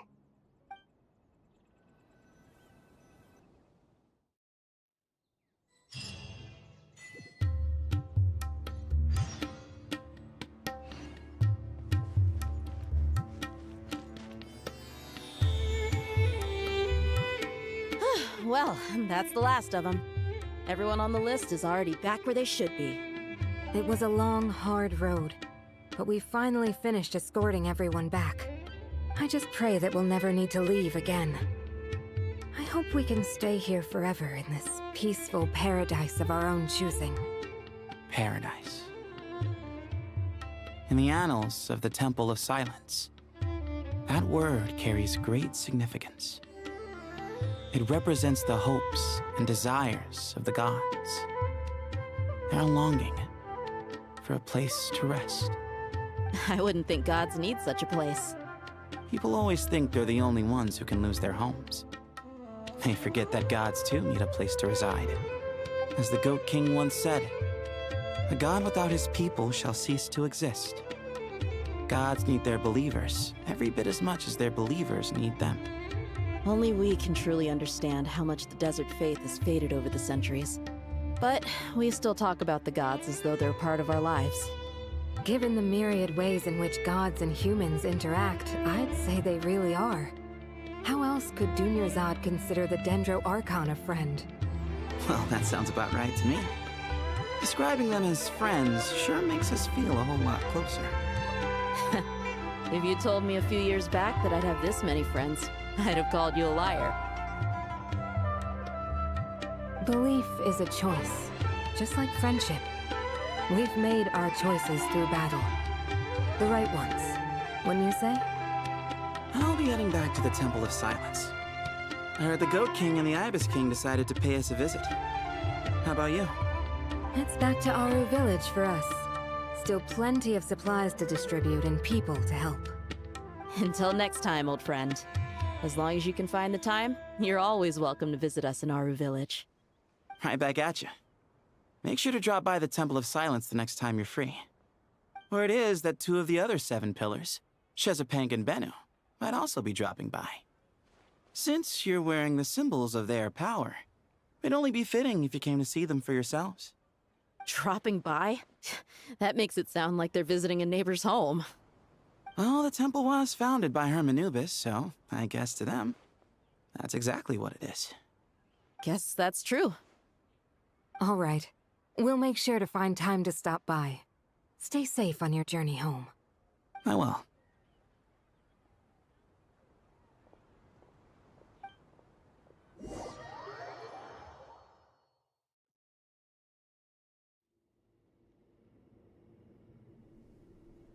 You do have a point. See? Retirement has always been a problem, especially for old-timers like us who've been locked away all these years. You finally step out into the light, and bam! You're face to face with a whole different world. Naturally. What do you think, Layla? Huh? Why would you think to ask me? How could I possibly be qualified to decide where the servants of King Deshret should live? Sorry if my question was unclear. Do you think their statues will stand out too much if we place them here? Hey, I never agreed to this. How could we possibly allow our statues to be left in Hermanubis' home? That would be like breaking into someone's house, then pretending it belonged to you in the first place. Different beliefs can coexist. We still need to respect one another. By which you mean, you two plan to stay at the Temple of Silence, for a while at least, but you have no intention of relocating your statues here. So, you see this as sort of a family visit? Is that correct? Family. Huh. You could say that. In a sense, Hermanubis would view this as his home. Just look at this place. Magnificent, is it not? The sad truth is, in the past, all three of us invested so much into misguided ventures. We failed to build what we should have, and wasted so much time instead. And what do you mean by that? I mean that for the most part, time spent associating with the likes of Sobek, and, let's say, Thoth, might reasonably be considered wasted. Why does that not surprise me? Go on. Anyway, given how much time we'll all be spending together, I'd say that the bonds we built will end up proving to have been a sound investment. Once Sethos, the current leader of the Temple of Silence, returns, you can discuss the matter of staying here with him. But judging by the expressions of everyone here, I imagine you'll receive a very warm welcome. This sacred ground houses untold knowledge, after all. What better place for the servants of King Deshra to appear in the mortal world? How about we share a meal together first? I imagine it's been many years since you last tasted fresh food. Oh, that sounds wonderful! After so many hundreds of years, I can only surmise that desert cuisine has become a lot more varied. Are we having a get-together? If you'd like, I can help prepare some food. After all, Lord Thoth, you helped me so much in the desert, and I still haven't properly thanked you. Oh, my, that would be wonderful. I'm touched that you still remember. How the times have changed. To the people of today, it seems the Ibis King has become a kind and passionate god. And you, Mr. Herreshoff? What kind of god do you wish to be? To be honest, I haven't given it much thought. How about you, Dendro Archon? Do you have any hopes for your future? I'm very happy with my current life. Forgive my bluntness, but you do not seem to derive your authority from majesty and might, like Lord Al-Ahmar. Clearly your approach has its advantages, but also its dangers, don't you think? I do, but projecting a majestic front doesn't really suit me. Besides, my relationship with others isn't simply one of a god and her people. Not putting on airs might earn you more adoration. Exactly. Besides, I really like parties where everyone brings their own food, and we all come together to share. You should join us. I'm sure you'll find it fun. Last time when we got together for a picnic near the Avidia Forest, it was quite the occasion. Seeing as you're already here, how about we hold the next one in the desert? Can we do that? Wouldn't Tainari have to transport a ton of drinking water? Don't worry, I can help out. Layla, would you like to join us next time? Me? Sure. The more the merrier. That way we... Don't take this the wrong way. I just think you should know. When it comes to passing the time, chess is more our thing. In that case, Dendro Archon, what do you say? If I were to compete against you, I can't say with certainty I'd win, but I certainly wouldn't mind giving it a shot. Where's Sobek? I'm sure he'd be good for a few rounds. Cards, cards, cards! I'll always prefer chess. I wonder what variant of chess we're talking here. Mr. Thoth, is there some sort of astrological significance to this game? Oh, I'm glad you brought that up.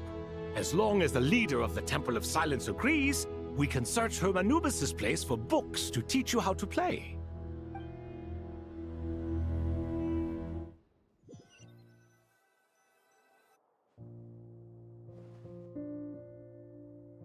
Such devastation visited on Sumeru City. So many houses destroyed or damaged in the fighting. Who could have foreseen this? Look at all of this. It's going to take me forever to tidy up. I suppose living below the academia doesn't always work out to your advantage. I would have thought a little appreciation of my sincerity and effort in helping to clean up this mess might be in order.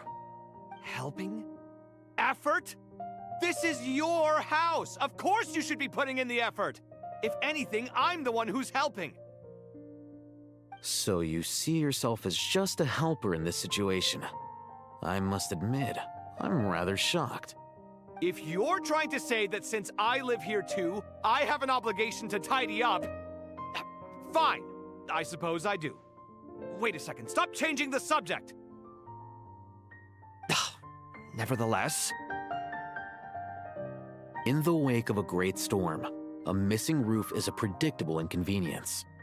Can you stop making it seem like I care more about this house than you do? Doesn't it upset you at all to see your home in this state? I won't pretend it's ideal, but that's no reason to be upset. This is the roof over your head, your shelter from the cold. The furniture is scattered, the paintings have fallen off the walls, the windows are shattered. Don't you feel even a little disheartened? The way I see it, these problems are easily solved. Ugh, this is precisely why I hate talking to you about sentimental things. It's like banging my head against a wall.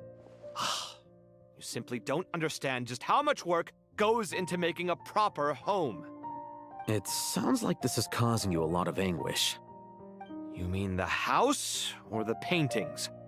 I mean your sentimentality. Oh, well, yes. But I'd rather not dwell on such things right now. Generally speaking, when anguish becomes the norm, people usually make an attempt to improve their situation. But there are so many people and things in life that are difficult to change. It's not like you can force them. Besides, anguish can be a source of inspiration. And I'm not sure I could break my reliance on it. I'm glad you're able to make yourself think like that. What kind of a response is that? I was stating a profound truth about the very nature of art. Suffering is the cradle of all creation. Even you can't deny that. And I wasn't trying to. I'm just happy for you. Pure and simple. Can't you tell? Happy about what? Happy that you can always find an answer that backs up your views. You... More often than not, life is a process of running into problems and then searching for answers. Yours more than most. Not everyone's so good at justifying things to themselves. It's something that you've been steadily mastering. Huh. What about you, then? What skills have you been mastering lately? Pass me that box. Huh? Okay. You may consider this my progress on the path to mastery. What? Wait a second. Isn't that box mine? Hey, it is! It must have fallen off that shelf. I'll hate them. Those are my paints and inks. Would you like me to put it in your bedroom for you? Huh? I mean, sure, if you don't mind. What kind of progress is this? Does he think he can bribe me? Not that giving me back my own things is much of a bribe. These books on the floor, they're a complete mess. And this one, didn't he say it was an out-of-print collectible? It's completely covered in dust, and some of its pages have even fallen out. Ugh, guess I should help him repair it. This one too. And this one.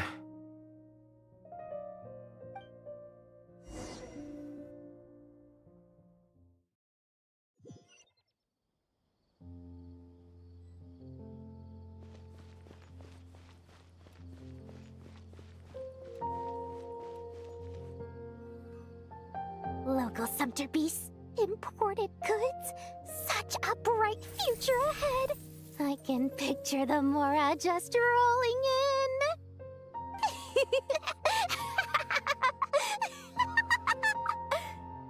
You do realize you sound like a choking cow?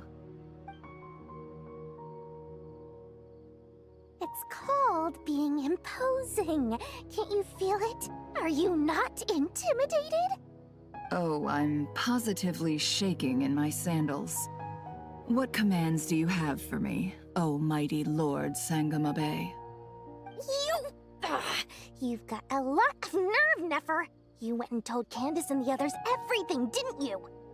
Seriously, do you have any idea how differently they see me now? Surely that's a good thing. I presume they're more disposed to actually like you now, maybe even view you as a friend. You traded my secret for sympathy! Thanks to you, I've lost every last shred of my mercantile majesty. How am I supposed to make anyone think I'm a big, scary investor now?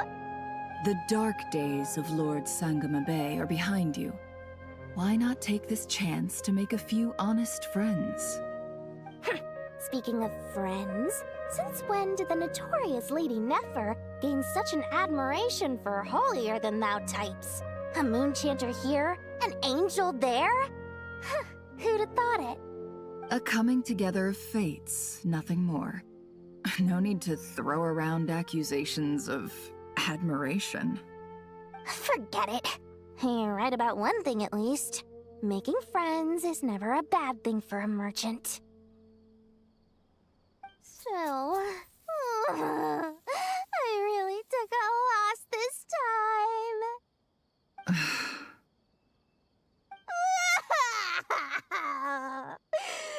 What are you looking at? I'm trying to see if you're really crying or if those are just crocodile tears. A little birdie told me that when Lord Sangama Bay makes money, the tears flow from the center of her eyes. But when she loses it, they flow from the corners. Which is it this time? Ugh, you are so annoying. I'm not talking to you anymore. Nefer! Thank goodness you're here. I've been looking everywhere for you. Huh? Well. If it isn't the House of Dana's very own librarian. What can I offer you today, Miss Katayun? Oh, no. I'm not here to buy. I'm here to bring Lady Nefer a book, and a fascinating one at that. We agreed to meet at the entrance to the mausoleum of King Deshret. One more thing. I bought this copy with my own money. It's not borrowed. Reasoning knows not time of day, but suspense always follows a blizzard. That's quite the mouthful. Huh? Isn't that the one that... It was all the rage for a while. People throughout the city were clamoring to get their hands on a copy. The names inside were all circled. Everyone thought it was a riddle. Don't bring up that book in my presence. I don't even want to hear its name. That thing was nothing but a scam. Surprisingly enough, I've actually heard of this book, though it doesn't seem of much consequence. So, what truth lies behind it? You're from the Vahumana and you're asking me what the truth is? I'd say the actual truth was about the least important part of the whole episode. I brought you this book because it probably has the most interesting backstory of any in the House of Dana's collection, at least in recent years. As for its quality, well, you can judge that for yourself. Don't tell me it's actually any good. You may not know this, Lord Sangama Bay, but Lady Nefer has a fondness for books with... how should I put this? Mixed reviews? No eye for good literature, huh? Perhaps she feels that bad books hide interesting secrets? But I shouldn't put words in her mouth. It's probably fair to say she prefers the conversations that books can spark over the substance of the books themselves.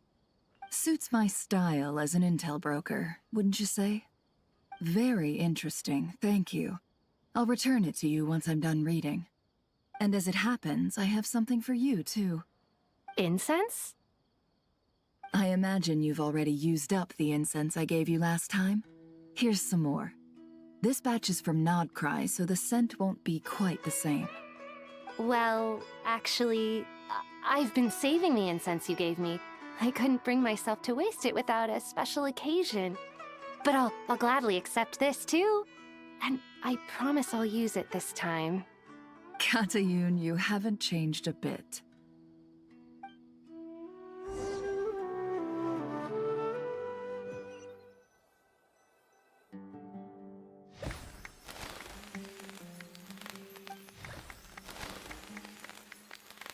Congratulations, Kale. Well done, Kale. After studying for so long, you've finally become a full-fledged ranger. Sure hasn't been easy for you, huh? This really is fantastic news. All grown up. No longer a trainee, but an official forest ranger. Oh, the next step is to secure tenure in the academia. Thanks, everyone. It's true. I'm an official forest ranger now. Master Tainari, thank you for your guidance and support. I wish Mr. Sino were here so I could thank him too. Sino had a matter to attend to at the Temple of Silence. I don't imagine he'll be back for some time. But don't worry, we can celebrate together once he's finished. I'm afraid the party will have to wait. Kale still has some matters to attend to first. Kale? Is everything all right? No, it's not what you think. There's nothing wrong with my health. I just have a few things I need to deal with. I've made plans with the Traveler and Paimon to visit Mondstadt. Master Tainari and Mr. Sino will be accompanying us too. Well, that's a relief. Let's get together when everyone's back. I'm sure you'll be doing even better by then. Of course. I have a feeling you're right.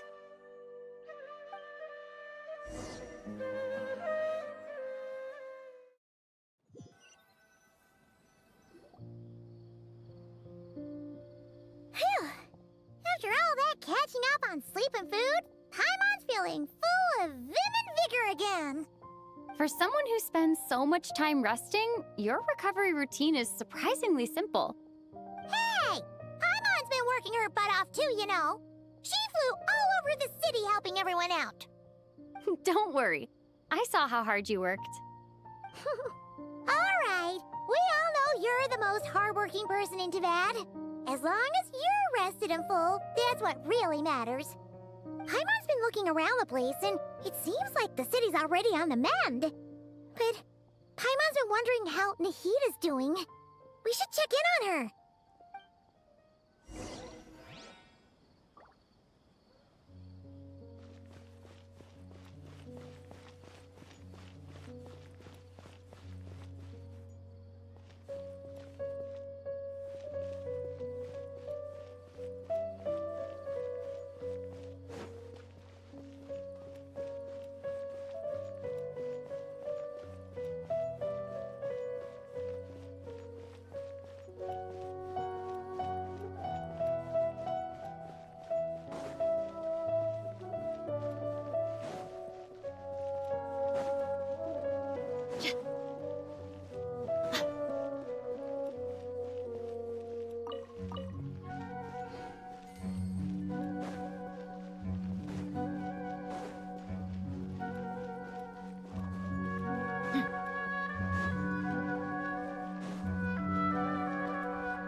Too! Traveler, Paimon! What's going on here? Nothing much. Nahida was just expressing concern for my physical and mental well-being. Oh, the Traveler told Paimon all about that. We've both been very worried about you. Are you feeling alright? You make it sound like I'm on the brink of some kind of breakdown. Truth is, I'm doing much better than you might imagine. If we can just get to the bottom of Dottoro's intentions, we can minimize his negative influence.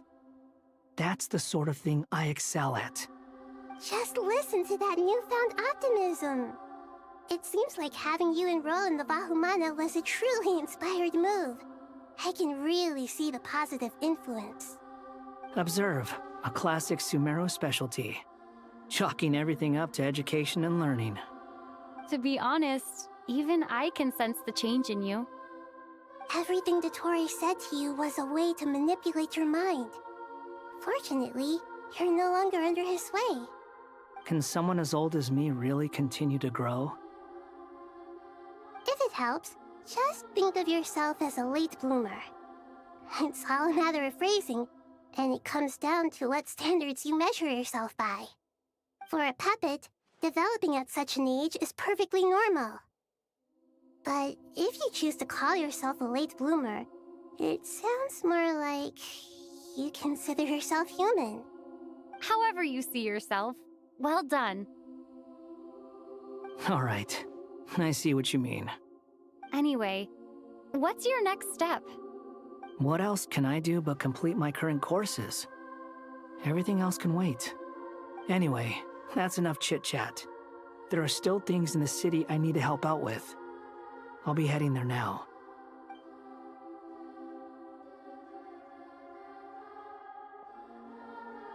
I'm so happy that Hat Guy is doing better than we thought. But what about you, Nahida? How are you holding up? The pyronosis burned down the corrupted Irminsul. The flames blazed for 7 days and 7 nights before they finally subsided. All that was left were the parts underground. Now, Aru shoulders the responsibilities that once belonged to Irminsul. The situation was contained before it got out of hand, so Tevat's most vital information has largely been preserved. Irminsul has a strong influence over you, doesn't it? How will you cope now that it's gone? There is no need to worry. Thanks to Nicole's extraordinary talents, my connection to Irminsul has been severed and transposed onto Aru. Angels can do things like that? They can. Such abilities are precisely what makes them so powerful. The goddess of flowers, Nabu Malikata, once claimed that she too could perform feats beyond the reach of mere mortals. In my eyes, much of what she went on to achieve reached such transcendent levels. Her and Nicole really are both fascinating and magnificent. So, does that mean your situation is stable now? Correct. Just imagine that Aru has become the new Irminsul, and the essence of my existence has been bound to it. The wisdom of Sumeru has ultimately converged into a single, unified entity. Should we ascribe this all to fate, or is it merely fortune? Whatever it is, the important thing is that you're okay, Nahida. Dendro Archon, Lesser Lord Kusanali. Oh, thank goodness you're here. Greetings, Traveler and Paimon. Sir Nevis, do you have something urgent to say? Yes, there's something I need to report. We've received a message from Snezhnaya.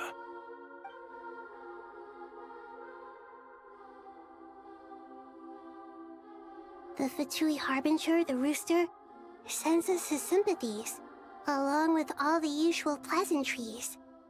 His stance is that, following the unrest and Nod Cry, Dottori was subjected to internal censure. This madness was the act of a rogue element, one who cannot be seen to represent the Zapoliarni Palace. No less than can be expected. Snezhnaya paid a heavy price working to stop him. They even lost one of their own Harbingers. The letter goes on to say that even so, Snezhnaya cannot claim to be blameless. Apparently, they will deal with Dottori's subordinates in accordance with Snezhnayan law, holding all those involved in his crimes accountable. Additionally, they are supplying relief funds and supplies, which are already en route. They hope this will aid in Sumeru's reconstruction. Sounds like he's got an answer for everything. True. But as diplomatic rhetoric goes, it's highly effective. Completely watertight, both in logic and sentiment. This disaster has had a profound impact on Sumeru. There is much that I will keep in my heart. The matter of Dottore can be seen as settled for now. We are sure to cross paths again in the future, and in that light, Snezhnaya would do well to uphold their responsibilities and keep a tight rein over their actions. With Irminsul burned, the flow of fate now carries many more possibilities.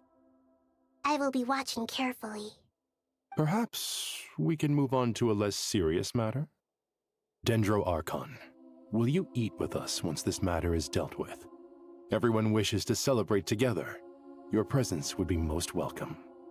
Of course! Junior Zod, Sino, and Hypatia all told me the same thing. If there isn't enough room for everyone, we can arrange back-to-back feasts.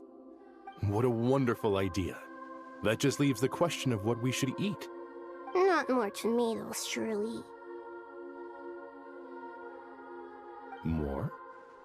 Dendro Archon, what do you mean by more tomatoes? Those good friends of yours are always talking about tomatoes. Sometimes when I'm walking through the city, I can even hear them arguing in the fields. Since you see them so often, you must hear about tomatoes even more than I do. Tomatoes. Tomatoes. The word has a certain magic to it. Like the autumn fur of a sumpter beast swirling in the wind, sometimes flying up my nose. Tomatoes. What can we make with tomatoes? Wait, why tomatoes? Take your time, there's no need to rush. The Traveler, Paimon, and I still have somewhere we need to visit. You'll have plenty of time to think it over before I return. Does this mean you're going to Natlan? Meet them there in person. It will require a long journey. I know. But this is necessary. I must go myself. Traveler, Paimon, we'll set off as soon as you're ready. Is that all right? Sure. We'll be ready whenever you are. You'll hear no objections from Paimon. We should grab some snacks along the way, though. It'll be just like going on a long holiday. Wonderful. I'm looking forward to this so much.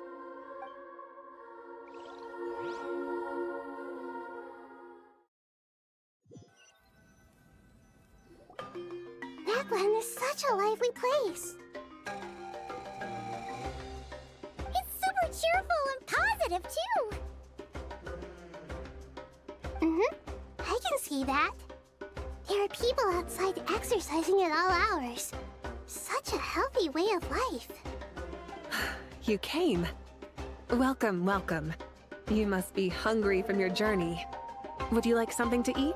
Oh, thanks, but no thanks. We've been eating the whole way here. We had a mushroom platter, Sab's meat stew, butter braised chicken, hot asara pudding. Paimon's positively stuffed.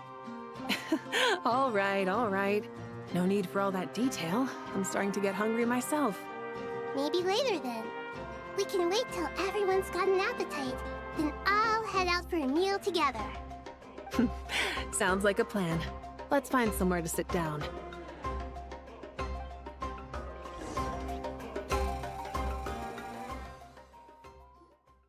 I should tell you, I already have some sense of why you've come. Why's that, Malika? To say thank you. Your senses are spot on. But on top of that, we also feel guilty. Because the pyronosis has vanished? I sensed its loss. Despite scouring through the remnants of Irminsul, we couldn't find any sign of the pyronosis. Not even any trace of it burning to ash. That's certainly unusual. Still, the potential fallout from Irminsul's loss is significant, to say the least.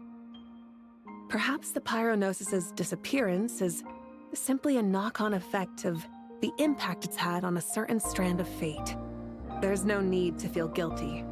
We were clear that this time, there was to be no returning, only giving. Pure and simple. Thank you really is a fascinating phrase. We use it to express gratitude for the smallest of things. Yet, when faced with a kindness too immense to describe, we use exactly the same words. It's not that we lack other means of expression. It's that when we truly need to express our feelings, the simplest and purest words are always the most powerful. You're right. In Natlan, we prefer simple expressions too. Companionship, friendship, support. They might not sound fancy, but the sentiment behind them is sincere. That's wonderful to hear. Sincere feelings are often a vehicle for the deepest wisdom of all. Irminsul's destruction doesn't seem to have done you much harm. I'm glad to see you're doing well. There's still a lot of work to do, but before we begin, we felt it was important to come here and speak with you. Partly to express our gratitude, but also because we felt that seeing you, in a sense, is like basking in warm sunlight. That's a nice way of putting it. I like that. To tell you the truth, though, I'm not a fan of somber meetings. So, since there's nothing more to say, why don't we go bask in some actual sunlight? The weather's beautiful today. What a great idea! Paimon's gonna lie back and soak up some rays.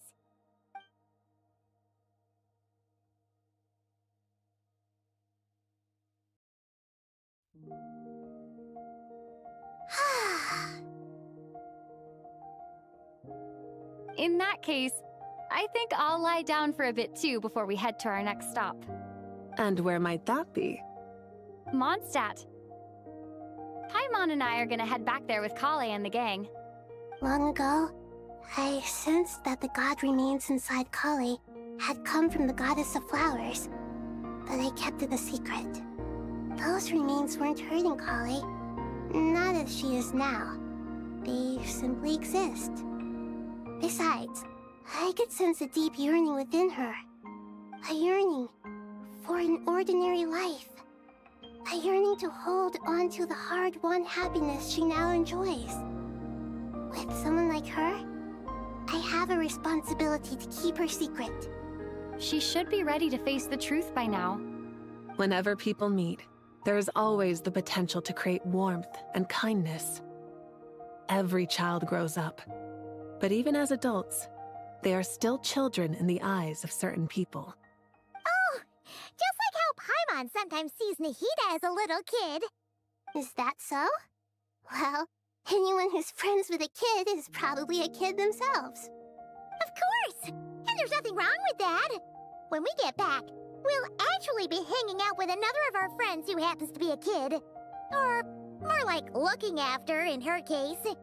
Anyway, we'll always be there to watch out for our friends. Dear Sucrose, when you receive this letter, I'll probably be as busy as always. But busy with wonderful things. That's because I'm no longer a trainee. I'm now an official forest ranger. Impressive, right? Sino said them official rangers sound much tougher than trainees. Though he did say it was already pretty tough to start out with. You probably heard that something big happened in Sumeru recently.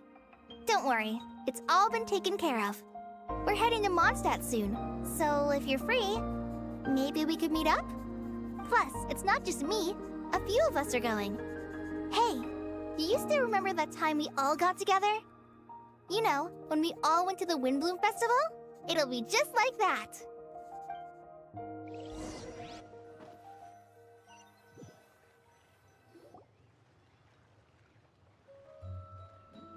Tainari, is that... Don't you say it! Is that the great Vayu Vyastra? Behold, the great Vayu Vyastra, General Mahamatra. How times have changed. I wasn't expecting you to beat me to the punchline. You've changed. You've really upped the aggression in your battle against Sino's jokes. Kale, how did you know what I was going to say? For the love of... Hey! Traveler! Paimon! You're right on time! I hope we haven't kept you waiting. Kalei! Sucrose! It's been so long! How have you been? I've been well. Everything's going great. What about you? Are you still busy? Not at the moment. Oh, right! That juicer you gave us works amazing! Farzan loves it! Seriously? That's wonderful. I don't suppose you drew up a detailed test report. Oh, what fruits did you use? How's the texture of the final product? Sucrose, you might want to try asking your questions one at a time. Albedo! Paimon didn't see you there! It's been a while since all of us were together like this. How about we follow the same plan as last time? Good idea, my friend. You never disappoint. So, what are your identities this time? Don't remind him. First things first. Allow me to introduce our very own official Forest Ranger Kale. The rest of us are simply her humble travel companions. This sounds like one of those mushy stories that gets people hooked on some corny, heartwarming premise. Oh, is our story not heartwarming? If I recall correctly, there was even a scene like this in King of Invocations. Besides being heartwarming, our story's also about tough, impressive-sounding job titles. At least that's what I think.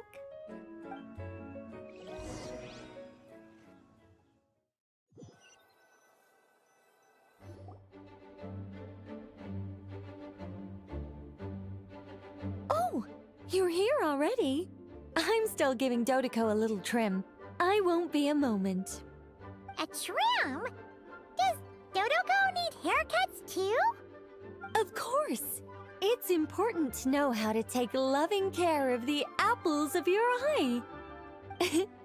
All of these trivial matters get left to me. It's because I'm an angel, and angels are, in a way, the guardians of all Tavad. Oh, right! Well, that's definitely an impressive-sounding job title. What are you writing? I'm just brainstorming some cool-sounding lines. Oh, write them on these card backs. Of course. Clearly, my lines are pretty amazing, wouldn't you say? Miss Nicole. Kale? You seem a little nervous. I was just wondering, who was the person you mentioned who needed their wish fulfilled? Wish? What do you mean? Miss Nicole asked if we could meet up in Mondstadt once everything was over.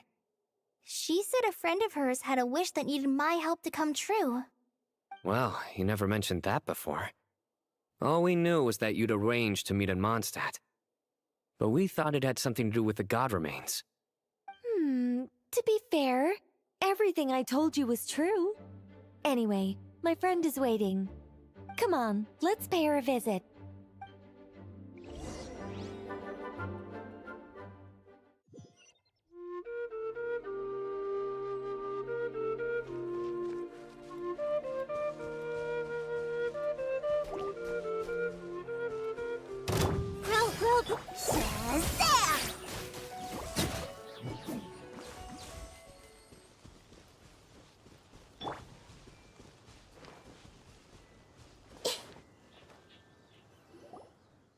Huh? You're... Surprised? I bet you weren't expecting to meet a woman like me beneath this beautiful tree in a faraway land. An oasis will spring from the place where a djinn resides. That saying falls somewhat flat here in Mondstadt, given that everywhere is already so lush and green. Lilupar! What are you doing here? I made friends with Miss Nicole. I asked her to bring me here and then invite Kale to come. The prologue to this story is that I have a wish. It has stirred within my heart for centuries. Millennia, even. Originally, it was merely Al-Akhmar's lie, but now it has become reality. Could this be... Related to the goddess of flowers? My dear young lady, my mistress left her final trace in this world upon you. I can't tell you how glad I am to see you here. And now I have seen you, and peered into your heart. You have experienced hardships and suffered setbacks. The torment an ordinary person might expect to face has befallen you threefold. This is the source of your resilience. But beneath all this, I've witnessed the seeds of desire. You yearn to return to the simple life you once knew, do you not? I do. I want to throw away everything that isn't mine. But how do you decide what is yours? The scars that others carve into your flesh? The kindness and love they inscribe? Are these things not yours as well? They are. This is something I've talked about with Miss Nicole. Miss Nicole said I should learn how to adjust my standards. I just want to live as an ordinary human. Anything beyond that isn't mine. Don't you want anything from the remains of the goddess of flowers? She gave me a revelation once. I think that's already more than enough. In the past, you would not have possessed such a rich heart. Your brief life has taught you to hold on to everything good, to home in on kindness. How fascinating. You're nothing like Nabu Malikata, and you're certainly not her. Of course not. I'm not some great and powerful being, Miss Lilopar. Yet I am a Djinn.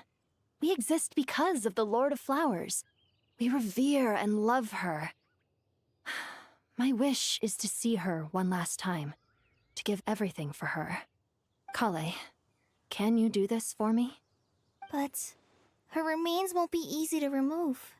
Are you sure this is what you want? That's beside the point. First, I need to know.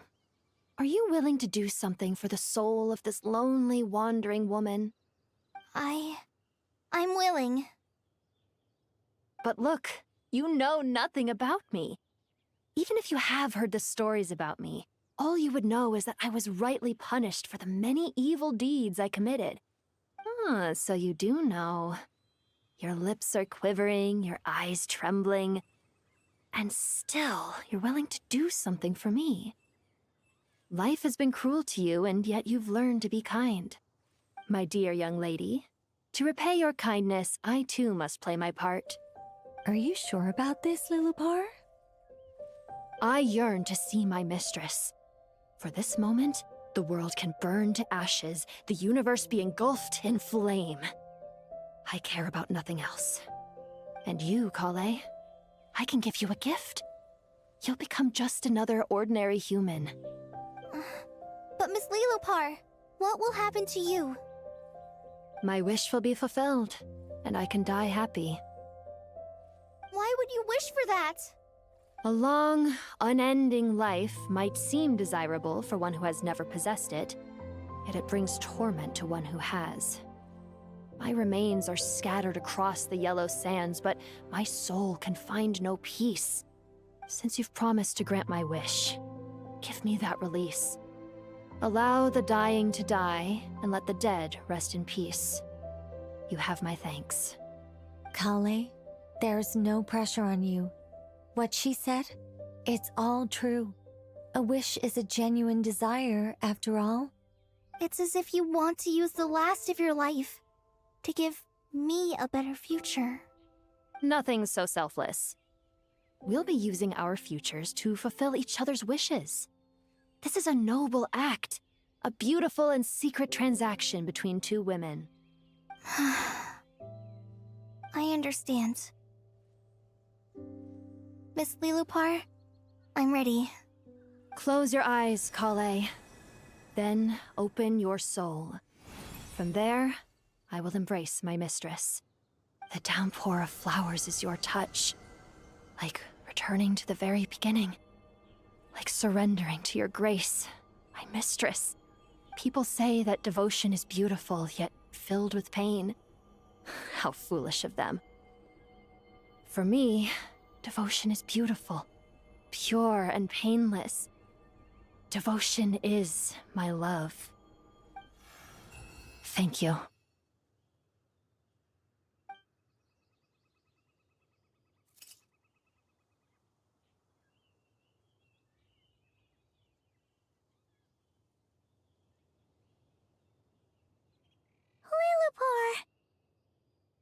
disappeared? She left, carrying the blessing of flowers. Kale, are you alright? I'm fine. Now that the remains are gone, I don't actually feel any different at all. Those remains weren't hurting Kale. Not as she is now. They simply exist. Besides, I could sense a deep yearning within her. Kale must have already received what she was yearning for. I'm doing fine. I feel relaxed. There's really no need to worry. Then my wish has come true, too. To become ordinary? That's just one of my wishes. Actually, I have a few more. For instance, I want to protect the people I meet and help them find happiness. That sort of thing. So between Miss Lilopar and me, you fulfilled 2 wishes already, and protected 2 people. Wonderful, isn't it? I feel so fantastically happy. I guess that settles things here. So what's next? What do you want to do when we get back to town? Clay, look who I've brought to see you.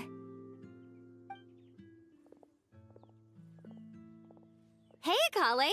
I heard you guys were holding some kind of secret event. How come you started without me? Huh? Oh no, it's nothing like that. We were just saying goodbye to an old friend. Really? Who? Me. The old me. So that's what this is all about. Did you come all the way to Mondstadt for that? Because we knew the old you so we could witness the change? Exactly. The old me is gone. I puffed her into the air, and she became a fluffy pink cloud, floating into the sky, before disappearing forever. Do you think, maybe up in the sky, she has friends waiting for her with test tubes, flasks, and bows? Oh, when you put it like that, it doesn't sound so bad after all. What do you think, Miss Nicole?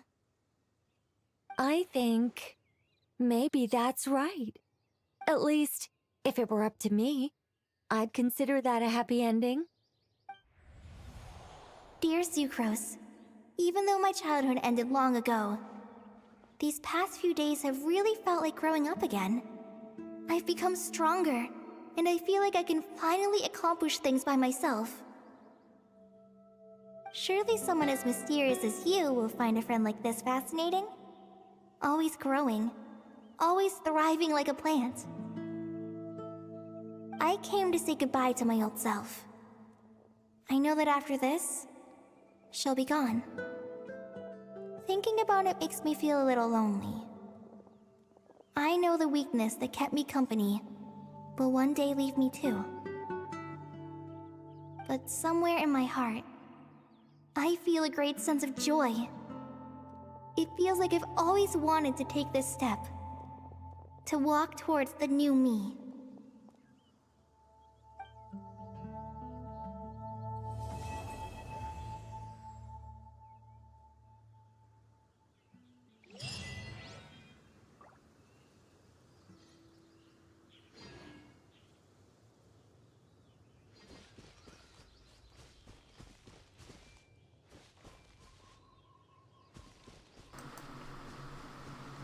That was a lot. That was a long story. And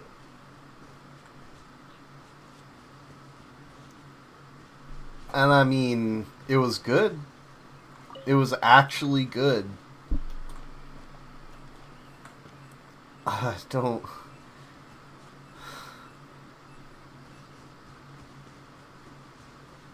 I don't know what else to say about it that would come out as coherent. I could go on a long, hour-long, tangent-y ramble, but I think I'm just gonna say it was good.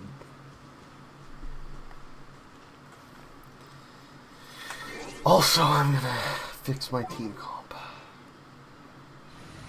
Now that that's done.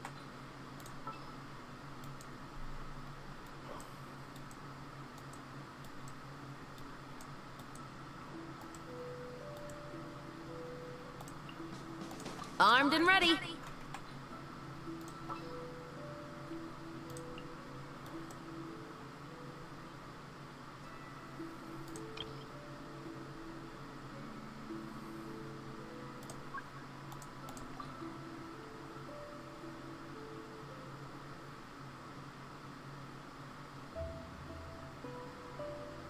Wait, who else was I using for...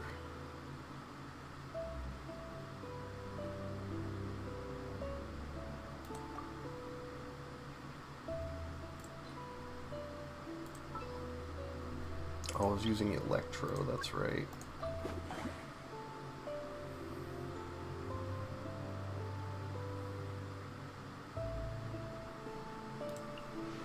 Here, let me help you.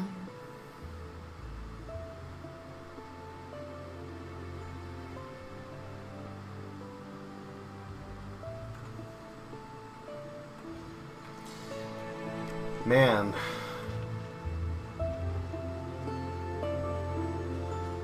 Yeah, came full circle. Pretty sure that the banker took the Pyronosis in the aftermath of Irminsul burning down. Irminsul burning down, even if Aru exists to replace it, has a lot of implications. The reveal of the moment Dottore revealed that he knew Scaramouche was interesting. If not that significant, honestly.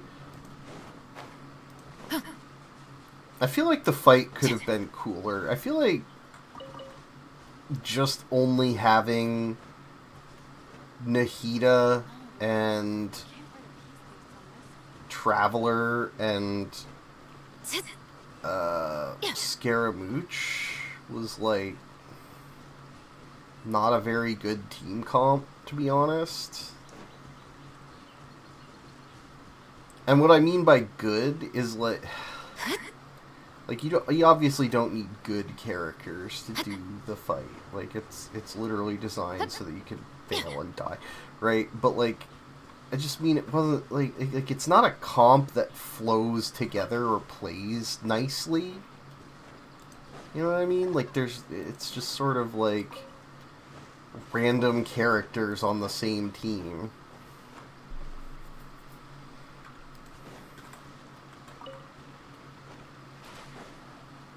And I mean, the mechanics were interesting, like jumping over the things, having to dodge the things, having to find the holes in the walls. Like, those aren't bad mechanics. It's just the characters you were given to do it.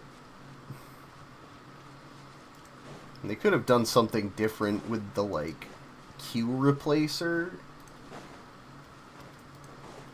Instead of just having it be damage, have it be like something that adds mechanics or...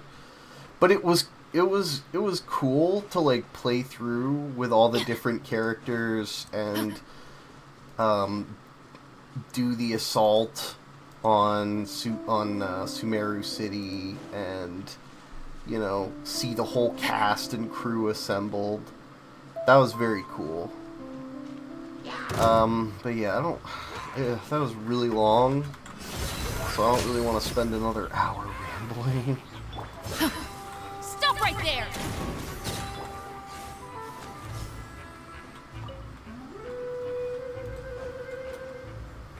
Let's just get the primos.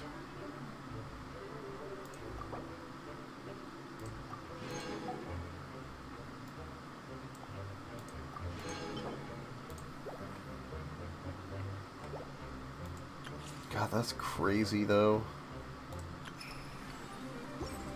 I'll have to do that, too.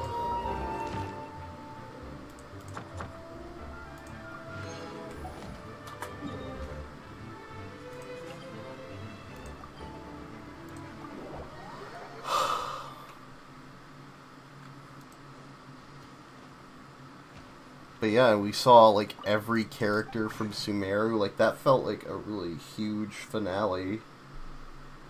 I am still wondering...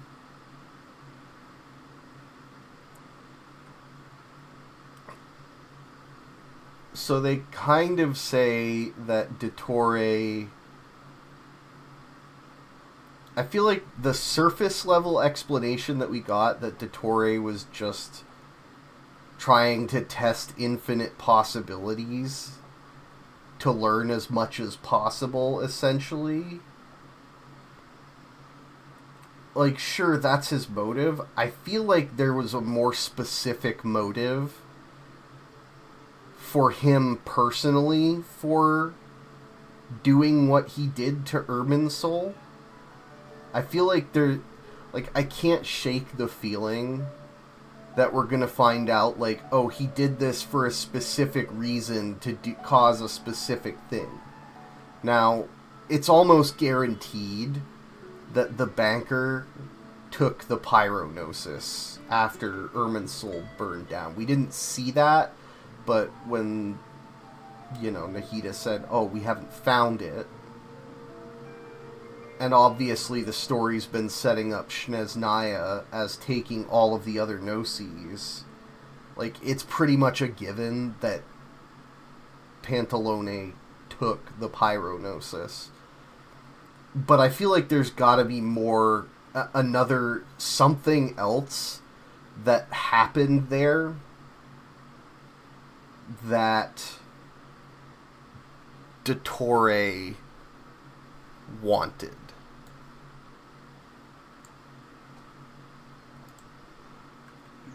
That is going to be a problem for us, even if he is fully actually gone now. I feel like he probably set something up. I know it doesn't make any sense, it just feels, I can't shake the feeling like this sets something in motion that's going to be another problem, Dottore-specific, Dottore-related problem for us relatively soon.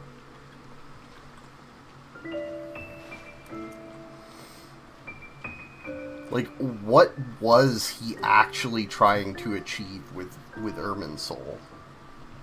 Like, we get that he was generally, experimenting with reshaping the world, but to what end?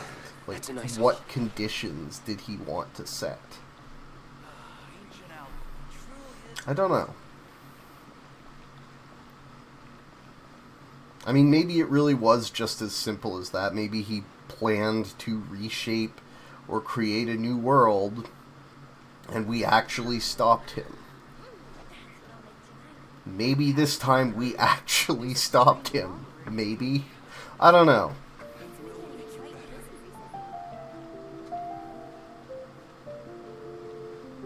Also, it was kind of interesting in the dialogue between him and Nahida at his end, how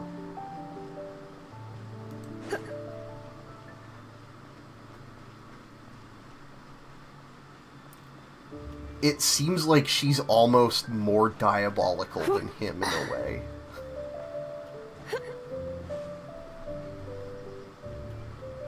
Where, like, at the same time as she's, this nice person who likes other people and likes sharing things with people, at the same time, she out-radical experimented him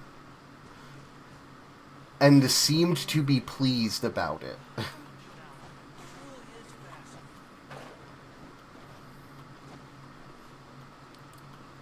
Like, there's just a little bit of a malevolent streak somewhere in her for the sake of curiosity.